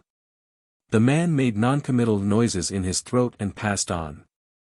Amory seated himself on an overturned boat and leaned forward thoughtfully until his chin rested in his hand. "Misfortune is liable to make me a damn bad man," he said slowly. In the drooping hours. While the rain drizzled on Amory looked futilely back at the stream of his life, all its glitterings and dirty shallows. To begin with, he was still afraid, not physically afraid any more, but afraid of people and prejudice and misery and monotony. Yet, deep in his bitter heart, he wondered if he was after all worse than this man or the next. He knew that he could sophisticate himself finally into saying that his own weakness was just the result of circumstances and environment, that often when he raged at himself as an egotist something would whisper ingratiatingly, "No. Genius. That was one manifestation of fear, that voice which whispered that he could not be both great and good, that genius was the exact combination of those inexplicable grooves and twists in his mind, that any discipline would curb it to mediocrity. Probably more than any concrete vice or failing Amory despised his own personality. He loathed knowing that tomorrow and the 1,000 days after he would swell pompously at a compliment and sulk at an ill word like a third-rate musician or a first-class actor. He was ashamed of the fact that very simple and honest people usually distrusted him. That he had been cruel, often, to those who had sunk their personalities in him, several girls, and a man here and there through college, that he had been an evil influence on people who had followed him here and there into mental adventures from which he alone rebounded unscathed. Usually, on nights like this, for there had been many lately, he could escape from this consuming introspection by thinking of children and the infinite possibilities of children. He leaned and listened and he heard a startled baby awake in a house across the street and lend a tiny whimper to the still night. Quick as a flash he turned away, wondering with a touch of panic whether something in the brooding despair of his mood had made a darkness in its tiny soul. He shivered. What if some day the balance was overturned, and he became a thing that frightened children and crept into rooms in the dark? Approached dim communion with those phantoms who whispered shadowy secrets to the mad of that dark continent upon the moon. Amory smiled a bit. "You're too much wrapped up in yourself," he heard someone say. And again. "Get out and do some real work. Stop worrying." He fancied a possible future comment of his own. "Yes, I was perhaps an egotist in youth, but I soon found it made me morbid to think too much about myself." Suddenly he felt an overwhelming desire to let himself go to the devil, not to go violently as a gentleman should, but to sink safely and sensuously out of sight. He pictured himself in an adobe house in Mexico, half reclining on a rug-covered couch, his slender, artistic fingers closed on a cigarette while he listened to guitars strumming melancholy undertones to an age-old dirge of Castile, and an olive-skinned, carmine-lipped girl caressed his hair. Here he might live a strange litany, delivered from right and wrong and from the hound of heaven and from every god, except the exotic Mexican one who was pretty slack himself and rather addicted to Oriental scents, delivered from success and hope and poverty into that long chute of indulgence which led, after all, only to the artificial lake of death. There were so many places where one might deteriorate pleasantly: Port Said, Shanghai, parts of Turkestan, Constantinople, the South Seas, all lands of sad, haunting music and many odors, where lust could be a mode and expression of life. Where the shades of night skies and sunsets would seem to reflect only moods of passion, the colors of lips and poppies still weeding. Once he had been miraculously able to scent evil as a horse detects a broken bridge at night, but the man with the queer feet in Phoebe's room had diminished to the aura over Jill. His instinct perceived the fetidness of poverty, but no longer ferreted out the deeper evils in pride and sensuality. There were no more wise men, there were no more heroes. Burne Holiday was sunk from sight as though he had never lived. Monsignor was dead. Amory had grown up to 1,000 books, 1,000 lies. He had listened eagerly to people who pretended to know, who knew nothing. The mystical reveries of saints that had once filled him with awe in the still hours of night, now vaguely repelled him. The Byrons and Brooks who had defied life from mountain tops were in the end but flâneurs and poseurs, at best mistaking the shadow of courage for the substance of wisdom. The pageantry of his disillusion took shape in a world-old procession of prophets, Athenians, martyrs, saints, scientists, Don Juans, Jesuits, Puritans, Fausts, poets, pacifists. Like costumed alumni at a college reunion, they streamed before him as their dreams, personalities, and creeds had in turn thrown colored lights on his soul. Each had tried to express the glory of life and the tremendous significance of man. Each had boasted of synchronizing what had gone before into his own rickety generalities. Each had depended after all on the set stage and the convention of the theater, which is that man in his hunger for faith will feed his mind with the nearest and most convenient food. Women, of whom he had expected so much, whose beauty he had hoped to transmute into modes of art, whose unfathomable instincts, marvelously incoherent and inarticulate, he had thought to perpetuate in terms of experience, had become merely consecrations to their own posterity. Isabel, Clara, Rosalind, Eleanor, were all removed by their very beauty, around which men had swarmed, from the possibility of contributing anything but a sick heart and a page of puzzled words to write. Amory based his loss of faith in help from others on several sweeping syllogisms. Granted that his generation, however bruised and decimated from this Victorian war, were the heirs of progress. Waving aside petty differences of conclusions which, although they might occasionally cause the deaths of several millions of young men, might be explained away, supposing that after all Bernard Shaw and Bernhardi, Bonner Law and Bethmann Hollweg were mutual heirs of progress, if only in agreeing against the ducking of witches, waiving the antitheses and approaching individually these men who seemed to be the leaders. He was repelled by the discrepancies and contradictions in the men themselves. There was, for example, Thornton Hancock, respected by half the intellectual world as an authority on life, a man who had verified and believed the code he lived by, an educator of educators. An advisor to presidents, yet Amory knew that this man had, in his heart, leaned on the priest of another religion. And Monsignor, upon whom a cardinal rested, had moments of strange and horrible insecurity, inexplicable in a religion that explained even disbelief in terms of its own faith. If you doubted the devil, it was the devil that made you doubt him. Amory had seen Monsignor go to the houses of stolid Philistines, read popular novels furiously, saturate himself in routine, to escape from that horror. And this priest, a little wiser, somewhat purer, had been, Amory knew, not essentially older than he. Amory was alone, he had escaped from a small enclosure into a great labyrinth. He was where Goethe was when he began Faust. He was where Conrad was when he wrote Almayer's Folly. Amory said to himself that there were essentially two sorts of people who through natural clarity or disillusion left the enclosure and sought the labyrinth. There were men like Wells and Plato, who had, half unconsciously, a strange, hidden orthodoxy, who would accept for themselves only what could be accepted for all men, incurable romanticists who never, for all their efforts, could enter the labyrinth as stark souls. There were on the other hand sword-like pioneering personalities, Samuel Butler, Renan, Voltaire, who progressed much slower, yet eventually much further. Not in the direct pessimistic line of speculative philosophy but concerned in the eternal attempt to attach a positive value to life. Amory stopped. He began for the first time in his life to have a strong distrust of all generalities and epigrams. They were too easy, too dangerous to the public mind. Yet all thought usually reached the public after 30 years in some such form. Benson and Chesterton had popularized Huysmans and Newman, Shaw had sugar-coated Nietzsche and Ibsen and Schopenhauer. The man in the street heard the conclusions of dead genius through someone else's clever paradoxes and didactic epigrams. Life was a damned muddle. A football game with every one offside and the referee gotten rid of, every one claiming the referee would have been on his side. Progress was a labyrinth. People plunging blindly in and then rushing wildly back, shouting that they had found it, the invisible king, the elan vital, the principle of evolution, writing a book, starting a war, founding a school. Amory, even had he not been a selfish man, would have started all inquiries with himself.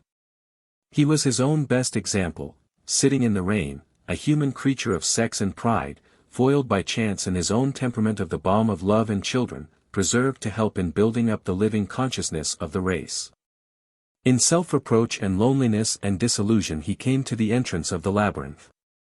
Another dawn flung itself across the river, a belated taxi hurried along the street, its lamp still shining like burning eyes in a face white from a night's carouse. A melancholy siren sounded far down the river.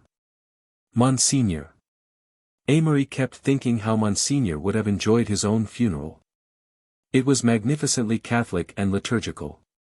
Bishop O'Neill sang solemn high mass and the cardinal gave the final absolutions. Thornton Hancock, Mrs. Lawrence, the British and Italian ambassadors, the papal delegate, and a host of friends and priests were there, yet the inexorable shears had cut through all these threads that Monsignor had gathered into his hands. To Amory it was a haunting grief to see him lying in his coffin, with closed hands upon his purple vestments. His face had not changed, and, as he never knew he was dying, it showed no pain or fear. It was Amory's dear old friend, his and the others, for the church was full of people with daft, staring faces, the most exalted seeming the most stricken. The cardinal, like an archangel in cope and mitre, sprinkled the holy water. The organ broke into sound, the choir began to sing the Requiem Aeternam. All these people grieved because they had to some extent depended upon Monsignor. Their grief was more than sentiment for the crack in his voice or a certain break in his walk, as Wells put it. These people had leaned on Monsignor's faith, his way of finding cheer, of making religion a thing of lights and shadows, making all light and shadow merely aspects of God. People felt safe when he was near. Of Amory's attempted sacrifice had been born merely the full realization of his disillusion, but of Monsignor's funeral was born the romantic elf who was to enter the labyrinth with him. He found something that he wanted, had always wanted and always would want, not to be admired, as he had feared, not to be loved, as he had made himself believe, but to be necessary to people, to be indispensable. He remembered the sense of security he had found in Byrne. Life opened up in one of its amazing bursts of radiance and Amory suddenly and permanently rejected an old epigram that had been playing listlessly in his mind, very few things matter and nothing matters very much. On the contrary, Amory felt an immense desire to give people a sense of security. The big man with goggles. On the day that Amory started on his walk to Princeton, the sky was a colorless vault, cool, high and barren of the threat of rain. It was a gray day, that least fleshly of all weathers, a day of dreams and far hopes and clear visions. It was a day easily associated with those abstract truths and purities that dissolve in the sunshine or fade out in mocking laughter by the light of the moon. The trees and clouds were carved in classical severity. The sounds of the countryside had harmonized to a monotone, metallic as a trumpet, breathless as the Grecian urn. The day had put Amory in such a contemplative mood that he caused much annoyance to several motorists who were forced to slow up considerably or else run him down. So engrossed in his thoughts was he that he was scarcely surprised at that strange phenomenon, cordiality manifested within 50 miles of Manhattan, when a passing car slowed down beside him and a voice hailed him. He looked up and saw a magnificent locomobile in which sat two middle-aged men, one of them small and anxious-looking, apparently an artificial growth, on the other who was large and begoggled and imposing. "Do you want a lift?" asked the apparently artificial growth, glancing from the corner of his eye at the imposing man as if for some habitual, silent corroboration. "You bet I do. Thanks."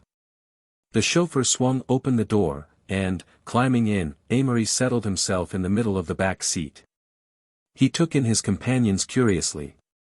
The chief characteristic of the big man seemed to be a great confidence in himself set off against a tremendous boredom with everything around him.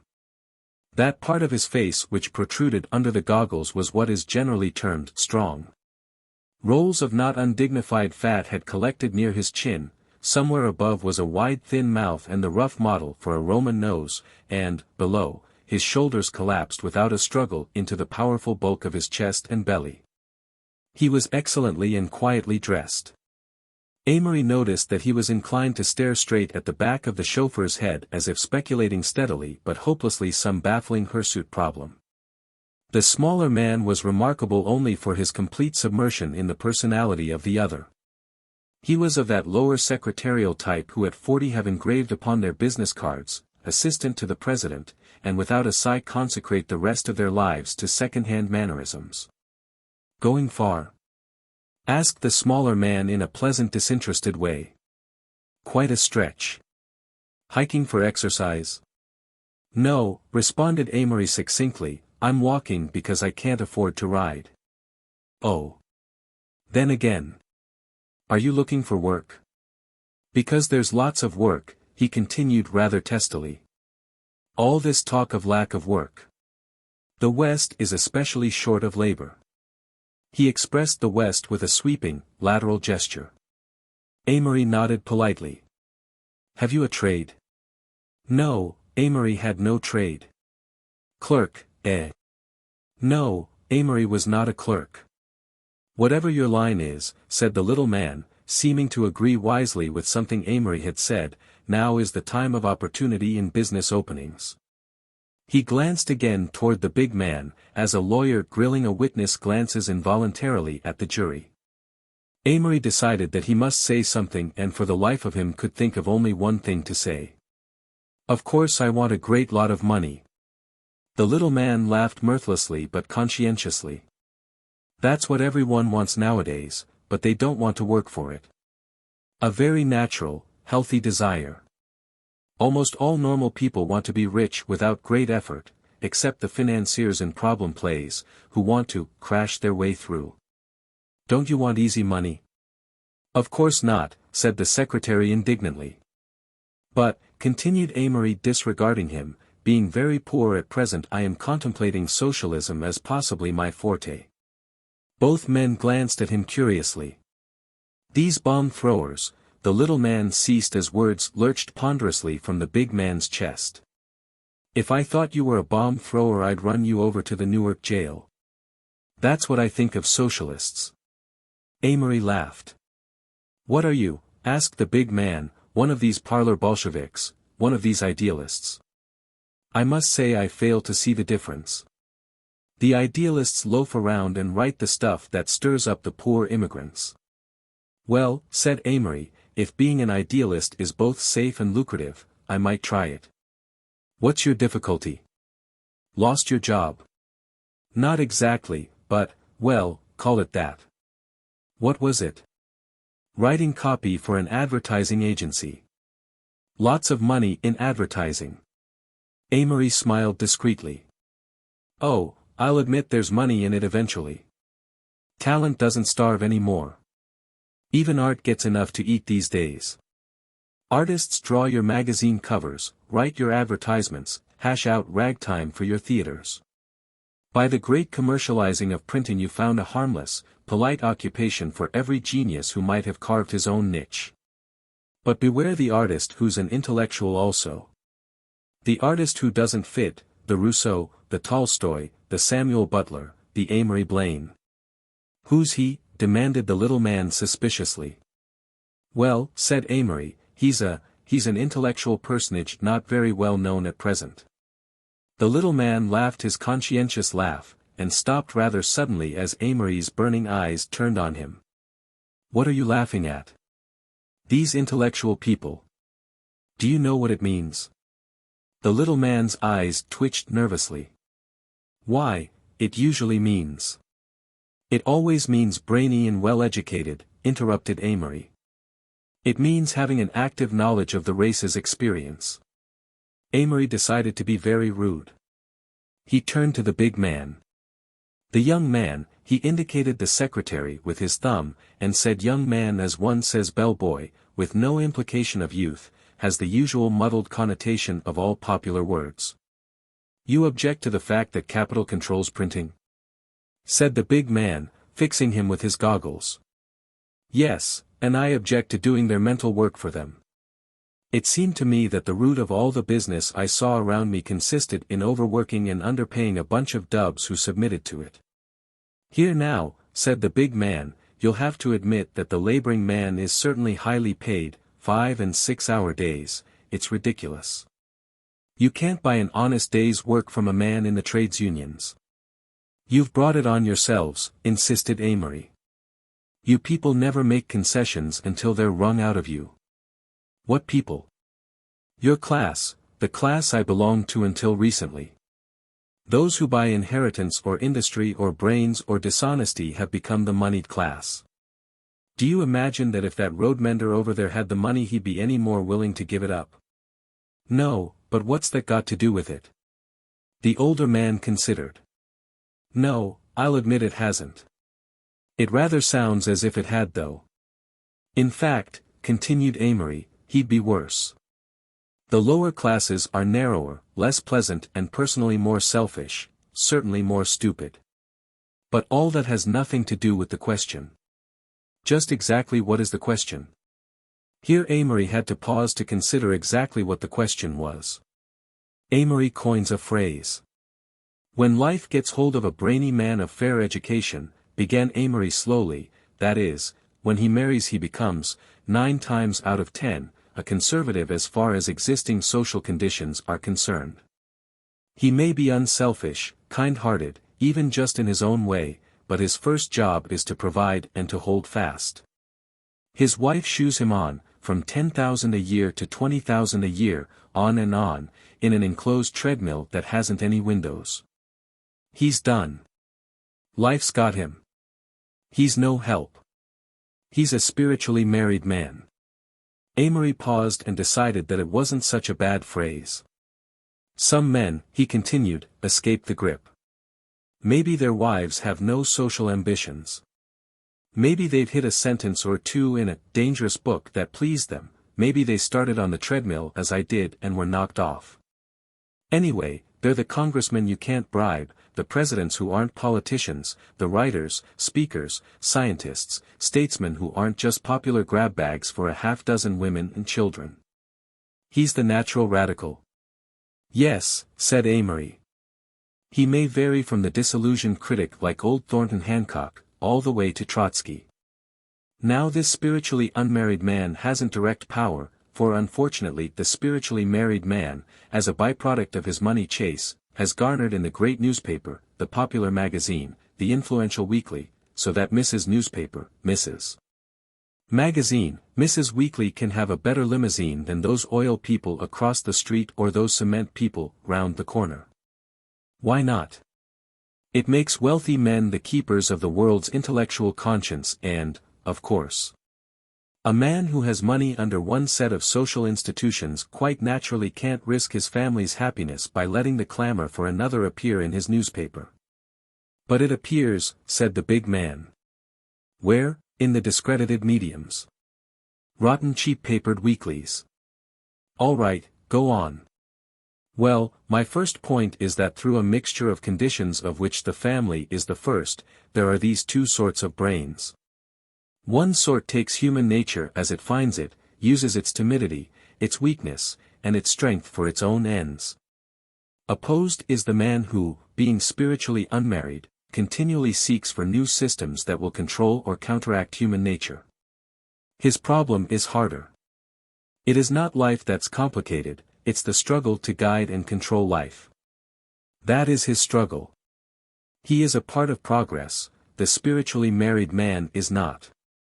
The big man produced 3 big cigars, and proffered them on his huge palm. The little man took one, Amory shook his head and reached for a cigarette. Go on talking, said the big man. I've been wanting to hear one of you fellows. Going faster. Modern life, began Amory again, changes no longer century by century, but year by year, 10 times faster than it ever has before, populations doubling, civilizations unified more closely with other civilizations. Economic interdependence, racial questions, and, we're dawdling along. My idea is that we've got to go very much faster. He slightly emphasized the last words and the chauffeur unconsciously increased the speed of the car. Amory and the big man laughed, the little man laughed, too, after a pause. Every child, said Amory, should have an equal start. If his father can endow him with a good physique and his mother with some common sense in his early education, that should be his heritage. If the father can't give him a good physique, if the mother has spent in chasing men the years in which she should have been preparing herself to educate her children, so much the worse for the child. He shouldn't be artificially bolstered up with money, sent to these horrible tutoring schools, dragged through college. Every boy ought to have an equal start. All right, said the big man, his goggles indicating neither approval nor objection. Next I'd have a fair trial of government ownership of all industries. That's been proven a failure. No, it merely failed. If we had government ownership we'd have the best analytical business minds in the government working for something besides themselves. We'd have McKays instead of Burlesons, we'd have Morgans in the Treasury Department. We'd have Hills running interstate commerce. We'd have the best lawyers in the Senate. They wouldn't give their best efforts for nothing. McAdoo. No, said Amory, shaking his head. Money isn't the only stimulus that brings out the best that's in a man, even in America. You said a while ago that it was. It is, right now.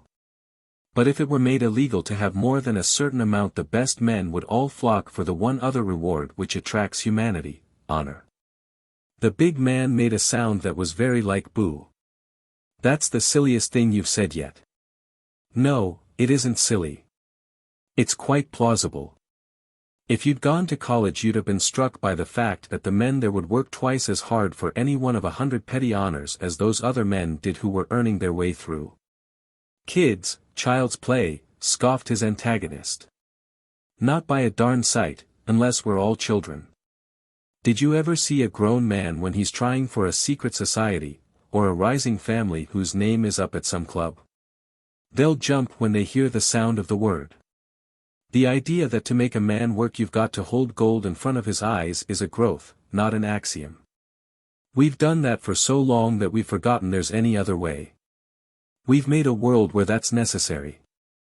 Let me tell you, Amory became emphatic, if there were 10 men insured against either wealth or starvation, and offered a green ribbon for 5 hours work a day and a blue ribbon for 10 hours work a day, 9 out of 10 of them would be trying for the blue ribbon. That competitive instinct only wants a badge.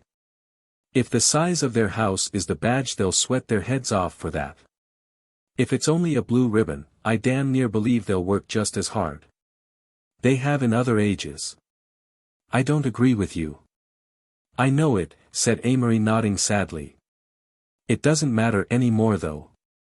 I think these people are going to come and take what they want pretty soon.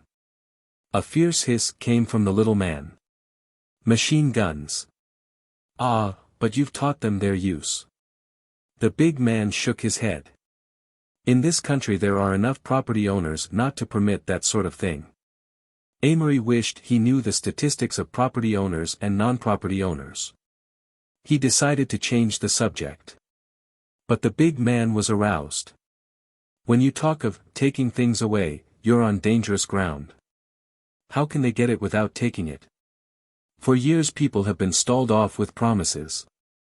Socialism may not be progress, but the threat of the red flag is certainly the inspiring force of all reform. You've got to be sensational to get attention. Russia is your example of a beneficent violence, I suppose. Quite possibly, admitted Amory. Of course, it's overflowing just as the French Revolution did, but I've no doubt that it's really a great experiment and well worthwhile. Don't you believe in moderation? You won't listen to the moderates, and it's almost too late. The truth is that the public has done one of those startling and amazing things that they do about once in 100 years. They've seized an idea. What is it? That however the brains and abilities of men may differ, their stomachs are essentially the same. The little man gets his.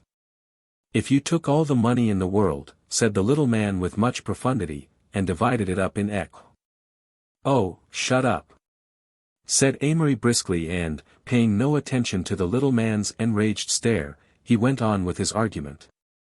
The human stomach, he began, but the big man interrupted rather impatiently.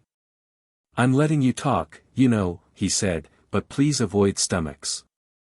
I've been feeling mine all day. Anyway, I don't agree with one half you've said. Government ownership is the basis of your whole argument, and it's invariably a beehive of corruption. Men won't work for blue ribbons, that's all rot. When he ceased, the little man spoke up with a determined nod, as if resolved this time to have his say out.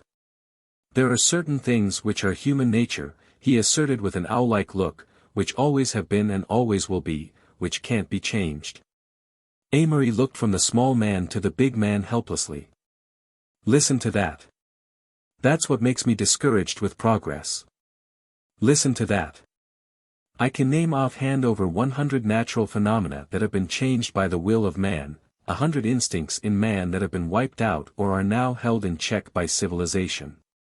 What this man here just said has been for thousands of years the last refuge of the associated muttonheads of the world.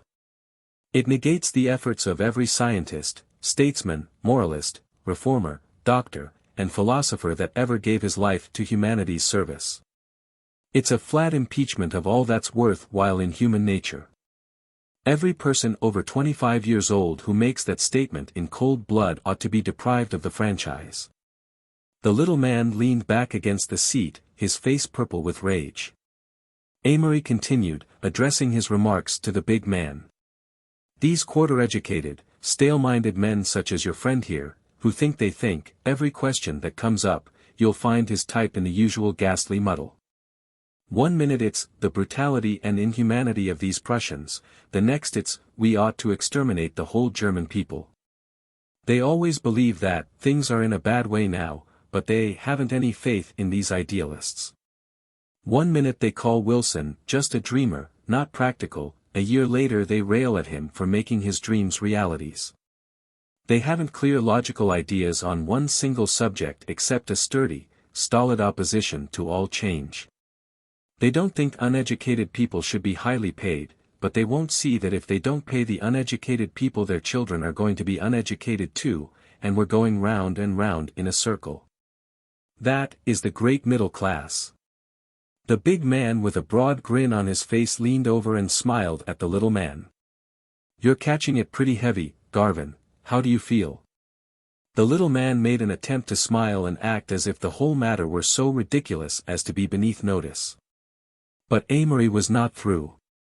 The theory that people are fit to govern themselves rests on this man. If he can be educated to think clearly, concisely, and logically, freed of his habit of taking refuge in platitudes and prejudices and sentimentalisms, then I'm a militant socialist. If he can't, then I don't think it matters much what happens to man or his systems, now or hereafter. I am both interested and amused, said the big man. You are very young. Which may only mean that I have neither been corrupted nor made timid by contemporary experience. I possess the most valuable experience, the experience of the race, for in spite of going to college I've managed to pick up a good education. You talk glibly. It's not all rubbish, cried Amory passionately. This is the first time in my life I've argued socialism. It's the only panacea I know. I'm restless. My whole generation is restless. I'm sick of a system where the richest man gets the most beautiful girl if he wants her, where the artist without an income has to sell his talents to a button manufacturer. Even if I had no talents I'd not be content to work 10 years, condemned either to celibacy or a furtive indulgence, to give some man's son an automobile. But, if you're not sure. That doesn't matter, exclaimed Amory. My position couldn't be worse. A social revolution might land me on top. Of course I'm selfish. It seems to me I've been a fish out of water in too many outworn systems. I was probably one of the 24 men in my class at college who got a decent education, still they'd let any well-tutored flathead play football and I was ineligible, because some silly old men thought we should all profit by conic sections. I loathed the army. I loathed business. I'm in love with change and I've killed my conscience. So you'll go along crying that we must go faster. That, at least, is true, Amory insisted. Reform won't catch up to the needs of civilization unless it's made to. A laissez-faire policy is like spoiling a child by saying he'll turn out all right in the end. He will, if he's made to. But you don't believe all this socialist patter you talk. I don't know. Until I talked to you I hadn't thought seriously about it. I wasn't sure of half of what I said. You puzzle me, said the big man, but you're all alike. They say Bernard Shaw, in spite of his doctrines, is the most exacting of all dramatists about his royalties. To the last farthing. Well, said Amory, I simply state that I'm a product of a versatile mind in a restless generation, with every reason to throw my mind and pen in with the radicals. Even if, deep in my heart, I thought we were all blind atoms in a world as limited as a stroke of a pendulum, I and my sort would struggle against tradition, try, at least, to displace old cants with new ones. I've thought I was right about life at various times, but faith is difficult. One thing I know. If living isn't a seeking for the grail, it may be a damned amusing game. For a minute neither spoke, and then the big man asked. What was your university? Princeton. The big man became suddenly interested, the expression of his goggles altered slightly. I sent my son to Princeton. Did you? Perhaps you knew him. His name was Jesse Ferrenby. He was killed last year in France. I knew him very well. In fact, he was one of my particular friends. He was, quite a fine boy. We were very close. Amory began to perceive a resemblance between the father and the dead son, and he told himself that there had been all along a sense of familiarity. Jesse Ferrenby, the man who in college had borne off the crown that he had aspired to. It was all so far away. What little boys they had been, working for blue ribbons. The car slowed up at the entrance to a great estate, ringed around by a huge hedge and a tall iron fence. Won't you come in for lunch? Amory shook his head. Thank you, Mr. Ferrenby, but I've got to get on. The big man held out his hand. Amory saw that the fact that he had known Jesse more than outweighed any disfavor he had created by his opinions.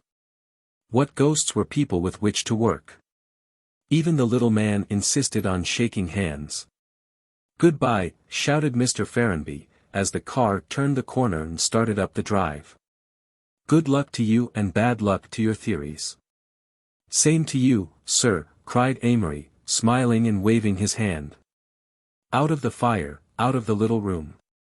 8 hours from Princeton. Amory sat down by the Jersey roadside and looked at the frostbitten country.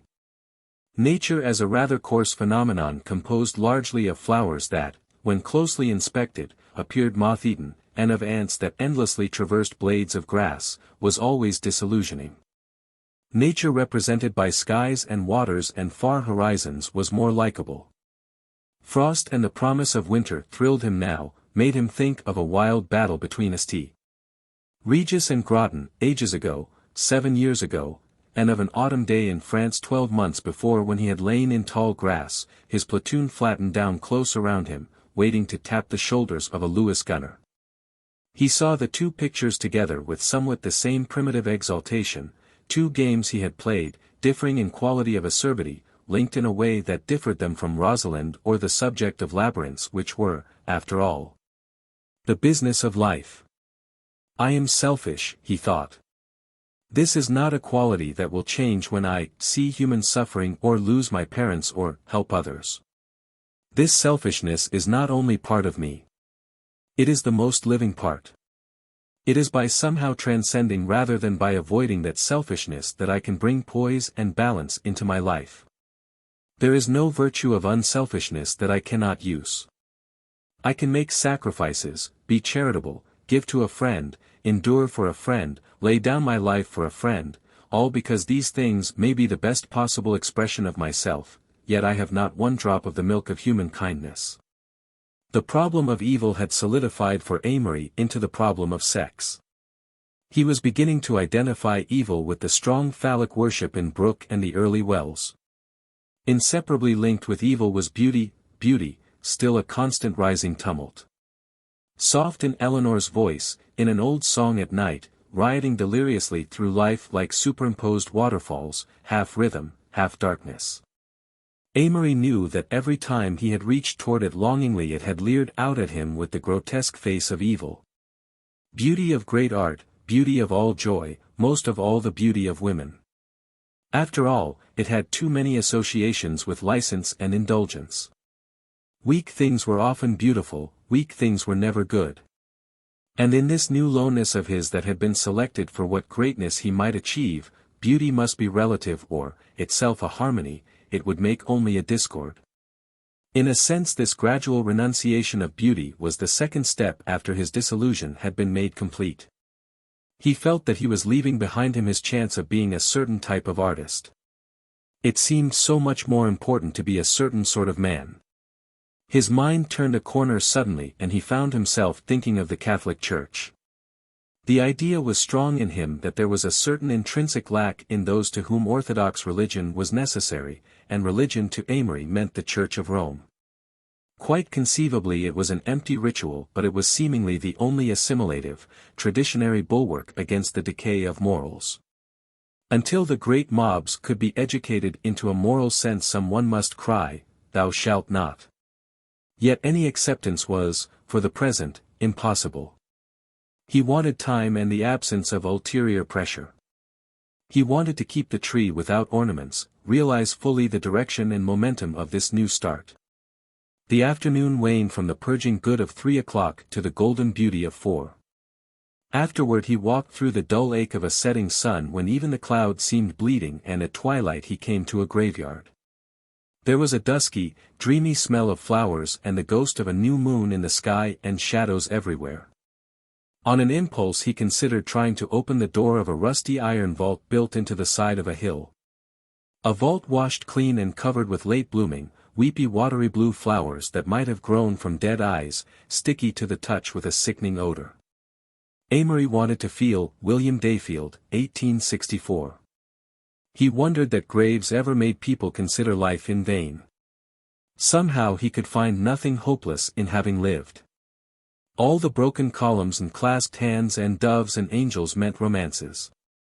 He fancied that in 100 years he would like having young people speculate as to whether his eyes were brown or blue, and he hoped quite passionately that his grave would have about it an air of many, many years ago. It seemed strange that out of a row of Union soldiers 2 or 3 made him think of dead loves and dead lovers, when they were exactly like the rest, even to the yellowish moss. Long after midnight the towers and spires of Princeton were visible, with here and there a late burning light, and suddenly out of the clear darkness the sound of bells. As an endless dream it went on. The spirit of the past brooding over a new generation, the chosen youth from the muddled, unchastened world, still fed romantically on the mistakes and half-forgotten dreams of dead statesmen and poets. Here was a new generation, shouting the old cries, learning the old creeds, through a reverie of long days and nights, destined finally to go out into that dirty grey turmoil to follow love and pride. A new generation dedicated more than the last to the fear of poverty and the worship of success, grown up to find all gods dead, all wars fought, all faiths in man shaken. Amory, sorry for them, was still not sorry for himself. Art, politics, religion, whatever his medium should be, he knew he was safe now, free from all hysteria. He could accept what was acceptable, roam, grow, rebel, sleep deep through many nights. There was no God in his heart, he knew, his ideas were still in riot, there was ever the pain of memory. The regret for his lost youth, yet the waters of disillusion had left a deposit on his soul, responsibility and a love of life, the faint stirring of old ambitions and unrealized dreams. But, oh, Rosalind! Rosalind! It's all a poor substitute at best, he said sadly. And he could not tell why the struggle was worthwhile, why he had determined to use to the utmost himself and his heritage from the personalities he had passed. He stretched out his arms to the crystalline, radiant sky. I know myself, he cried, but that is all. Appendix, Production Notes for eBook Edition 11. The primary feature of Edition 11 is restoration of M-dashes which are missing from Edition 10. My favorite instance is, I won't belong, rather than, I won't be, long, dot. Characters which are 8-bit in the printed text were misrepresented in Edition 10. Edition 10 had some end-of-paragraph problems. A handful of other minor errors are corrected. 2 volumes served as reference for Edition 11, a 1960 reprint, and an undated reprint produced sometime after 1948. There are a number of differences between the volumes. Evidence suggests that the 1960 reprint has been somewhat modernized, and that the undated reprint is a better match for the original 1920 printing. Therefore, when the volumes differ, Edition 11 more closely follows the undated reprint. In Edition 11, underscores are used to denote words and phrases italicized for emphasis. There is a section of text in Book 2, Chapter 3, beginning with, When Vanity Kissed Vanity, which is referred to as poetry, but is formatted as prose. I considered, but decided against introducing an 8-bit version of Edition 11. In large part because the bulk of the 8-bit usage, as found in the 1960 reprint, consists of words commonly used in their 7-bit form. Escalus Blase Café Début Débutant Elon Elite Encyclopedia. Matinée Minutiae Pien Régime Soupçon une Aesthetic. Less commonly used 8-bit word forms in this book include anemic Bleem Kerr maneuvered medievalist tête-à-tête. And the name Borga.